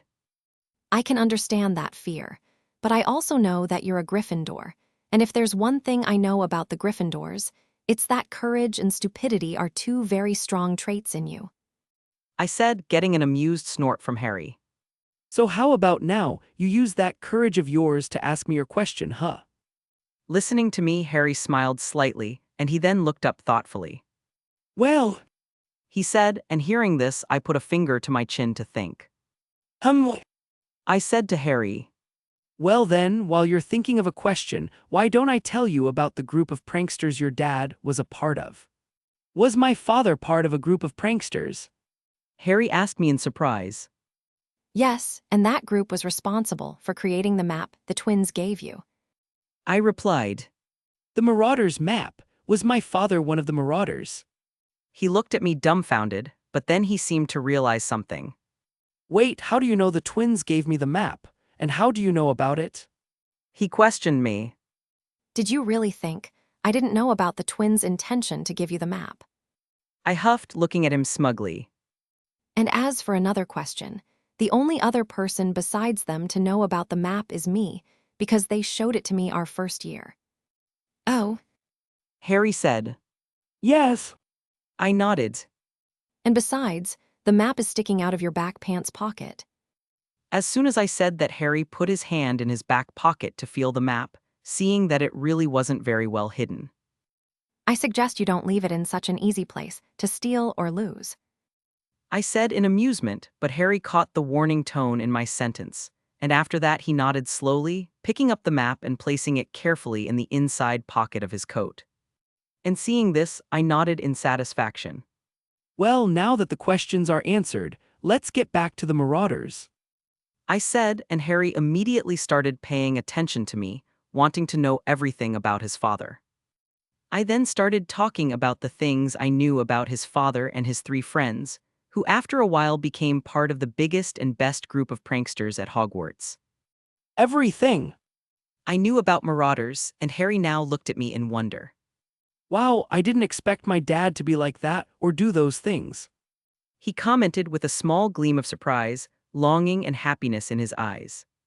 Well, it's not that hard to believe when you remember that his son also does stupid things and gets into a lot of trouble, like fighting a troll in his first year. I shrugged, a slight amused smile on my lips. In fact, you far surpass your father when it comes to getting into trouble. Well, He chuckled, scratching the back of his head awkwardly, and I rolled my eyes good-naturedly. So, I asked, or do you want me to tell you another story about your parents? and when I asked this, Harry looked at me for a moment in contemplation. no, I think I already know what I want to ask now. Harry said, and I nodded at him. After that, I saw Harry get thoughtful, looking straight ahead deep in thought. For a moment, Harry stared at the floor, but then he frowned and I could feel him tense up, and I looked at him a little worried. Harry, I called and he turned to me. now that you've talked about my parents and the Marauders, I've started to think of something. Harry said, and I looked at him questioningly. You said you don't believe Sirius Black betrayed my parents. He asked me. When he asked that question, I could feel some angry emotions starting to rise from him at the mention of Sirius. That was a sensitive question, and I knew I couldn't give a full answer, as that would raise too many other questions I didn't want or be able to answer right now, at least not until Sirius was cleared. Well, I started to say, having an idea of how to broach this subject, But just as I opened my mouth, a voice interrupted me, catching my attention and Harry's. Harry, We heard a female voice call out loudly, and turning towards the sound, we saw Hermione emerge through the trees. Hermione was panting and had a worried look in her eyes. When she reached the clearing where we were standing, she looked around until her eyes fell on us, or more accurately, on Harry. Harry, She screamed and immediately started running towards us. Seeing his hurried run towards Harry, I wisely walked away from him, not wanting to come between a boy and his worried best friend. where have you been? I've been looking all over Hogsmeade for you. She exclaimed, hugging Harry tightly. And Harry, who was hugged suddenly, looked at Hermione, not knowing how to react. After a few seconds, he finally lifted his arms to hug her too, and meanwhile I was looking away, not wanting to intrude on their moment. What happened for you to leave 3 broomsticks like that? You just ran away without even talking to us. We thought something bad had happened. Hermione started to speak with teary eyes, and Harry looked away in embarrassment. I'm sorry, it's just that I heard something that made me very angry, and I just wanted to leave to clear my head. He said, feeling guilty. Idiot, next time talk to us before you disappear like that. I was so worried. Hermione said, hugging him again. I know I'm sorry. Harry said, hugging her, not noticing the small smile that crept onto her face. Ethan was right, there are people who still care about me. He thought. And I, who was on the side, looked at the scene with an embarrassed look, feeling that I was disturbing their moment, realizing that among all the feelings of worry, relief, happiness, and guilt, there was also another feeling that came from both of them that I didn't expect to feel. I didn't know they were that close, I thought. But apparently, they still haven't recognized those feelings. I shook my head with a slight wry smile. Hey Harry, I think we better finish our conversation some other time. I said to Harry, startling him, as he had forgotten that someone else was with them in the clearing, too lost in his moment with Hermione. Wait, but… Harry started to say, but I cut him off. We can talk anytime at the castle. It's not like the answers you seek are going to disappear. I said. And besides, I think you have a more important matter on your hands now. I gestured to Hermione, who looked at us confused. Harry then looked at me and then at Hermione, and after thinking for a moment he nodded. Yes, you're right. He said. I listened to this a lot. I said smugly with a slight teasing smile, eliciting a small chuckle from Harry. I then turned around after saying that and started to walk away, but halfway through I turned back and called Harry. Oh, and Harry, I know you don't like to talk about this with others, but I think you should at least talk to your 2 best friends. I said, looking at Hermione for a moment before looking back at Harry. From what I can see, they're really worried about you, so don't push them away. Saying that, I didn't wait for a response from Harry, and turning around again, I continued on my walk, walking out of the clearing and leaving Harry and Hermione alone, with him looking at my back lost in thought and she looking at him worried and confused. 3 broomsticks. Finally, you're here. Terry exclaimed as soon as he saw me walk through the door of 3 broomsticks. What took you so long? He asked. Don't tell me you got lost in the parchment shop. Anthony said, and I rolled my eyes. I took so long because I had some business to attend to. I said, and then decided to change the subject. But while I wasn't here, what did you guys do? I asked. Nothing much, we just talked and ate. Terry replied with a shrug. Serious? Yes. I nodded, and besides, the map is sticking out of your back pants pocket. As soon as I said that, Harry put his hand in his back pocket to feel the map, seeing that it really wasn't very well hidden. I suggest you don't leave it in such an easy place to steal or lose, I said in amusement, but Harry caught the warning tone in my sentence, and after that he nodded slowly, picking up the map and placing it carefully in the inside pocket of his coat. And seeing this, I nodded in satisfaction. Well, now that the questions are answered, let's get back to the marauders, I said, and Harry immediately started paying attention to me, wanting to know everything about his father. I then started talking about the things I knew about his father and his 3 friends, who after a while became part of the biggest and best group of pranksters at Hogwarts. Then why are these 2 like this? I asked, nodding towards Michael and Stephen. The two had been quiet since I arrived, but the reason for their silence was probably due to the fact that they were gagged and bound with ropes, glaring at Terry and Anthony with an irritated glare. Well, let's just say they should have known better than to place a bet with Anthony and me. Terry said dryly, but I could hear the amusement in his voice. Well, okay. Chapter 246. If you want to support me and read ahead. Patreon.com/C7NX. Yeah, here's the new chapter. When we got back to the castle after visiting Hogsmeade, I was expecting Harry to come to me right away to get the answers to his questions, but unexpectedly he didn't. I was confused and even thought that something had happened, and that's why I went looking for him. I found him with the help of the Atlas on the wooden bridge with Ron and Hermione, and I stood in the distance looking at them curiously. Using my enhanced hearing, I overheard their conversation, and I realized that Harry was talking to them about what he found out about Black and his parents. He also talked about the conversation we had and how I agreed to help him learn his own story. I didn't want to continue eavesdropping on their conversation, as I knew it was an invasion of privacy, but when I turned my back to leave, I heard something that made me stop in my tracks. Harry, with feelings of nervousness and fear, started talking about his feelings, about the things that had been stressing him out since the end of first year, and also about his nightmares. I knew he was suffering mentally and emotionally from some doubts and indecisions, but hearing these things being said by Harry himself made me realize that his situation was actually worse than I thought. I wasn't expecting the happy boy in awe of the wizarding world I saw in my first year to be under so much pressure and anguish, nor would it get to the point where he would start to question his own morals.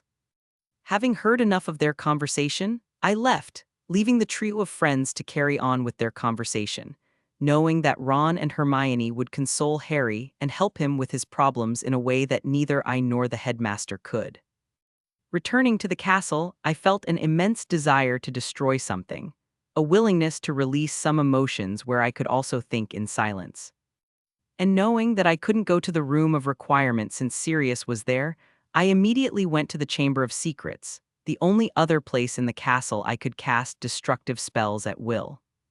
Today had been a very stressful day, and I just wanted to clear my mind by doing some training and blowing up some Salazar statues. Hogwarts Library, Monday after afternoon classes. I was in the library looking for one of the arithmancy books that Sue had recommended to me, and as I looked at the covers and titles of the books on the shelves, I heard a book hit the floor next to me.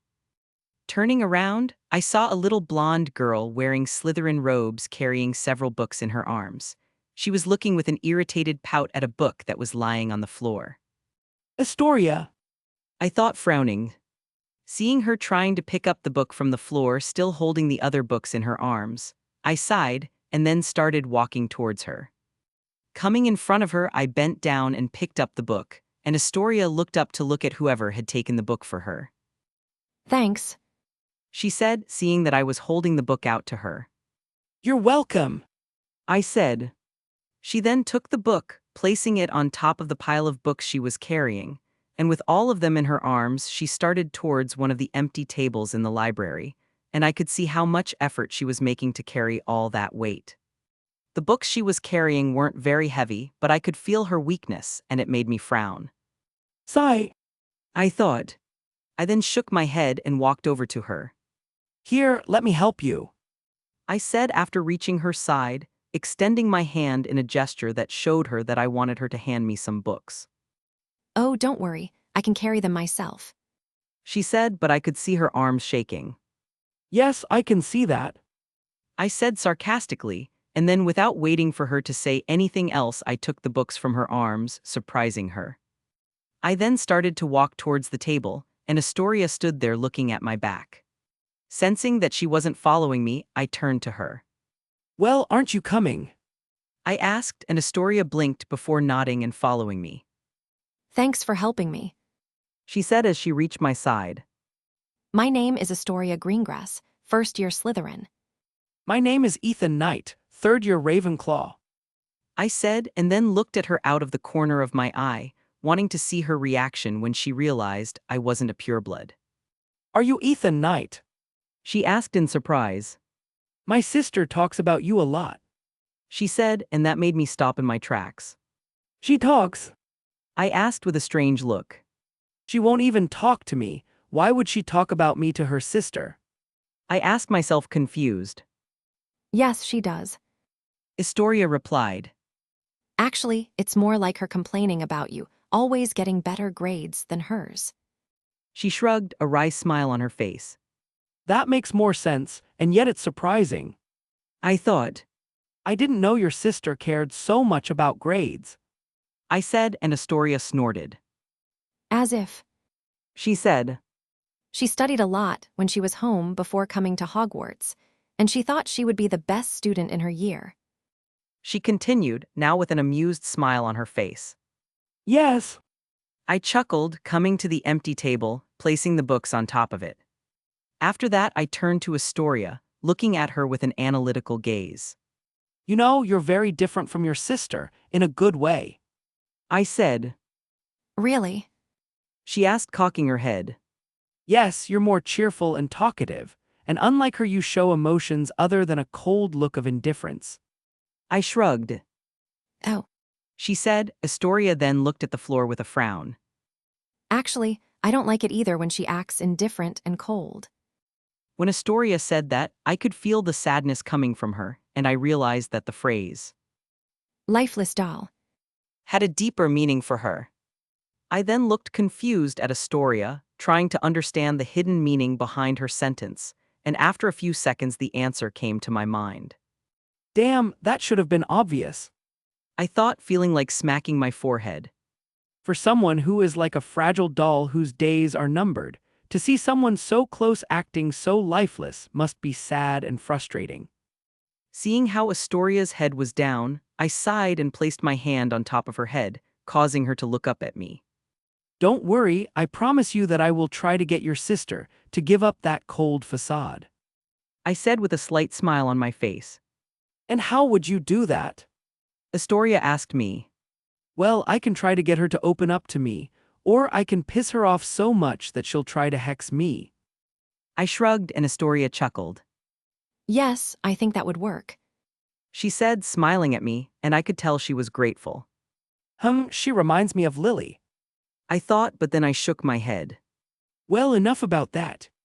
I said, and then looked at the books that were on the table, seeing that most were on transfiguration and charms. From the books you picked up, I can assume that you like transfiguration and charms, right? Not really, I suck at those subjects. She said, looking away sheepishly. I'm good at potions and history of magic, but transfiguration and charms are two subjects I don't do very well. Oh, I asked and then looked at her with a proud smile. I'm not trying to brag, but I'm one of the top students in my year in these subjects. Huh, really? Would you help me? Yes. I chuckled, coming to the empty table, placing the books on top of it.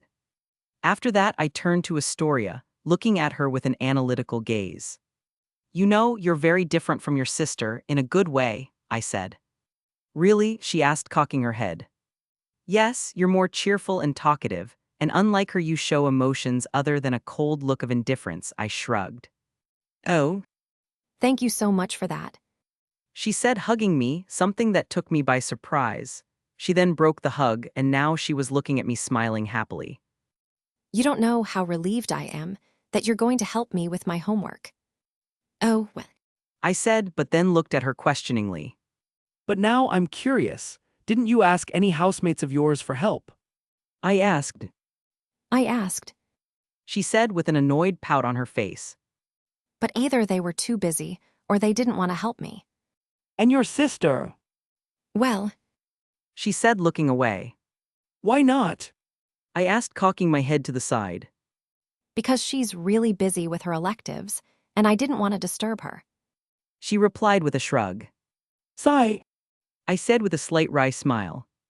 As an older brother, I can tell you with certainty that your sister would love to help you, and you obviously wouldn't disturb her. Astoria said, looking to the side, not quite convinced, and I sighed. Well, but there's no use thinking about it. Now I'm here to help you. I said, and then I pulled up one of the chairs and sat down. Come on, we have some homework to finish. And listening to me, Astoria looked at me with a slight smile. She then sat down in the chair next to me, and I turned to her. So what homework do you want to do first? I asked. Astoria started thinking with her finger on her chin. Maybe we start with charms. She asked. Perfect. I said, picking up the charms books as I put the transfiguration ones aside. Now tell me, what do we have to do on this charms homework of yours?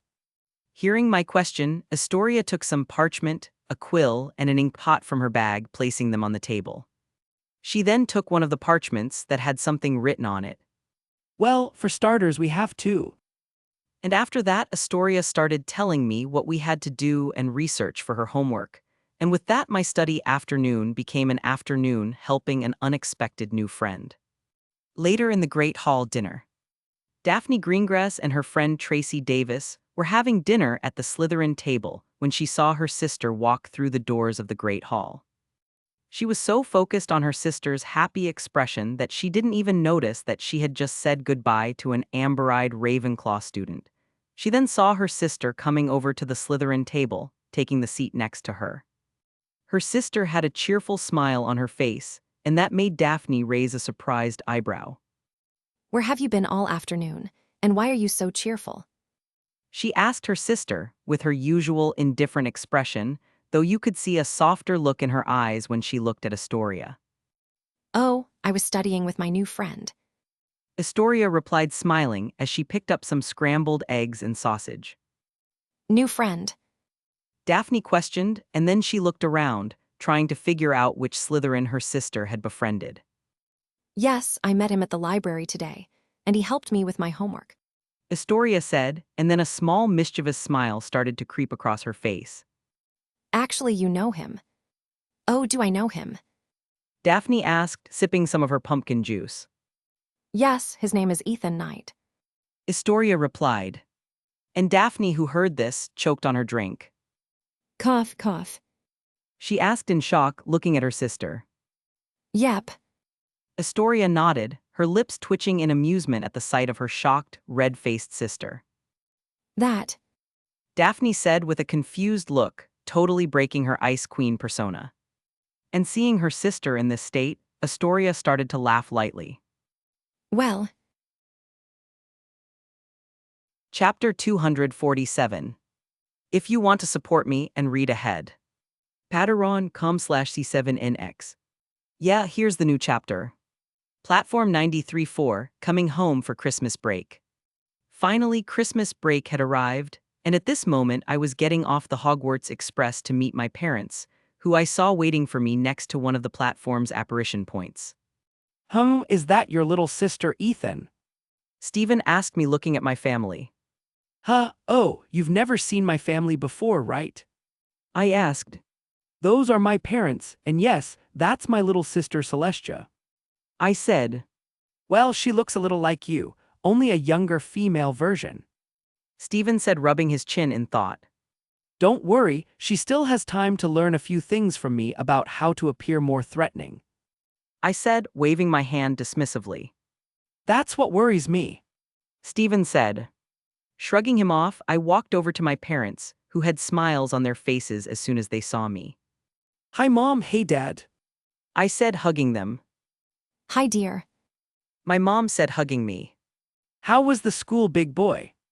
My dad asked me, messing up my hair.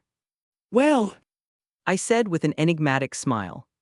Does he act mysteriously, even with his parents? Michael asked in a whisper to Terry, who shrugged. At least now we know he's not just an idiot to us. Terry whispered back, but I heard them and my right eye started twitching. My mom, who also heard the whispering of the boys, let out an amused little snort. Hi. She said to Terry and Anthony, who she already knew. Hey boys. My dad greeted them too. Hi, Aunt Sarah, Uncle Joshua. Anthony greeted my parents with a smile. Hi Mrs. Sarah and Mr. Joshua. Terry greeted respectfully. What did we already tell you, Terry? You don't have to call us Mr. and Mrs., you can call us Joshua and Sarah, or Uncle and Aunt like Anthony. My dad said, smiling wryly at him. Terry said, scratching the back of his head awkwardly, and then he saw my mom looking at him with a raised eyebrow. He added. My mom then nodded in satisfaction, before turning to Stephen and Michael with a slight smile. Well, you must be Michael and Stephen, right? She asked. Yes, Stephen nodded. I'm Stephen and this is Michael, but I suggest you don't talk to him too much. Michael exclaimed indignantly, looking at Stephen with a frown. He then took a deep breath and turned to my mom.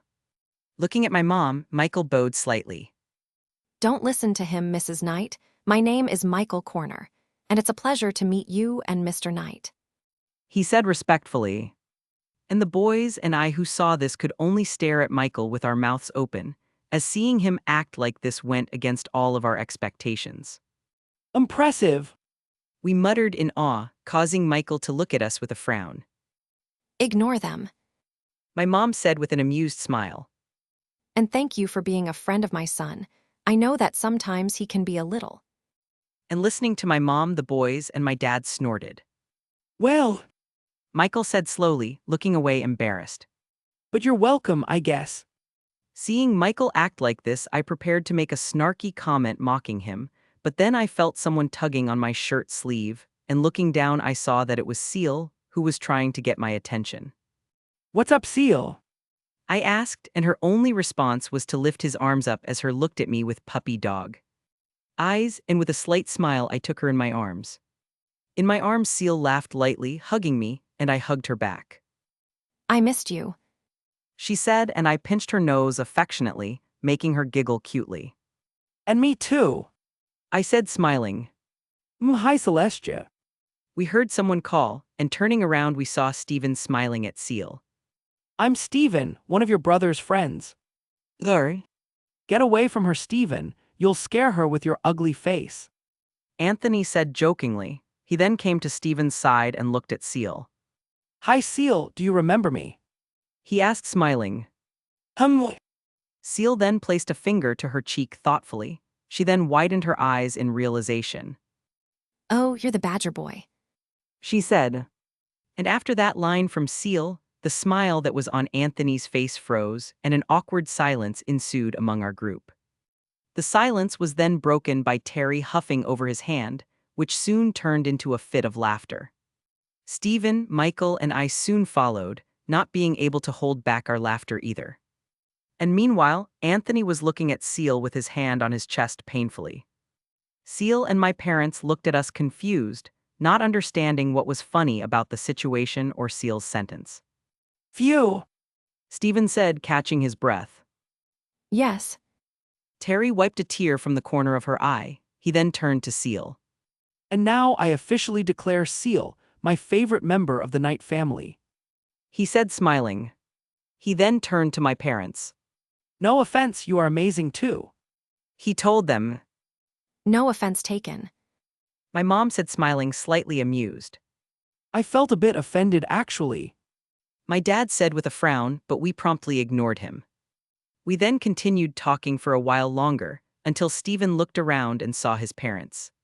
Oh, look, Michael, our parents are over there. He said, pointing to a corner of the platform where their parents were standing together talking. I'm seeing. Michael said. He then turned to my parents and Seal. Stephen nodded. I'm Stephen and this is Michael, but I suggest you don't talk to him too much. It was nice meeting you, Mr. and Mrs. He started to say, but my mom's raised eyebrow made him rethink his words. It was nice meeting you too. My mom said, smiling. Yeah, you guys aren't as bad as Ethan described it. My dad said jokingly. It's because you only talked to them for a few minutes. I have to live with them for months. I shrugged with a playful smile on my face. Stephen rolled his eyes good-naturedly as Michael scoffed. After that, Michael and Stephen said goodbye to me and the boys, before leaving, heading towards their parents. Well, I guess we're on our way too. Terry said, and Anthony nodded. Yes, bye, Uncle and Aunt. I hope you have a good Christmas. He said, and then turned to Seal. And bye, Seal. Have fun this holiday, okay? He said, smiling. Bye, Badger Boy, and Merry Christmas. Seal said, and Anthony gave her a strained smile, ignoring Terry's snort. Bye to you all, and see you in January, Ethan. Terry said, and I nodded at him. And then they too left to find their parents too, leaving just my family and I, who looked at each other for a few seconds. Some weird friends you have, son. My dad said with an amused smile. Sigh, unfortunately not everyone can be as awesome as I am. I said, looking off into space with a dignified gaze. Brett. My dad said, rolling his eyes. Jokes aside, I think it's about time we went home. Yes. Terry wiped a tear from the corner of her eye. He then turned to Seal, and now I officially declare Seal my favorite member of the Knight family, he said, smiling. He then turned to my parents. No offense, you are amazing too, he told them. No offense taken, my mom said, smiling, slightly amused. I felt a bit offended actually, my dad said with a frown, but we promptly ignored him. We then continued talking for a while longer, until Stephen looked around and saw his parents. Oh, look, Michael, our parents are over there, he said, pointing to a corner of the platform where their parents were standing together talking. I'm seeing, Michael said. He then turned to my parents and Seal. Well, it was nice meeting you, but our parents are expecting us, so we'll be on our way, he said with a slight bow. Yes, Stephen said, it was nice meeting you, Mr. and Mrs. Well, let's get going then. We still have to hear what urgent matter Ethan said he wanted to talk to us about. He said, looking at me curiously. Oh, I almost forgot about that. My mom said. Well, I didn't forget because I'm very curious to know what this matter is about. My dad said, and then he turned to me. You know, you could have at least put some hint on what this matter was or some information additional in your letters. He said dryly. Oh, you know what they say, right? A little mystery is always good for holding someone's attention. I said with a mischievous smile. HMPH, and hearing this my dad snorted. I just hope all my waiting and curiosity wasn't in vain. He said. Hehe. I said with a nervous laugh, looking away. And my mom, who heard this, looked at me with narrowed eyes, as if she was seeing right through me. Well, since you're so sure of that, I think we'd better get going. My dad said, walking over to the platform barrier, and my mom and I followed him, with Seal still in my arms. We then went through the barrier, returning to the Muggle side, and after that we went to my dad's car that was parked in front of the station, and getting into it my dad started driving, taking us to our house. Knight's house. Arriving home, my mom took Seal, who had fallen asleep on the trip, to her room. After putting Seal on her bed, my mom went downstairs to the living room, where my dad and I were sitting on the sofas in the living room waiting for her. And in this time that us waited for her, I kept thinking, because I knew that I would have to handle the situation delicately, because it would be a difficult conversation. I had already thought of many ways to explain the serious situation to my parents, as I knew they would probably freak out if I simply told them I'd been talking to an escaped murderous criminal since Halloween. I knew there was no way I could lie to my parents, not that I wanted to, so I decided I would tell them the Truth. So, dear, what is the important matter you would like to talk to us about? My mom asked me, with a bit of curiosity and concern in her tone. I asked, looking away, but I could see my parents tensing out of the corner of my eye. Ethan. My dad asked with a serious look. Well, what if I told you that he's not actually a murderer, and that he's innocent of all the crimes he's been accused of? I said, and my parents were silent for a few seconds, staring at me.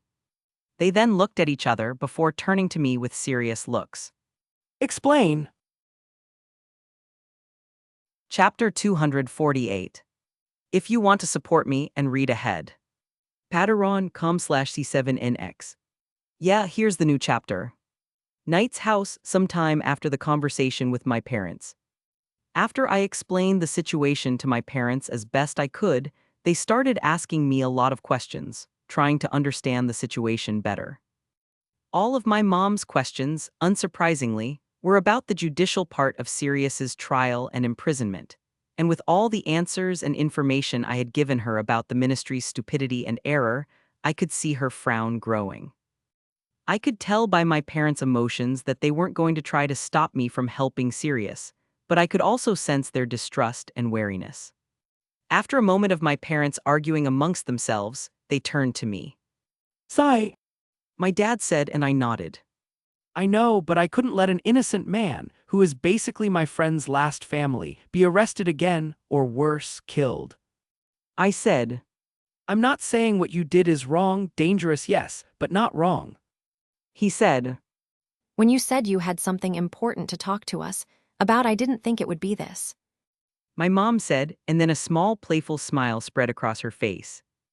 I wasn't expecting you to discover a mistake by the ministry, and that a murderer is actually innocent, when I saw you boarding the train to go to school this year. Me neither. My dad huffed, and I was glad the mood had lightened. Well, for the record, I also found out that one of the most important and shocking events of the Wizarding War years ago that everyone was talking about was actually wrong. I shrugged with a mischievous smile on my face. Yes, My mom said, smiling in amusement. Well, that subject aside, what are you going to do, Ethan? My dad asked, and I looked at him confused. What do you mean?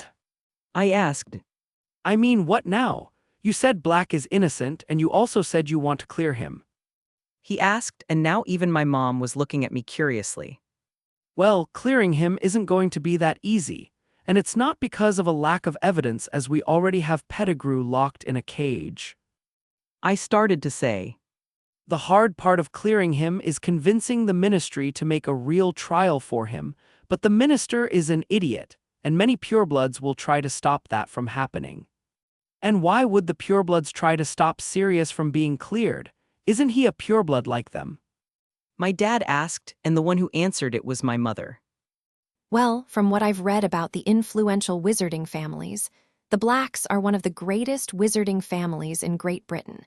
And if Black is cleared, he may try to claim the lordship of the Black family by becoming Lord Black. My mom said. Yes, but what about it? My father asked. Sigh. My mom replied, and I was amazed at how much she knew about this. However, she's a lawyer, so it made sense for her to understand about these matter. So that means the dark families might try to do something to stop the trial. My dad nodded in understanding. Not just the dark families, the gray ones and the light ones too.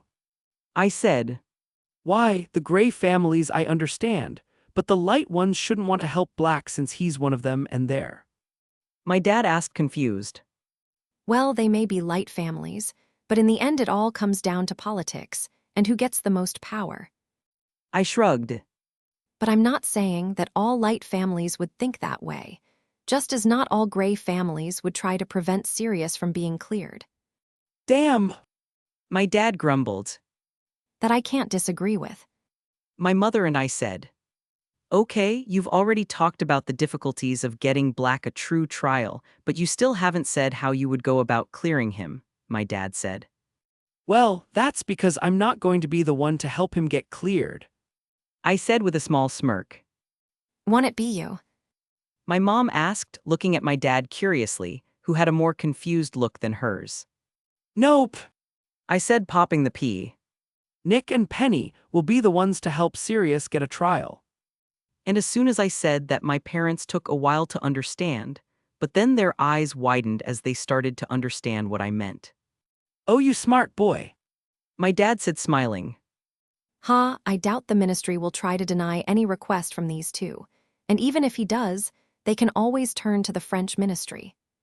My mom said, and then she turned to me with a proud look. Very smart to ask them for help, dear. Well, I would say my intelligence was inherited. I said, smiling at her as she ruffled my hair. Well, I know we're not wizards, and therefore we won't be able to do much about this Black situation, but I still have to ask.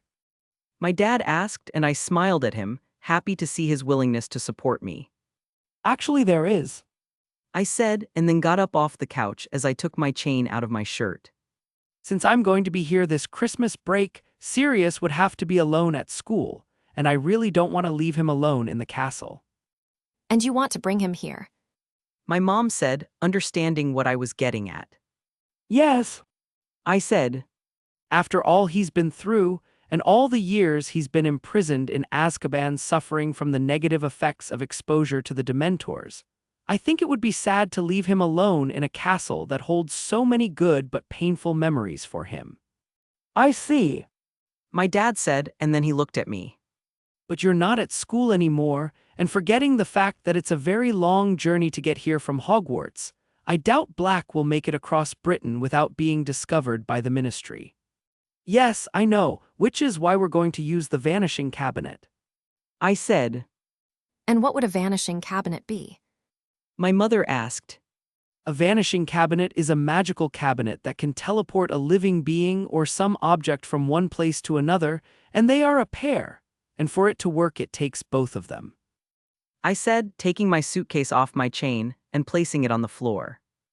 And assuming you have one of the cabinets, where is the other one? My mom asked, already having an idea of what my answer would be. Hogwarts! I replied, opening my suitcase. My parents immediately understood what I planned to do with the cabinet, and I could feel a bit of concern and caution coming from them, not that I could blame them for that, as that would be the expected reaction from anyone to learning that a Murderer! and Dark wizard! would be entering your house. After I opened my suitcase, I levitated the vanishing cabinet out of it, placing it on the living room floor, with my parents eyeing the odd piece of furniture curiously. Approaching the cabinet, I cast a wandless tempest and saw that it was almost the appointed time. I then opened the cabinet doors and took a piece of parchment that was in my pocket, and after that I put the parchment inside and closed it. After that I placed my wand over the cabinet's lock, and passing it through its structure a noise sounded from within, and I could feel the cabinet's magic being activated. How long will it take him to get here? My dad asked. Well, the teleportation is almost instantaneous. I said, and my dad nodded. He should be here in a few seconds. And hearing what I said, my parents nodded and waited, looking into the cabinet intently. I then felt the cabinet's magic activate again, and when the noise sounded again, my parents gained wary looks. The cabinet doors opened, and from inside stepped Sirius, who was in healthier appearance and new, formal clothes, something he chose to wear to try and show my parents a presentable appearance that would show he wasn't a murderous madman. Sirius said after leaving the vanishing cabinet, looking awkwardly at my parents, who were staring at him with wary, curious eyes, but I could feel that even after our conversation that they were still a little scared of Sirius, and I didn't like feeling that feeling coming from them. So you are Sirius Black, the infamous mad murderer who escaped from Azkaban? My dad asked, and looking down at my dad's robust body, Sirius gulped. Yes. Sirius stammered, trying and failing not to be intimidated by my parents. And I, who was on the side watching this, felt all the tension leave my body as my lips twitched, with me using all my self-control not to laugh at his expression. And you've been talking to my son since Halloween, right? My mom asked next. Yes, ma'am. Sirius replied respectfully. But believe me, I didn't hurt your son, and I wouldn't even think of doing so. He said. And why would we believe you? For all we know, you're a murderer and a follower of Voldemort. My dad said, and I could tell they were probing Sirius. Sirius, upon hearing my father's question, smiled sadly. I know it's hard to believe me, and I did kill my friends, even indirectly. He started to say. But know that if I could go back in time to change and right my wrongs, even at the cost of my life, I would do it without hesitation. He finished with a serious look, and you could hear the conviction and truth in his voice. After hearing this, my dad looked at him thoughtfully, trying to see any signs of a lie in his body language, and finding no signs that Sirius was lying my father's side. My mom started to say, getting both of their attention. But we trust our son, and if he believes you are innocent and a good man, then we'll believe you too. But my mom continued before Sirius could say anything. If you ever think of hurting anyone in my family, it doesn't matter if it's by accident or not, I'll make you pay. It doesn't matter if you're a wizard or Merlin himself. Do you understand? She asked, looking serious and menacing. Yes, ma'am, I understand. Sirius nodded with a look of utter seriousness. Good. My mother nodded, satisfied. Realizing they had reached an agreement, I decided it was time for me to join the conversation. Well, now that all matters are taken care of, I will show Sirius the room he will be staying in. I said, and then I turned to him, motioning for him to follow me. Sirius then nodded at my parents one last time before following me through the hallways of my house. Your parents love you very much. Sirius said after a few seconds of silence. I know. I said, smiling fondly, and Sirius smiled slightly seeing this. Looking around, Sirius noticed the paintings and photographs of my family hanging on the walls, also noticing that the hallway was longer than he'd expected, especially considering the size of the house outside. Your house is big. He said. Expansion spells, I shrugged, arriving in front of a dark oak door. Well, this is your room. There are some clothes in the closet, and probably some of them should fit you. I said, opening the door. Wow. Sirius said upon seeing the size of the fully furnished room. Yes, wow. I said with an amused smile. The bathroom is behind that door, and if you need anything, you can ask our house elf Linley. Do you have house elves? Sirius asked in surprise. You're almost a pureblood. He said playfully, and I rolled my eyes. I've never been called something as offensive as that. I said, and Sirius made a mock hurt face. Oh, He said, and I shrugged. there's always a first time for everything. I said, But well, I still have my things to pack, so I'll leave you to settle in your room. and after saying that, I turned around and started walking, ready to go to my room, but just as I took my fifth step, I heard Sirius call my name. Ethan, Sirius said, and I knew he meant so much more with this thanks. you're welcome. Chapter 249. If you want to support me and read ahead. Patreon.com/C7NX. Yeah, here's the new chapter. Morning next day. My family, Sirius and I were sitting in the living room, waiting for the Flamels to arrive via portkey from France. From what they told me in their letters, their portkey would activate at 7 a.m., and as France's time zone is 1 hour ahead of England's, then they would arrive at 6 a.m. And looking at the clock, I noticed that it was 5:56, meaning they would be arriving any minute now. You know, you still haven't told me who these influential friends of yours are who can help me. Sirius said, looking at me with mild curiosity. Really? I asked, looking away. I must have forgotten. Oh yes, that's possible. Sirius said dryly, and I just smiled at him innocently. Realizing I wasn't going to tell him who my influential friends were, Sirius turned to the only two other people in the living room who could answer him. He asked my parents in a respectful tone. Black, we may not completely trust you, but you don't need to act so formal with us. My mom said with a weary sigh. Yes, you can call us Joshua and Sarah. It's weird having someone almost my age call me Mr. My dad said with a strange look. Well, Sirius said with a slight smile. in that case, could you two call me Sirius then? Black is my last name, and I don't have much of an attachment to it. Hearing Sirius' request, my parents looked at each other for a few seconds before shrugging. Okay. My dad said, and Sirius's smile widened. And as for your question about who Ethan's friends are, My dad shrugged, a playful smile on his face. Sirius's smile froze and fell as soon as he heard my father's answer and saw his amused expression. He then turned to my mom, who noticed his look. Well, you know what they say, right? A good mystery is always good for holding someone's attention. She said, winking at me, who smiled at her. And realizing that no one would answer his question, Sirius sighed in defeat. damn knights. He thought, but then he seemed to remember something as he lifted his head and turned to Seal, who was playing with some magical dolls on the floor. Sirius called after her, and she stopped playing and looked at him. Yay. She asked curiously. Do you know who your brother's friends are who are coming to visit your family? He asked. Oh, yes, I know. Seal nodded quickly, a smile on her face. Sirius? Sirius asked hopefully. And can you tell me who they are? I can. Seal replied happily. Suo. Sirius asked after a moment of silence in which Seal just looked at him smiling. I said I can, not that I will. she said cheerfully, with a slightly mischievous smile, and Sirius groaned at that. My parents laughed lightly at this short exchange, and I had to turn my face away to wipe away a tear that threatened to spill from my eyes. They learned so fast, I thought proudly, happy to see that Seal was finally getting on the prankster's path. With our little interaction, we didn't even realize that the minutes had passed and that now it was 6 o'clock. And thanks to my senses, I could feel 2 dense magic signatures suddenly appearing at the front door.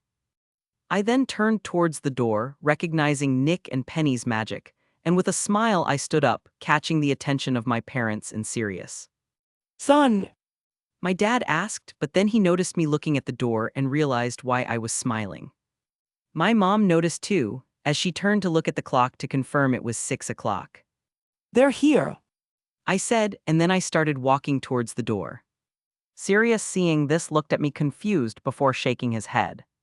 I would ask how he knows they've arrived, but that's probably going to be another question he won't give me any answers to.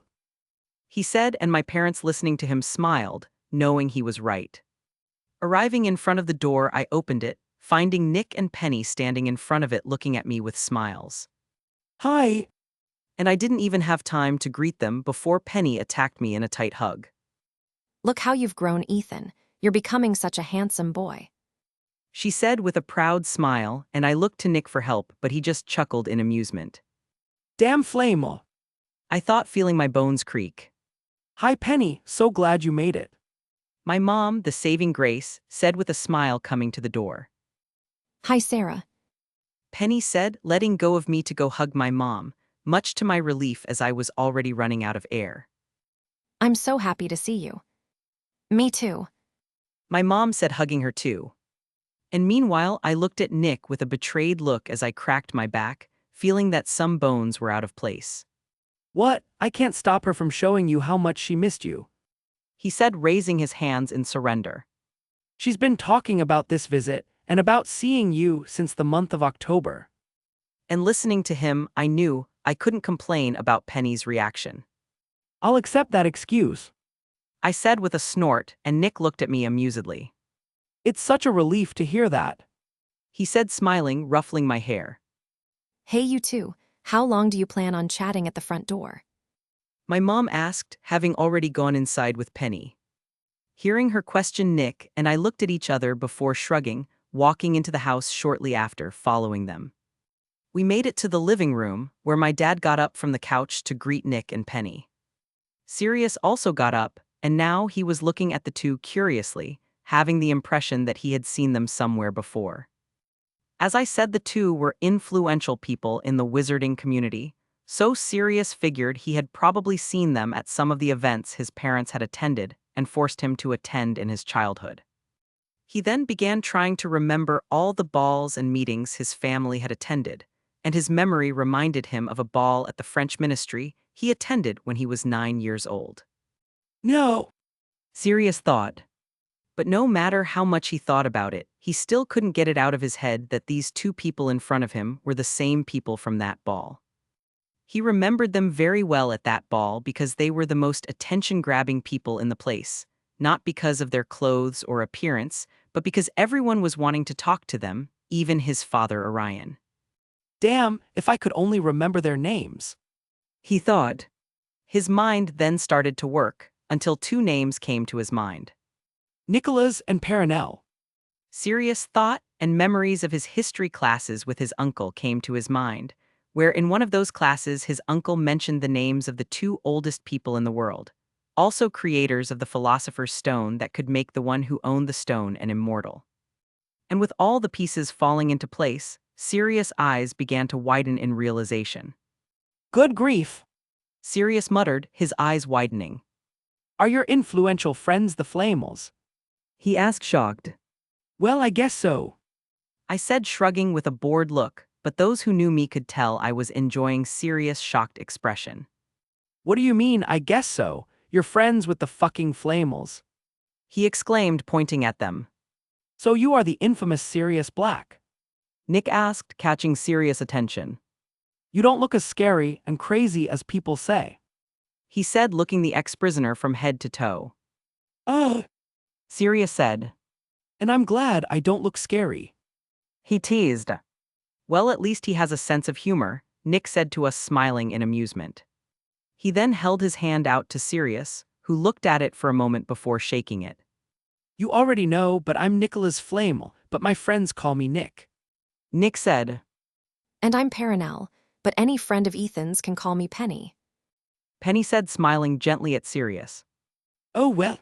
Sirius said, surprised that the Flamels were being so cordial to him. Well, since Nick and Penny are finally here and the introductions are done, how about we go get some breakfast? My mom asked, pointing towards the kitchen. Oh, were you expecting us for breakfast? Penny asked in surprise. You didn't have to. Don't worry about it. This is the time we normally have breakfast. My mom said, waving her hand dismissively. And don't worry about your bags. Lindley can take them to your rooms. Well, that's fine then. Penny said, and with that my mom linked her arm through Penny's and dragged her into the kitchen. Yay, breakfast. Seal exclaimed excitedly, getting up off the floor. I want waffles with jelly. She said, following my mother. And after they left, only the men remained in the living room, with the three oldest looking at each other awkwardly. Well, you heard the ladies. I said in a commanding tone, and without waiting for an answer, I started walking towards the kitchen. Seeing this, my dad glanced at Sirius and Nick before shrugging, following me. As soon as my dad left, it was just Sirius and Nick in the living room. When Sirius was going to walk past Nick to go to the kitchen, the immortal placed a hand on his chest, preventing him from moving forward, and Sirius felt the air grow heavier, and his dog instincts were warning him of danger. He then looked at Nick, only to see that he was looking seriously at him, his eyes shining with power. Listen, I know you're not a bad person, but if you even think of hurting or touching a single strand of Ethan's hair, I'm going to use everything I've learned in my years of life to hunt you down and destroy you. Do you understand me? Nick asked menacingly, his face very close to Sirius's. Sirius said, swallowing hard. Great, Nick said. His menacing appearance then faded, with him reverting back to his friendly personality. Well, let's join the others then, I'm starving.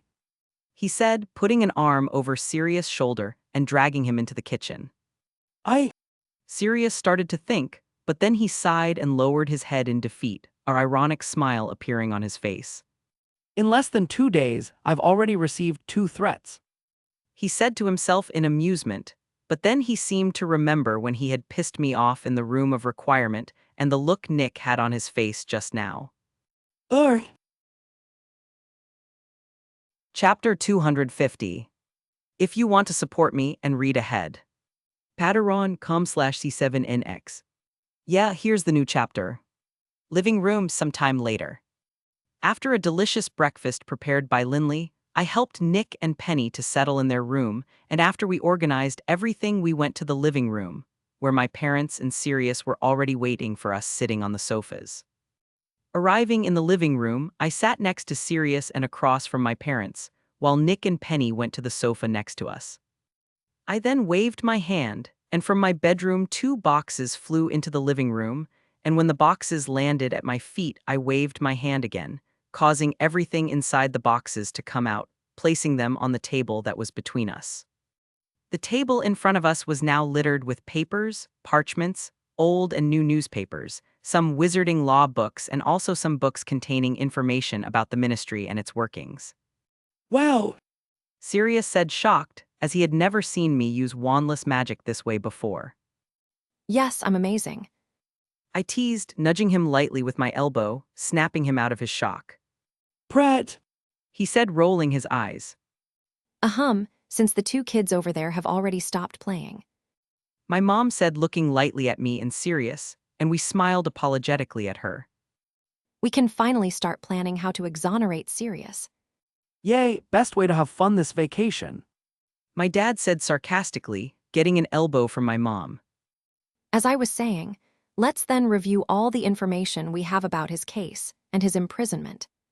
My mom continued, and we could all see her lawyer persona come to the fore. As everyone knows, the ministry has a very strong case against Sirius, and it will be difficult to get any judge to agree to reopen his case, especially since he was imprisoned 12 years ago, and because he has chosen to remain silent about his innocence for all this time. She said, fixing Sirius with an annoyed look. And Sirius had the decency to look away in embarrassment. And even if the ministry agreed to reopen the case and hold a new trial, we would still have to have a good defense against all the accusations and crimes thrown at him. Nick said, and my dad, who heard this, turned to me. And by the way, what were the crimes that the ministry accused and would be accusing Sirius? He asked me. Hearing this question, I picked up one of the sheets of paper that was on the table, and looking at it, they could see that it was a list. Well, Sirius is accused of killing 12 Muggles and Peter Pettigrew, as well as being accused of betraying the Potters to Voldemort, thus causing their deaths. I started to say, reading the list of all the crimes Sirius has been found guilty of, at least up to this point. In addition to these accusations, he is also considered a Death Eater and the right-hand man of Voldemort, the worst Dark Lord Britain has ever seen, further adding to his list of crimes.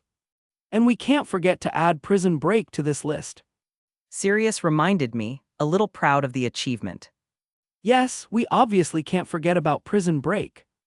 I said dryly, but even so I grabbed a pen and added this crime to the list. Well, Penny said with a wry smile. Yes, but the good part is that all these accusations can be disproved just by the fact that Pettigrew is alive. I said with a shrug. Sorry for the pessimism, but this is the ministry we are talking about. The minister and his supporters are so idiotic and corrupt that I doubt they will do anything even if Pettigrew appears in the middle of the ministry hall screaming that he is alive and that he is the real guilty. Nick said, and Penny snorted at that. it's actually very likely that they'll try to sweep this whole story under the rug for fear of everyone finding out about their failure to arrest an innocent man. She said dismissively. And listening to both of them, I couldn't deny that they were right, because in a way that's exactly what happened in canon. Well, and that's why we need to talk to someone inside the ministry who can do something and who isn't under the influence of Fudge or the other families. I started to say, pulling one of the old newspapers from the pile of newspapers. And that's just the person for it.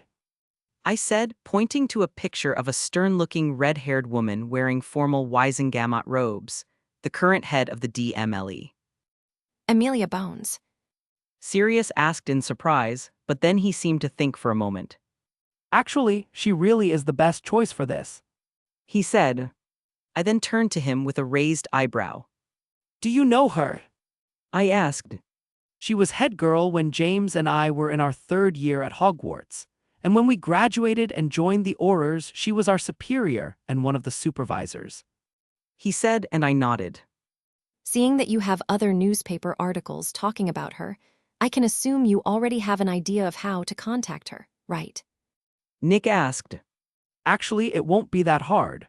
Amelia is my friend Susan's aunt, so I just need to send Susan a letter saying I'd like to speak with her aunt. I shrugged. Oh, that makes things so much easier. He said. Yes, and besides, I also already have the perfect lawyer to call to help us with this case.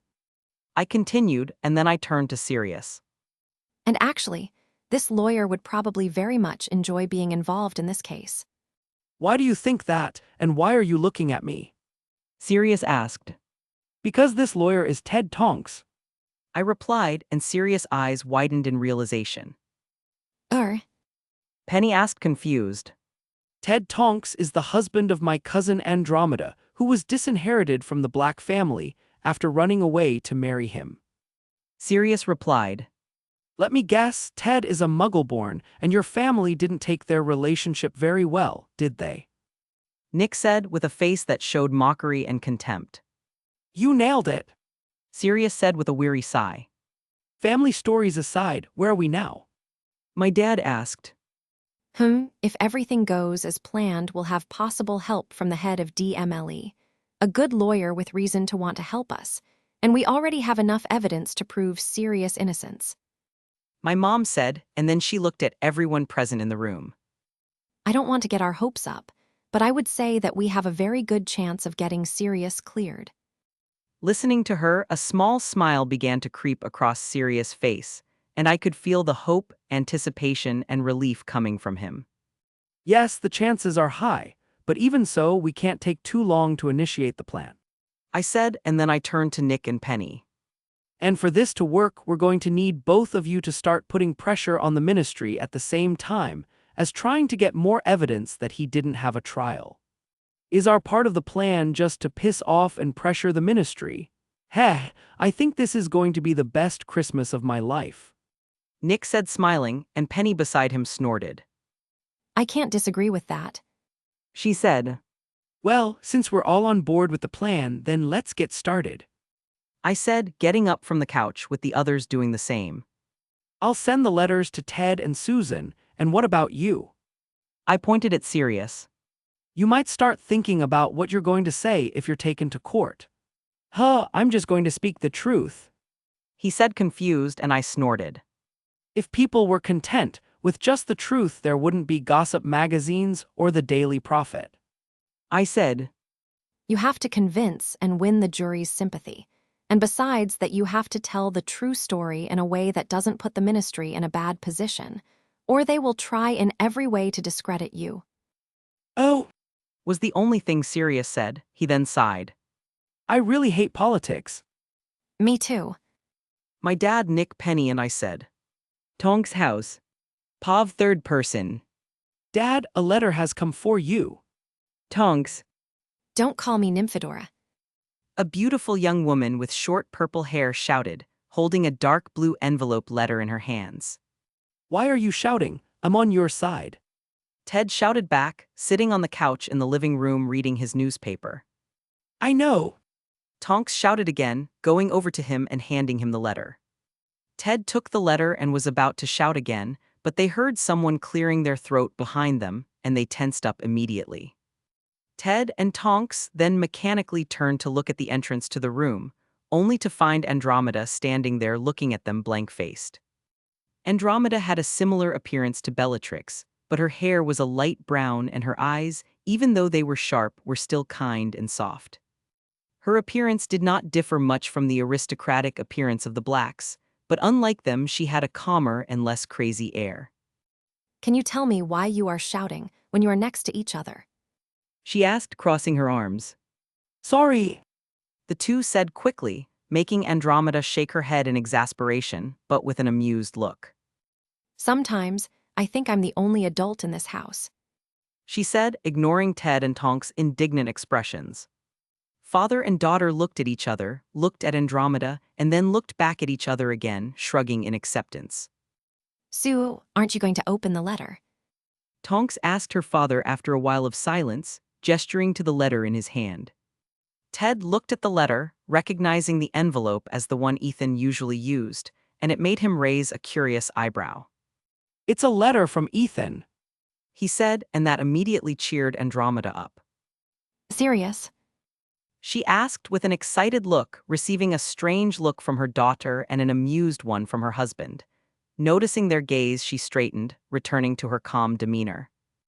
I mean, oh, interesting. Ted then laughed lightly at her, opening the envelope to read the contents of the letter. He started to read the letter with mild curiosity, but halfway through it, his eyes started to widen, and by the end his mouth was hanging open in shock. His daughter and wife, seeing this reaction, looked at him in concern. Dad, dear. They called. Ted then blinked, putting the letter down and placing it in his lap. Holy damn!